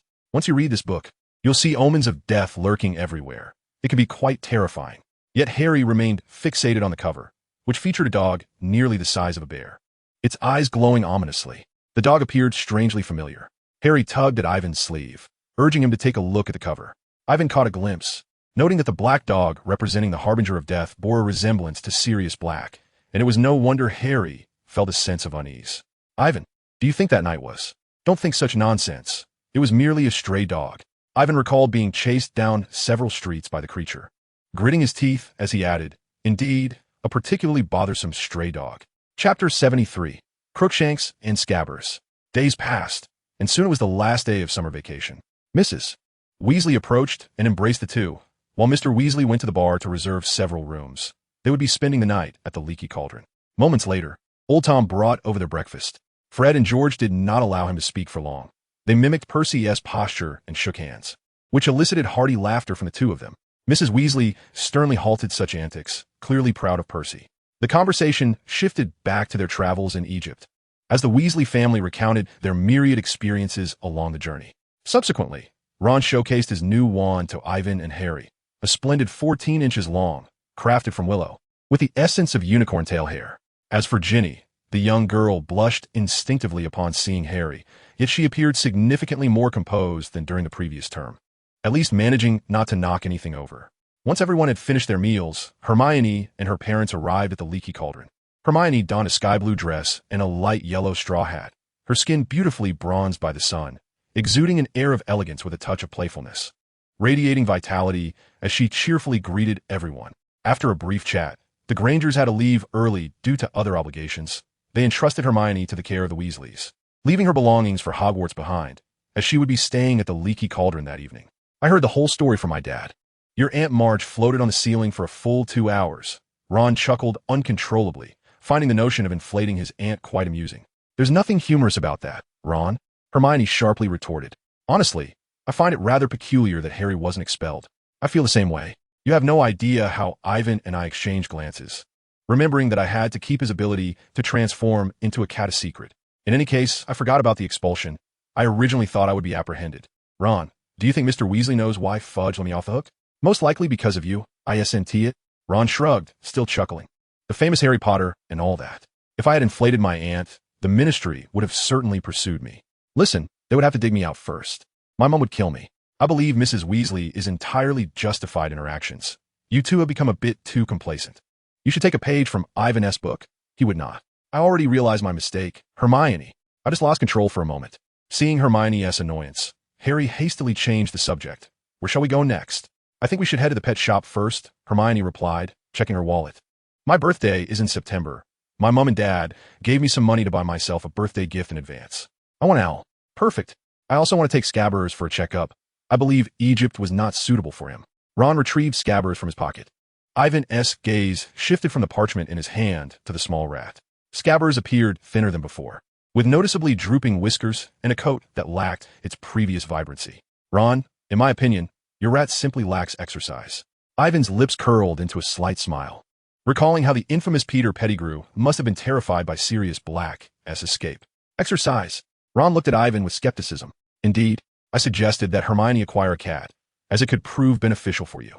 Do not heed his words, Hermione. Ron instinctively tucked the little rat into his pocket. Scabbers was already pitiable enough, so we should hasten to find a pet shop. There's a marvelous creature shop just over there. After more than 2 weeks of wandering, Harry had become quite familiar with Diagon Alley. Perhaps we could find something for Scabbers there, and Hermione could purchase an owl or a cat. You must not buy a cat to frighten Scabbers, Ron reiterated anxiously. The four of them crossed the street and arrived at a shop named the Magical Menagerie. The store was rather cramped, with every inch of wall space adorned with cages. The small creatures within emitted a cacophony of sounds, creating a raucous and pungent atmosphere. Place it upon the counter, the witch instructed as she retrieved a heavy pair of black spectacles from her pocket to examine Scabbers. How old is this rat? She inquired, lifting Scabbers. I don't know, Ron replied. Quite old. It originally belonged to my brother. What abilities does it possess? The witch scrutinized Scabbers closely. Her gaze shifted from the rat's torn ear to its front paw, which was missing a toe, and she clicked her tongue disapprovingly. This rat has endured quite a bit, she remarked. When Percy gave it to me, it was in this condition. Ron defended himself. Harry nodded. Since he had met Ron, Scabbers had always been like this, exhibiting no unusual behavior aside from sleeping and eating. A common house rat or garden rat like this one, you shouldn't expect it to live beyond 3 years. The witch pointed to a black rat in a nearby cage. If you seek a more durable creature, you might prefer one of these. Evan completely scoffed at her remark, as if Scabbers were truly just a rat. If you were to inform her that this rat, which she deemed unlikely to survive 3 years, had been living in Ron's home for over a decade, it would surely frighten her into tears. Well, if you do not wish to part with it, you could try this potion, the witch continued, producing a small vial of red liquid from beneath the counter. Ron had not yet finished his question about the price when a large ginger creature leaped down from the topmost cage. The group stared in astonishment at the enormous ginger beast before them. It was a cat with a dense yet sparse coat. The cat appeared rather peculiar, its legs somewhat bowed, its face seeming brutish and squashed, as if it had once charged headlong into a wall. It leapt onto Ron's head, poised to pounce, hissing furiously at Scabbers. No, Crocshanks, no, the witch exclaimed. Scabbers slipped from her grasp like a bar of soap, landing on all fours upon the floor and then scurrying toward the door. Scabbers, Ron shouted, darting after it, with Harry trailing closely behind. As the spots faded away, Crookshanks suddenly turned his head and gazed at Evan with a demeanor of docility, devoid of his previous ferocity. Perhaps due to the fact that his animagus form was also a cat, Crookshanks exhibited an affectionate disposition towards Evan, even approaching him to gently lick his hand. This unexpected behavior astonished the witch behind the counter, for she had never witnessed Crookshanks initiating contact with a stranger before. What a charming little creature. Its fur was quite resplendent, wasn't it, Evan? Hermione also crouched down to stroke Crookshanks. Initially cautious, the cat quickly warmed up to Hermione. Its colors were indeed vibrant, resembling a large ball of yarn. Evan observed and thought to himself that the cat was rather unattractive. I have made up my mind. Hermione declared, cradling Crookshanks in her arms as she abruptly stood up. Decided what? Evan asked, a sense of foreboding creeping into his thoughts. Weren't you the one who suggested I buy a cat? I've decided to purchase him. Hermione pointed at Crookshanks. Purchase this cat. If you do that, Ron will surely kill me. Evan replied with a hint of a bitter smile. Chapter 74. The night before school starts. My goodness, Hermione, you actually bought that monster? Ron exclaimed, staring incredulously at Crookshanks in Hermione's arms, his mouth agape. Noticing Harry and Ron turning to look at him, Evan quickly shook his head in a brief and subtle manner, redirecting their attention back to Hermione. Hermione, you cannot buy him. What about Scabbers? Ron pointed to the bulge in his pocket. He needs rest and relaxation. How can he relax with that thing around? This reminded me that I had initially planned to help you procure some rat tonic, but Evan mentioned he could brew that potion himself. With his assistance, Scabbers will recover. Rest assured, leave everything to me. Evan patted his chest, his mind racing with intriguing potion recipes from the Powerful Potions book, contemplating using Wormtail as a test subject. Leave it to you. Ron scowled, glaring at Evan in frustration. If it weren't for your dreadful suggestion, Hermione would never have considered buying that cat. This isn't Evan's fault. It was my insistence to adopt Crookshanks, Hermione interjected. Poor Crookshanks. The witch said he has been there for a long time, waiting for someone to take him. Clearly, who else would? Ron retorted sarcastically. Enough, Ron. Evan hastily interrupted. Crookshanks will reside in Hermione's dormitory, while Scabbers remains with you. They will have no opportunity to meet. Dinner that evening was a delightful affair. Just as during breakfast, the pub owner, Tom, had combined 3 tables to accommodate the Weasley family of 7, along with Evan, Harry, and Hermione, who collectively devoured 5 delectable dishes. As everyone indulged in a sumptuous chocolate pudding, Mr.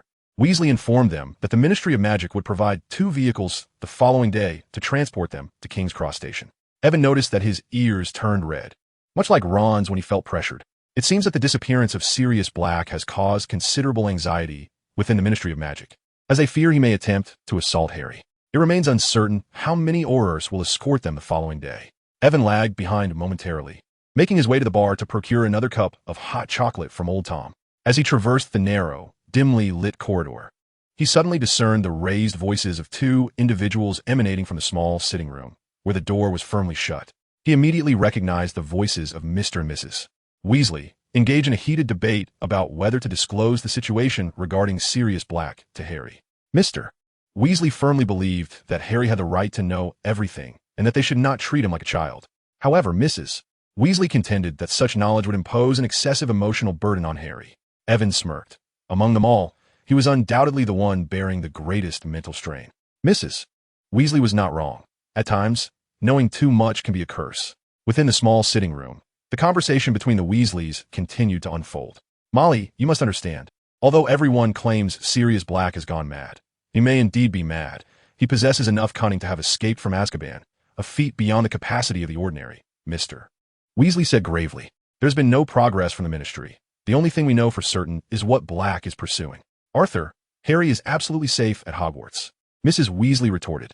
We believed Azkaban was impenetrable, yet if Black could escape, he could very well infiltrate Hogwarts. Mr. Weasley paused, adding, and you are aware of those children. They often slip away to play. Last term, they even ventured into the Chamber of Secrets, confronting a basilisk and a mysterious figure from their school days. Consider this. If the night bus had not collected Harry that night, before the Ministry could locate him, he would likely have perished. Who can definitively say that Black is indeed pursuing Harry? At this point, Evan stifled a yawn. He had no intention of continuing to eavesdrop. He moved stealthily past the bar, unwilling to disturb the Weasleys. Being caught listening in would be utterly mortifying. Just then, footsteps echoed from the staircase behind him, indicating that someone was descending. Hermione seemed to have heard the Weasley couple's argument, and soon after, she spotted Evan in his transformed state as a black cat. At that moment, Evan was attempting to maintain the demeanor of a cat as he stealthily slipped past Hermione. Before he could react, she approached and scooped him up into her arms. He felt an overwhelming sense of nervousness. Being embraced by Hermione felt entirely different than he had anticipated. Clearly, Hermione did not recognize that the black cat in her grasp was Evan. She merely sensed an inexplicable familiarity with the creature, prompting her instinctive embrace. Evan dared not move a muscle as he was carried into her room. Inside, Crookshanks was lazily sprawled on the bed, and upon seeing Evan, it sprang up, hissing and growling, poised to pounce. Crookshanks tilted his head, gazing intently at Evan for an extended period. Perhaps his call had finally triggered recognition. It seemed that Crookshanks had indeed identified him. The creature became docile, approaching affectionately to nuzzle him. "You must get along well with this little fellow, Crookshanks," Hermione observed cheerfully, her gaze shifting between the two. She was unaware of whose pet it was, and with the hour growing late, perhaps they could inquire with the pub owner the following day. Ruffling Evan's hair, Hermione appeared to have an epiphany and turned to leave the bed. "Crookshanks, you need a bath before bedtime, and you must join this little one as well," Hermione said with a playful smile. In the next moment, Evan's eyes widened as he realized Hermione was beginning to undress. Goodness, was she inviting him to watch or not? Wait, what did she mean by saying they needed to bathe together? Evan's mind conjured a few images, and he shook his head, unwilling to entertain such thoughts. Seizing the opportunity, while Hermione entered the bathroom to run water, he hurriedly slipped out of the room. Behind him, Crookshanks lazily sprawled on the bed, looking at Evan with a puzzled expression, unable to comprehend his hasty departure, as if he were fleeing. "How peculiar," he mused. "Why is he running off? Didn't we agree to bathe together?" Chapter 75. The first encounter with the Dementor. He rolled over, staring at the dim ceiling, his thoughts drifting further away. The following morning, Evan arose, dressed neatly, and descended to breakfast, finding that everyone else had already gathered. Mr. Weasley was engrossed in the front page of the Daily Prophet, his brows furrowed in concentration. Mrs. Weasley and Ginny were reminiscing about a potion they had crafted during their childhood. Evan took his seat and overheard Hermione discussing feline matters with old Tom, prompting him to turn his head quickly. To his left, Ron was vehemently complaining to Harry about Percy. "We need to board the train as quickly as possible," Ron exclaimed, "at least at Hogwarts. I won't have to be around Percy. He's blaming me for spilling tea on his girlfriend Penelope's picture, which now has her face hidden behind a frame due to all the stains." Harry attempted to offer some words of comfort to Ron, but sitting across from them, Fred and George were thoroughly amused, chuckling as they congratulated Ron on successfully irritating Percy once more. Their laughter only served to further provoke Percy, who shot them an angry glare before hastily finishing his breakfast and taking his belongings outside the pub. What followed was a whirlwind of activity and chaos as everyone scrambled to load their luggage into the ministry's car. Evan noticed Mr. Weasley beckoning Harry to a secluded corner, and though they exchanged words, Harry emerged with a rather grim countenance. Hermione remained steadfast in her quest to find the black cat from the previous night, while Evan rushed to assist her with the luggage. Crookshanks was nestled in a small wicker basket, making a raucous commotion. Upon hearing the noise, Ron instinctively covered his chest and stepped back. The journey to King's Cross Station was uneventful. Upon their arrival at the station, with a mere 20 minutes until the train's departure, the driver from the Ministry of Magic assisted them in locating a luggage trolley, unloading their suitcases. He tipped his hat to Mr. Weasley and then drove away. They all successfully traversed Platform 9 3/4. It was Ivy's first visit here, and he curiously surveyed his surroundings. The platform was bustling with wizards and witches bidding farewell to their children, while an old-fashioned crimson steam engine puffed clouds of smoke along the tracks. One by one, they descended from a train to bid farewell to the Weasley couple. Mrs. Weasley kissed each child goodbye, while Mr. Weasley quietly reminded Harry of a few things. Harry's expression was a mixture of confusion and anxiety. Once the train began to move, he leaned into Ron and Hermione, whispering that he needed to speak with them privately. "Go away, Ginny." Ron waved his hand dismissively. "Oh, how delightful." Ginny retorted with an air of superiority, before departing as Ivy followed suit, momentarily taken aback. "Ivy, you need not." Ivy did not pause. He was aware of what Harry intended to convey. However, he had his own plans, which, if successful, would easily resolve the events of the year ahead. Pettigrew would prove to be far less formidable than Tom Riddle. Colin animatedly recounted his summer in the countryside as the Hogwarts Express steadily journeyed north, the scenery outside growing increasingly wild and dim. Despite Ivy's numerous subtle hints about his disinterest in the Crumplehorn Snorkack and the Puffskein, Luna relentlessly gifted him every issue of the Quibbler throughout the entire holiday, without fail. The group idly flipped through the Quibbler as the light outside waned. Soon, rain began to fall, blurring the outlines of the rolling hills visible through the window. The compartment door swung open once more, admitting three unwelcome figures. Malfoy, followed by his two lackeys, Goyle and Crabbe. It appeared they had just come from Harry's compartment. Malfoy entered with his characteristic languid drawl, "Mudblood, why are you not sitting with Potter?" "That's none of your business," Ivy replied softly, as Neville, Colin, and Ginny anxiously raised their heads. "Potter has abandoned you. He must be tired of you and your foolish newspaper," Malfoy sneered, prompting Goyle and Crabbe to erupt in raucous laughter. "Leave. You're not welcome here," Ginny shouted. "Did you hear that, Mudblood?" Ivy drew his wand, narrowing his eyes. Or perhaps you wish to test out the spells I learned during the holidays. Mind your tone, mudblood, or else this year he was cut off as Harry, Ron. And Hermione entered the compartment. Get lost, Malfoy, Ron declared loudly upon entry. We don't have time for your nonsense. We're ready to fight if you are. Malfoy hesitated, seemingly aware that his numbers were insufficient, and instinctively stepped back. Just then, the train jolted abruptly and came to a halt. Inside the carriage, all the lights suddenly extinguished, plunging them into complete darkness. What on earth happened? A flicker, he murmured, as a glow emanated from his wand. The faint luminescence at the tip of his wand provided little comfort. The color of the light appeared to grow colder and dimmer, creating an eerie sensation as if they had entered a cold storage room, with everything around them rapidly freezing. An odd sound echoed from outside the carriage. Something was approaching. Malfoy, Goyle, and Crabbe hurriedly pressed themselves closer together inside. The door creaked open slowly, and Ivan could feel Hermione beside him gripping his arm tightly, her body trembling slightly. He gently patted her shoulder, providing her a modicum of reassurance. As the door swung wide, illuminated by the flickering glow from Ivan's wand, stood a monstrous figure cloaked in darkness, towering to the ceiling. Its face was completely obscured by the hood, and a hand emerged from the cloak, glowing faintly, a gray, emaciated hand, crusted and resembling something that had perished and rotted in water.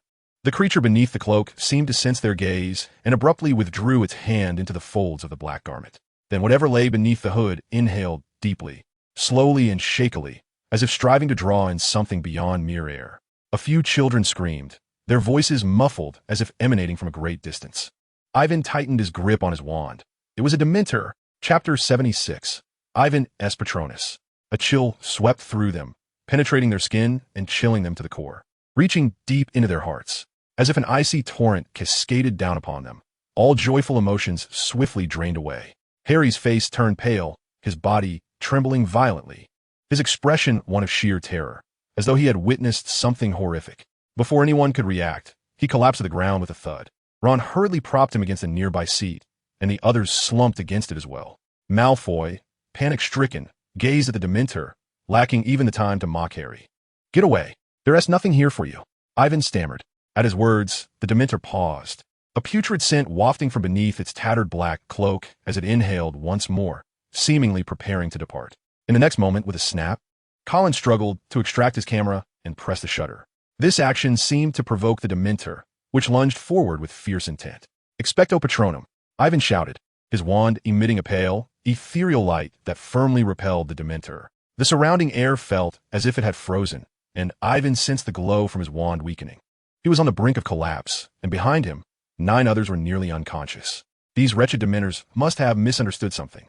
A white mist formed a semicircular barrier as Evan took a half step back, the radius of the aura compressing continuously. Gasping for breath, his hand, clutching the wand, trembled violently. 2 more Dementors advanced towards him, resembling miniature black holes that siphoned away the surrounding light, breath, and emotions. Evan sensed his courage and hope waning, while emptiness and despair gradually enveloped his heart.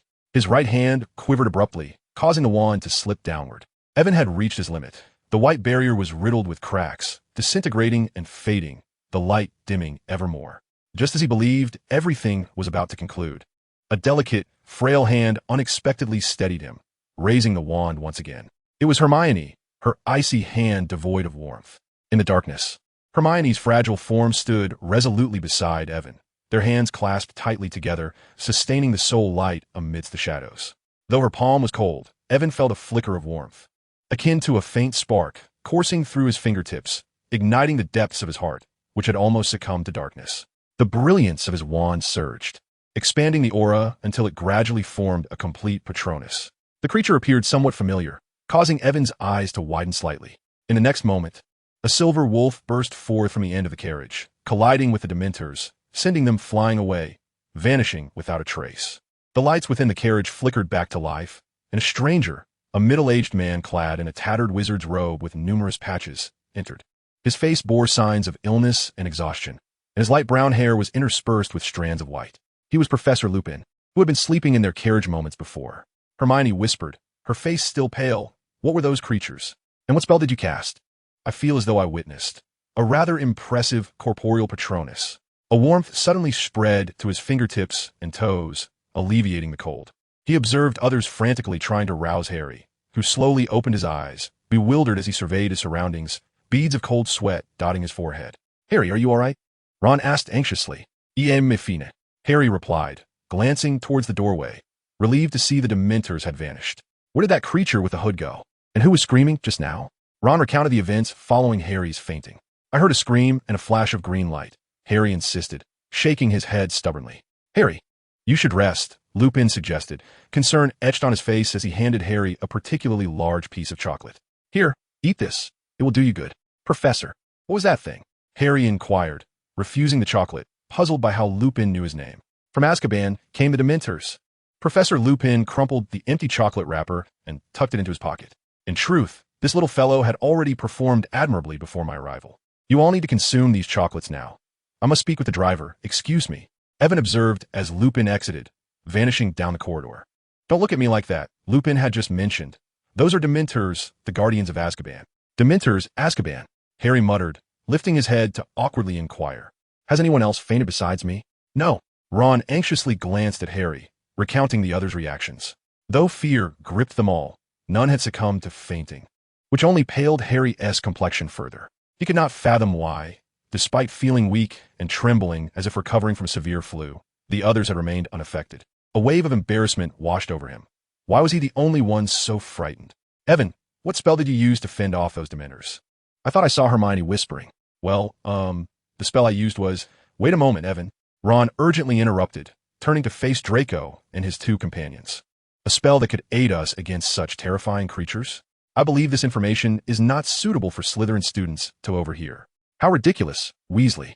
Do you think I would willingly listen to a mudblood prattle on here?" Draco's haughty gaze slowly scanned the faces before settling on the pale Harry, malice glinting in his light-colored eyes. "Be careful, Potter. Don't faint like a child again. You're not much better." "Don't think I didn't notice you trembling in your seat when those Dementors entered," Ron retorted through clenched teeth.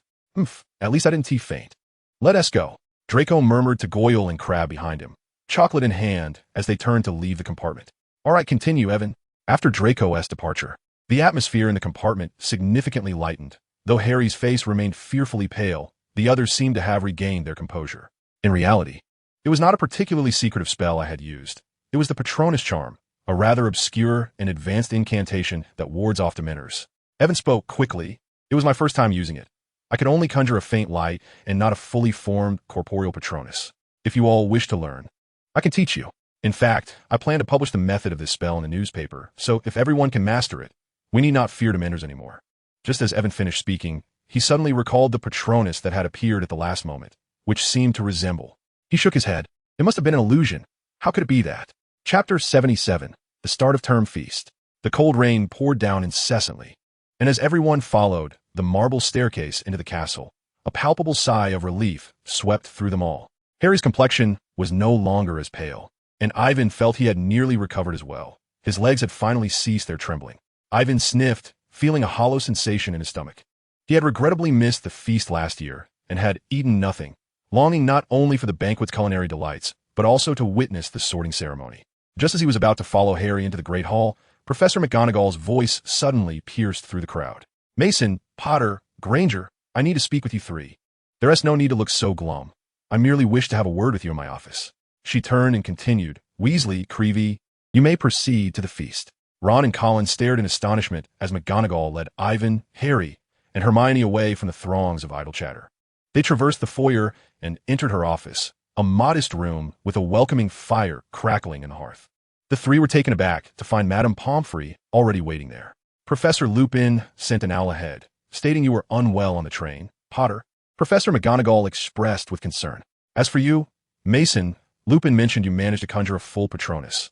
That is quite remarkable, especially at your age. It must have taken a significant toll on your body." "No, Professor, they were cut off by Madame Pomfrey." "Ah, so it's you too," she exclaimed in a tone of realization. "I feared it was something dangerous again. Last time it was the basilisk. What is it this time?" "It was 4 Dementors. Madame Pomfrey," Professor McGonagall replied. They exchanged a subtle glance, and Madame Pomfrey inhaled sharply, emitting a disapproving cluck. "I knew it, allowing Dementors to be stationed around the school," she muttered, as she gently touched Ivan and Harry's foreheads. "Poor children, you won't be the first to break under their influence. Those creatures can have a devastating effect on those who cannot withstand their presence. We are not weak. Harry shouted defiantly. "Of course not," Madame Pomfrey said absently. "You appear to be in fair condition. Do you require anything? Rest, perhaps?" Since taking the enhancing potion, Ivan had noticeably felt an increase in his magical prowess, far surpassing that of his peers. Conjuring a Patronus would not have severely impacted his health. However, he found it peculiar that he had produced a corporeal Patronus. He had been in utter despair, unable to conjure any joyful thoughts. "I don't need anything," Harry agreed, nodding. "Professor Lupin gave me some chocolate, and I feel much better now. So, we indeed have a defense against the dark arts teacher who possesses healing methods," Madame Pomfrey murmured softly. After Ivan and Harry reassured her that they were fine, they stepped outside with Madame Pomfrey, as Professor McGonagall had more to discuss with Hermione. What else could Professor McGonagall possibly need to tell Hermione? Harry wondered curiously. It must pertain to the course selection matter. She has enrolled in all the newly added classes for the 3rd year, yet her timetable is riddled with conflicts. Perhaps Professor McGonagall is persuading her to forego a few subjects. Nevertheless, Evan is aware that Professor McGonagall will provide Hermione with a time-turner. He had previously utilized this remarkable device at the end of the last term.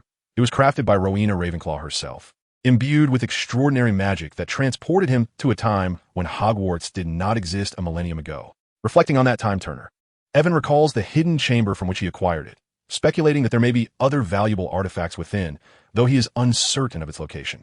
The basilisk had led them through the castle in a chaotic frenzy, and it would be impractical to rummage through the Ravenclaw Tower in search of a concealed chamber. Moreover, the secret treasures left by the 4 founders remain elusive, and he possesses no clues regarding the key to unlock them, nor does he comprehend the meaning of those riddles. The Great Hall is a sea of pointed black hats, with every long table brimming with students. Thousands of candles illuminate their faces, suspended in mid-air above the tables. Professor Flitwick is exiting the hall with an ancient hat and a 3-legged stool. Good heavens! Evan clutched his forehead, fearing he might have missed the sorting ceremony once again. Indeed, luck seems to elude you. Colin gazed at Evan with sympathy, leaving a space for him beside him.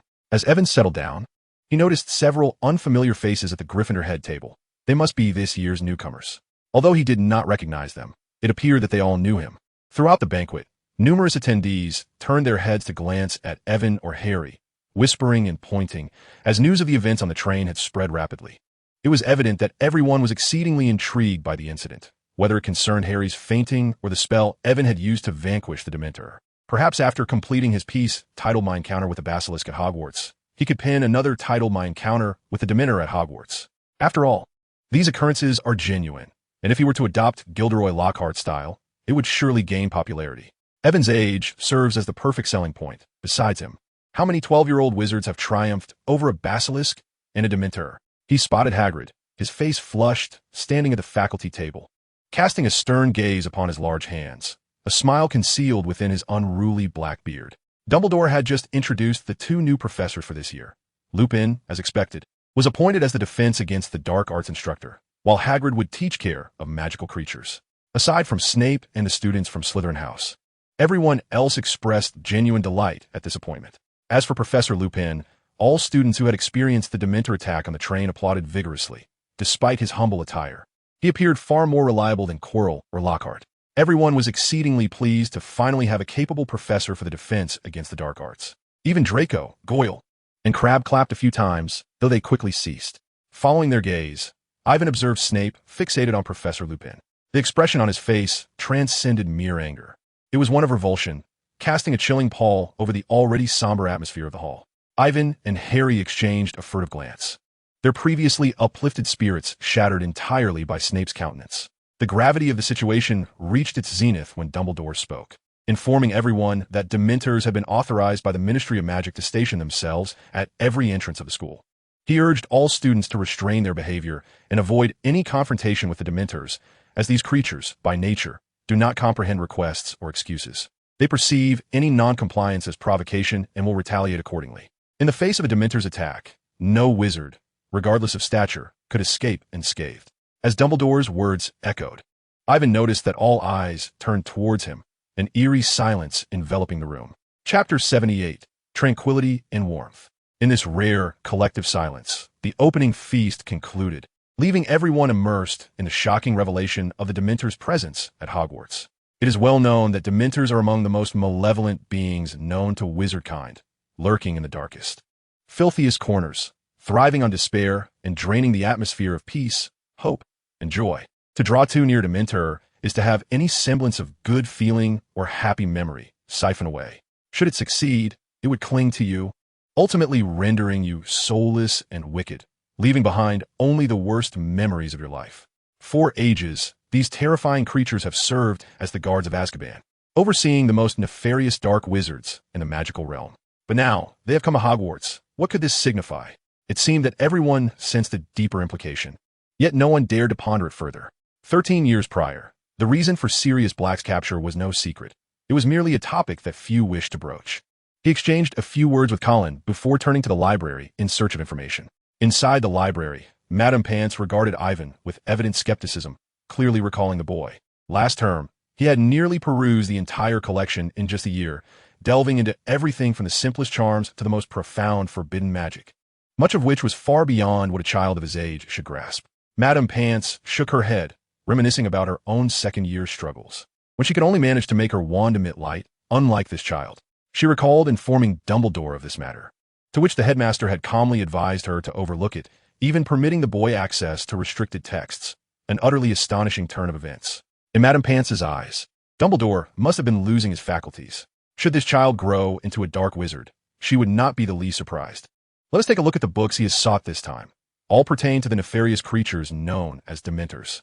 The mere mention of such malevolent beings caused Madame Pomfrey to shudder involuntarily. It was indeed terrifying. What reasonable second-year student would seek out literature on such dark entities on the very first day of term? Unbeknownst to Evan, his image in Madame Pomfrey's eyes had become synonymous with that of a dark wizard. Before he could swallow his second mouthful, he promptly expelled it. A grimace of distress etched across his face. This cup of hot chocolate was devoid of sugar and tasted exceedingly bitter. Anticipating Evan's reaction, Hermione chuckled gleefully, proclaiming, "This concoction is quite invigorating when one needs a boost." Before her stood a similar cup, already half consumed. Evan forced himself to take another small sip, his stomach churning. Yet he did feel somewhat more alert. He observed Hermione meticulously annotating times on a piece of parchment and, intrigued, inquired, "Hermione, what are you up to?" "I'm organizing my timetable," she replied. "You know, I have quite a few classes this semester, and I am anxious." By the flickering light of the hearth, Evan glimpsed Hermione's densely packed schedule. Were it not for his knowledge of her time-turner, he might have assumed she had jumbled her classes. For instance, at 9 o'clock tomorrow morning, she was scheduled for divination, while simultaneously expected in Muggle studies. "You've nearly filled every available slot," Evan exclaimed with concern. "Don't be foolish, Hermione. Even with the assistance of a time-turner, you cannot attend so many classes at once. Over time, your body will not endure it." "Oh yes, you are aware. Considering you used it last year," Hermione retorted, producing a pocket watch-like object from her clothing. "Do not fret for me, Evan. I have discussed everything thoroughly with Professor McGonagall. Do not assume I am oblivious to your intentions. You have indeed considered everything, yet have neglected your own well-being," Evan said urgently.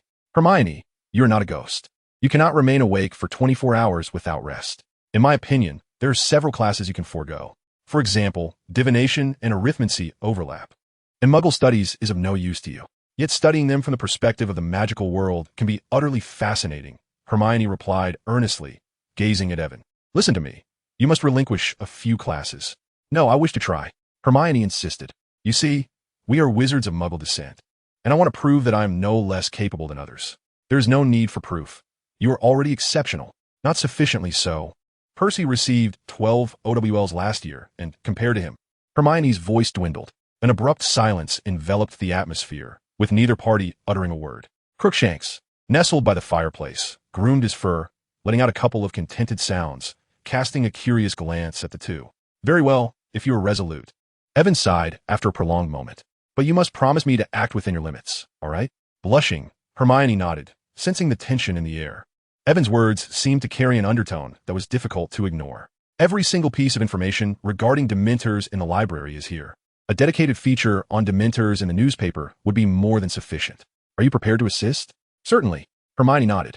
The silvery moonlight quietly crept in, and the fire in the hearth burned steadily, in stark contrast to the terror and despair brought about by the occasional gliding of Dementors outside the school. The Gryffindor common room was serene and tranquil at this moment. Evan and Hermione delved into the study of Dementors, their habits, survival, methods of attack, and their dark history, as well as the means to defeat them. The incantation to repel Dementors is the Patronus charm, which requires intense concentration, invoking the happiest memory one can summon while uttering the words, Expecto Patronum. Hermione pointed at the text and softly recited, noting that when this spell is fully realized, it can summon a complete Patronus, unique to each individual as it embodies one's innermost essence. Hermione read the phrase about embodying one's essence twice before looking up uncertainly and saying, Evan, I recall that the Patronus you conjured on the train was Don't Think Like That, Hermione. Evan's gaze involuntarily fell upon Crookshanks, who had already fallen asleep by the fireplace. After staring at him for a long time, he slowly explained, his face turning crimson. It must have been a coincidence. They merely resemble each other. Is that so? Hermione squinted, her uncertainty growing in response to Evan's words. The atmosphere in the carriage had indeed been too dim, and Evan's Patronus had flickered by so quickly that she was unsure if she had truly seen it. Perhaps it was merely a coincidence after all. Chapter 79. Omens of Death. Joyous and warm moments are always fleeting. The panic and despair instigated by the Dementors rapidly spread throughout the castle, leading to a series of increasingly dire events. The first incident occurred during divination class, where Evan was a witness to the entire affair. With no classes scheduled for the second year that morning, he accompanied Harry and the others to audit the first divination lesson of the third year. To be frank, Evan had always been intrigued by the enigmatic subject of divination and Professor Sybil Trelawney. In his previous readings of the original text, he noted that nearly all of Trelawney's prophecies came to fruition, especially the two concerning Voldemort, which had ultimately determined Harry's fate from the very beginning. However, Professor Trelawney's actual demeanor left Evan profoundly disappointed. If people are often gripped by fear of the unknown, Trelawney exploited this fear of the future to engage in theatrics. The first divination lesson was overwhelmingly dominated by intimidation. She delivered ominous predictions to every young witch and wizard present, with Neville being the first unfortunate recipient. Trelawney randomly mentioned his grandmother, leaving Neville in a state of paranoia throughout the class, fearful that something dreadful might befall her. Following closely was Parvati Patil, whom she warned to be wary of a red-haired man, causing Parvati to avoid Ron for an entire week thereafter. After she uttered these words, a tense silence enveloped the classroom. It is hardly surprising that Ivan is perplexed by Hermione's departure. Professor Trelawney's divination class resembles more of a curse than a prophecy. Were it not for the sake of politeness, he would have left by now. Before entering a genuine state of prophecy, Professor Trelawney appears almost as a mad charlatan. As she herself states, the art of divination heavily relies on one's perceptual abilities. Without such a gift, progress in this discipline seems nearly impossible. Perhaps Professor Trelawney has indeed glimpsed something profound, but Ivan is more inclined to believe she is merely speaking nonsense, instilling fear to maintain an aura of reverence towards divination. During the subsequent tea leaf reading, he and Hermione were paired together. They swiftly consumed the scalding tea, shook the dregs as instructed by Professor Trelawney, and then exchanged cups. You know, Ivan, Hermione muttered, gazing at the brown remnants in her cup. Predicting fate through tea leaves makes me feel rather foolish. I feel the same. Ivan nodded in agreement, noticing Professor Trelawney approaching, and quickly added, but we should follow the instructions in the book and see what my cup reveals. Hermione frowned. This looks like a bug, but I can't be sure. If it resembles a head, then it looks like, let me see, my dear. Professor Trelawney took the cup from Hermione, her face suddenly betraying a look of alarm. It's a spider. This signifies that your plans will face obstacles, she whispered to Ivan. Moreover, you should be wary of such creatures. I foresee misfortune in your cup. Really? Hermione, standing behind Professor Trelawney, interjected with a tone of disbelief from this angle. It resembles a sun. According to piercing the veil to see the future, this signifies happiness, suggesting that Ivan may encounter good fortune. Ivan anxiously observed their discourse regarding his cup, as if it were truly determining his fate. Whether it heralded misfortune or fortune, he dared not declare. Yet, he could not discern what was so fearsome about a spider. The only aggressive spider in Hogwarts is likely the Acromantula in the Forbidden Forest, and he had no reason to approach them this year. Considering the notion of his plans encountering setbacks, Ivan furrowed his brow in contemplation. Before he could ponder further, Ron and Harry, seated beside him, erupted into laughter, drawing Professor Trelawney's attention. She swiftly turned, displeased, and snatched the cup from Ron's hands. The room fell silent, all eyes fixed on Professor Trelawney, who glared at the cup while rotating it counterclockwise. Dear Hawk, you have a mortal enemy, she murmured. But everyone knows that, Hermione muttered loudly. Everyone is aware of Harry and the Dark Lord. Professor Trelawney ignored Hermione, her large eyes peering into Harry's teacup as she continued to rotate it. A club, an attack. This is not a fortunate cup. She once again twirled the teacup, her skull suggesting foreboding ahead.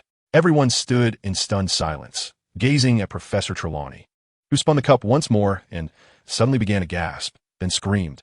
She abruptly sank into an empty armchair, clutching her heart with both hands, her eyes tightly shut. My dear child, my poor dear child. No, it is better left unsaid. Do not inquire further. What has transpired, Professor? All rose slowly, gathering around the table of Harry and Ron, inching closer to Professor Trelawney's armchair to glimpse Harry's teacup more clearly. Well, if you wish to speak of the donkey within, Hermione hesitantly remarked. That is ominous. Professor Trelawney suddenly opened her eyes wide and exclaimed at Harry, Poor child, you possess a portent. Her words seemed to cast a spell, as all the children of wizarding lineage collectively gasped, their eyes widening, while others appeared utterly bewildered. I beg your pardon, Professor. What affliction do I bear? Harry inquired. A portent? Indeed, that is ominous. Seeing Harry's confusion, Professor Trelawney shouted in astonishment, The monstrous dog that roams the graveyard. My dear child, this is an ill omen. The worst of omens, a harbinger of death. Harry's expression grew uneasy as he recalled the large dog depicted on the cover of the Grim, as well as the sight of that dog lurking in the shadows of Magnolia Crescent. He quickly turned to Ivan, who had also encountered the creature. What omen? It is merely a stray dog. I have seen it too, if bad luck were contagious. Upon hearing his words, everyone instinctively stepped back, avoiding their gaze.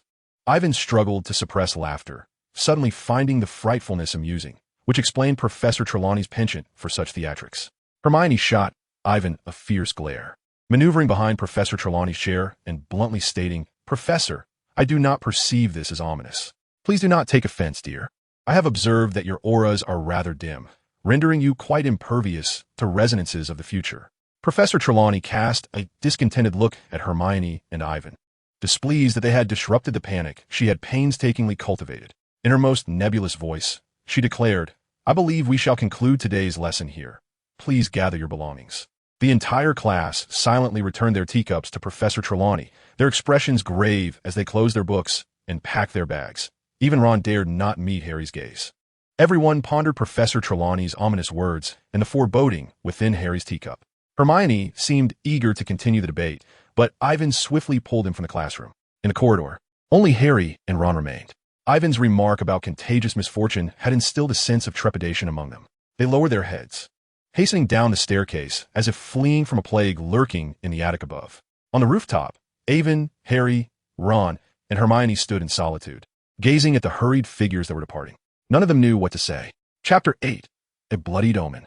Harry and Ron promptly proceeded to their transfiguration class, while Ivan made his way to Charms. Within a brief span of mere minutes, the events that transpired during divination had spread throughout Hogwarts, and Ivan soon faced the repercussions of his ill-timed jest. In the second-year Charms class, aside from Colin and Ginny, no one dared to approach him. Professor Flitwick was at the podium explaining the levitation charm, while the young wizards below seemed distracted, occasionally casting furtive glances at Ivan, having heard of Professor Trelawney's prophecy. Indeed, the ominous sight of Harry in the teacup had foretold his doom. If bad luck were contagious, Ivan, who also beheld the dire omen, would surely be next. But what then? A collective gasp swept through the little wizards as they instinctively shrank back.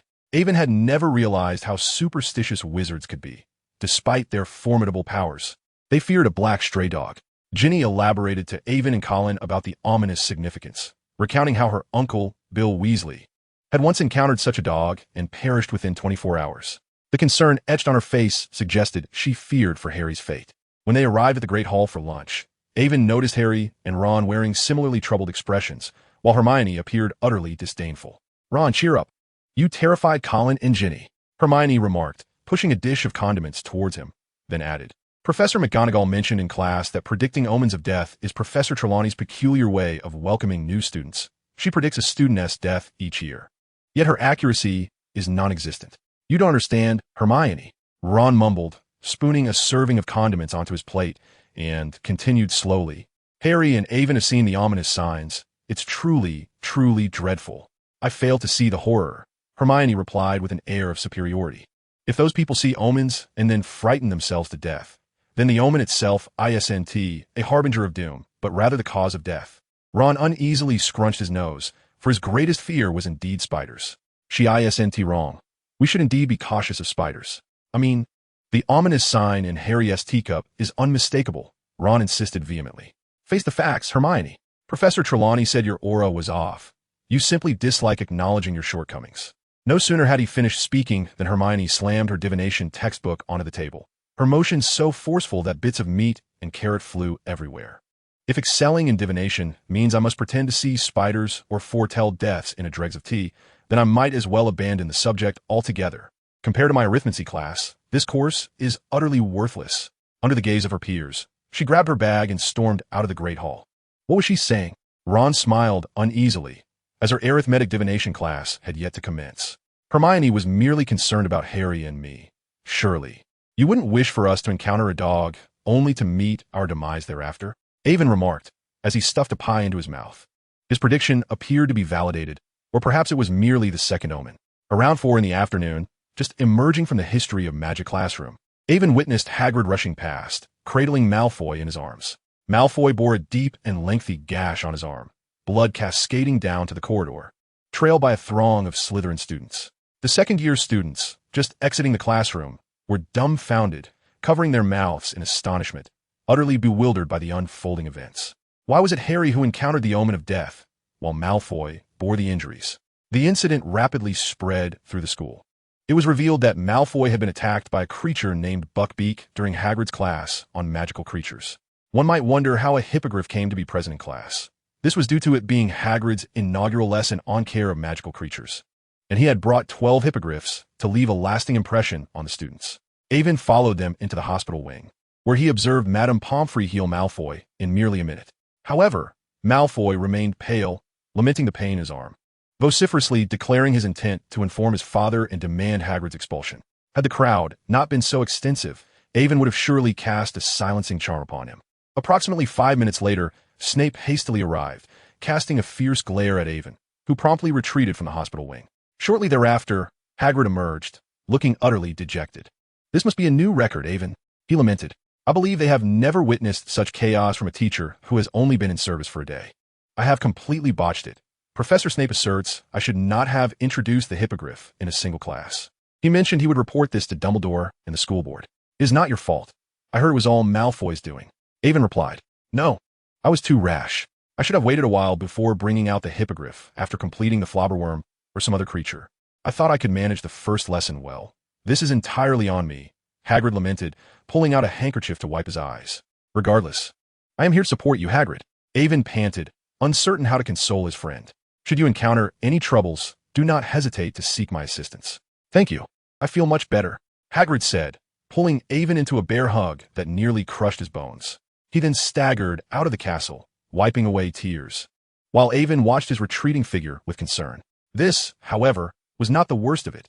The graver news was that Hagrid had received a letter from the school board, indicating that Lucius Malfoy had formally lodged a complaint against the school board and the Ministry of Magic regarding the incident, seemingly intent on having Hagrid dismissed. Chapter 81. Omen of Despair. It was not until Wednesday morning that Malfoy reappeared at the Slytherin table. He strode into the great hall amidst the cheers of Slytherin students, his right arm swathed in bandages, suspended from his neck by a strap, reminiscent of a hero who had survived a dreadful battle. Upon witnessing his condition, Harry and Ron exchanged looks of disdain, while Malfoy reveled in his arrogance, tauntingly making faces at them. Harry turned his head aside, striving to suppress his irritation and feigning ignorance to Malfoy's provocation. He noticed that everyone around him was engrossed in today's edition of the Daily Prophet. What are you looking at? Harry inquired, puzzled.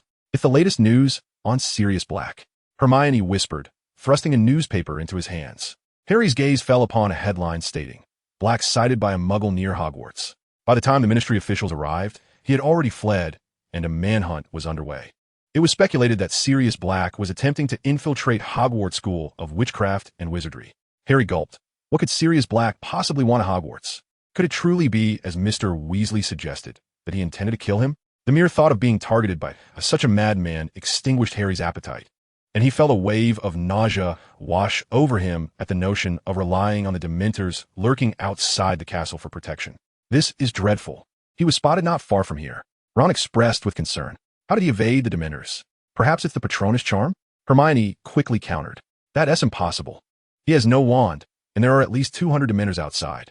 Hermione replied. Do you realize what this implies? Observing the hushed murmurs among Harry, Ron, and Hermione, Avon refrained from joining their discourse.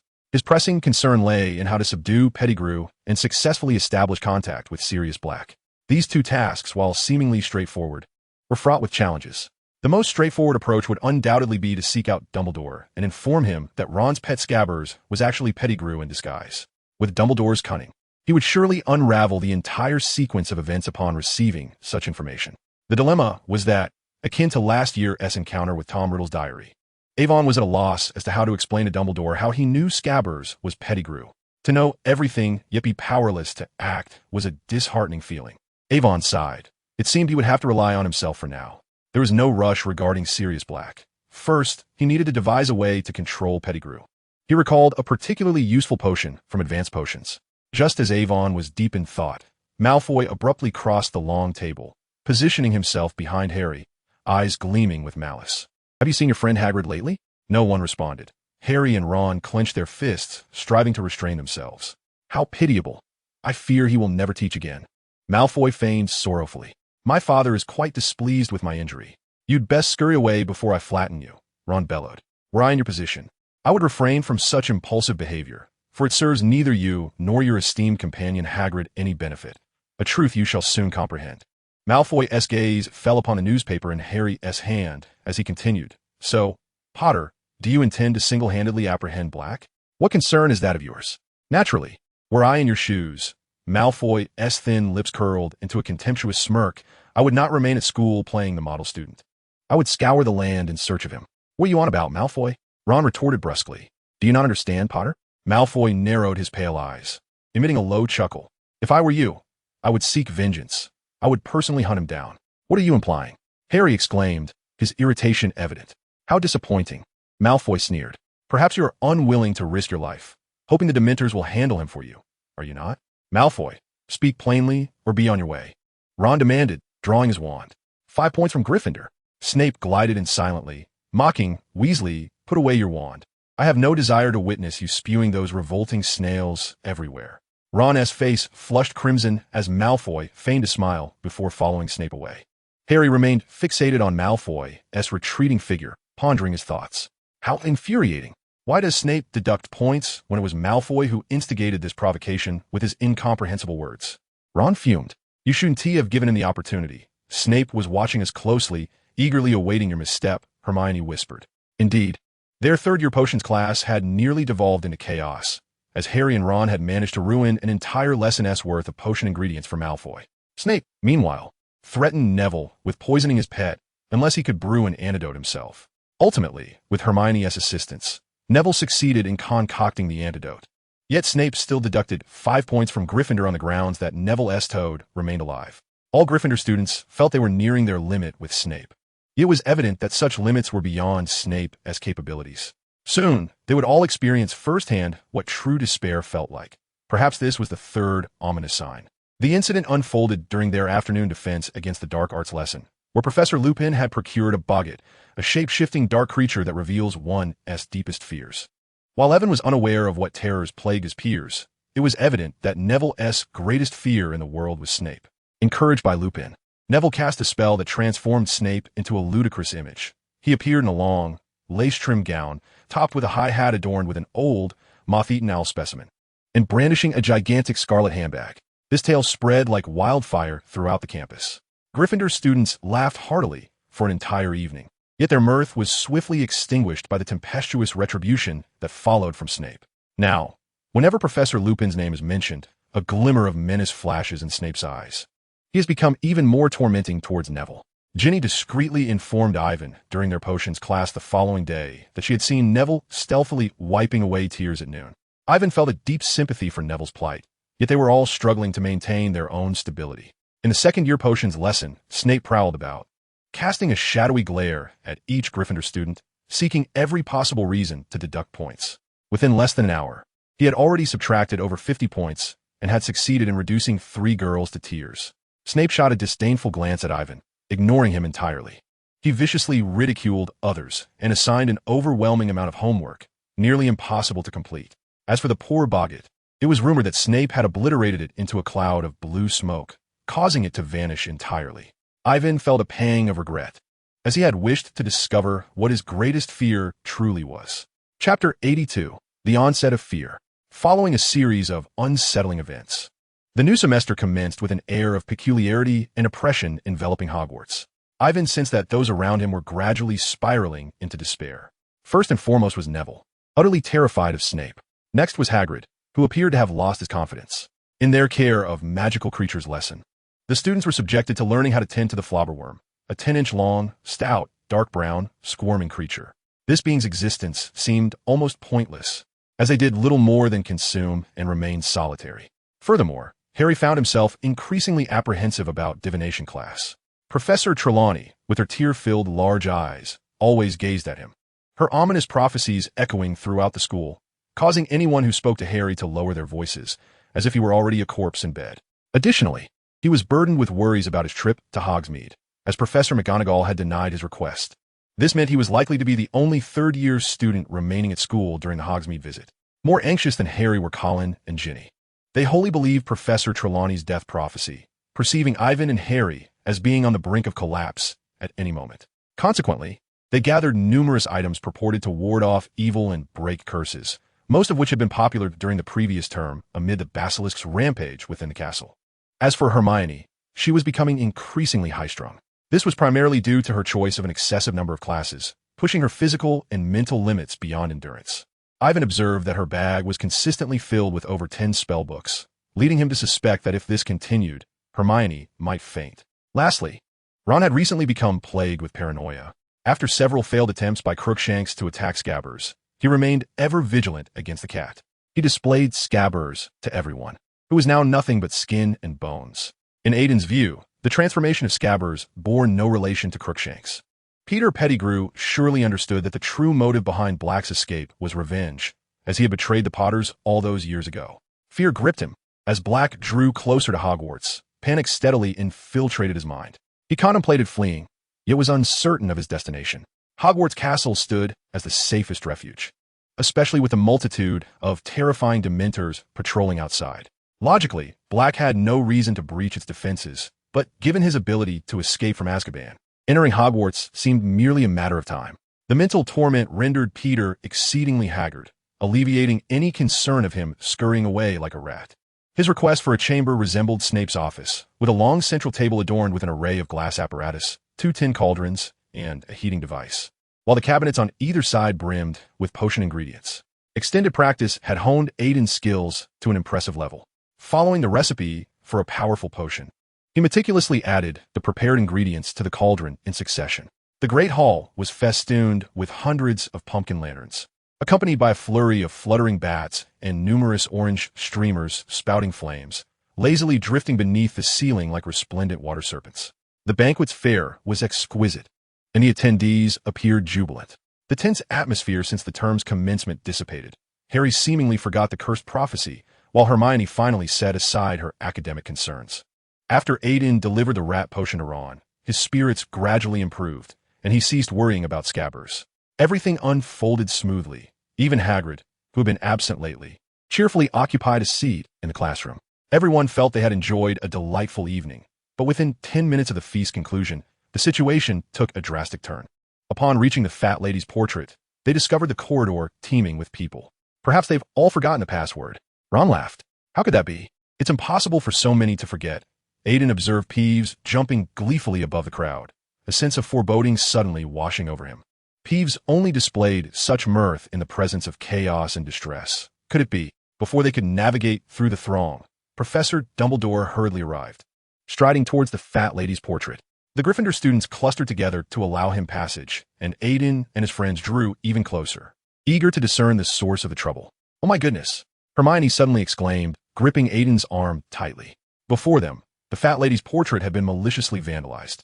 Fragments of canvas littered the ground, and large swathes of fabric had been entirely torn from the frame. "Professor McGonagall, please go immediately to Filch and instruct him to search every portrait in the castle for the fat lady," Dumbledore swiftly commanded. "You'll be in luck." Peeves cackled mischievously. "What do you mean by that, Peeves?" Dumbledore inquired calmly. "I beg your pardon, Headmaster." Peeves' mischievous grin faded slightly. He dared not mock Dumbledore. Instead, he adopted a slick tone. wishing to remain unseen, utterly disheveled. I saw her dart past the fifth-floor landscape painting, hiding among the trees, weeping about something dreadful. Poor creature, Peeves added, though devoid of any genuine compassion. Did she say who did it? Dumbledore inquired quietly. Oh, she did, Professor, Peeves exclaimed, brimming with indignation as if cradling a ticking bomb. She barred his entrance, inciting his ire. You understand? He was quite furious, that young Sirius Black. Chapter 83. A second encounter with a stray dog. Upon hearing Peeves' words, a collective gasp echoed among the crowd. Sirius Black had infiltrated the castle and even attempted to enter the Gryffindor common room. Do you think Black is still in the castle? Hermione whispered anxiously. Indeed, Colin nodded nervously, casting wary glances around, as if expecting Sirius to leap from the shadows at any moment. Ron's sentiments resonated with everyone, but beyond that, they all pondered the same question. How did he gain entry? Perhaps he knows how to use the disillusionment charm? Who knows? After all, he is Sirius Black, a dark wizard of considerable power, second only to the Dark Lord himself.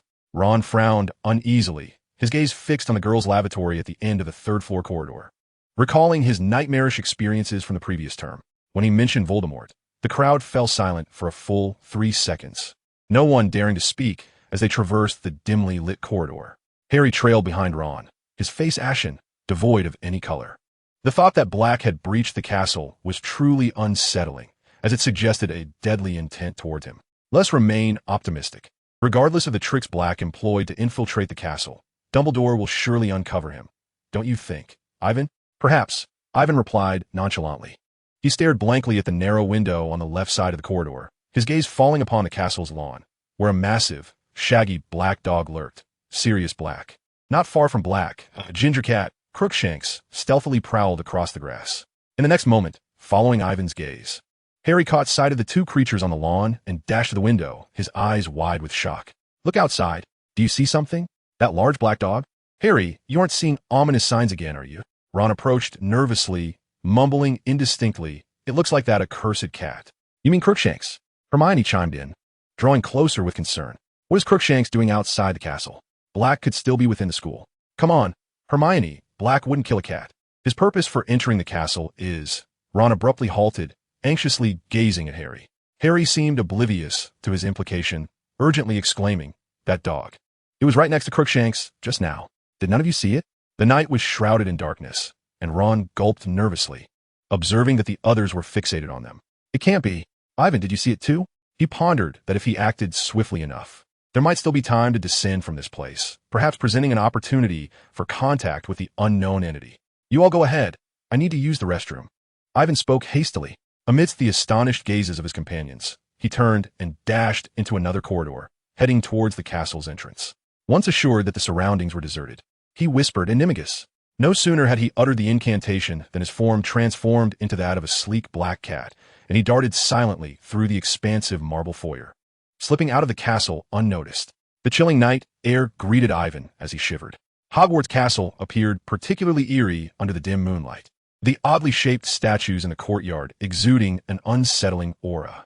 Bats glided low overhead, their presence punctuated by the haunting calls of owls. In the distance, the silhouettes of Dementors flickered around the perimeter, where the land lay barren and all flora was withering away. It was inconceivable for Black to head towards the wall. Ivan swiftly turned his gaze towards the forbidden forest, and by the light of the moon, he discerned the massive dog form of Sirius Black alongside Crookshanks vanishing into the forest's vast shadows. Ivan hastily pursued them.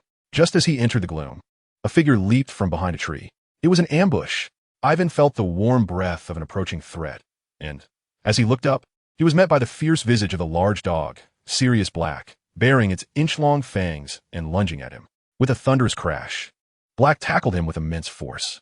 Ivan fell, tumbling across the grass until he collided with a large tree, his vision spinning and a sharp pain indicating possible broken ribs.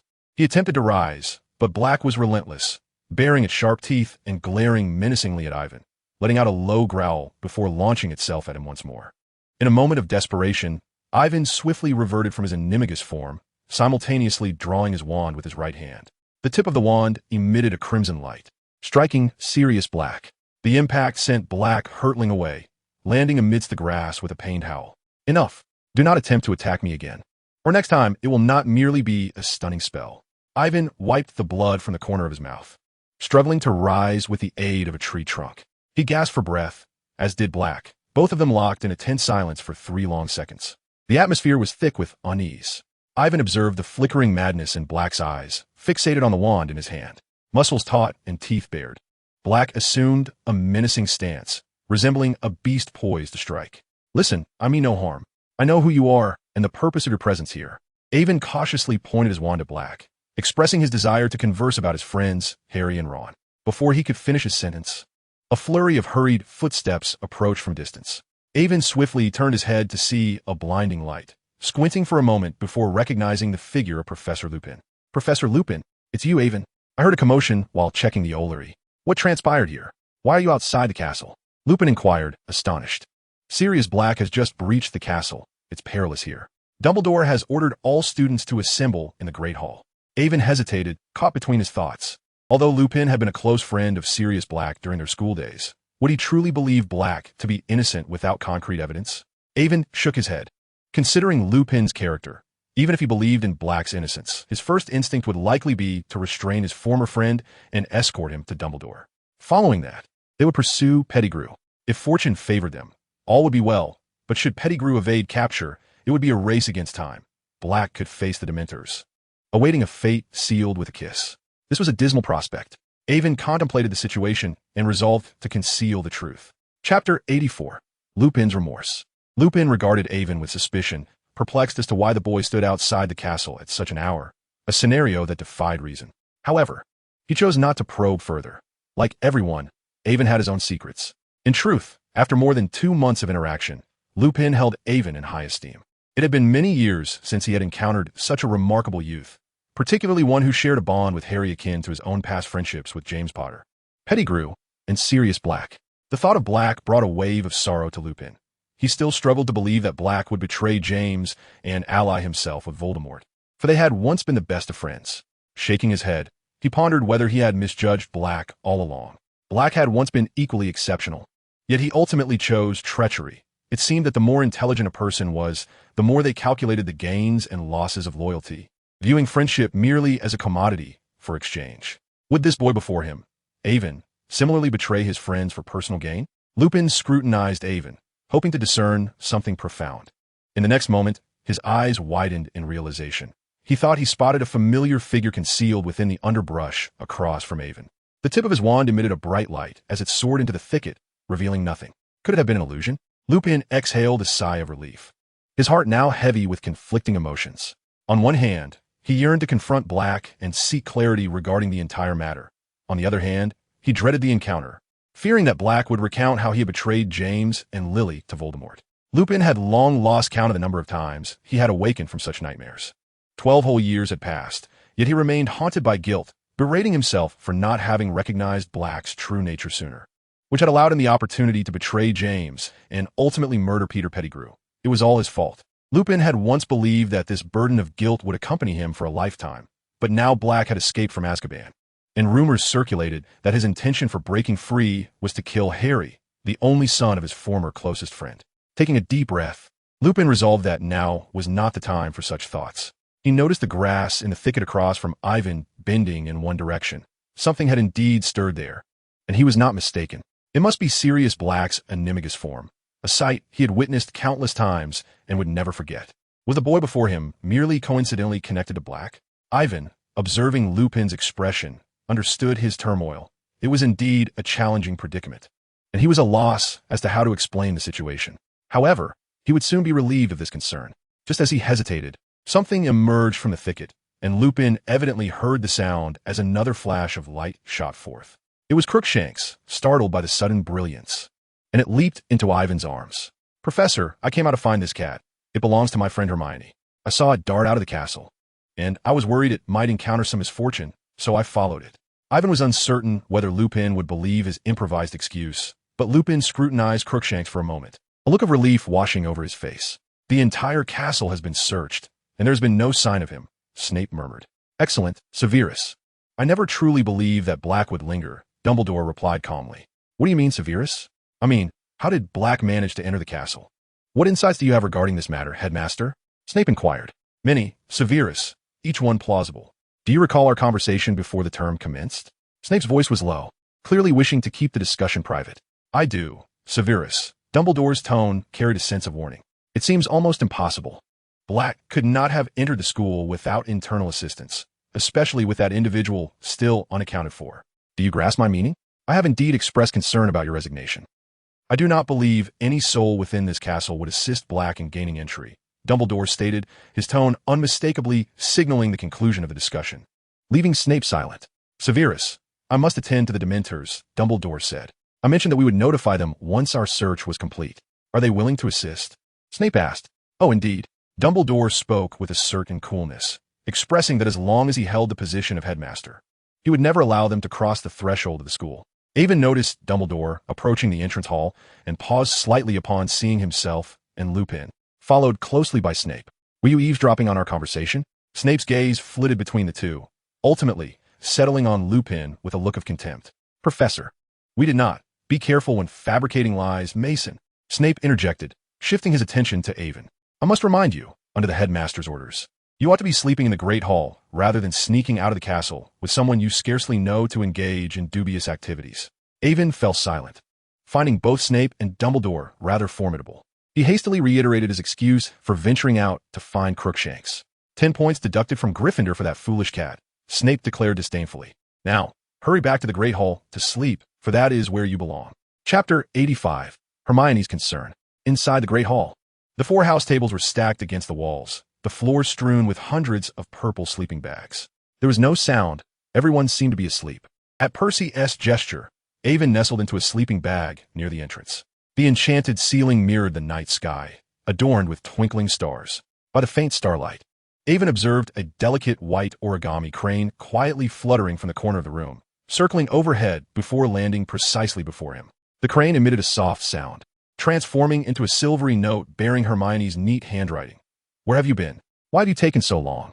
The handwriting was slightly hurried, revealing the girl's concern.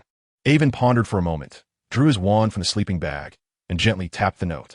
The black ink dissipated like smoke, reforming into new words. I went to find Crookshanks. I discovered him in the underbrush by the Forbidden Forest. Thank goodness you found him, but you shouldn't have run out of the castle. It's too dangerous. Black could still be lurking within the school, and you might encounter him at any moment. Do not worry. I just overheard Dumbledore and Snape conversing. They searched the entire castle and found no trace of him. Dumbledore believes he has already left. But how could he have done that? He couldn't have just slipped in and out unnoticed. The castle is enchanted with various charms to prevent outsiders from sneaking in. He certainly did not arrive invisibly or by flight.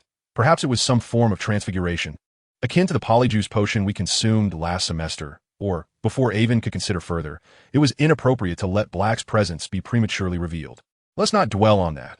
It is nearly midnight. Why are you still awake at this hour? Upon noticing Avon's inquiry, Hermione's cheeks flushed, a rare occurrence. But the darkness of the Great Hall spared her from scrutiny. This minor issue is of no consequence. Have you forgotten? Last semester, Harry and I ventured into the Chamber of Secrets, where we defeated the Basilisk and the Voldemort of his youth. It is precisely for this reason that I am troubled. I fear that you will seek out Black alone. Promise me, Aiden, that you will refrain from engaging in perilous endeavors, will you? Upon reading Hermione's handwriting, Aiden experienced an odd sensation. Although her words were somewhat vague, he could sense the frailty concealed beneath her resilient exterior. At that moment, Hermione resembled an ordinary, delicate girl, evoking a natural urge to offer her comfort. Given the current circumstances and the imminent return of Voldemort, a treacherous and arduous path lay before Aiden. He could not afford to remain inactive, for inaction could yield far graver consequences. With a sigh, he lifted his gaze, and upon realizing that no one was observing him, he resolved to take action. This image repeatedly replayed in Hermione's mind, a memory she believed she would never forget. Suddenly, she sensed something approaching her. When she looked up, she was astonished to see Aiden's sleeping bag quietly rolling toward her. Aiden rolled beside Hermione, extending his hand in an attempt to pat her sleeping bag, hoping it might offer her some reassurance. To his surprise, his hand encountered another, slightly soft and cold hand in the darkness. In the next moment, Aiden found his hand firmly grasped, held tightly. The small hand opposite him trembled slightly, yet it seemed it would never release its grip. Simultaneously, beneath the Whomping Willow, in the secret passage leading to the Shrieking Shack, Lupin cautiously advanced, illuminated by the intermittent faint glow from his wand. With a heavy heart, He surveyed the familiar yet alien scenery around him. Prior to his arrival at Hogwarts, Lupin had never known friendship. At the tender age of 4, his father had offended the werewolf Fenrir Greyback, who retaliated by attacking him, thereby transforming Lupin into a werewolf. Because of this identity, others shunned him. Wherever he went, he was met with disdain and discrimination. Lupin vividly recalled asking his father why this was so, but his father said nothing, merely holding him close and weeping silently. In that moment, Lupin vowed that he would never again shed tears, regardless of the circumstances he faced. Until the age of 11, his life was shrouded in darkness. Devoid of color, Lupin had once thought it impossible for him to attend Hogwarts like other children. No parent would wish for their child to associate with a werewolf. However, Dumbledore bestowed upon him hope. Dumbledore ordered the planting of a whomping willow on the school grounds to conceal the passage leading to the Shrieking Shack in Hogsmeade. Each full moon, he would venture there to transform. This was to ensure the safety of his fellow students, as his transformation was exceedingly violent. The villagers of Hogsmeade, hearing the noise and screams, would assume that a fierce monster was at large. Dumbledore encouraged the spread of such rumors, ensuring that people kept their distance from the Shrieking Shack, thus safeguarding everyone. Subsequently, he would arrive there alone, becoming a savage beast within the shack, wandering, destroying, and howling. Despite his efforts to conceal his true nature, several classmates quickly deduced the reality of his situation. However, James Potter, diminutive Peter Pettigrew, and Sirius Black accepted him, becoming his first friends in life. They even endeavored to learn the art of a Nimigus transformation. After their 5th year, they would accompany him every full moon. They traversed the entire Hogwarts, and under the influence of his friends, Lupin felt that after transforming into a werewolf, he was no longer as cruel as before. If only time could freeze at that moment. Chapter 86, Lupin's Memories. Lupin forcefully pushed aside the door to the secret passage, stirring up a cloud of dust. He swiftly emerged from the passage into a disheveled house, thick with dust. The wallpaper had peeled away from the walls, stains marred the floor, and the furniture lay in ruins, seemingly damaged by human hands, with the windows boarded up. This was the Shrieking Shack, a place Lupin and his friends had visited countless times. Now that Black had infiltrated the castle, it was highly likely he was hiding here. Lupin inhaled the familiar scent permeating the air around him, brandishing his wand across his chest as he cautiously navigated the dimly lit corridor and ascended the nearly crumbling staircase. Like the first floor, the second bore a thick layer of dust, yet the floor told a different story. Something had recently traversed this path, leaving behind paw prints of a canine nature. Lupin glanced down. He recognized those prints all too well, remnants of Sirius Black's Nimigus form. Black must have been here recently and was likely still concealed within this house. Tightening his grip on the wand, Lupin warily eyed a door at the end of the corridor, firmly closed. Black might be hiding just behind it, poised to spring forth at any moment.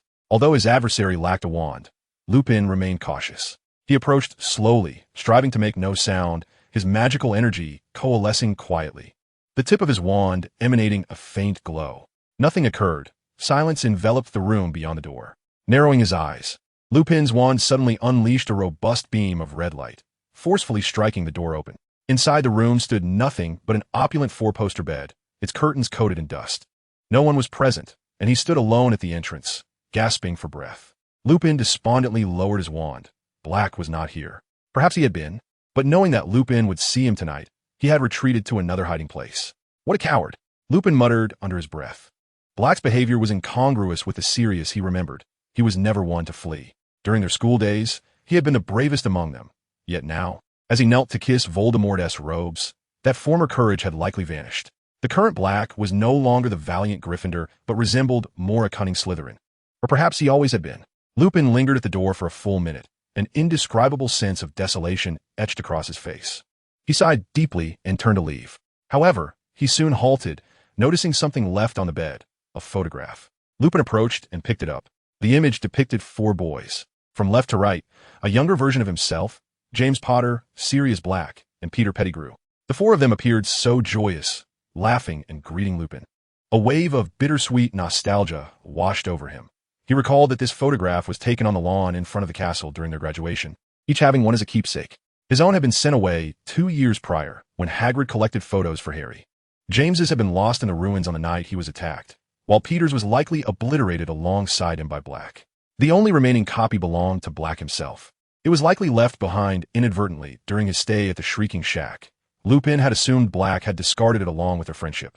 At that time, dark wizards, led by Voldemort, ravaged the wizarding world, openly resorting to violence, spreading terror, and killing wizards and muggles of impure blood in the name of amusement, even instigating a war to upend the existing order of the magical community. Throughout that protracted conflict, Lupin witnessed the deaths of many, including his elders, classmates, and countless kind souls. Their graduation year was 3 years before the war's conclusion. Eagerly, they joined the Order of the Phoenix, standing on the front lines against Voldemort. Despite the overwhelming power possessed by Voldemort and his Death Eaters, the 4 of them, through close cooperation, had thwarted Voldemort's schemes multiple times and narrowly escaped his grasp. Lupin had once believed this would continue until they triumphed over Voldemort. Yet, in the final year of the war, everything changed. Dumbledore received intelligence that, for reasons unknown, Voldemort was hunting James and Lily's son, Harry. James had initially intended to confront Voldemort directly. However, with Harry's safety in mind, they ultimately heeded Dumbledore's counsel to go into hiding, using the Fidelius charm for protection. Aside from Dumbledore, only he and Peter Pettigrew knew who James's secret keeper was. James had chosen Sirius Black, once believing him to be his closest friend and the strongest among them. Lupin had naively thought this was the wisest choice. But he was wrong. They all were. Within a week of Black becoming James and Lily's secret keeper, he betrayed them to Voldemort. That fateful night, Voldemort invaded their home, killing them. Yet he inexplicably failed with Harry.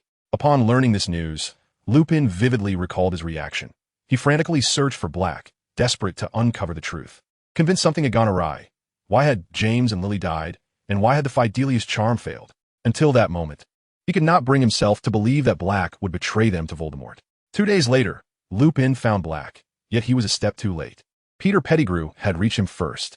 When Lupin spotted Black on that street, he was already encircled by Aurors, having just obliterated Pettigrew and the Muggles on the entire street a minute prior. The truth became evident. It was Black who betrayed James and Lily to Voldemort, and in the ensuing confrontation, he had killed Pettigrew. Lupin stood helplessly at the street corner, witnessing Black's maniacal laughter, while he himself wept silently in the shadows. Marking the only occasion, he shed tears after swearing in his youth to never cry again. Chapter 87. Peter's Remembrance. The silvery moonlight streamed through the window, illuminating the Gryffindor common room. In the shadows, untouched by the moon's glow, a diminutive figure cowered beneath a chair, trembling. Peter Pettigrew wrung his hands in fear, his breath coming in rapid gasps. The dread he had harbored for 12 long years had finally come to fruition. His former friend, Sirius Black, had escaped from Azkaban and infiltrated Hogwarts. Mere walls separated them just moments ago. Pettigrew understood that it was he who had betrayed the Potters to Voldemort, and Black had come seeking vengeance, intent on his demise. Instinctively, he felt the urge to flee, yet he was at a loss for a hiding place. He knew Black too well. Now that he was aware of Peter's survival, he would not relent. Even with hundreds of Dementors present, even if Hogwarts were thrown into chaos, Black would not waver until he had captured him. Such was Sirius Black, a true Gryffindor, a creature who had never known fear or cowardice. Perhaps, akin to 12 years prior, he could feign death once more. This thought flickered in Peter's mind, but was swiftly dismissed. This was not the Muggle street of 12 years ago. This time, he faced more than just Black. This was Hogwarts, a fortress where Dumbledore, Snape, Lupin, Professor McGonagall, James and Lily's son Harry, and a boy named Evan Mason resided, each of them more astute, more powerful, and braver than he. Deceiving them as he had deceived Sirius Black seemed an insurmountable task. Furthermore, should he manage to escape, where would he go? The surviving Death Eaters, upon learning of his whereabouts, would not spare him. The Dark Lord had failed only because of his treachery. Even now, Peter could not fathom how that being, so formidable that his name could not be uttered, had been vanquished by an infant. He could not understand why he, who had once chosen the side of the strong, found himself in such a predicament. Peter, the diminutive star, vividly recalls the sorting ceremony of his year. The frail and petite boy trembled as he approached the sorting hat, which was so large that it obscured his vision. He could not see the audience below. It was a daunting experience. The sorting hat began to whisper in his ear, "You are not a courageous child, lacking in wisdom and determination, unwilling to put in the necessary effort. Though you are of pure blood, it will be difficult for you to thrive in Slytherin. You do not possess the qualities sought by Ravenclaw or Gryffindor. Even in your mediocrity, you are reluctant to remain in the humble and ordinary Hufflepuff. Let me ponder where you truly belong." Indeed, where should he go? Having lost his father at a young age, Peter relied solely on his mother. Despite their impoverished circumstances, she strived to provide him with all the magical tools he needed. harboring great hopes for him. Each night, she would regale him with tales of his father. Peter remembers those stories well, in his mother-esque narratives. His father was a valiant Gryffindor. Though not the strongest, he was fearless, never cowering even before the one whose name was never spoken. Peter could sense his mother-esque pride and admiration in her tone. Gryffindor, Gryffindor, Gryffindor. I wish to join Gryffindor. I yearn for courage. I am a brave person. Peter fervently shouted within, determined to transform his timid self and become a warrior like his father, someone worthy of respect. I cannot disappoint my mother. Gryffindor? The Sorting Hat's voice was tinged with surprise. You desire to join Gryffindor? Very well, it may not be the optimal choice, but I hope you will discover the courage buried deep within you on your long journey ahead. Gryffindor. Beneath the chair, the little star Peter beamed with joy. It was the most glorious moment of his life. He seemed to hear the Sorting Hat's resonant announcement of his choice once more, and he envisioned his mother's satisfied gaze upon him. Yet his smile quickly faltered. The Sorting Hat was correct. He was not truly suited for Gryffindor, and all he received in this house was ridicule. His peers mocked him for his lack of bravery, and the academic pressures of Hogwarts weighed heavily on him. He realized he excelled in none of his courses, and the professor's gazes held nothing but disappointment. He felt increasingly distant from his mother-esque expectations. He had not found courage within this house. Instead, he felt more ordinary and insecure. This could not continue. He needed assistance. Soon, he identified his goal. James Potter, Sirius Black, and Remus Lupin were the finest trio of his year, radiating brilliance as a group. Perhaps they needed a follower. Indeed, he could perfectly fulfill that role. Fortunately, they accepted him. Peter Pettigrew once felt a sense of anticipation and joy, believing he could achieve excellence akin to theirs, or at the very least, gain a semblance of significance that might make his mother proud. For this sense of existence and pride, Peter willingly endured everything. To outsiders, he appeared to be a member of their small circle, a friend to James, Sirius, and Remus. However, only Peter himself understood that he was merely a sidekick, nothing more. James regarded him as a means to showcase his Quidditch prowess, while Peter's existence primarily served to accentuate Sirius's bravery and audacity. Even Remus, the werewolf, held him in contempt. Indeed, the three never considered him a true friend.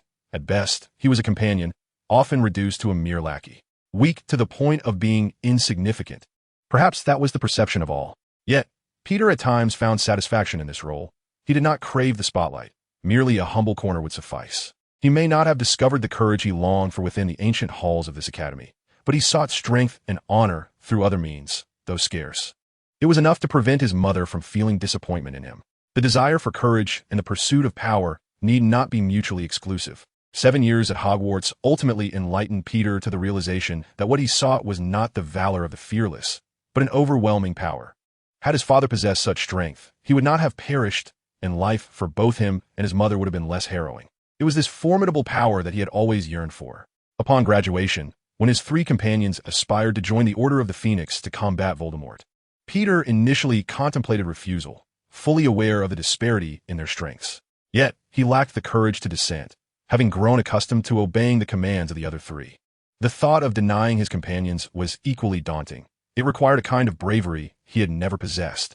Moreover, he feared disappointing his mother, who wished for him to join the Order. Her expectations had long weighed heavily upon him.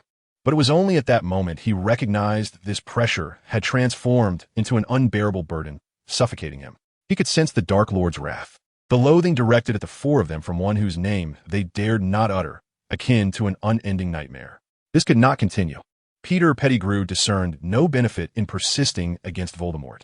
Even if he risked his life in these endeavors, the accolades would forever belong solely to James, Sirius, and Remus.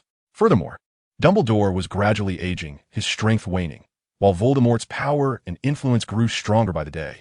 It is time to choose the allegiance one shall pledge for a weakling. The most pressing need is not to engage in monumental deeds, but rather to make a sagacious choice. He cannot, like his father, foolishly serve Dumbledore, fading into obscurity and death. Such foolish bravery serves only to leave his wife and child with a heavy burden and sorrowful remembrance, devoid of any true significance. He must seize his own fate and acquire formidable power.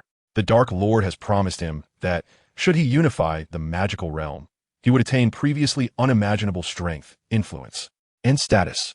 Though the means may differ, with these in hand, his mother would surely take pride in him once more. As for the guilt and remorse of betraying his comrades, Peter has never felt such emotions. After all, in their eyes, he has always been but a mere sidekick. Chapter 88. The Gradual Conspiracy. Now, this feeble lackey must choose a new master. A peculiar smile crept upon the lips of Peter Pettigrew. If his companions were to be slain by the Dark Lord, who would ever know of his treachery? His plan was infallible, and he began to betray the Order of the Phoenix by divulging information to gain the Dark Lord's trust. Although Dumbledore had harbored suspicions about him, James, Sirius, and Lupin testified on his behalf, despite his position as the most insignificant member of their little group. Peter understood his three friends all too well. They did not fully trust him, yet their inherent pride and blind arrogance blinded them to the truth. Even if they harbored doubts, they would still support him when faced with Dumbledore's inquiries. As long as he remained a part of this small circle, they would unconditionally back him. Such is the folly of Gryffindor, a splendidly perfect guise. After realizing that Dumbledore had begun to question him, Peter ceased to leak information, for he could not ascertain whether those details had been deliberately relayed to him by Dumbledore. He understood that he must endure and bide his time, waiting for an opportunity to earn the Dark Lord's complete trust. He recalled that stormy night 12 years prior when Sirius, James, and Lily, faces pale, approached him, imploring him to act as their secret keeper. This suggestion came from Sirius, who reasoned that Peter was sufficiently weak and foolish enough not to attract Voldemort's attention. This had been their enduring perception of him, a humble, diminutive, and foolish companion, one who had never dared to challenge them, deemed the most suitable secret keeper. They disclosed this matter to no one, not even to Lupin. It remained a secret confined to the four of them. That night, Peter Pettigrew felt an overwhelming joy. He knelt before the Dark Lord, betraying James and Lily, and, as anticipated, he gained the coveted trust he had longed for. The Dark Lord divulged the method to access a place he had once discovered alongside James, Black, and Lupin in the Forbidden Forest during their school days. This ancient relic concealed formidable dark powers, and the Dark Lord had certainly visited it during his student years. It was said to be a potential source of his immense strength, though not the entirety of it. Yet Peter was not so greedy as to aspire to become a dark wizard of the Dark Lord's caliber. As before, he was content with a trivial position in the corner of the stage. Previously at Hogwarts, he had relied on James, Sirius, and Lupin to secure that position. Now, in the magical world, the Dark Lord, a more powerful ally, would assist him in finding his place. Little Peter Pettigrew believed this. But who could have foreseen that the Dark Lord would falter, defeated by an infant who had just been born? With no choices left, Peter had to evade not only the wrath of Sirius, but also the pursuit of other Death Eaters. His chosen method was to feign death. When Sirius's curse hurtled toward him, he cast a spell that caused an explosion throughout the street, leaving behind only a finger, leading everyone to believe he had perished. Meanwhile, Sirius Black became the scapegoat for the entire ordeal, and as anticipated, the proud Sirius offered no explanations. He believed himself responsible for James and Lily's deaths and sought to atone in Azkaban. Indeed, from his mother's perspective, he had finally become a man like his father, sacrificing his life for a foolish reason. She must have felt satisfied. Little Peter Pettigrew painfully closed his eyes.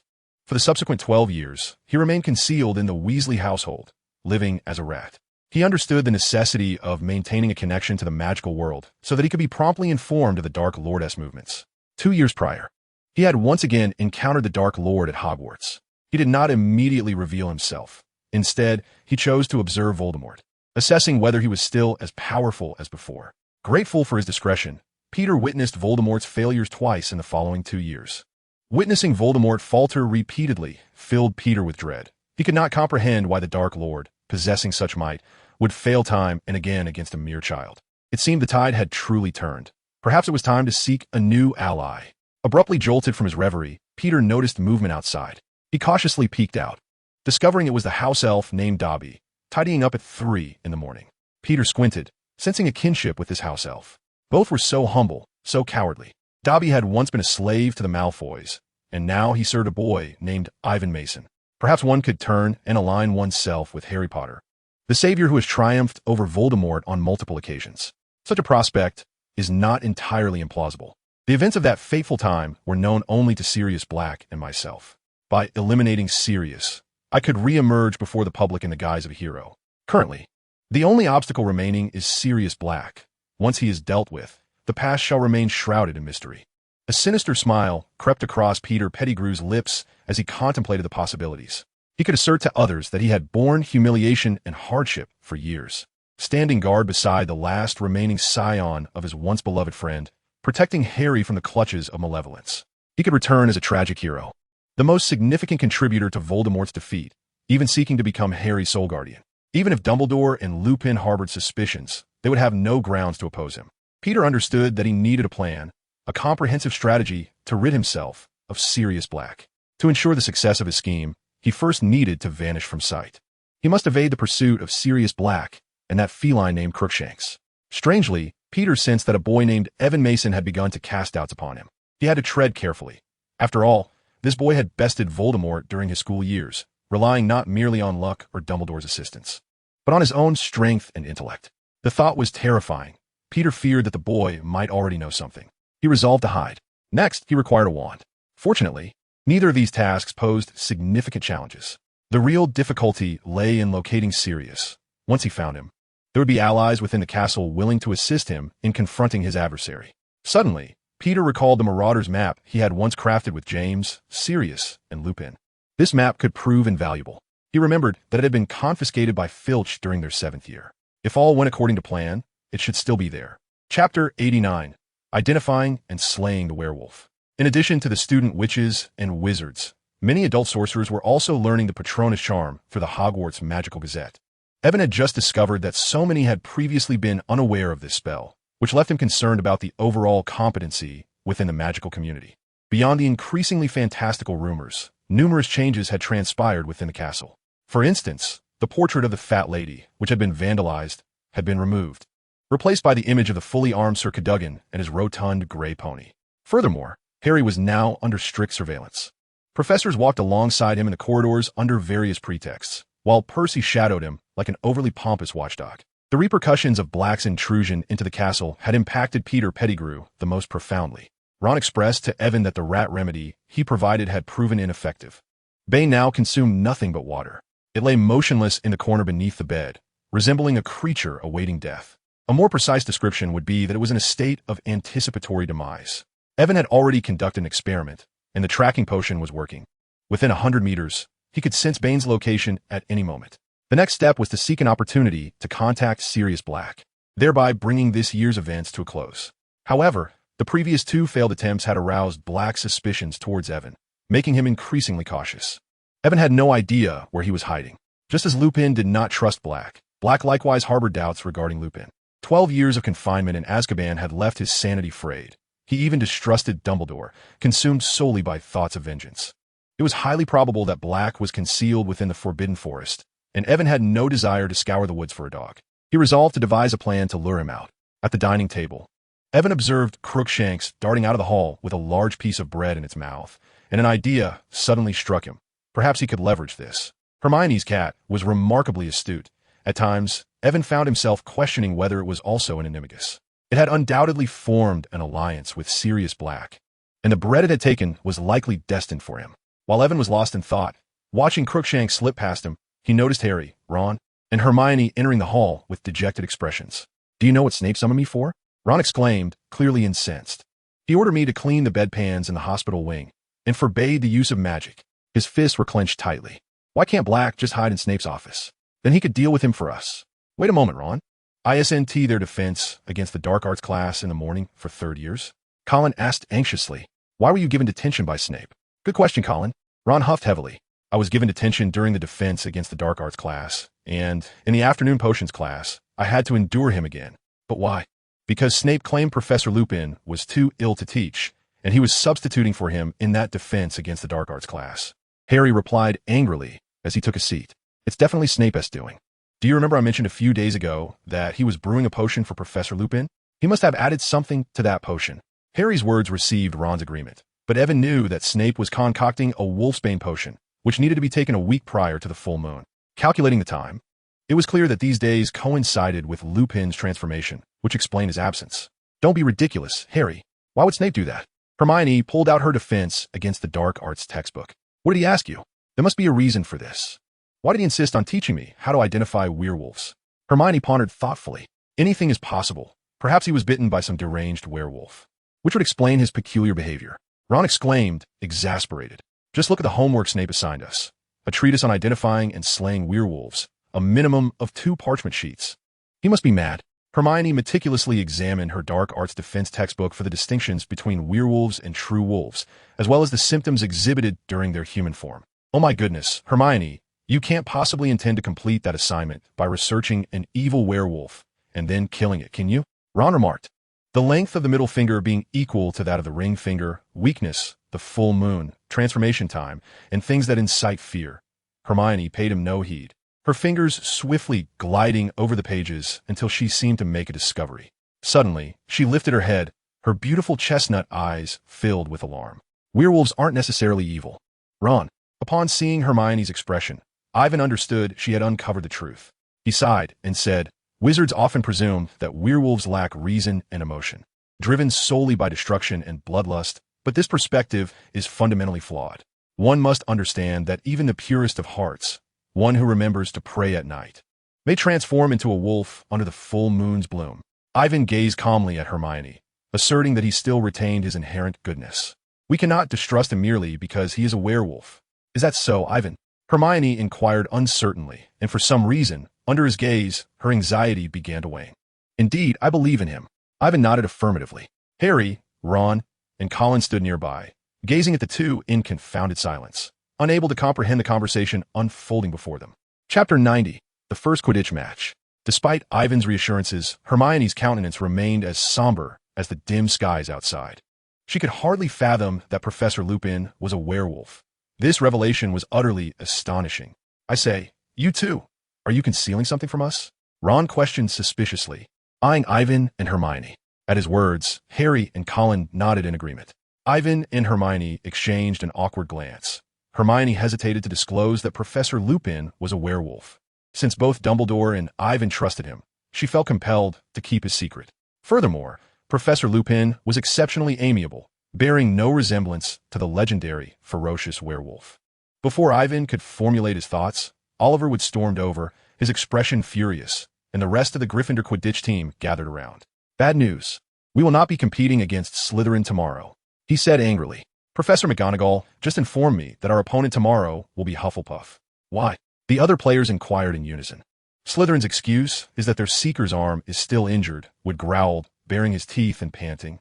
But their intention is quite evident. They simply do not wish to compete in such weather, believing it would jeopardize their chances.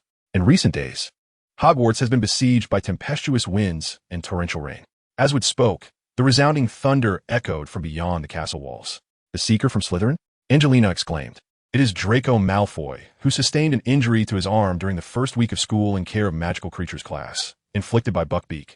The hippogriff raised by Hagrid, Ron quietly explained from the side, but that was entirely his own doing. If I were Buckbeak, I would have given him a good whack on the head. Malfoy's arm is completely fine, Harry retorted angrily. He is merely pretending. I understand, but we cannot prove it. Wood lamented. They used this as an excuse to approach Professor Snape. I knew it was him. Harry and Ron exclaimed in disgust. The problem now is that we have been training against Slytherin, while tomorrow we face Hufflepuff, whose style is quite different. To complicate matters further, they have a new captain and seeker, Cedric Diggory. As soon as the words left his lips, Angelina, Alicia, and Katie erupted into giggles. What are you laughing about? Wood asked, puzzled by their carefree demeanor. You mean that tall, handsome boy? Angelina said. The strong, quiet one, Katie added. He is indeed quite charming. They began to giggle again, while Wood and Fred appeared displeased. He speaks little because he can barely string two words together, Fred said impatiently. Oliver, I fail to see why you are worried. Hufflepuff is an easily defeated opponent. Remember the last time we played against them? Harry caught the golden snitch in just 5 minutes. We are competing under entirely different circumstances. Wood shouted, his eyes slightly bulging. Diggory has assembled a formidable team. He is an exceptional seeker. I am concerned that you all think this way. We must not underestimate them. We must focus on the main issue. Slytherin wishes to see us falter, and this year we must achieve victory. Wood's voice was loud enough that half the hall turned their heads curiously in their direction. Oliver, do not get worked up, Fred said, a bit panicked. We will take Hufflepuff seriously, we will. Full team training at 3 o'clock this afternoon. Everyone must gather at the Quidditch pitch. We need to devise a strategy. No one spoke. The pallid faces nodded in agreement. Following their gaze, Ivan noticed the storm raging outside and silently prayed for these fellows. Ivan could empathize with Wood's feelings. This was his final year at Hogwarts, and he was determined to secure the Quidditch Cup. Ever since Harry joined the team, Gryffindor Quidditch had been the strongest in the school, yet over the past 2 years, they had consistently encountered various mishaps, ultimately missing out on the coveted Quidditch Cup.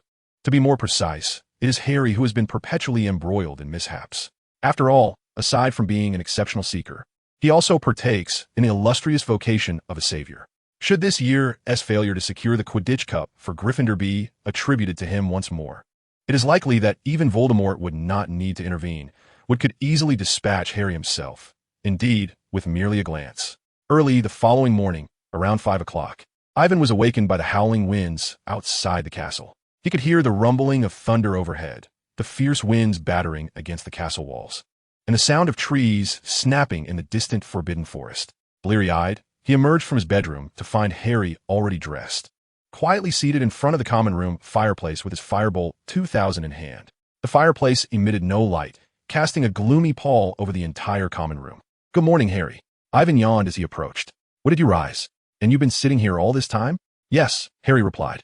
"I noticed Crookshanks trying to sneak into our dormitory, so I've been keeping him away from the boys' staircase. Scabbers needs his rest." "But you need rest too," Ivan exclaimed in astonishment.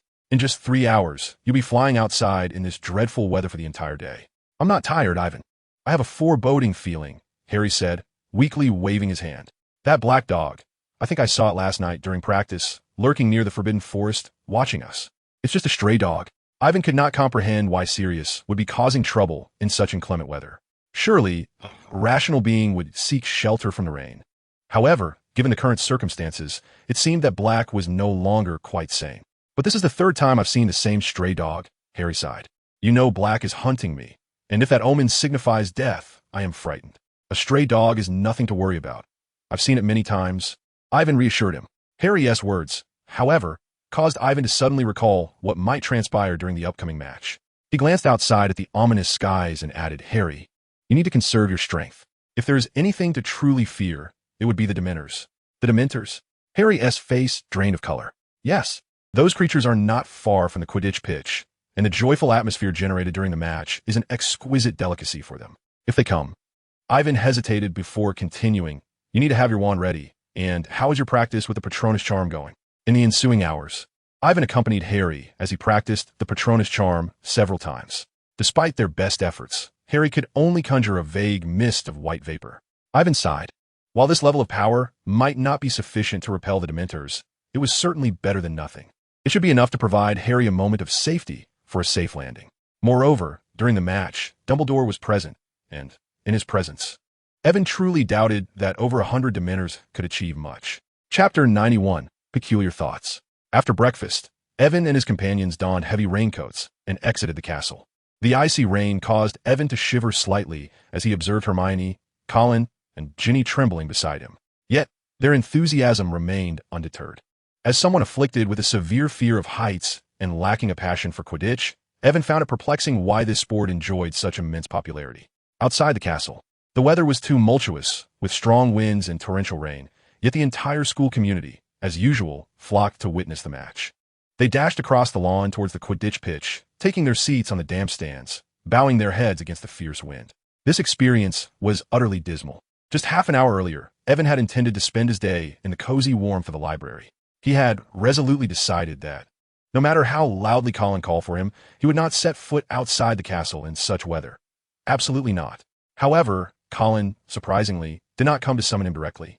Instead, he sought out Hermione and Ginny, and it was they who persuaded Evan to join them, insisting he must come out to cheer for everyone. As this match was of great significance for Gryffindor, judging by their expressions, Evan suspected that if he refused to cheer and Gryffindor were to lose, the blame would inevitably fall upon him. Reluctantly, he sighed and followed the 3 of them out of the castle. In stark contrast to his pained countenance, Colin, Hermione, and Ginny wore broad smiles. It went without saying that Colin's grin was one of triumph. Nearly 2 years of acquaintance had made him quite familiar with Evan's vulnerabilities. Ginny found Evan's demeanor amusing, as he often projected an air of maturity and calmness, appearing almost omniscient, certainly not like a 12-year-old boy. Hermione's smile, however, was far more complex. While she shared a hint of the amusement that Colin and Ginny felt, it was not the primary reason for her mirth. She simply relished the act of drawing Evan from the castle, unaware of why she felt joy. Could this be what is termed a silly smile? Thus, the 4 of them, each bearing distinct expressions, made their way to the stands. Ron had already secured their seats, and for reasons unknown. Evan sensed a peculiar look in Ron's eyes directed at him, though his face bore no smile. If one had to describe it, it resembled the way Snape typically regarded him. Shaking his head, Evan dismissed the thought, convinced it must be a mere illusion. In fact, Evan's suspicion was not unfounded. As he watched Hermione and Ginny approach with playful smiles, accompanied by Evan trailing behind, Ron felt an inexplicable sensation within him. A mixture of envy and jealousy overwhelming his thoughts. These two emotions were already familiar to him. Over the past few years, he had experienced them with his brothers and his closest friend, Harry. However, as he gazed at Ivan now, he felt not only jealousy, but also a peculiar sense of revulsion, an emotion he had never encountered before. Ron suddenly recalled the dreams he had been having over the past few nights, particularly the recurring presence of a girl who bore a slight resemblance to Hermione. He shook his head vigorously. It must merely be a coincidence that Hermione appeared in his dreams. After all, why would he dream of engaging in such activities with her? Hermione was just a friend. Yet, witnessing Hermione seated alongside Ivan filled Ron with discomfort. His intuition suggested that something unknown had transpired between them, and this was the primary source of the unidentifiable loathing within him. Influenced by this emotion, Ron's attention shifted from the Quidditch match to the few individuals beside him. The more he observed Ivan, the more irritation he felt. Why should someone a year younger than himself be so exceptional? He forced himself not to delve further into these thoughts. Ivan had saved him the previous year, and such musings were surely not auspicious. Taking a deep breath, he suddenly recalled other events from last year, including the ominous Black Diary and the words penned to him by Tom Riddle. Although Riddle was the manifestation of Voldemort during his school years and undeniably malevolent, Ron found himself reluctantly acknowledging the truth in some of his words. Faced with Malfoy's malicious taunts, it was he who had stepped forward to protect Hermione, only to end up sniffling for a week. In confronting Snape's unjust harassment, he had bravely defended Hermione in class, ultimately being punished to scrub the chamber pot for an entire evening. All these actions were indeed his. So why was it Ivan sitting beside Hermione rather than himself? Was it truly as Tom Riddle had insinuated? No, that could not be right. Something must have gone awry. For how else could such dangerous thoughts surface? Ron forced his gaze away from Ivan and Hermione, directing it towards the center of the field where the Gryffindor and Hufflepuff Quidditch teams began to make their entrance. Amidst the cheers of the crowd, Ivan watched as the Gryffindor players stumbled out of the locker room. The fierce wind caused them to sway unsteadily, making it difficult for him to discern Harry's slight figure. The Hufflepuff team appeared similarly disheveled. Ivan could only vaguely make out 7 figures clad in canary yellow robes on the field. The individual shaking hands with Wood was likely Cedric Diggory. Although Ivan had never seen him in person, the name was etched in his memory. Apart from recalling that he would be a champion in the Triwizard Tournament the following year, ultimately meeting his demise at the hands of Voldemort, Diggory had submitted many articles to the Hogwarts Magical News over the past year. From the submissions, it is evident that Diggory is an exceptional wizard, possessing profound expertise in transfiguration. However, Evan remains uncertain regarding his Quidditch skills, particularly in such inclement weather. If neither he nor Harry can catch sight of the Golden Snitch, they may well find themselves seated in the chilling rain for the entire day, which would indeed be dismal. Moments later, with Madame Hooch's sharp whistle, the match commenced. Blurred figures in red and yellow dashed across the pitch, and Evan found himself oblivious to the progress of the game, as the howling winds rendered the commentary inaudible. Despite the raincoat shielding him, he felt thoroughly drenched and cold, realizing he was becoming numb with the chill. Through the torrential downpour, he glimpsed Harry swaying at the highest point of the field, undoubtedly in a worse state than himself. Evan noticed Hermione, seated beside him, shivering yet appearing remarkably spirited, as if under the influence of a joy charm. It was quite peculiar. When had Hermione developed such an affinity for Quidditch? He recalled that last year, during the Gryffindor versus Hufflepuff match, she had willingly forfeited to expedite the brewing of Polyjuice Potion. If there was any distinction between this year and last, it was Cedric Diggory's ascension to captain of the Hufflepuff team. He remembered Angelina mentioning yesterday that he was quite handsome. Suddenly, a wave of inexplicable anxiety washed over Evan, prompting him to instinctively scan for Diggory's figure. Then he noticed Ron glancing at him, his expression growing increasingly odd. What on earth was happening today? These two seemed more peculiar than ever. Chapter 92. The Feast of the Dementors. Evan observed Ron hastily avert his gaze, as if attempting to escape his scrutiny. Something was amiss. Was Ron concealing something from him? Evan regarded Ron thoughtfully. Could it be related to Pettigrew? Yet, judging by Ron's demeanor, it seemed unlikely. His expression suggested otherwise. In the next instant, A thunderous roar echoed through the air, compelling Evan to turn his head just in time to see a forked lightning bolt streak across the sky, with Harry soaring past him in a blur. High above, Harry's limbs were numb from the cold, forcing him to crouch low on his broomstick, urging it through the turbulent air as he searched in every direction for the elusive golden snitch. He deftly dodged a bludger, observing Diggory glide beneath him. Flying in the opposite direction, had he already spotted the snitch? This could not continue. The situation was growing perilous. Harry's numb hands slipped on the Nimbus 2000, causing it to plummet several feet. He brushed the wet hair from his eyes and glanced sideways at the stands, but the dog had vanished. Harry! Wood's anguished shout rang out from the Gryffindor goalpost. Harry, behind you! Harry, in a state of panic, scanned his surroundings as Diggory plummeted toward the pitch. A small golden glimmer flickered amidst the rain-soaked air, shimmering between them. In his desperation, Harry hunched low on his broom, spiraling toward the elusive golden snitch.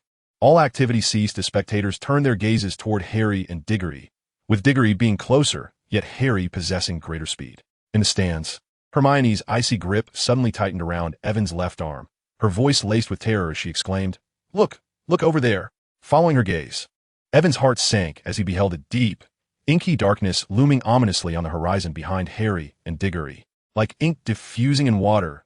Over 100 Dementors, drawn by the joyous atmosphere of the Quidditch match, surged forth with a chilling presence. The Dementors, as if invited to a grand feast, drifted through the air in tattered gray cloaks, their grotesque, decaying hands trembling outside their hoods, the air thick with the stench of rotting flesh. Observing the patterns formed by the icy air, Evan saw something being drawn from the stands, siphoned away by the approaching Dementors, the very essence of their joy. The entire world turned monochrome in an instant, and a silence born from fear enveloped the tiered seating surrounding the pitch. The wind, though still fierce, had forgotten how to roar, as if someone had muted the sound. Evan saw Hermione shouting at him, but her words were drowned out. He abruptly drew his wand, aiming it at the Dementors in the center of the field. "Expecto Patronum," he shouted, yet could not hear his own voice. A silvery light erupted from his wand, flickering like a flame in the storm, momentarily infusing the black and white realm dominated by Dementors with a hint of color. However, this glimmer was fleeting, dissipating into faint wisps of smoke. Memories of joy surged through him. The exhilaration of receiving a letter from Hogwarts, the delight of mastering his first spell, the cherished moments spent with friends. The light at the tip of Evan's wand intensified, coalescing into a complete form. Yet it was still not enough. The suffocating darkness brought by the Dementors pressed in from all sides. Yes, that was the sensation. In the next heartbeat, a dazzling silver creature burst forth from Evan's wand. The Patronus was born from the inner strength of positive emotions, encompassing not only the joy often spoken of, but also hope, the will to survive, and the essence of protection itself. When one expresses a profound desire to safeguard another, a corporeal Patronus is summoned. The strength of one's resolve determines the potency of the Patronus released. His Patronus manifested as a cat, yet it was far more powerful and fierce than an ordinary feline, adorned with shimmering silver and intricate patterns, resembling a mighty tiger. Was it a cat or a tiger? The young witches and wizards in the stands gasped in awe, as if they had never before witnessed such a rare and marvelous being. However, Avon was acutely aware that his Patronus and his animagus form were identical, both taking the shape of a black cat. At this moment, the profound desire within him to protect Hermione imbued his Patronus with extraordinary strength. The Patronus embodies a person's hidden, often unrecognized, yet undeniably existent character, representing a mysterious self that awakens only in moments of dire necessity. Avon's Patronus, exuding a regal aura, charged fiercely towards the Dementors in the center of the arena, forcefully dispersing them. In midair, Harry swiftly approached the golden snitch. He was nearly there, faster than Diggory, yet time around him seemed to have come to a standstill. Harry felt as though he had entered an inescapable black hole, helplessly moving forward as the surrounding temperature plummeted, his breath beginning to freeze. The icy raindrops penetrated his body, slicing through his insides. He then heard that familiar voice from the train, a woman's voice moaning within his head. "Don't move, Harry, please don't move. Get away, you foolish woman. Now, please, Harry, don't move, take me with you, kill me." He had to help her. She was dying, she was to be murdered. "Don't move, Harry. Have mercy." The only response was a shrill, cruel laughter, which rang out harshly against the backdrop of the woman's desperate pleas. Harry felt utterly lost, incapable of assisting her. It seemed as though he was slipping from his broomstick, and just as he believed he would plummet, a silvery creature suddenly soared up from below. It was Avon's Patronus, identical to his animagus form, a black cat. Beneath the hood lay an abyss of darkness, devoid of anything. No, Harry discerned something within. His eyes widened in terror. He attempted to draw his wand, but realized he had already fallen from his broom, his firebolt 2000 following its trajectory towards the forbidden forest. The cold rain fell rapidly, striking Harry's pale face mercilessly as he weakly extended his right hand, yearning to grasp his broom. But it was futile. More Dementors were approaching, and the brilliance of Avon's Patronus was waning. The woman's pleas and that piercing laughter resurfaced in his mind, their words blending into an ominous statement from man. He was on the brink of collapse, his eyelids growing heavier. In the next moment, darkness enveloped him, and he fainted. Chapter 93. The Patronus of Young Wizards. They felt despondent, powerless, and terrified, as if the end of the world had arrived. Expecto Patronum. Just as despair engulfed everyone, a slightly youthful, yet resolutely firm voice rang out from the Gryffindor stands. Like a glimmer of dawn in the abyss of darkness, a silvery creature suddenly emerged, bestowing the sole hue and light upon this monochromatic, dim world. The young wizards turned in unison, beholding a frail boy wielding his wand against the menacing legion of over 100 Dementors. The radiance emanating from the tip of his wand forged an impenetrable barrier before the dark creatures, akin to the lone beacon of hope amidst the shadows.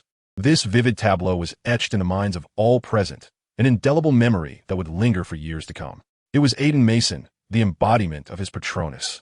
The young wizards hastily drew their wands, directing them skyward to chant the incantation. Like the twinkling stars in the night sky, silvery lights ignited throughout the stands. Soon, Aiden discerned the multitude of those who had clandestinely practiced the Patronus charm, with over 600 beams of light illuminating the arena. The dense luminescence coalesced into a brilliant haze, instantaneously dispelling the fear and chill that had gripped them. Among them, many wands began to coalesce into fully formed patronuses. Percy's Patronus surged forth from the mist, resembling a weasel, trailed by a multitude of peculiar guardians. Aiden observed Hermione's wand tip manifesting a majestic otter, which circled her twice before soaring towards the Dementors. Following these complete patronuses, the white haze erupted skyward, scattering countless halos. Like arrows aimed by the spellcaster's will, the luminous mist advanced to confront the Dementors. The dark entities, seemingly unaccustomed to such an onslaught, recoiled in terror at the sight of this formidable array of patronuses and the abundant light composed of joyful emotions. For the first time, these harbingers of despair and dread experienced the taste of fear themselves, instinctively seeking to flee. In the next moment, a melodious call resonated from the highest tower of the castle, emanating a dazzling white radiance that surpassed all the patronuses, swiftly approaching the Quidditch pitch. Under its brilliance, the slower Dementors were visibly dissipating into wisps of smoke, vanishing from this realm entirely. Typically, a wizard's Patronus can only repel Dementors, but Dumbledore's Phoenix possesses the power to vanquish them utterly. It appeared that the incursion of these Dementors had truly provoked the ire of the greatest white wizard of our time. In an instant, tracing the Phoenix's flight path, Aiden spotted Harry plummeting from the heights, prompting him to rush towards the center of the Quidditch field. Ron and Hermione paused momentarily before hastily following suit. Fortunately, the ground was soft. I had thought Harry was doomed, yet he emerged unscathed, his glasses intact. Harry heard their murmurs, but could not comprehend their words. He was oblivious to his surroundings, uncertain of how he had arrived there or what had transpired prior. All he felt was pain coursing through his body, as if he had been struck. Thankfully, it was Aiden and his Patronus that roused them from the depths of fear and despair. Over 100 Dementors, this was the most terrifying sight I had ever witnessed. Indeed, it was the most dreadful and fearsome of all. Harry recalled the shadowy figures clad in scarves, the terror hidden beneath those head coverings, alongside the pervasive chill that enveloped him and the screams echoing in his mind. It seemed the man had uttered something at the end. Suddenly, Harry opened his eyes, finding himself in the infirmary. The members of the Gryffindor Quidditch team were surrounding his bed, covered from head to toe in mud. Ivan, Ron, and Hermione were present as well, appearing as if they had just emerged from a swimming pool. Harry, how do you feel?" Ron's face was particularly pale. "You fell. It must have been 50 feet, he exclaimed. "We thought you were dead." Aaliyah, standing nearby, added, visibly trembling. At her words, Hermione emitted a sharp, stifled sound, her eyes filled with concern. "But what happened during the match?" Harry asked. "Can we still play again?" No one spoke. A dreadful reality sank into Harry's heart like a stone. "We didn't lose, did we?" But But they won fairly and squarely. Even Wood admitted it. George interjected. Where is Wood? Harry glanced around, suddenly realizing Wood was absent. He's still out in the rain, Fred remarked. We thought he might drown himself. Harry buried his face in his knees, clutching his hair. Come on, Harry. You always manage to catch the golden snitch, Fred reassured him.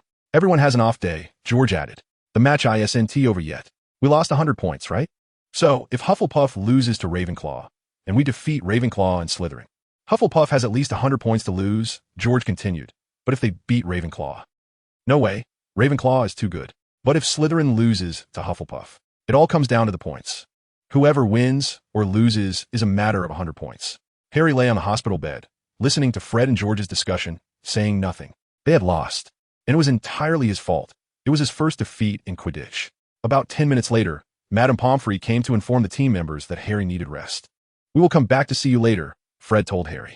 Don't blame yourself, Harry. You are still our best seeker. The team departed, leaving behind muddy footprints. Madame Pomfrey closed the door behind them with an unhappy expression. Ivan, Ron, and Hermione exchanged glances and remained. Chapter 94. Filch's office. He needs rest. You three shouldn't stay too long, Madame Pomfrey remarked disapprovingly at Ivan, Ron, and Hermione, her gaze fixed on the water and mud that dripped from their clothes. And someone should accompany me to fetch his nutritional potion. It will help replenish his strength. I'll go, Ivan said, noticing that Ron seemed to have something to say to Harry. He figured it wasn't a task for a girl. So he stood up and followed Madame Pomfrey out of the infirmary. I seem to have seen numerous Dementors, Harry whispered, his mind occupied with the foreboding presence that had once more emerged.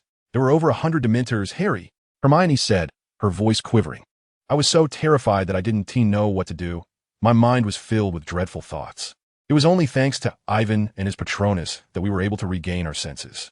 Suddenly, she recalled Ivan's Patronus, which bore an uncanny resemblance to the peculiar black cat she had encountered one fateful night before the start of term at the Leaky Cauldron. Might there be a connection between the two? Hermione remembered that Ivan had previously mentioned he had learned to become an animagus during the summer, yet he had never revealed what his form was. When she first witnessed Ivan's Patronus on the train, she felt a flicker of suspicion. Its likeness to the black cat she had seen earlier was striking. Ivan had been rather evasive at the time. Could it be that his animagus form was indeed that strange black cat? The mere thought of having cradled that cat in her arms made Hermione's face flush crimson. Goodness, if that were the case. She realized she had been undressing in front of Ivan. Enough, Hermione, Ron shouted, his frustration boiling over as he observed her flustered demeanor. Ivan's Patronus was utterly ineffective. It was Dumbledore who saved Harry, driving away those Dementors. What? Hermione was taken aback. Everyone saw it. Ivan's Patronus charged into the midst of those Dementors and vanished within moments. Ron, ignoring Hermione's astonishment, continued. His Patronus was of no use whatsoever. Harry still fainted, and we lost the match. But it was Ivan's Patronus that instilled courage and hope in everyone, allowing others to cast their own Patronus charms. It was my first time successfully conjuring a complete Patronus, which resembled an otter. Don't you understand? Ron gasped for breath. With so many Dementors present, if it weren't for Ivan's Patronus, Diggory might have fainted too. If that had happened, Gryffindor would never have lost. What are you talking about, Ron? Hermione exclaimed, astonished. If it weren't for Ivan buying time, Harry might have fallen long ago. Ron's agitation intensified. He felt an inexplicable fury bubbling within him. During the Quidditch match, he had only managed to produce a faint glimmer from his wand, which had quickly faded away, a far cry from Ivan's full Patronus. Indeed, even Hermione's efforts surpassed his. This left him feeling quite disheartened, and he shouted he was only a hindrance. Besides, without him, Percy would have been slower. All right, can you two allow me some peace for a moment? Harry murmured. Ron's voice dwindled, and an awkward silence enveloped the room. Forget those damn Dementors. Has anyone retrieved my Firebolt 2000? Upon hearing his words, Ron and Hermione exchanged quick glances. Oh what? Harry suddenly felt a sense of foreboding. Well, when you fell, it was blown away. Hermione hesitated, and then it crashed into that Whomping Willow. Harry felt a sharp pang in his heart, recalling the Whomping Willow from the previous semester. A tree capable of reducing Mr. Weasley's car to mere splinters. Harry, you are well aware of that tree, Ron remarked. It does not take kindly to those who dare to collide with it. She slowly reached for her bag at her feet and turned it upside down. A dozen splinters of wood and broomstick fragments tumbled onto the bed, remnants of Harry's once faithful flying broomstick that had ultimately met its demise.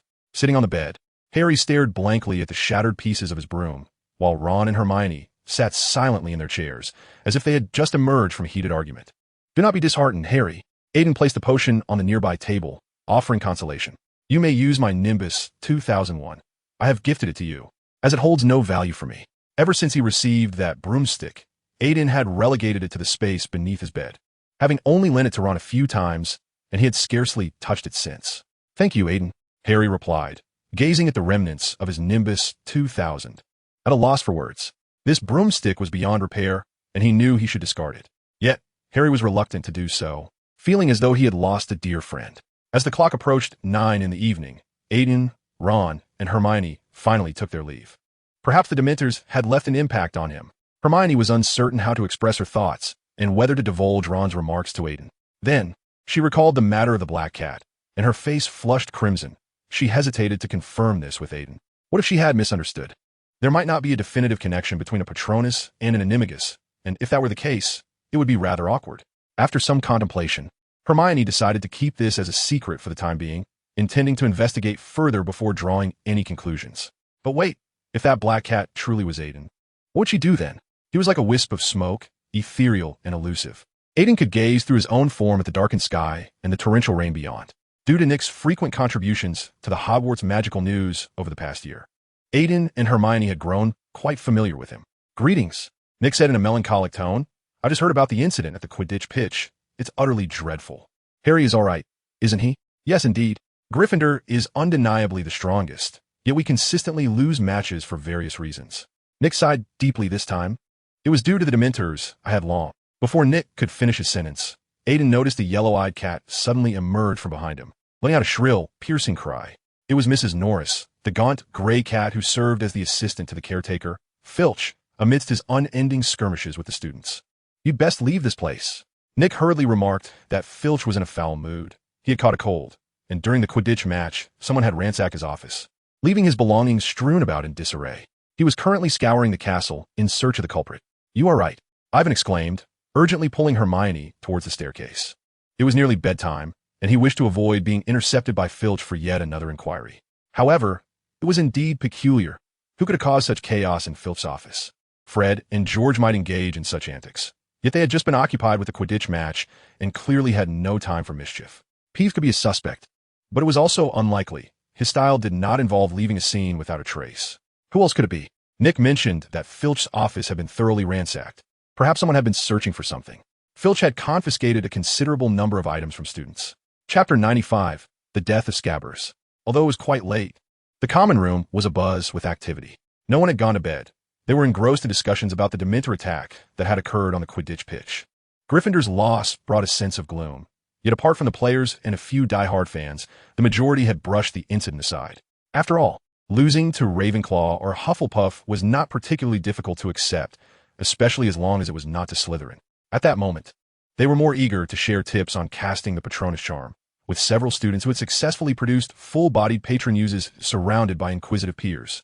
For instance, Percy was basking in pride as he demonstrated his Patronus to a group of younger students. As Ivan and Hermione entered, they were greeted with enthusiastic applause. The atmosphere reached a crescendo as the crowd encircled them, clamoring for guidance on how to perform the Patronus charm. Particularly for Ivan, many girls were eager to catch another glimpse of his Patronus. Everyone was animated, except for Ron. Suddenly, a muffled shout echoed from the boys' dormitory, causing the lively chatter to halt. The entire common room fell silent, eyes wide with fear, fixated on the entrance. The hurried footsteps grew louder, and then Ron burst into view, clutching a bed sheet. Look at this. Quickly, he bellowed, striding towards Hermione and shaking the sheet before her. Ron, what is it? Hermione asked, bewildered. Scabbers. Look, Scabbers. Ron rudely thrust the sheet in front of Hermione's face. Hermione recoiled from Ron, utterly at a loss. Ivan glanced at the sheet Ron held, noticing some red stains upon it. It appeared quite ominous, resembling blood. Ron shouted amidst the startled silence. He*s dead. Do you know what else is on the floor? And no, I don't, Hermione stammered, her voice trembling. Ron tossed something down before Hermione, and the crowd leaned closer, revealing several long strands of ginger cat fur scattered across the floor. Ron, a few strands of cat fur don't prove anything. You should check under all the boys' beds for Scabbers. He might be. Hermione, pale-faced, attempted to explain. These few strands of cat fur may have been there since the beginning of the school term. Ever since Crookshanks leapt onto your head that fateful day in the magical creature shop, you have harbored a bias against it, Hermione insisted. Bias? Ron exclaimed, wildly flailing his arms. That creature jumped on my head and devoured Scabbers. Am I supposed to commend it for its actions? You know that is not what I mean. Hermione's voice lowered once more, tears brimming in her eyes. Do not think I am oblivious to your thoughts. Ron, ignoring Hermione's intent, shouted louder. You have always regarded me as a fool or an idiot, completely oblivious, when it was I who stood before Malfoy in your defense. It was I who challenged Snape in class on your behalf. It was I. Ron's words tumbled out faster, noticing Hermione's fearful and sorrowful expression. His heart ached, yet felt a strange satisfaction, a sense of vindication. He then recalled the dream he had been having lately, one in which Hermione frequently appeared. For reasons unknown, he felt a sudden sting in his nose, struggling to hold back tears. All right, Ron. Noticing the tension in the air, Fred hurried over, cheerfully exclaiming, Did you not always say how much you loathe Scabbers? Moreover, it has long since lost its vitality. It is slowly fading away. Perhaps a swift demise would be kinder. It might not even notice indeed. Scabbers merely ate and slept all day, Ron. You said it yourself, George chimed in. There was even that time it bit Goyle for us. Ron lamented. That was its finest hour. Fred could not suppress a chuckle. Let Goyle's scar remain as a lasting tribute to it. Oh, come now, Ron, reconcile with Hermione and just buy another rat. What good is lamentation? Yet Ron kept his head down, wiping his tears with his sleeve. In truth, I believe Hermione is correct. Scabbers may not be dead, merely hiding somewhere. Aiden interjected thoughtfully. Wormtail could not possibly have perished so easily, nor could he have been killed by Crookshanks. He is merely frightened of Sirius Black, likely attempting to feign death to escape once more. With the aid of the tracking potion, Aiden sensed that Scabbers was hiding in the far corner of the common room, watching the unfolding drama. He was about to go over and drag him out when Ron blocked his path, the prior statement seemingly reigniting Ron's fury. You think Scabbers is not dead? Ron glared at Aiden, breathing heavily as if ready to pounce. I knew you would side with Hermione. This is all your fault. If it weren't for your suggestion for Hermione to purchase Crookshanks, Scabbers would not have died. What? Aiden exclaimed, bewildered. All day, he felt something was amiss with Ron. Indeed, it is all your fault. You're the one who caused Scabbers' demise. Ron clenched his fists, his tear-streaked eyes ablaze with fury. Just moments ago on the Quidditch pitch. Had it not been for your ludicrous Patronus charm, Gryffindor would not have faced defeat. Ivan stood frozen, bewildered by Ron's illogical conclusion. Surely Ron's mind was clouded by anger. It was utterly absurd to blame his Patronus for Gryffindor's loss. Ron, it was Ivan's Patronus that saved everyone. Colin, who had been silently observing, interjected softly. Naturally, you would think that you are merely this fool's ridiculous sidekick, Ron shouted at Colin, then swiftly turned back to Ivan, as if attempting to hypnotize himself. He mumbled incoherently. Tom Riddle was right. You are the reason for the death of Scabbers. You are the reason Gryffindor lost the match. You stole Hermione from me. She was meant to be mine. The common room fell into a profound silence, the younger students shrinking back in fear, all eyes fixed on Ron, unable to discern his words. Ivan took a step forward, hoping to find Scabbers. Perhaps seeing him would calm Ron. Just as he moved, Ron suddenly lunged at him from across the room. Chapter 96. The Reappearance of the Soul-Sucking Curse. They watched as Ron, his eyes red with rage, charged at Ivan. The two collapsing onto the floor, grappling fiercely. Stop! Stop it, Ron! Hermione screamed, attempting to intervene. Before Ivan could react, he was struck hard in the stomach, instinctively using his knee to brace against Ron while his right hand reached for his wand.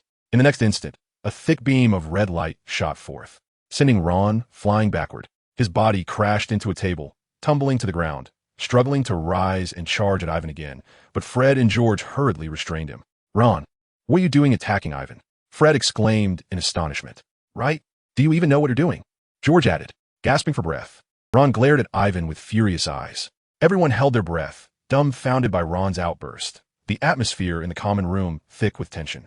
Ivan's clothes were disheveled, his right hand firmly gripping his wand pointed at Ron, while his left gently patted Hermione's shoulder. She stood beside him, quietly sobbing. What on earth is going on? Percy pushed through the crowd, glaring at Ron, resembling Mrs. Weasley in demeanor. Ron, I understand you are upset about losing that rat, but Ivan did not cause Scabbers' death. It was him. It was him, Ron shouted vehemently. He made Hermione buy that cat, and without that damn cat, Scabbers wouldn't have died. It wasn't Crookshanks that killed Scabbers. Hermione weakly defended, tears brimming in her eyes. Ron, you've lost your mind. Over a rat? Ginny stepped forward to comfort Hermione, turning to glare at Ron. What rat? Scabbers was my friend. Ron interrupted Ginny, his voice a furious roar. Scabbers is dead. My best friend is gone. It was those two and that wretched cat that caused his demise, and yet you continue to shield them. Has no one considered my feelings? A profound silence enveloped the common room, with only Ron's outburst breaking the stillness. In truth, your rat is not dead at all, nor has anyone harmed him. Aiden handed Hermione over to Ginny and swiftly made his way to the corner of the room, retrieving a struggling rat from a crevice and tossing it to Ron. Staring at the trembling Scabbers in his arms, Ron abruptly fell silent. There, Ron, the matter has been clarified. Scabbers is very much alive, Percy proclaimed with an air of arrogance. Apologized to Aiden and Hermione at once. Upon hearing Percy's words, Ron felt a surge of annoyance. He stood there panting, casting a cold glare at Aiden and Hermione. Reason urged him to apologize, yet a voice within insisted he need not do so, questioning why he should apologize when it was clearly their fault. He suddenly recalled the words Tom Riddle had spoken to him last year. His fists tightened as his entire body trembled with the weight of his past. If given the choice, he would rather confront Aiden again. Just say you're sorry, Ron, Ginny urged anxiously from his side. Ron snapped back to reality, noticing everyone's gaze upon him. He took a deep breath and mumbled, "Yeah, sorry." In the dimly lit bedroom, Ron found himself alone, lying on his four-poster bed with his head forcefully pressed into the pillow, tears flowing uncontrollably. He must have lost his senses to have shouted at Hermione and to have struck Aiden. Ron could not articulate why he had acted in such a manner. Perhaps it was the abrupt loss of Scabbers that overwhelmed him, or perhaps the echoes of Tom Riddle's word from the previous year played a part, or the strange amalgamation of envy, jealousy, and an inexplicable loathing that had arisen during the day. Regardless, he increasingly found Aiden irksome. Reflecting on how everyone had defended Aiden, a profound sense of loneliness washed over him. It was one thing for others to side with Aiden, but even Percy, Fred, George, and Ginny, his very family, had not stood with him. And Hermione, oh how his heart ached. He had once believed. Ron endeavored to set aside thoughts of Hermione and instead considered Harry, his best friend. If Harry were present that evening, would he have supported Ron? He hesitated, once firmly convinced that Harry would stand by him. However, this was not a confrontation with Malfoy. Harry shared a strong bond with Aiden, and he might well side with Aiden like the others. Having already lost Hermione, the mere thought of potentially losing Harry filled Ron with a disquieting restlessness. He had always regarded Harry as his closest friend, but did Harry feel the same? He is indeed a renowned savior, the seeker of the Quidditch team, surrounded by such exceptional individuals, while he feels utterly mediocre. Why does he have to befriend Harry? Perhaps, in Harry's eyes, he is merely a sidekick. I am a person, Ron murmured, feeling that no one would support him. He was a complete failure, looked down upon by all. His body curled in anguish. And in the next moment, he sensed something trembling in his pocket. It was Scabbers. Ron wiped his tears and rose to retrieve him. Scabbers appeared terrified, trembling uncontrollably, his small eyes filled with fear. In truth, Peter Pettigrew was indeed frightened. He had hidden as planned, knowing that it would not deceive Sirius. What could buy him time?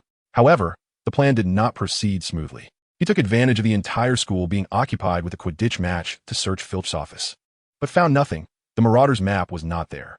When he graduated, that very map had been confiscated by Filch, who would surely have kept it safely and not discarded it. Yet that was 2 decades ago, a span of time during which anything could have transpired. Since Sirius believed he was near Ron, it would be wise for him to remain close and wait for an opportunity. However, Peter never anticipated that he would be discovered by Ivan. This was impossible. How had he found him when he had hidden in that crevice? The common room had been entirely empty. Logically, that boy should not have been able to uncover him. Fear gripped Peter. Ivan must have possessed a method unknown to him. If Sirius Black were to learn of this method, Scabbers, you are all I have left now. You surely support me, don't you? Ron placed Scabbers beside his pillow. Upon hearing Ron's words, Peter, lost in thought, suddenly awoke. He realized that the variables in his previous plan were far too many. He could not confront Sirius Black and Ivan alone. He needed an ally, a helper hidden in the shadows. Everyone sees me as a mere sidekick, a joke. Ron seethed, his expression slightly twisted. Those who look down on me will surely regret it. I will make them pay. Indeed, I shall assist you. A sharp male voice suddenly resonated in the room. I will ensure that those who scorn us pay the price. The soul was exorcised. A strange light flickered, and the bedroom quickly returned to tranquility, leaving Ron alone on his bed, silently shedding tears, his eyes filled with confusion and emptiness. Chapter 97. Hagrid and Buckbeak. The loss of the Quidditch match and the events in the common room continued to cast a shadow. The entire Gryffindor student body appeared devoid of vitality, their spirits deeply dejected. Due to the turmoil surrounding Ron, Hermione seems on the verge of tears at any moment, as the impact of this event weighs heavily upon her. Harry often finds himself staring blankly at the wreckage of his Firebolt 2000. Despite various attempts by their friends to uplift his spirits, none have proven effective. Wood appears devoid of vitality, as though he has suddenly lost his purpose in life. Fred and George have also lost their enthusiasm for pranks, with a noticeable decline in the progress of their new product development. However, none have undergone as drastic a transformation as Ron. His behavior has grown increasingly peculiar. Apart from Harry, he scarcely speaks to anyone else, and his temper has soured, rendering him unfriendly towards all. He resembles a long-dormant volcano, poised for an imminent eruption. During Monday as Potions class, after Malfoy mocked Harry by imitating a Dementor, Ron hurled a large, slimy crocodile heart at Malfoy, striking him squarely in the face. Consequently, Snape deducted 50 points from Gryffindor. Whether it is a mere illusion or not, Ivan feels as though Ron has become an entirely different person. His gaze often appears vacant and dazed, yet whenever he catches sight of himself, it is filled with wariness and hostility, as if he might spring forth to attack at any moment. Ivan has indeed contemplated this notion, should it resolve all their issues. In summary, an unexpected defeat has cast a pall over the atmosphere within Gryffindor House. On Wednesday, during the defense against the Dark Arts class, Ivan encountered Professor Lupin. He indeed looked as if he had suffered from an illness. His old robes hung loosely upon him, and dark shadows under his eyes spoke of the toll that his transformation into a werewolf must take on his body. Concerned inquiries about Lupin's health mingled with complaints regarding Snape's conduct during his illness. From what Ivan understood, during Lupin's absence, Snape had taught all year levels the same material: how to identify and slay werewolves. For young witches and wizards in this age, werewolves are akin to mythical creatures, believed to be beyond their reach. Apart from Hermione, Ivan is uncertain who else has discerned Lupin's true identity. Snape must be disappointed. His well-meaning efforts have merely doubled the extent of his unpopularity without yielding any beneficial results. In truth, it often lures travelers into the mire. It leaps through the fog-laden swamp, utilizing the light that dangles from its legs to illuminate the path ahead. People follow the light, only to succumb to the swamp and suffocate, with the creature thriving off the flesh of the deceased. Observing it from a distance, one would never fathom the horror concealed within this being. "Hagrid, what is the matter?" Ivan inquired, approaching with surprise. He noticed Harry, Ron, and Hermione examining a letter that bore an official appearance. Ivan leaned in for a glance, and the letter read, "Dear Mr. Hagrid, we have conducted further investigations into the incident involving the attack by the Hippogriff on a student in your class. We accept Professor Dumbledore's assurance that you bear no responsibility for this regrettable event. However, we must express our concerns regarding this troublesome Hippogriff. We have resolved to support Mr. Lucius Malfoy as formal complaint. Thus, this matter will be referred to the Committee for the Disposal of Dangerous Creatures. A hearing will be organized at the committee's London office on January 25th, and you and your Hippogriff are expected to attend on that day. In the meantime, the Hippogriff must be tethered and isolated. Beneath you lies a lengthy roster of the school board members. They wish to terminate Buckbeak." Hagrid dissolved into uncontrollable sobs, tears streaming down his face, cascading onto his tangled beard. "But Buckbeak is not a malevolent creature," Harry said uncertainly. "Hagrid, I bet everything will be fine." "No, you do not understand the peculiarities of the Committee for the Disposal of Dangerous Creatures." Hagrid wiped his tears with his sleeve. They are quite taken with these fascinating animals. The Hippogriff, which Hagrid referred to as a fascinating creature, was perceived by others as a terrifying monster. Even if Buckbeak harbored no ill intentions, no one would cherish it. In truth, by Hagrid's usual standards, it was undoubtedly endearing. However, Ivan knew well that this had nothing to do with Buckbeak's likability. It was primarily Lucius Malfoy orchestrating the affair. This was a troubling phenomenon. Lucius Malfoy desperately required a distraction to divert attention and restore his family's tarnished reputation. It goes without saying that the politicians at the Ministry of Magic and the school board must have engaged in a negotiation of interests between the two parties, unwilling to offend Dumbledore while simultaneously reluctant to relinquish the substantial galleons provided by Malfoy. They could support Dumbledore in allowing Hagrid to remain at the school, with the corresponding condition of acquiescing to Lucius Malfoy's desire to execute Buckbeak. Aside from Hagrid, no one would care about the fate of a Hippogriff. What hearing? Merely a formality. That committee is practically under Malfoy's control. No matter what Hagrid asserts, it will be of no consequence. In other words, the outcome of this incident had been predetermined from the outset. Regardless of Hagrid's wishes or whether Buckbeak was truly a menace, it no longer mattered. The fate of Buckbeak was sealed. Although cruel, this was the stark reality. Perhaps this is the essence of politics. Chapter 98, The Defense of Buckbeak.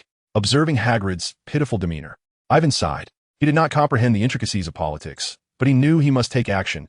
He could not stand idly by while Buckbeak faced execution. Hagrid would undoubtedly be devastated. Listen, Hagrid, Ivan urged. You cannot give up. You need to prepare a defense. Harry, Ron, and Hermione can attest to Buckbeak's innocence, and I can assist you in publicizing this matter in the newspapers. Indeed, we will lend our support. Harry and Ron eagerly chimed in, although everyone voiced their commitment. The burden of this endeavor ultimately fell upon Ivan and Hermione. It is not entirely their fault. Primarily, it is Harry who has been exceedingly busy of late. In late November, the Ravenclaw team triumphed over Hufflepuff, a victory that invigorated Wood, as Gryffindor still had a chance to compete, albeit they could not afford another defeat. He now demanded relentless training from the team, and several times, Avon witnessed Harry and his companions soaring through the biting cold winds and snow of December.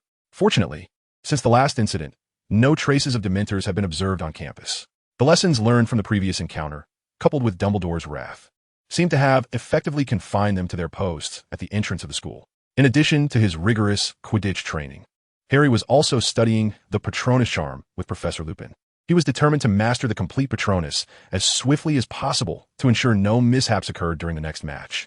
As for Ron, his behavior had become increasingly erratic. He had nearly ceased all communication with everyone and kept his distance from Avon and Hermione. While Harry trained, Ron wandered aimlessly around the village, keeping Scabbers tucked in his shirt pocket as a precaution against Crookshanks. On several occasions, they had ventured beyond the range of the tracking potion, oblivious to their whereabouts. Avon was preoccupied and had little inclination to concern himself with Ron and Peter Pettigrew. He and Hermione devoted nearly all their time to the library, neglecting other matters entirely. The most pressing issue was how to save Buckbeak. Together, they scoured the library for various materials and records, referencing renowned cases to prepare Buckbeak's defense. The titles of these records included compilation of magical creature cases, a manual on the psychology of the hippogriff, fowl or beast, and studies on the ferocity of the hippogriff. Each tome substantial in size. Avon, look at this, Hermione exclaimed, placing a dust-covered record before him, her voice barely above a whisper. This is a case from 1926 involving a manticore that killed someone but was ultimately acquitted. It was because everyone was terrified. No one dared approach it. Avon frowned as he examined the densely packed text on the record. Indeed, you are correct, Hermione said, disappointment evident as she cast the thick volume aside. Avon picked it up again and continued reading. There followed a brief introduction to the manticore, a creature possessing a human head, a lion's body, and a scorpion's tail, extremely dangerous and exceedingly rare, renowned for the soft hum it produces while consuming its prey. According to reliable documentation, the manticore's hide repelled nearly all known spells. Anyone stung by it would perish instantly. This fearsome creature was a creation of wizards and fairies, once used to guard treasures or significant forbidden areas, and had enjoyed a period of great popularity. However, since the enactment of the ban on creature breeding statute, the manticore had gradually diminished in number and had, in recent decades, virtually vanished from existence. Avon set aside the file, contemplating the text before him. In comparison to the formidable creature of the Sphinx, the danger level of the winged horse, hippogriff, seemed significantly diminished. If Buckbeak possessed even half the prowess of a Sphinx, it would not be sitting here in distress. Initially, he had planned to exert pressure on Lucius Malfoy and the Committee for the Disposal of Dangerous Creatures through public opinion. Yet events had not unfolded as he had hoped. Mr. Barnabas Cuff, editor of the Daily Prophet, was indeed correct. The vast majority of readers exhibited little concern for the fate of the winged horse, especially since the young wizards were already well aware of the circumstances. In contrast, their interest gravitated more towards matters concerning Sirius Black and the Dementors. Unfortunately, this strategy bore little fruit, as current sales figures of the publication paled in comparison to those of the Hogwarts Magical News. Despite having penned 10 parchments of eloquent defense, Avon harbored doubts about the effectiveness of such arguments, suspecting they would only induce drowsiness. Setting aside the question of whether the committee officials would consider this defense, it was dubious whether Hagrid could even commit these points to memory. Given his capabilities, he might struggle to read them aloud in their entirety. It's futile, Hermione. Avon sighed heavily, gazing at Hermione, who sat across from him, still laboring through the tedious documents. She was often the last to leave the common room at night and the first to arrive at the library in the morning, burdened by her heavy coursework. the unrelenting pressure from Ron, and the preparation of Buckbeak's defense. These factors had conspired to cast shadows beneath her eyes, reminiscent of Lupin. What did you say? Hermione looked up from her materials. It seems we have strayed from our line of thought. Regardless of the reasons, Buckbeak did indeed injure Draco Malfoy, did he not? Avon spoke slowly. We cannot advocate for Buckbeak's innocence. If Lucius Malfoy seizes upon this point, Hagrid's chances of winning are bleak. What are we to do then? Like Harry and Ron, just stand idly by? Watch as Buckbeak is condemned and wait for Hagrid to collapse? Hermione appeared increasingly agitated. No, I mean, we should shift our perspective. Avon's gaze fell upon a copy of Newt Scamander's Fantastic Beasts and where to find them resting nearby. The author's experiences provided him with considerable inspiration.